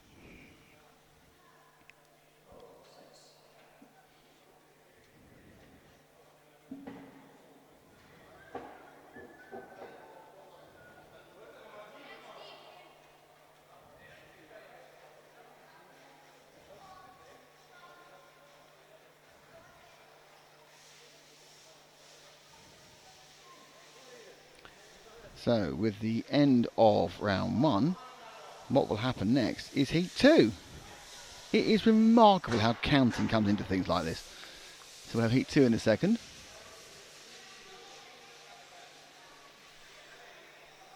Don't forget to check out our videos we posted today, which include the top heats of modified, a couple of rounds of those, and the Saturday pit walk, which I did, which was quite good. A good chat with an X-Ray fan. I had a long chat with Martin Hudy and that. So pick up the pit walk. You can find those on the RC Racing Facebook page, the RC Racing group, or on the EFRA page. And we are RC Racing TV, and we're here thanks to EFRA, the EFRA European 1/10 112 Track Championships. Brought to you in association with Zen Racing, with Montec and with X-Ray. This is everyone's last run of the day, of course. One thing we don't have is any sort of time schedule for the finals.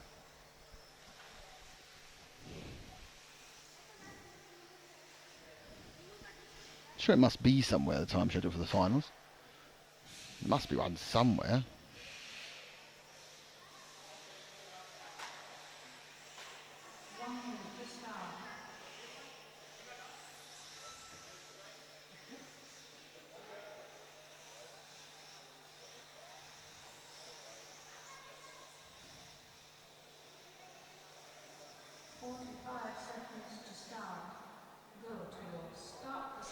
So we're 45 seconds for this second round, second qualifier. That's Oliver Hellman, Uwe Sieber, Ingo Eritz, Yave Bipar, or Jive Bipar, sorry, Russ Giles, Mark Paston, Chris House, Yuka Hakamiz, Branislav Panak Jr. apparently. 20 seconds to start.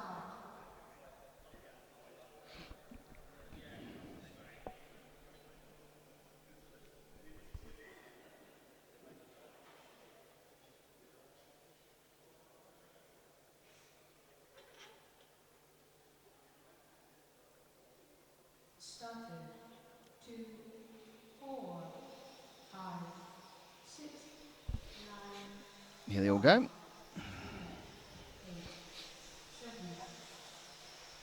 7. Now roundabout and ready for this heat 2. Time counting down. Who's your early leaver? Uwe Sieber takes the lead, but not many in yet. Jively goes behind him. Then it's Russ.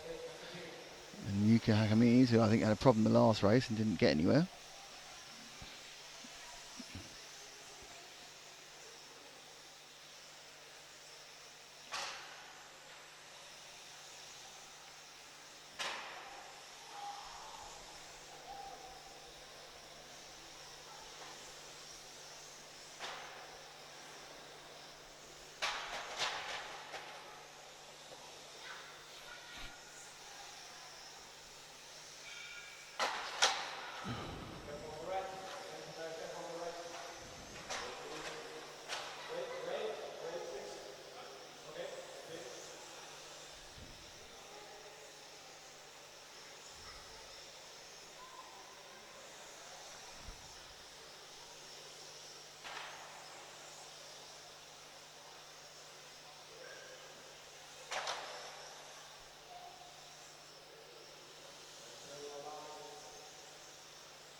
So 2 minutes down. It's Oliver Hellman from Uwe Sieber, Chris House, Russ Giles, Mark Passing and Par Yoveby.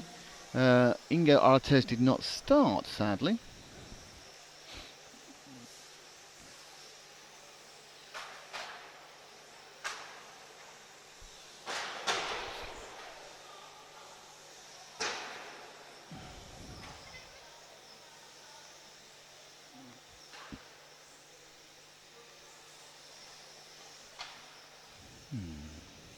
Oliver Hellman's the fastest lap. So just ticking through this, the lower levels of the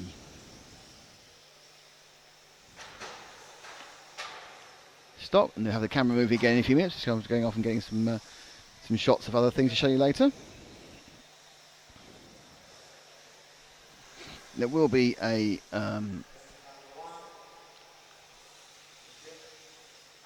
there will be a post-qualifying show coming up.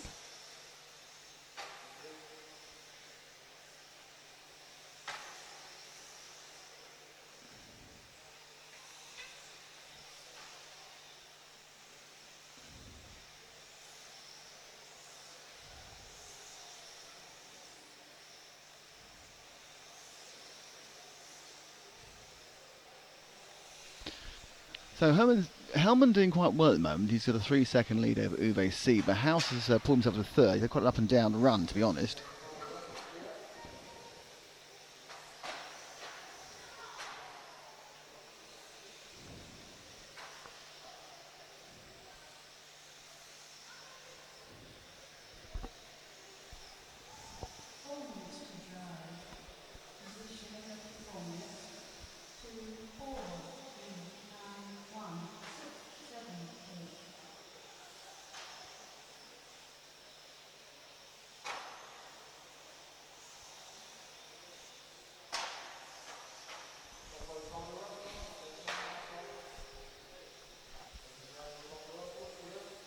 So as this second heat trolls in, as you can see on the thing, we've got the, so you know, the blue and orange car is car 7, because he's quite obvious he goes in and around, and that's the car of Branislav Pinak. The orange car, which just popped out, is the car 4 of Uwe C. Was that orange car, which we'll be seeing going on the main straight any second now. That's our man in second. The light yellow car, I think, is Houseman. That's number 2. Is Oliver Hellman, is the light yellow car about to go on the straight now.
Down to the last minute and a bit, and it's Hellman from House from Giles.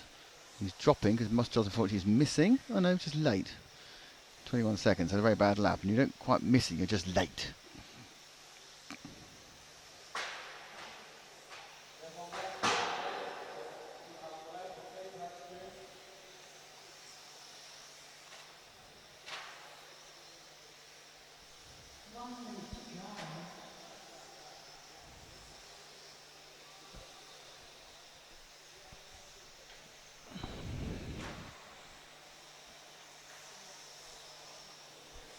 So this one comes towards the back end, heat 2 of 6 of the final round of stock qualifying. We already know that our modified pole sitter will be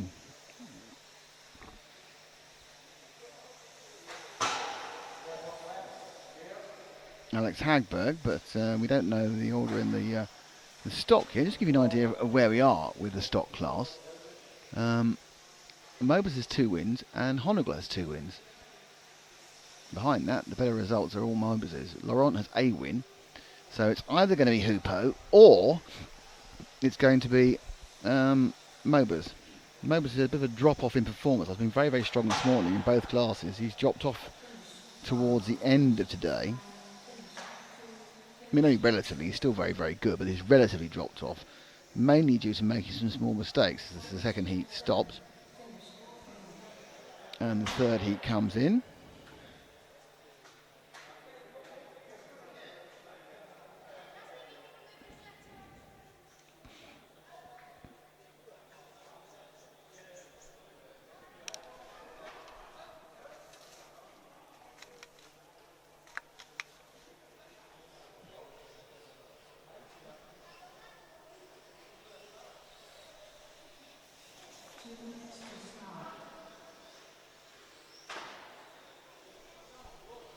So 2 minutes to start off heat 3.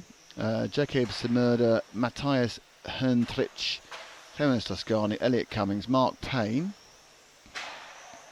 Jürgen Schindler, Timo Sloboda, Liam Hammond and Frank Habust will be entertaining us. Well, hopefully.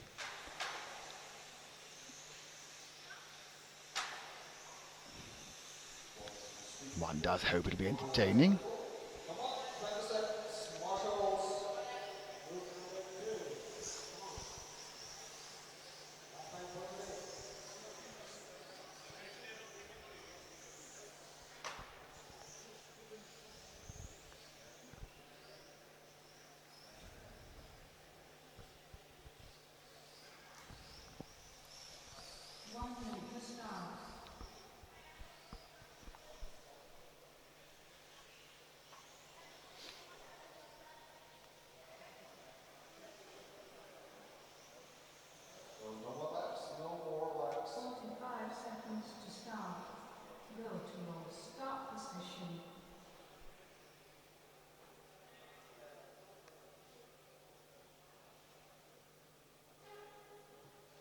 Righty-ho.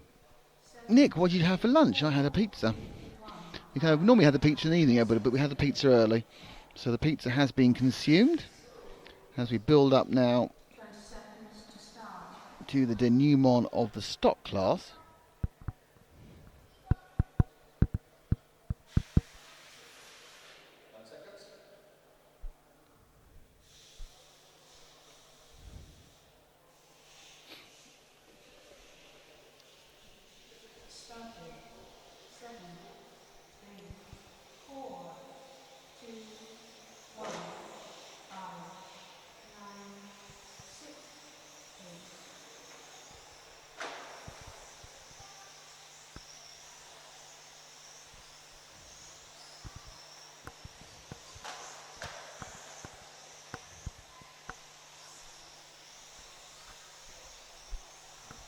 So after the first lap, it is... Actually, I haven't finished the first lap, but wait a second.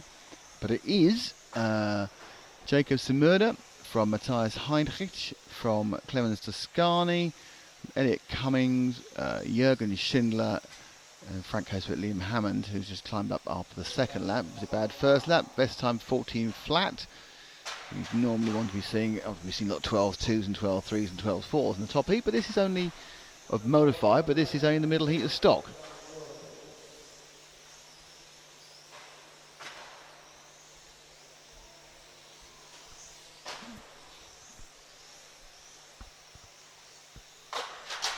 Ow. That smack you heard was the green machine of car 3. Matthias Heinrich, who will not be in second place when he finishes his next lap. He's officially missing, but he is going at a 19.01. So he drops back out of the top level, leaving Jacob Semurda and Mark Payne to lead this one. Simpei Tosham Kumhab.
10-4-1.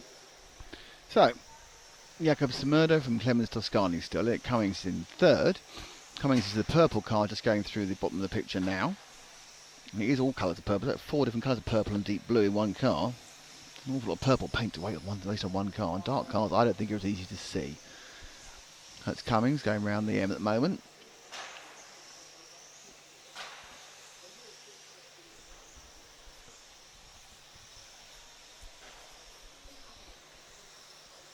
Liam Hammond, who has moved forward from a bad start, is currently in fourth. Jakob Smrder in the 7.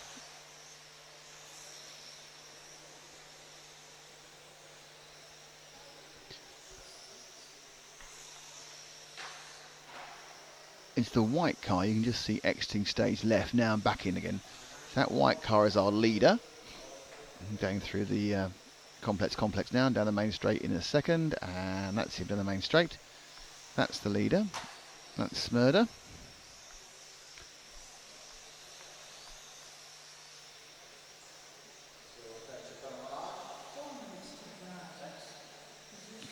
Toscani in second.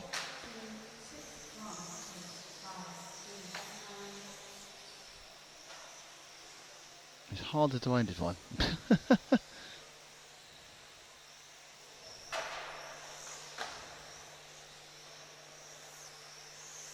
Toscani is the multiple coloured car, but green at the back and white at the front, just down the straight now. That's Toscani in second. Cummins has said it's the purple car, 2 cars back in third.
So there's slight problems they clear up a car's got an issue.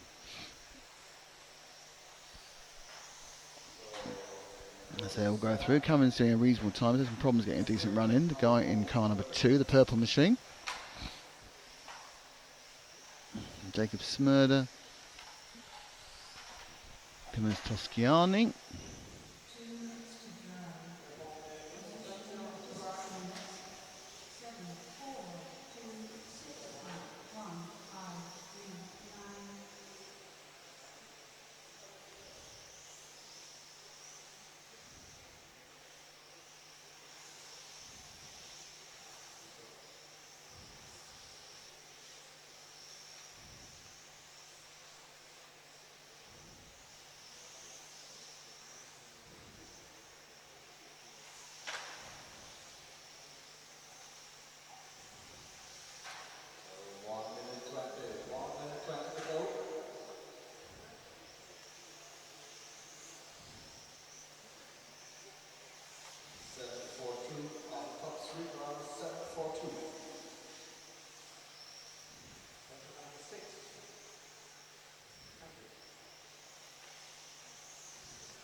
So running now down to just the last 3/4 of a minute. It's Jakob Smrder who's led this from the off and is actually going to win by just over a lap already. He's a lap ahead of Cummins.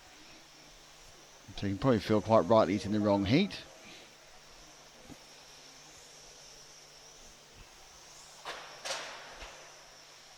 Heat 4 now.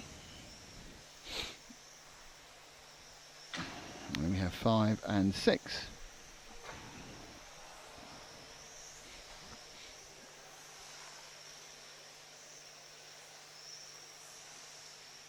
Finish 7. Finish 4. Finish 1. Finish 2. So, still not quite finished. Liam Hallam's not over the line yet. Payne and Schindler. Finish 6.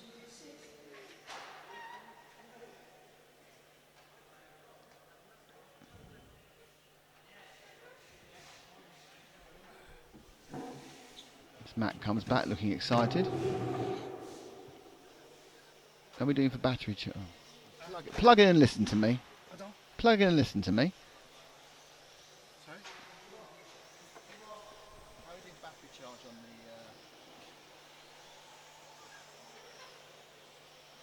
How are we doing battery charge with Canon? How are we doing battery charge with Canon? That one's dead. Is that one big?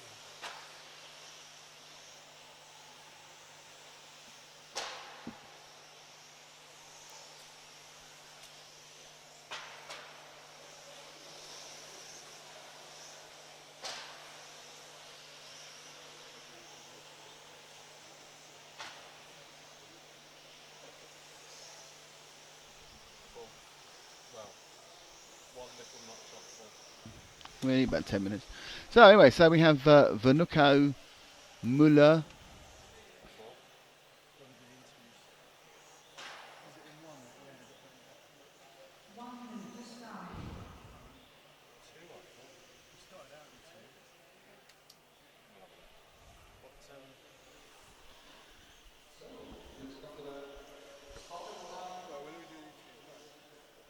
No, kind of now. We don't have the answers yet.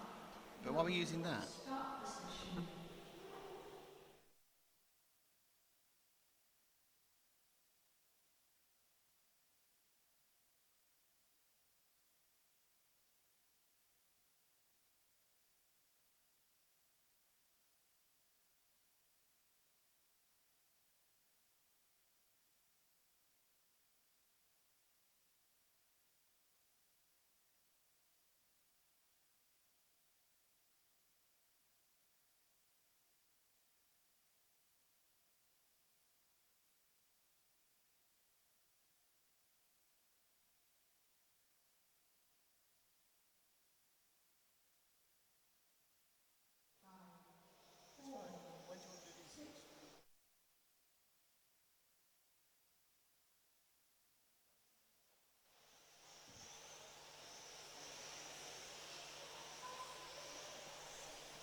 So another exciting qualifying round coming up.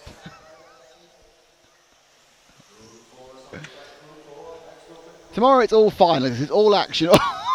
It's all action all day tomorrow. It's final. Crashy, bashy, smashy. You play with your nipples.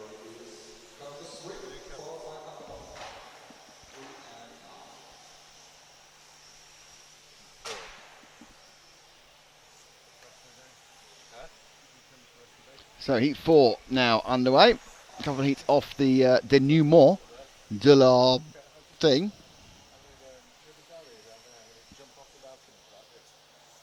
Just here, at the end of qualifying, we're going to have a little qualifying show. We're going to round things up at the end of the day and look forward to finals day. Also at that point, I hope I've actually found out something quite important, which is what the actual timetable for tomorrow is.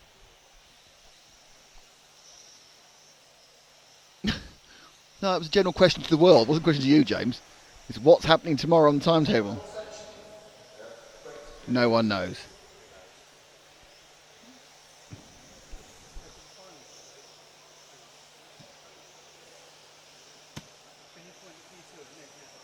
Can I point out we're in qualifying round 6? Yes, and we're in qualifying round 6.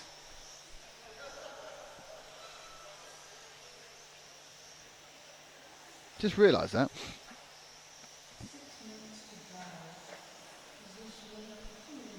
It's qualifying round 6, yes. Qualifying. Wait, what do you mean for? I'm feeling self-conscious.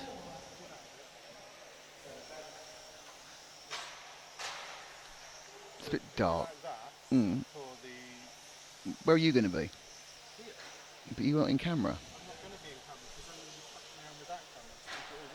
Okay, you're going to talk though? Okay, fine. Right, can we look at the track and post up qualifying round 6?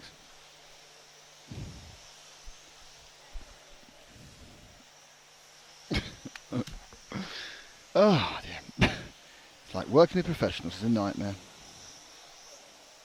So,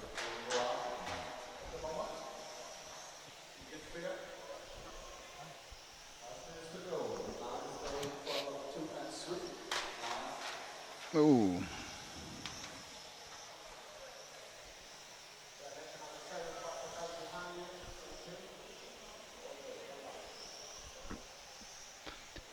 So let's pick up Let's pick up our leader, who is car 9 of Torsten Müller, going. I think he's the light yellow. He's the light yellow car, going around the Montec maze right now. No, Mr. Müller. There he goes.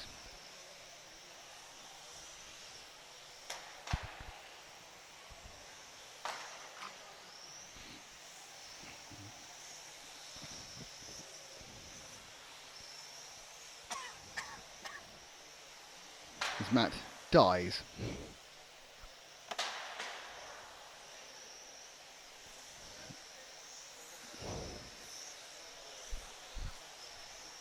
So Müller then through the Z. He's looking on for a 35.807, which is a pretty good time for stock, that's for sure.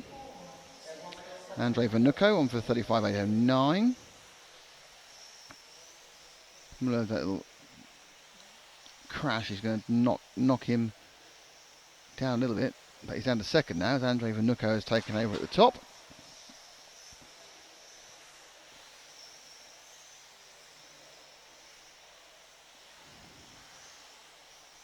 So you go one car further forward to the green and white car, that's our sort of alternate leader every now and again, with Vanucco in green and white, alternating the lead with Torsten Müller.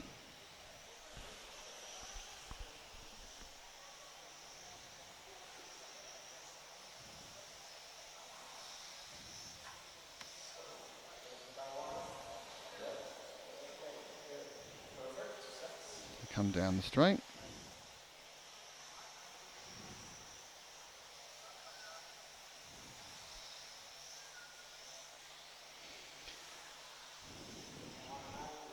So Müller ahead of Vanucco. Obviously he is now well ahead on time. He started behind him.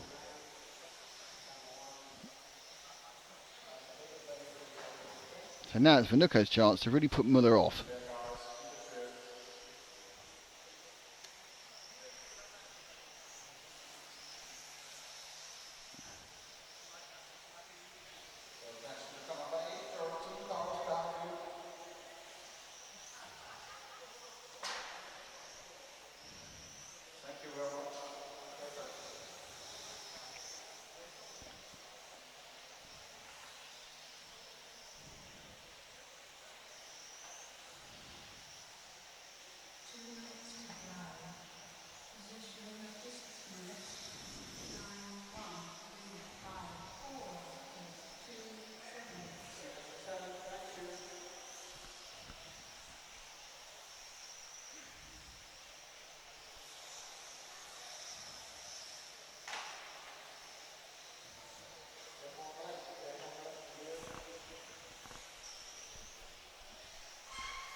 So Liebart is third, Sascha Freitag is fourth.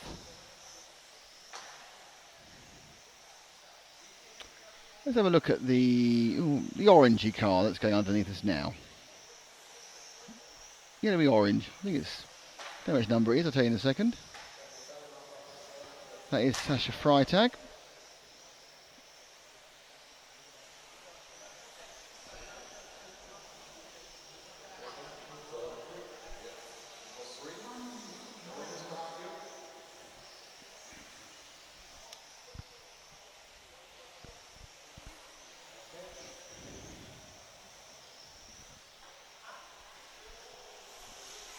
Freitag down the straight, turns round the maze from Montec, spinning up and round.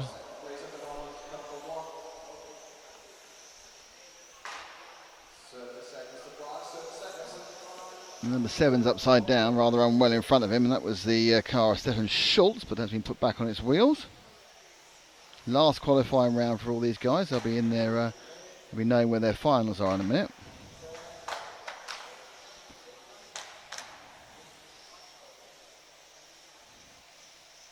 So Vanuka remains in second, Freitag's in third, Lax is fourth, Lever's fifth, Dietmar is sixth. One's finished, is he? Okay.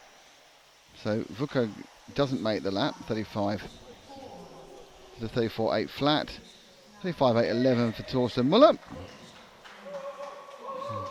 And a slight overreaction of pleasure from someone in the crowd for someone 2 heats back.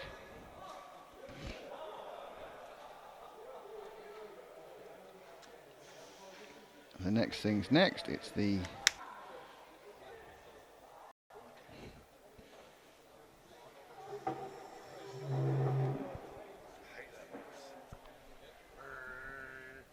James is not a fan of the scrapey chair. Yes, it does. Yes, yes, it is.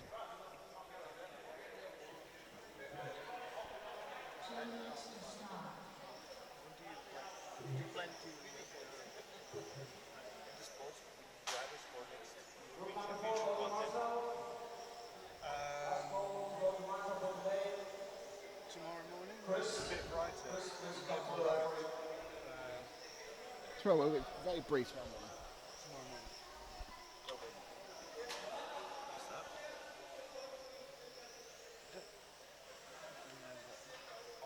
It's alright, 50, it's fine.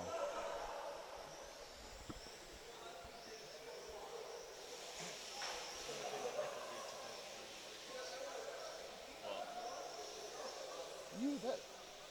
There's nothing. No. No.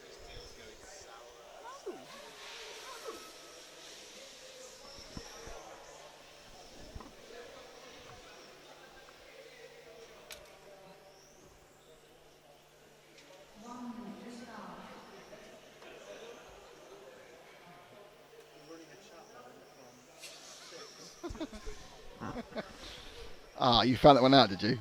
Oh, damn. Okay, so Mark Jurek, Gavin Klintz, Luke Bailey, Kai Altman, Peter Baumann, Patrick Bondera, Alexander Anderson, Stefan Fiorini, Joey Sorber.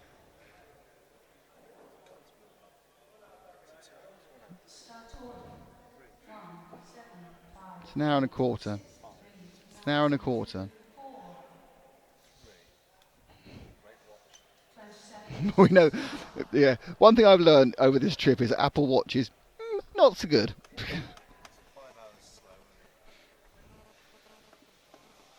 So who? Yes, who is going to be our top qualifier?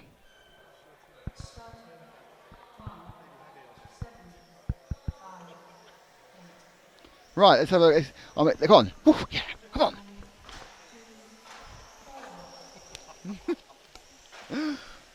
So let's follow Mark Jurek, who's going down the straight. He's in the lead, going around the Montec M right now. What's the name? It's a maze, isn't it?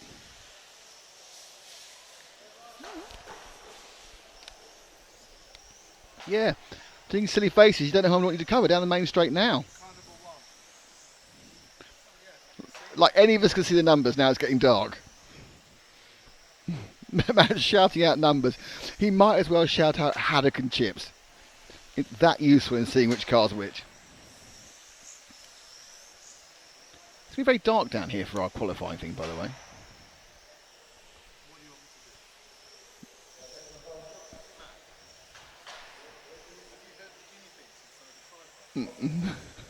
Now the tripod's squeaky as well.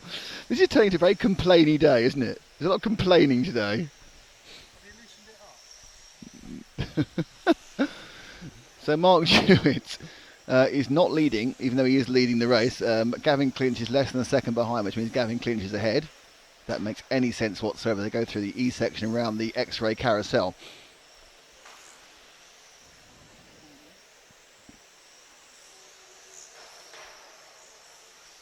Now, actually now Mark's slightly stretching away.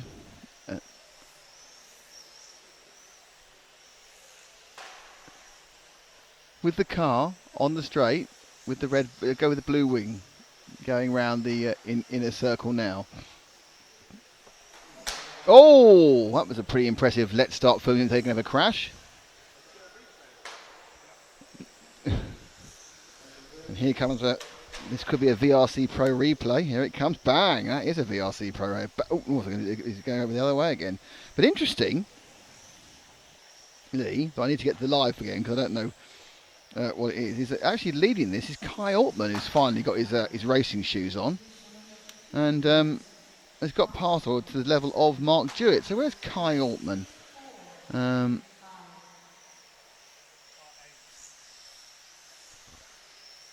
He's the car behind Gavin Clinch, so he's the white with the purple wing. Going underneath you now.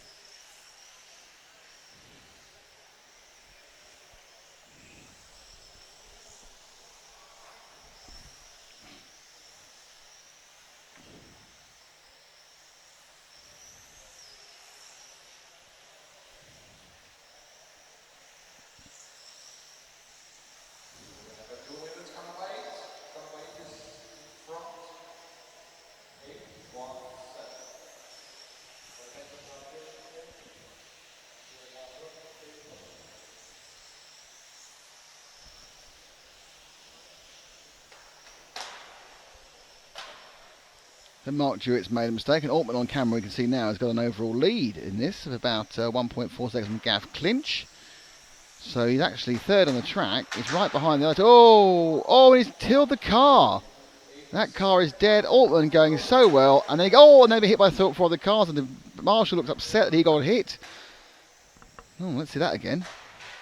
That was a comedy of errors as Jewett makes another mistake. So Altman's missing, and we know why he's missing, because he's broken. Let's look at this one. Comes in. That was a lap before it, wasn't it? Wasn't? Oh, what goes wrong? What goes wrong? What goes wrong? Nothing on this lap. So we got another lap in slow motion. So in about half a minute, we'll find out what happened to him on the VRC Pro replay. This bit's all going really, really well. Yeah, that's going well too, that corner. I don't know why he looks quite slow around here. Anyway, he comes down the straight. Things are going okay at this point. He is leading the race. He comes in and please don't make it another lap. Comes again and has to do another lap. So now he goes around again in slow motion for a second lap. No, he should be all right now. It's 5:10 and it's 4:18. Oh, jeez. What have you done?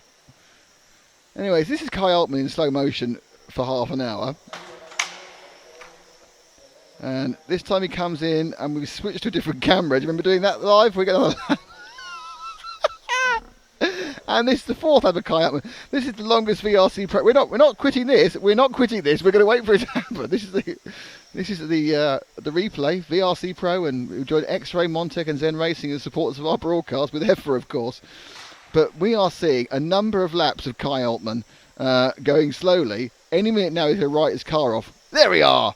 Oh, it didn't take long to find out, did it? It just took those extra 3 laps for him to write his car off. I don't know what he's done. I think he's slapped the back of it.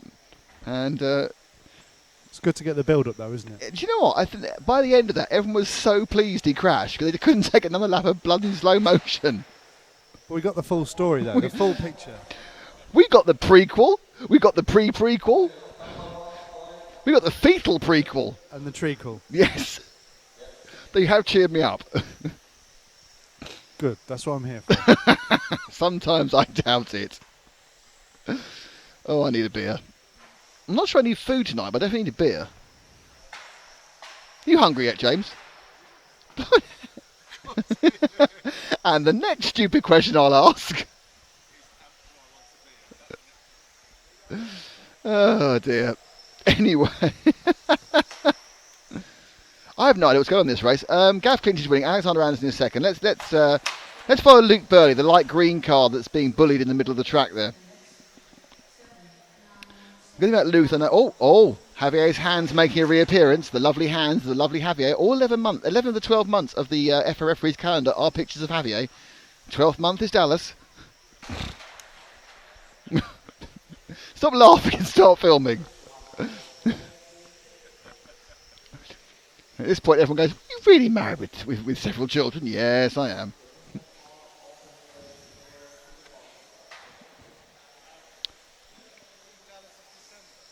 No, Dallas is in December. That's Javier dressed in Santa's outfit.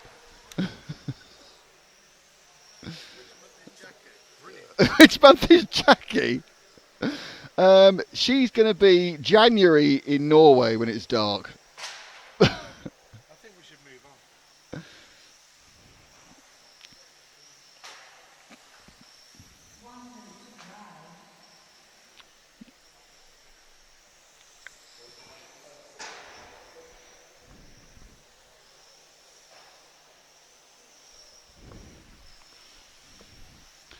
More right, which month is Willie? Because you get in trouble whenever you show your Willies on calendars.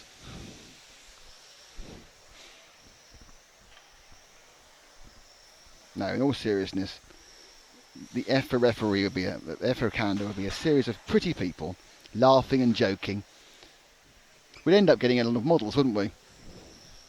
You be played by Jude Law, Matt. Yeah. I was about to say him. Ahmed Jalili. Ahmed Jalili. Now it's your go now. Who would I get then? Who would play me in the thing? Nick Nolte. Oh, right. No, yeah. Nick Knowles. Nick Knowles? Yeah. But he's a pin-up. He's a Housewives pin-up. He's not a Housewives pin-up. I'm not overly sure anyone's actually watching anymore because I've had no comments on the stream for about an hour. Matt's now trying to work out what went wrong with the replay earlier. No, I just wanted to look at an impressive run, but I don't know if editorially we're allowed. After the trouble we got into, yes, go for it. The Neo, I just think this is a run that says I'm going to get that car, I'm going to write that car. Go on then. This is committed marshalling. Okay, show me. You ready? Yes.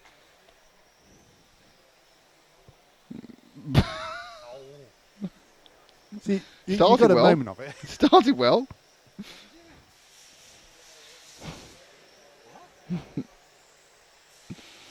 It's committed marshalling, Mark 3 and 4. There's some elements of I'm not quite sure how this works, but keep going. There you go. It's Chris House. Look at that arm going up. Yeah, and then someone else got it. And then That's not. somebody else got That's it. like. Do you remember the Benhams and Broomsticks with the vultures who worked in the stretchers on the football match? And when someone wasn't injured, they looked really disappointed. Can we do it slower? Because yes, you want to. Because I think this is real commitment. Well then. Chariots of fire. Do do do do do do. It's like bullets are hailing down. Do do do do do. Saving Private Ryan, Slovakia style. Okay, this is the one which matters. This is the one which will tell you who's going to be the top of the stock class.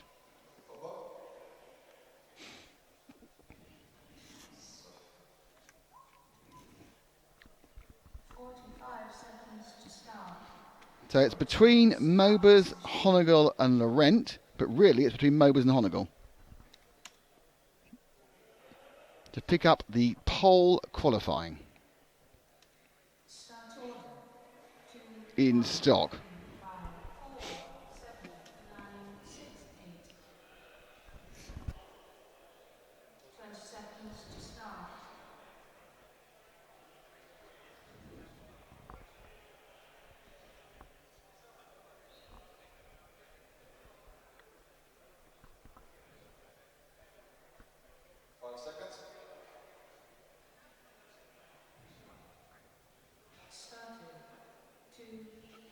So we're off with Mobers. Honegal follows him. And the pole in stock will be decided in the next 8 minutes.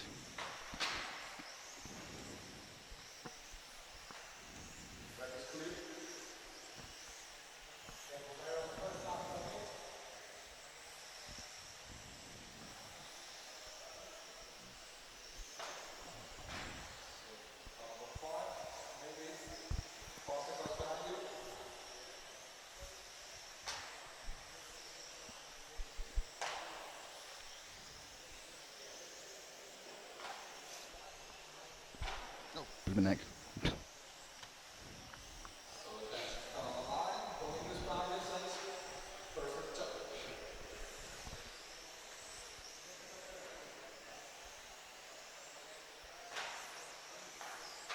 Oh, they're all over the shop behind him. Honegal. There's Mobers from Honegal, the leader at the moment by 0.5 of a second. So Honegal needs to put a bit of speed in. Mobers has got traffic. First bit kind of lets him through. So at the moment, Mobers is running a bit like a machine here, and he's got those 6 laps down. He is pulling away, and Honegal's had a problem and actually dropped round, or just almost the same speed as Laurent. So Honegal is 1.4 seconds back from Mobers as they get into the qualifying for the stock final. I think the stock final is going to be very, very close across the board.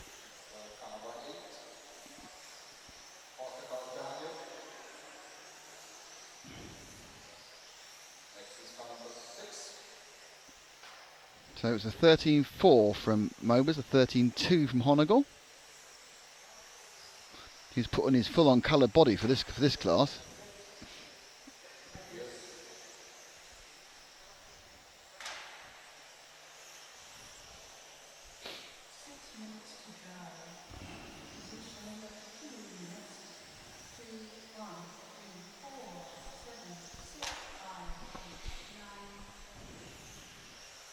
So let's drop back to Honegal. There's 2 cars behind.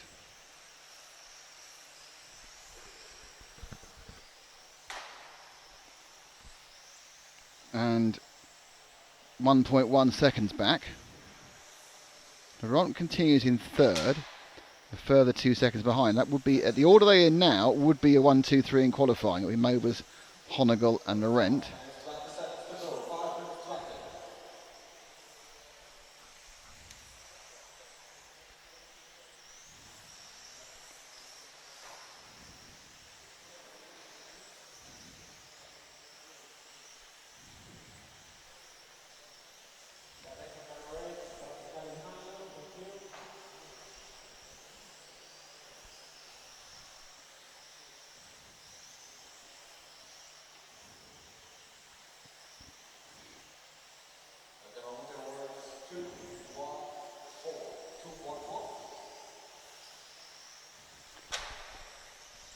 As Honegal comes round underneath us into the Zen Z, his gap is exactly a second to Mobers with less than over half the race to go. Mobers on a 13.2 last time round, 13.4. Ollie Payne now, who's a junior, has come into the 3rd place spot. Valanka into 4th. Laurent dropping slowly down the rankings, but it's still very much Mobers and Honegal. The rest of the drivers battling out. And my guess is tomorrow's finals will see a very similar combination of people battling away.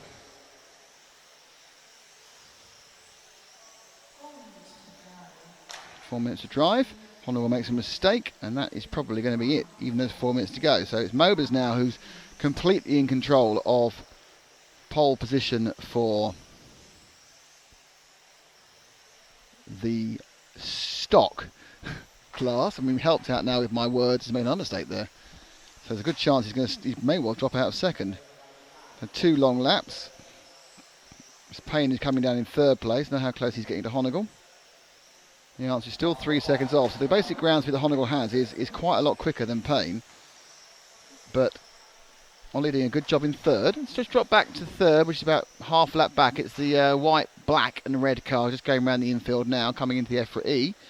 That's Ollie Payne. Mobers up ahead still. 13.8 there, not a brilliant lap. Lost 0.6 of a second, but still has a lead of 2.1.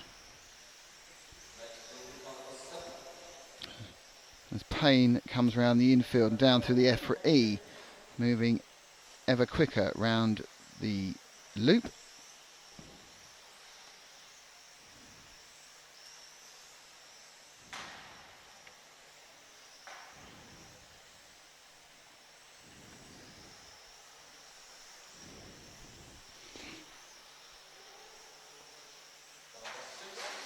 Oof. Another accident there.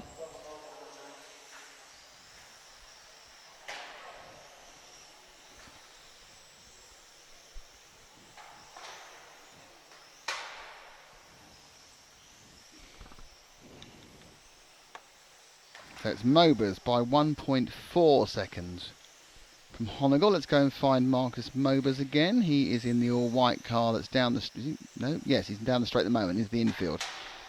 That's Mobers. The gap to Honegal is visible. Lawrence in the way. That's Honegal. Let's move forward to Mobers. There's one car further forward going down the straight now in the all-white car. So that's Mobers.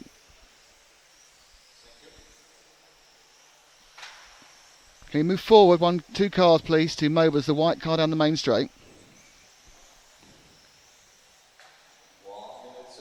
So Mobers now two not very good laps there. He's still got a lead 0.7 of a second, so it's more if he makes a mistake than if Honegal gains. Honegal, minute and a half to make this up and pick up pole.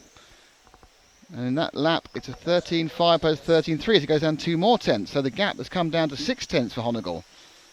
Honegal on a charge. The car in the middle is Laurent, so this lap round now, a minute and 13 to go, and this is the battle for pole in stock for 2016 Euros, 13.6, 13.4, and the gap is now just 4 tenths of a second, and it'll come in together there. I think that was for Honegal, puts him back a bit. 13.7, 13.7. Call me psychic, but I don't think that Mobers' car machine is actually handling as well, running as well as it was that time round. 13.4, 13.4, the same time. 3.13.4, he's lost it back. So Mobers really pushing hard to stay ahead, and that was it. We lost a mistake by Honegal. With 30 seconds to go, it means that Mobers is, barring a disaster, clean through. 2 second drop there by Honegal, stays in second, but the push to Mobers has gone, and Mobers will take pole position.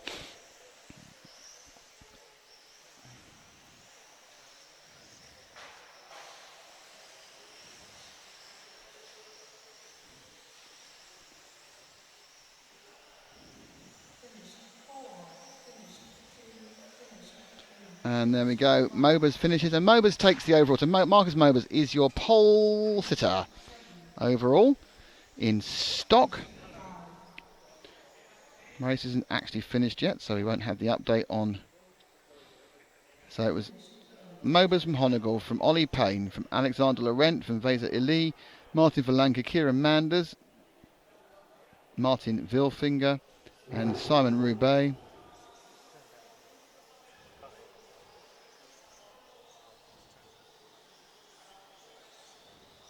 Okay, so the final qualifying for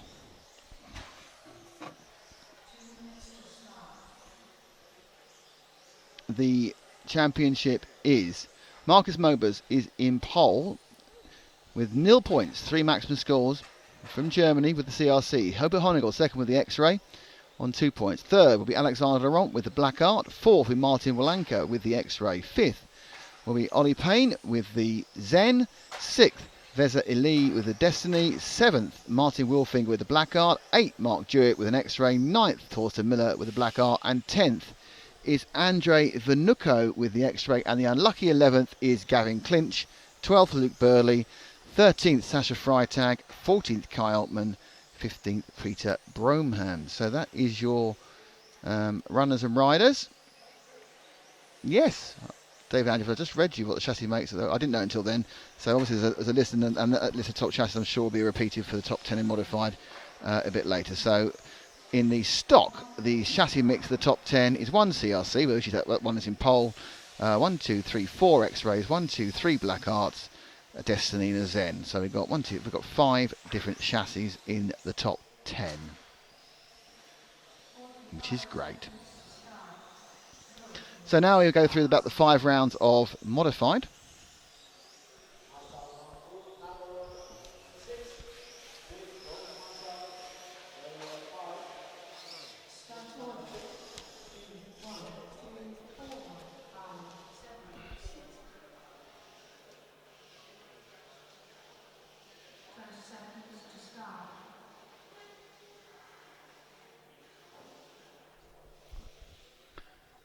So it'll be Fridtjof Alsen, Roman Krecki, Tommy Jensen, Jan Kamoras, Jaroslav Marder, Karol Bajika and Lukas Kwiatkowski who will start this. 1, 2, 3, 4, 5, 6. Yeah, they're all starting. How keen they are. They're all starting. What a keen bunch.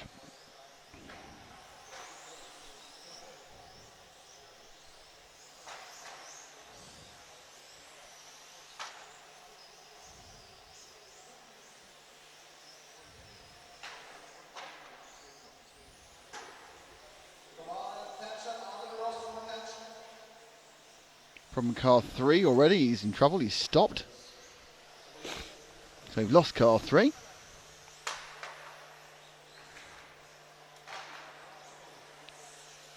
It's a big hello from me and it's a big hello from you. Is it me you're looking for? Do do do do diddly.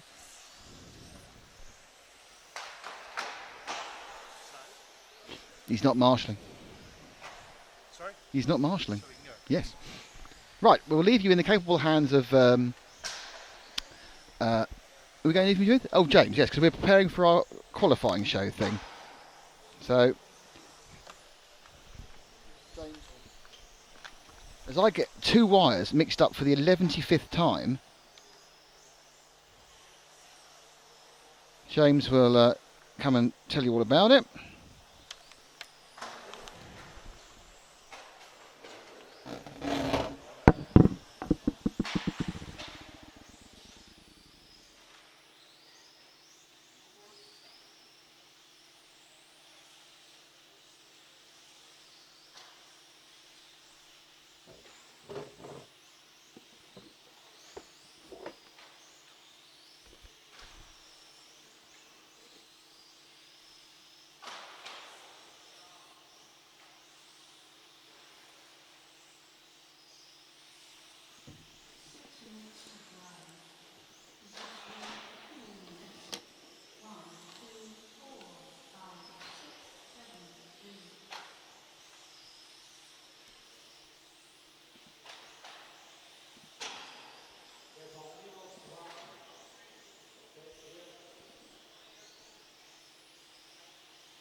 So, we are RC Racing TV. We're here live from the Hudy Arena in Slovakia, bringing you the 1/12 track Euros.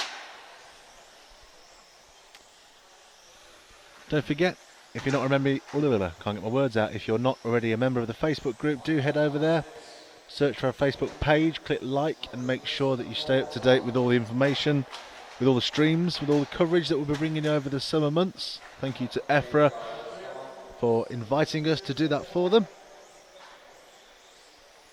And if you're watching us on YouTube, do join us in the chat down the side of the video. Thank you to our sponsors Zen Racing, Montec and of course X-Ray. Edward Pickering, Nick, what did you have for lunch? He had a pizza. I can tell you he had a pizza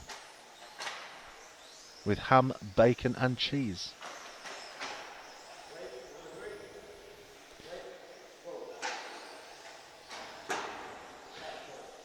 And David and Angie Foster, any ideas to what chassis makes the top qualifiers are using? I know for Mod, they are running X-Ray.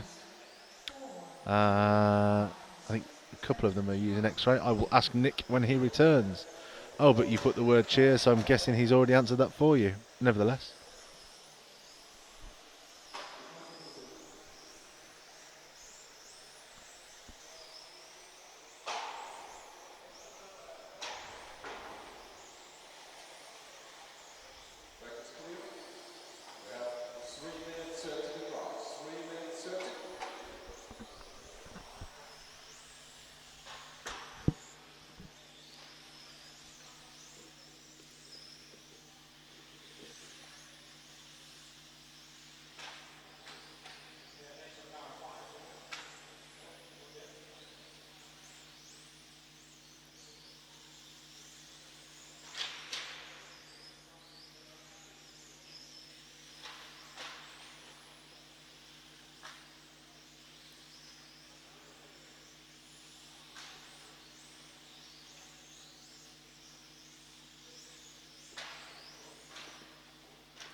So that was Group 7. The results are there on the screen for you as we start the 2 minute timer. Yes, 2 minutes timer until the start of Group 8.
Hello, everybody. I have news.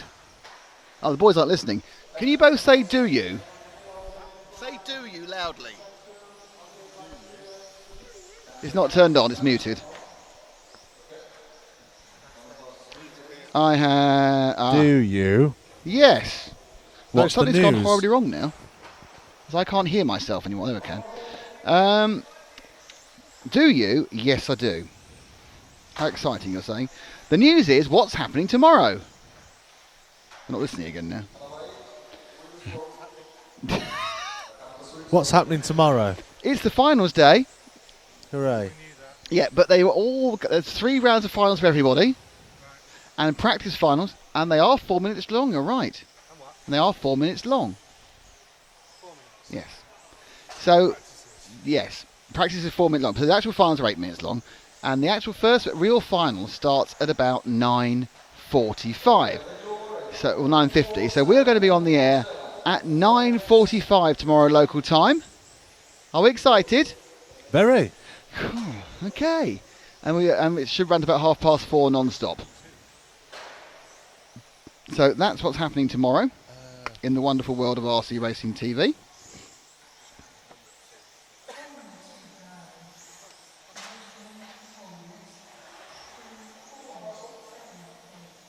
Oh, I see what's happened. That's what's gone wrong.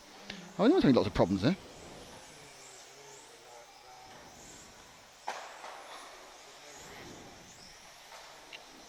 So, with this one currently, it's Georg Verger, Group 8 of 11. Here we go. As we build up to the final round of qualifying.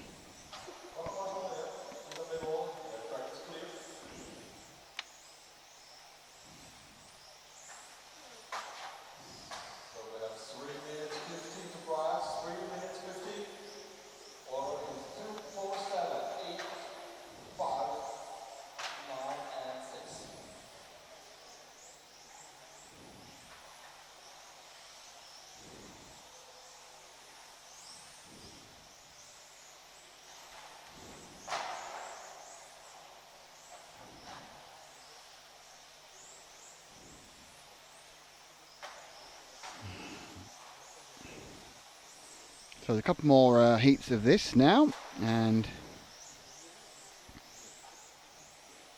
any second now we can start getting to the crux of the matter, as they say, and that is the qualifying for the finals.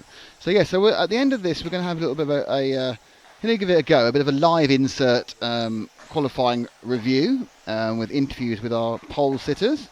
And that will obviously also go back up on the onto the YouTube stream individually. And there's lots of things to do from there.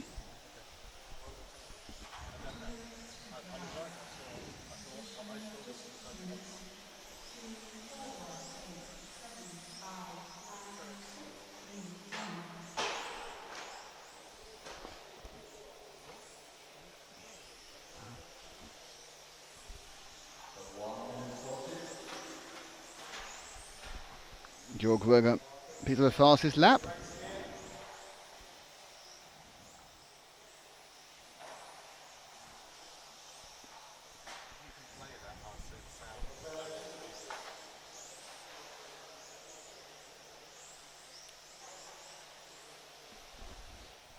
So the questions still are, who's going to qualify second, third and fourth with the modified? We know that Hagberg's taken pole for the 3rd year in a row.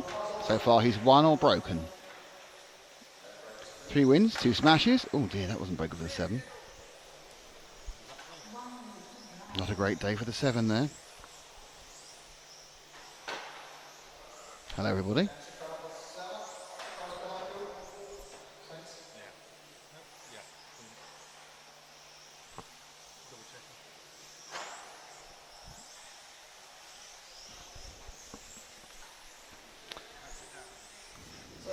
So about a minute, half a minute to go on this one. Coming down to the last 3.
So I got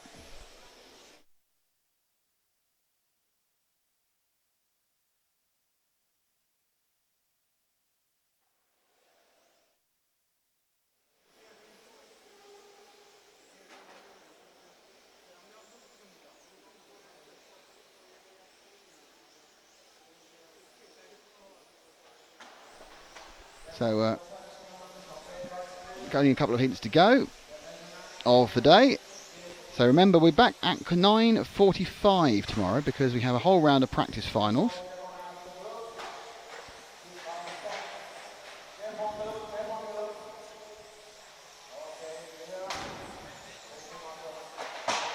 Before the main events.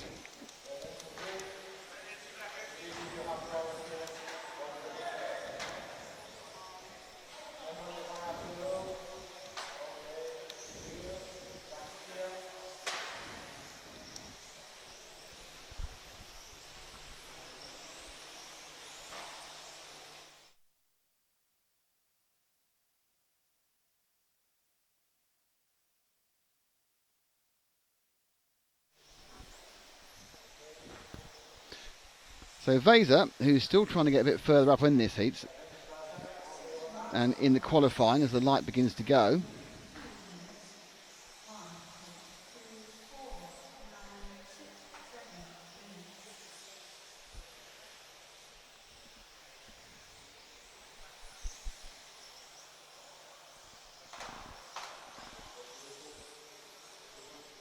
Vaser Elite.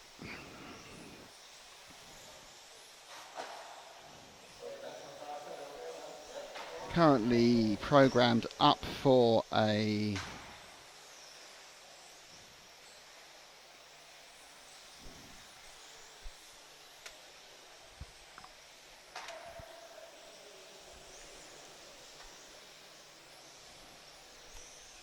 he's on for 37.810.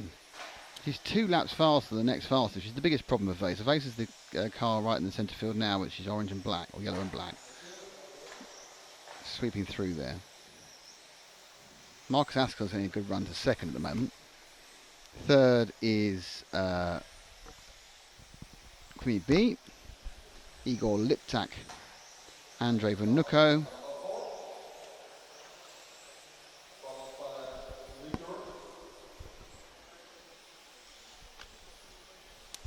Jean-Michel Varenard,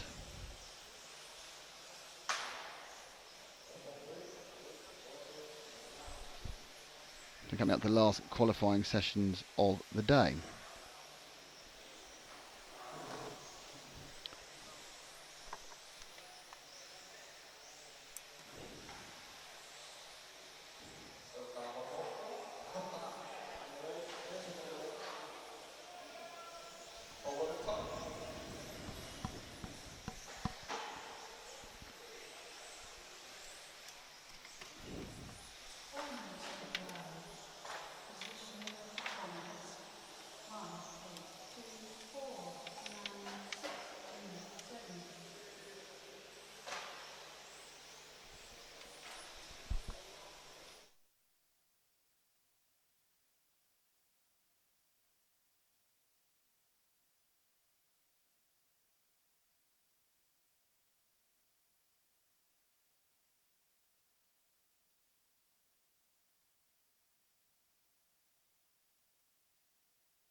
Sitting in the ether like many things was Vaser Ili with now on 36.804, which I don't think is going to give him the time he needs to move much further. But he's currently positioned in the A final.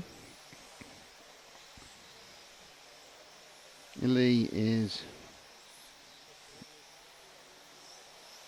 No, he's currently outside. He's currently in 14th. Actually, he's dropped outside the A final qualifying.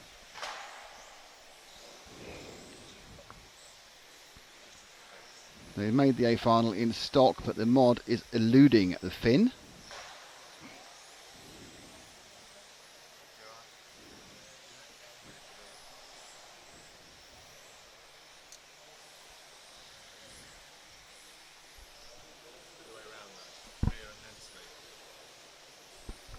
It's not beer. It's qualifying report beer and sleep.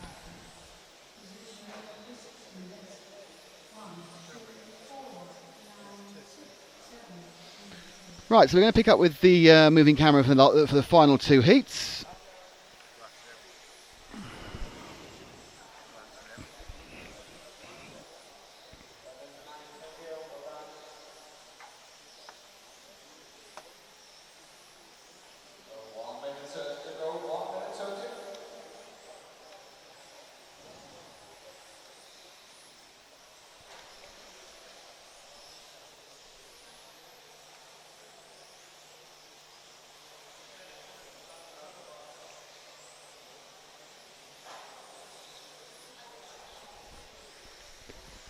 So just a few seconds this one to go, minute and 10.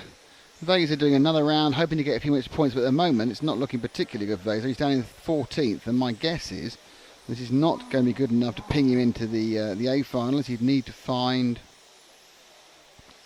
7 points. No, he'd need to get a third, and this is not going to be good enough for a third, so I'm afraid Vesa, who's suffered from his poor Friday,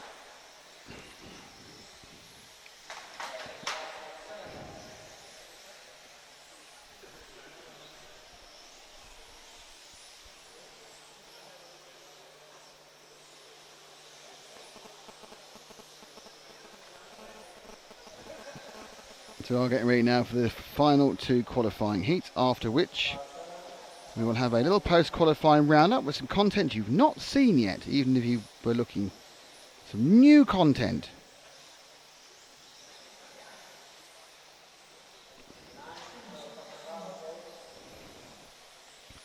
It's nothing like a bit of new content, I've always heard.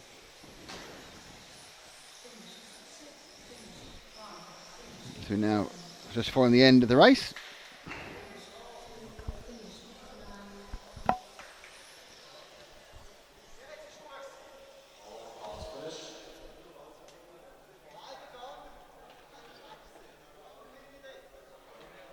And Vesa picked up a 37.810, but he needs to pick up a third or fourth overall to clip into the final, and that, my friend, is not going to happen.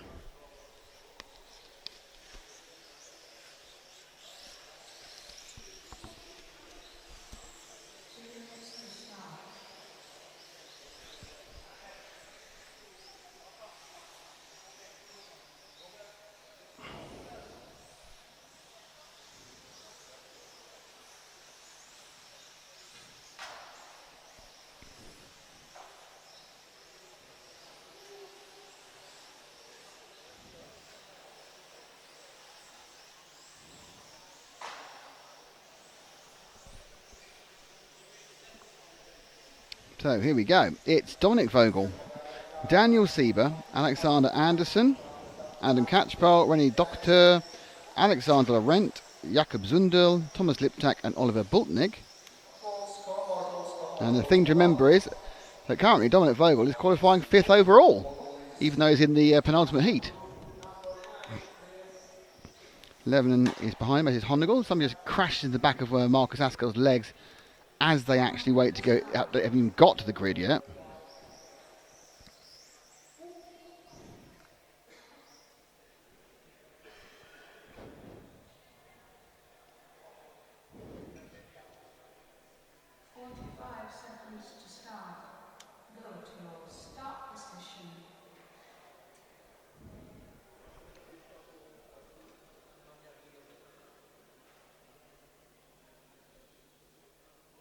Start order 2, 3, 9, 6, 8, 1, 4, 5, 7.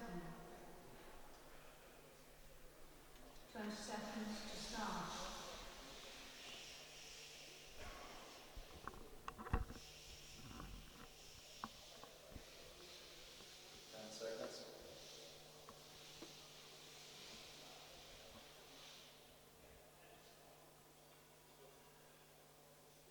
Started 2, 3, 9,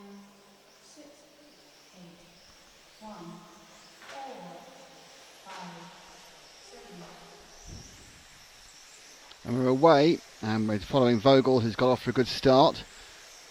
First lap time, Vogel 13.0.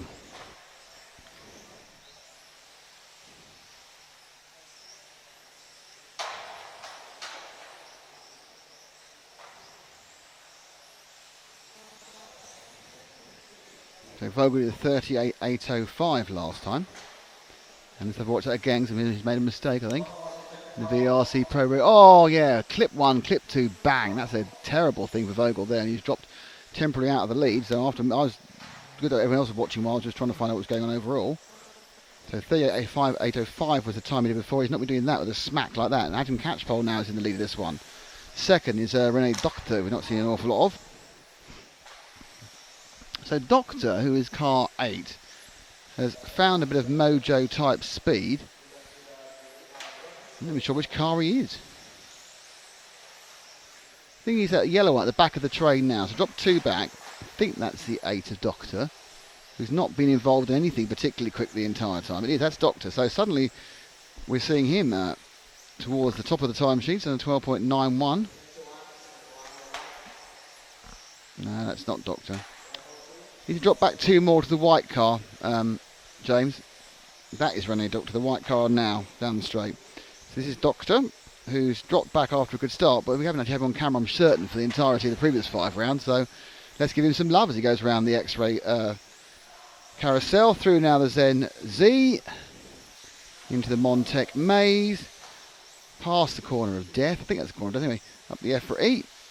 And that's the lap completed. He looks pretty quick, but there's Vogel's had a nightmare. Vogel's broken. Was that Sieber? Vogel and Sieber broken. So Vogel and Sieber. If you go over to between positions 5 and 6 in the marshals, James, the guy that is Sieber and Vogel, who have won every round of this so far, both broken down in the same place. And if you notice that, if you look at Vogel's car, look at the cutouts he's got in the rear of the body shell there. So what he's basically done is he's got strengtheners to stop the rear end flapping out. The idea is you can keep it vertical on that rear section of air of body behind the wheel. You get more consistent downforce. I'm not totally sure about that, but it looks pretty cool the way he's done that. And I might do that on my car from now on, just to copy him. So there's people who've won all the races so far have gone out. That leaves us 2 less cars, there's 3 less cars as well, because another one is running. But it's Anderson from Catchpole from Boltnick, and our 2 normal leaders ain't there. So extra points for everyone here, if they can get to the finish. This is the one you want to do well at when other people drop out who would normally be ahead of you. We're still with Doctor. Let's pick up the pink car of our leader, Anderson, going through the Zen Z now. So Anderson with not half the race gone. He's on for a 38.03 at the moment, which is a very, very good time. We'll give him a sack full of points, but we'll still need moving further up the B. He's not going to miraculously appear in the A. Currently ranked at 13th with a best of an 8.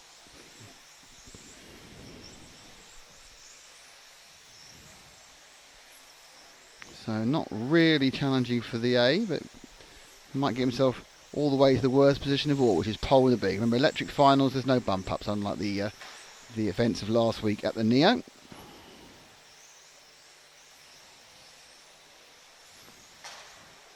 Nick Nate, please tell me there's qualifying tomorrow. No, Nick, there are finals tomorrow. It's all finals all day tomorrow. 3 finals for everybody. A grand total of 33 finals there will be. Matt is so pumped. He's thinking of knifing someone. Alexander Ron, who had a fantastic yesterday, he had terrible today. He drops down. So Anderson's winning this one. Catchpole is away back from him, about 3 seconds.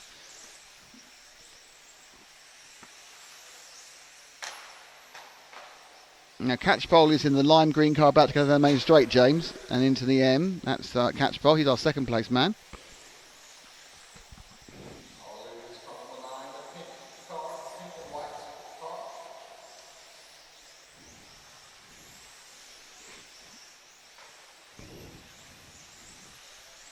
And that lead remains at 3 seconds for Anderson.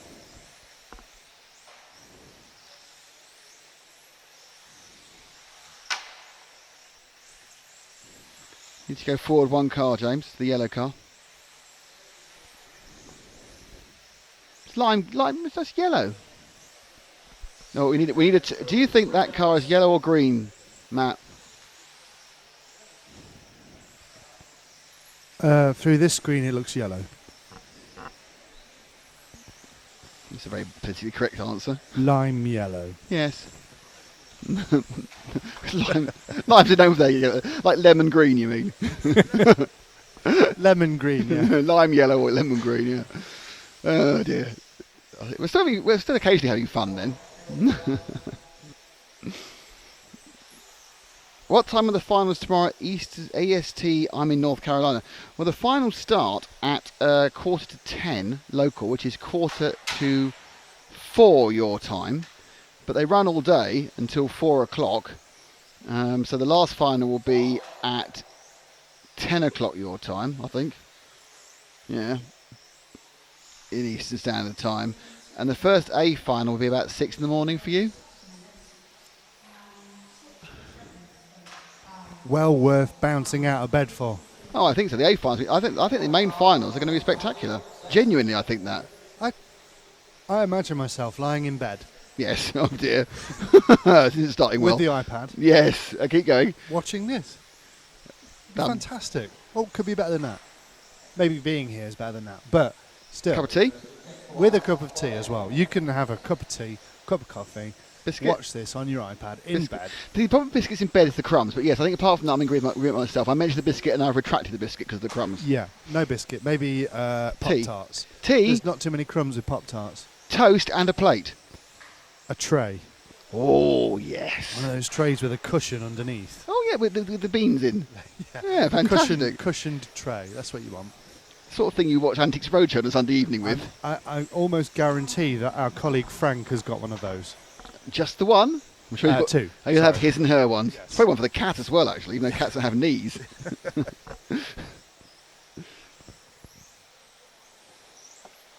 Nick Nate said it is worth getting out of time, and then says bacon.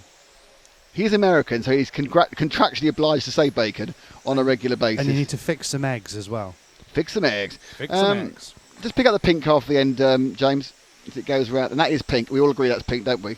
That's not strawberry red or anything. Fuchsia. God. Someone's got a small girl and has to know all the difference of pinks in Barbie Land.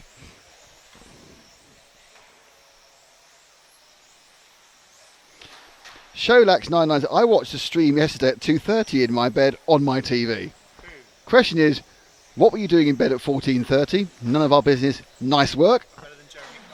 Better than Jeremy Carr, too, right? And secondly, excellent for it on your TV, and that's why we're streaming at 720 high, so you get high quality, high definition service from the boys at RC Racing. Just out of interest, just remind me who it is I need to capture during this last heat of the day. Dennis Stadler, number 5, who is orange and white. You'll point him out, won't you? Because he's done better than we expected, and that's why I need to do it. He has done better. He won a round. We need to focus upon him. We need to give him some love. And that's what he's going to get. Wow. Love. He's going off third, so his third car to go off from the start. That'll make it easy. Because Hagberg's first, Jeffrey's second, Stadler's third, Mobers is fourth, Levenon's fifth, Honigel's fifth, sixth, whatever it is. One of those.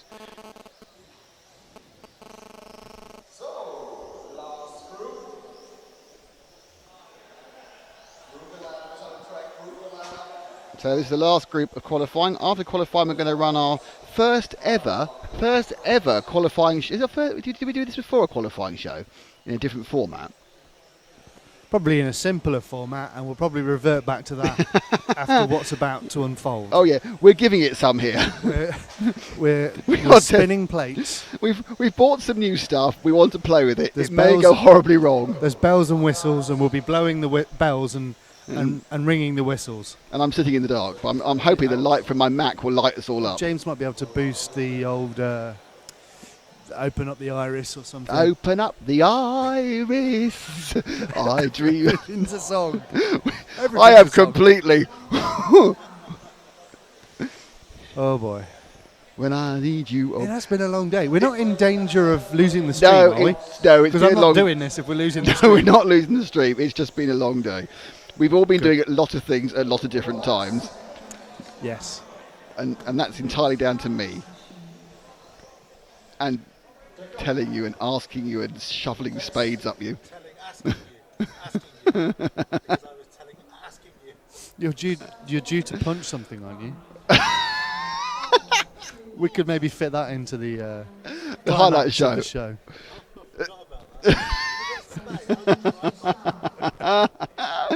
Anyway, so it's Alexander Hagberg on pole. He's already got the TQ. Second, it's Ollie Jeffries. Third, it's Dennis Stadler, who Matt needs to film. Fourth, it's Marcus Mobers. Then it's Juho Levanen. Then it's Mark Stiles, and I need to do that. And I need to do that. And Homer's off, and it's our third man is Dennis Stadler in the orange and white. Let's all follow Dennis. Dennis, the third car, doing a great job. Won the round 4 and managed a very good score in the last round as well. So who will get the other positions? Jeffries is pretty much looking good for second. And Stadler is under pressure from Mobers for third. Stadler has started the race in third. Levanen has picked up second. Needs some points as well to try and put him 12, which looks like fifth at the moment. A good run from Jorg Michael Teat as well, coming up a little bit further. He's currently crusty around the bottom of the A final. Now it's very noticeable that Stadler has been slightly gained on by Mobers, who is chasing the track a little bit at the moment, he said to me earlier. Hagberg still ahead. Hagberg's got about 8/10 of a second lead on Jeffries. But we're looking at the battle between third and fourth. Why are you doing that, Nick? Because this is the battle for third overall on the grid. Because Jeffries, if he stays where he is, will stay second. And Hagberg's already gained first. I think Jeffries would love to win the round. He really would. And that's now 3/10 the difference between Jeffries and Hagberg. Whereas Mobers is getting past Stadler. So Mobers now, so that basically means Dennis Stadler isn't going to finish ahead of may still finish ahead of Stadler. Right, let's pick up Jeffries. James, he's about to go on the main straight. The yellow car. It's definitely yellow, that car. It's not any sort of citrus fruit whatsoever in the infield. Jeffries is half a second behind Hagberg. He's got Jorg Michael Teat and the other white car in between. So there's two white cars on the track after Hagberg changes battery, and then Teat goes wide and needs to let Jeffries through. And he does. And there's a problem upside down. That's Stadler. Yep, so Dennis Stadler's not moving up. He might still finish third, the points go his way, but it's not a great run for him. Also upside down there was Jeffries. And I think Jeffries got a stop and go, blimey. Or a stop in the hole because he was seeking an advantage. So Hagberg now is massively in the lead. So they all reposition. Jeffries after that problem is upside down. The car not looking very nice. But it's not the end of the world. Mobers now picks up second place. But a long, long way behind Hagberg. Well, 3 seconds and a bit, which is a long way in this game. Interesting, Jeffries is behind Mobers. Just move forward and make Mobers the focus. It's the car head, that's it, fabulous. So Mobers now is obviously thinking an awful lot about how the car's going and what's going on with the car.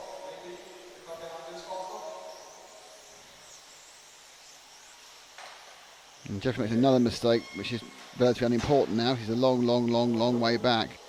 Jeffrey's 6 seconds off Hagberg with a couple of mistakes. And this is the thing, really. You kind of feel that when they're absolutely pushing to the maximum, 10 laps, they can both do the same speed, but then there's more likely to be a mistake coming the way of Jeffries than Hagberg at his ultimate pace.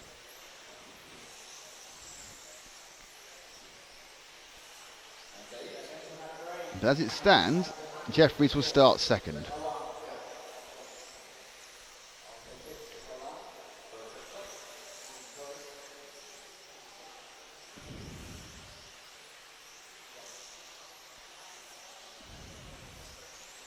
So we're with let's go and see our erstwhile leader.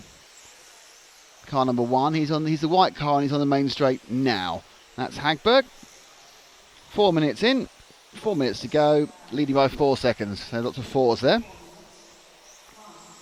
Comes through the complex, a little bit oversteer as he turned it very sharply down the main straight. Car looking beautifully beautifully balanced. TQ'd the first 2 rounds, broke down the second 2 rounds, and at the moment is on par to TQ the next 2 rounds. And put himself very firmly in pole position for a European Championship win.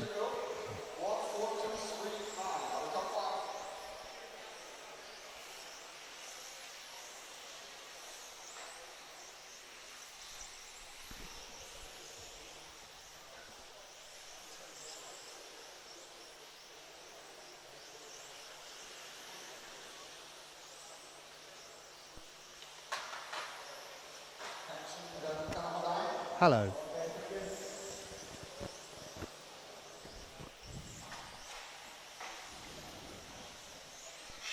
So, Jeffrey's rear wheel has exploded. He came in leaders here, and that was Jeffrey's wheel just literally exploded. I don't know what happened. He turned in, and the wheel broke. They are running some pretty lightweight. This is the second wheel. We've seen quite a few wheels break. I'm not sure which manufacturer they're running for, but both Jeffries and Hagberg have broken a wheel at some point. Don't think Jeffries mind too much. It wasn't a very good run anyway. There's shouting going on for some reason. Not sure why. Oh, right. It's because they want to get that piece of tyre out. 2:20 to go. Oh, yeah. So Hagberg now, with another VRC Pro replay there. Hagberg on his own way.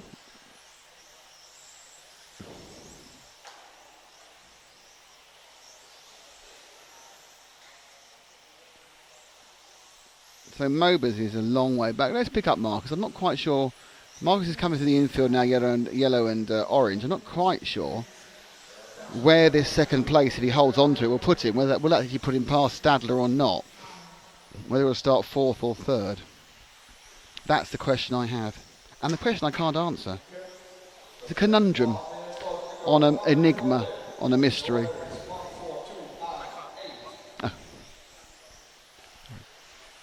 I was talking rubbish, Matt. You didn't miss anything. So once this is run down, we're going to set up very quickly, and we're going to run our qualifying show, including interviews and information from people, and we're going to have that little show out for you very, very quickly. So stay tuned for that, and that show will also be cut out separately onto the YouTube channel.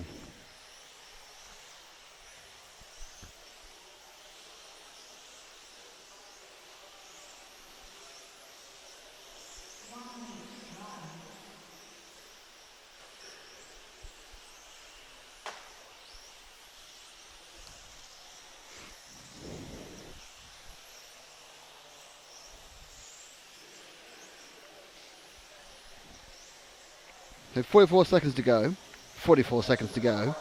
So Moba still needs to be careful. He's only got a 2 second lead of 11 on this last one. 11 looking to pick up a 3rd overall. It's interesting. I think whether Stadler will start 3rd or 4th. Pretty certain it's now it's now Alexander from Ollie. It's just whether Moba's getting a 2 here. I'm not sure it would do him any good actually. I think he's got a selection of 2s already. Might do. You might actually, with a 2, Mobers go into 3rd place.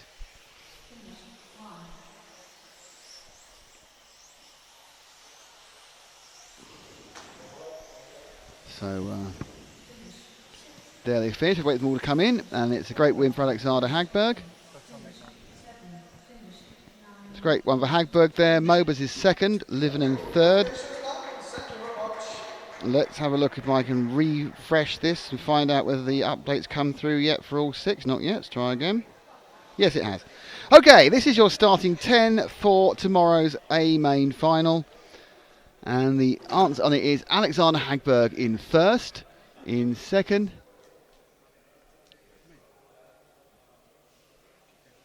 In 2nd, it's Ollie Jeffries on. So 0 points Alexander Hagberg, 4 wins, 2 wins for So a win for Jeffries into second with 4 points. In third, Mobus is third now with 6. Then Stadler goes into 7. Lebanon 9 in the end. Vogel has 12. Honegel has 16 in 7th. Jörg Michael Teat is 8th with 19. Mark Stiles picks up the 9th with 21.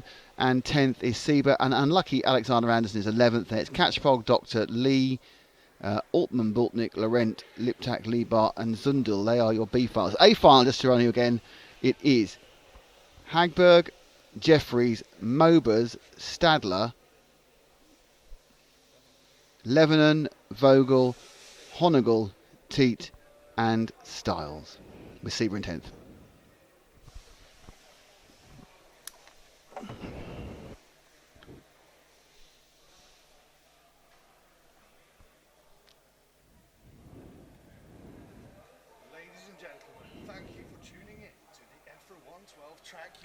Championships.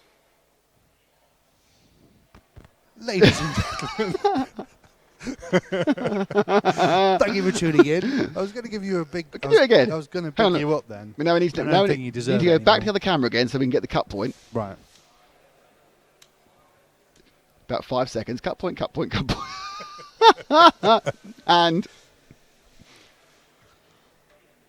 Ladies and gentlemen, thank you for tuning in to the 112th EFRA European Championships qualifying day. Don't go anywhere because still to come, right this moment, is the qualifying roundup. And your host is Nick Damon. Why, thank you, Matt, and thank you everyone for listening to today. This is That's all the right. qualifying roundup from the 112th European Championships here at the Hudy Arena, brought to you in association with Zen Racing, Montec, X-Ray, and of course, EFRA. Well, it's been a fantastic day of qualifying in both classes, but first of all, we're going to concentrate on the modified class, and let's talk to the man who has swept the board when he's finished the race, Alexander Hagberg.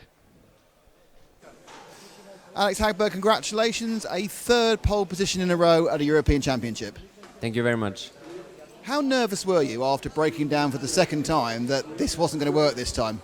I mean, obviously I was annoyed that I blew out 2 times and I had to come back in the last 2 rounds with a strong result, but in Q5 I got it done, so pretty pleased with that. Do you feel your car now sorted, it's settled? You said you were worried about chasing a tweak earlier. Yeah, the car seems alright now. Just going to do some minor tweaks for the finals. Now, whilst I'm very happy you've got pole, I'm very disappointed in you for one thing. You're not running in normal race colours, you're just running a plain white body. Why is that? Because I broke my race shell yesterday. We've only got one? Yeah, just one, yeah. Oh, because Andrews Myberg came up with this massive theory that it was 6 grams lighter and therefore 0.2 of a second faster. It's just because it's broken then. I'm not sure about that. It's not lighter, no. So let's talk about the final. Whilst you have claimed pole, it's obvious that over individual laps, both Ollie and even Dennis Stadler and and obviously Marcus are quick. I mean, are you confident in the final? Just is starting from the league, I mean, the thing that's going to give you the major edge? I mean, it's a hard track and anything can happen. I just got to keep it clean, so we'll see. And avoid last year's jump starts. Correct, yes. Alex, congratulations. Thank you. Thanks, Alex. Now, what I've just noticed, and I noticed at the time, is you notice how he was rocking? I think he was very excited during the interview. He wanted to go to the toilet. I wasn't quite sure, because he was about like a 4-year-old. I'm just amazed that... Or he's very nervous or something about talking to me. He's got so few body shells. Yes, me too. Did I look? It looks like I'm doing some sort of creepy thing in this dance. Anyway, let's have a look at the action which we recorded from Modified. I mean, first of all, have a look at Alexander. Some pretty good racing action, of course. When the car ran, the car was great. And it really was, if you look at it now, it's balanced. This is off the side. I think this is qualifying 3 when he didn't break down. But the thing looked beautiful the whole time. And really has been the class of the field. But there's only been very small difference between him and Ollie Jeffries, who's coming out now. So Jeffries, that's actually, that wasn't Jeffries, I got that completely wrong. I was leading, and that's actually Marcus Mobers, who of course we just saw right at the last minute claiming the 3rd place on the grid. Now Marcus has been chasing the handling the entire time. Has had some issues really with the track changing so much. And whilst he's done well in stock, as you'll see later, I think he's found running both of them a bit of a challenge. Who else have we got in the modified run? Ollie Jeffries, there's a surprise. Now, Ollie, of course, same car as Alex, same chance to do well as Alex, but really when it comes down to it, you kind of think that you stick them over 8 minutes. Yes, over a lap at the same speed. Perhaps over 5 laps, Ollie's a few hundredths faster. But it does seem there's that extra mistake in Ollie's driving, that little clip. And this track, which is so unforgiving, even the lightest touch, though of course it was 2 complete breakdowns to 1 in Hagberg's favour, of course, Ollie is going to need to really find a new mental attitude in the race. But starting second, behind Hagberg, he's got a real chance because he can hang on to his tails. If he can just get his mind in gear, he's not going to worry about pace. He's got the pace of Hagberg. It's all, does he actually have the ability to hold it together for 8 minutes? So now who's next in this exciting cornucopia modified? Lebanon. What a disappointment. Lebanon's down in 5th in qualifying, the 2011 qualifier winner with the Mercedes. Now Lebanon, we kind of thought he was going to be absolutely fighting for the pole, and on lap by lap he has, but he's found it completely impossible to actually put together any sort of example there, clipping a barrier. Absolutely impossible to put together any actual run of substance. Every time there's been a few accidents, there's been a few mistakes, and it's really not done him any good whatsoever. So Lebanon must be disappointed with his performance. And then finally, the man who just disappeared, and that's Hoopo Honegger. Hoopo is, you kind of think, oh no, so this is back with Hagberg. Well, I'm going to talk about Hoopo because he was driving a white shell as well.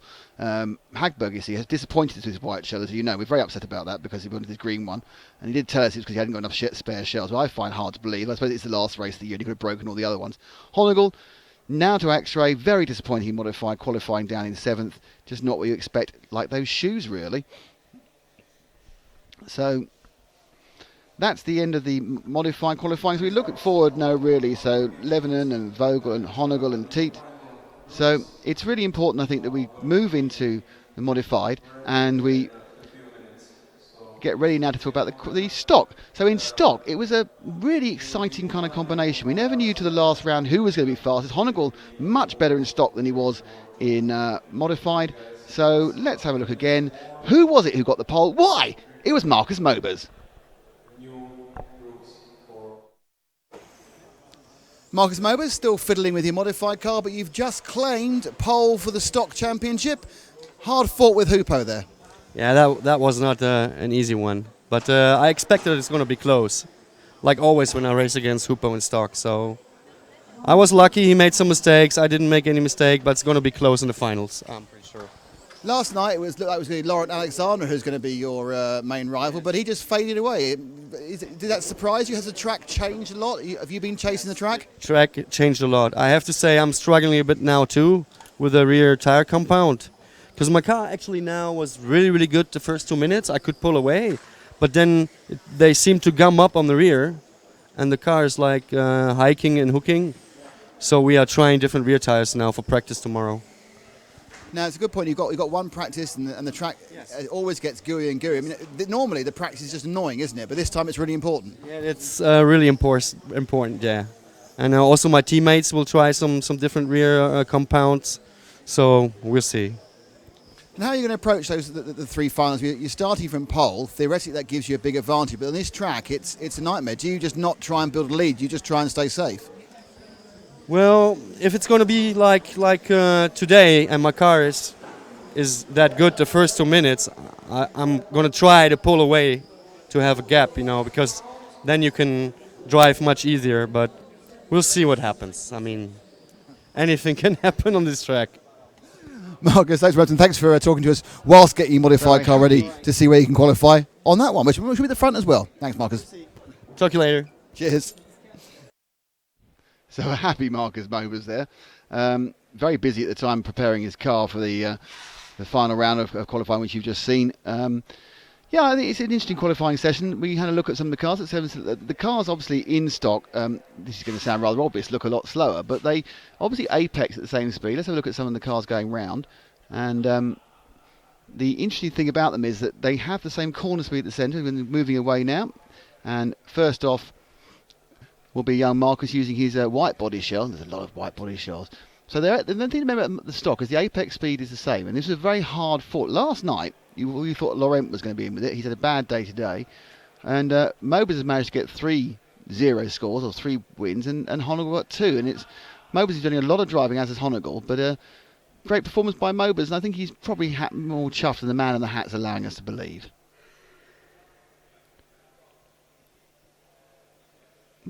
So next up is Laurent. Now, Laurent is a real kind of conundrum. He got the fastest, the Frenchman got the fastest in the Black Arts chassis, the fastest time yesterday in the one round we had, which you finally found out was a qualifying round. But today, he started well, round 2 second, round 3 second, then round 4 fifth, round 5 eighth, and round 6th he was, came fourth. He just, the speed is completely melted away from that car, that chassis and tyre combination. Now he's going to have to go away and have a real think. He's got a couple of practice finals, because he's got one for modified and one for stock, to really work out what to do to try and sort the car out. So Laurent, slightly disappointing. Now this is Honegal. Honegal, in stark contrast to his modified performance with the X-Ray, and of course he's the reigning European stock champion. Suddenly came on massively strong in the middle of the day, got 2 top scores, and in that last round he was going quite well, so he started hitting things. He also has oscillated between a white body shell and his normal racing colours, but certainly, a lot of chassis changes recently for Hupo. He's not resettled in the factory, but he must be happy with second on the grid.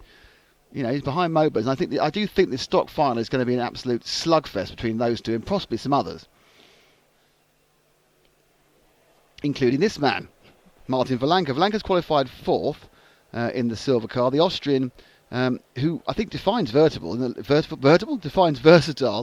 that last week he was with us at the Neom event doing 1/8 off-road, and now he's here doing a bit of 1/12 carpet racing. I think if he gets a good start, then he's got a chance. I don't see him being a great one for fighting through the pack. So that's really it for our review of qualifying. We try to make it brief and fast. You get to see some of the cars going around. Do not forget that we are back on the air at 9:45 tomorrow. Or, if you're watching this sometime in the future on a stream, who knows? You could just go and find the Finals Day stream. This could be a little precursor to what happened like 19 years ago. Who knows? We have a digital image which, somebody from the year 4900 will be watching this and going, what's electricity? Who knows? That's the wonder of the web. But anyway, we're back in tomorrow morning. I think they're going to have some fantastic finals. We've got 33 races we'll show you tomorrow. They're all finals. They're all fun. There's going to be action in all of them.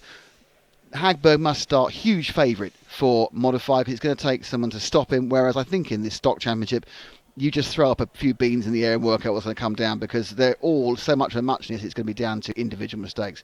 Anyway, this is the qualifying roundup for the 112 Track Euros 2016 here at the Hudy Arena. Thank you to Zen Racing, thank you to Montec, thank you to X-Ray, thank you to EFRA, thank you to James Parry, thank you to Matt McCallum. My name is Nick Damon. See you tomorrow or in the future.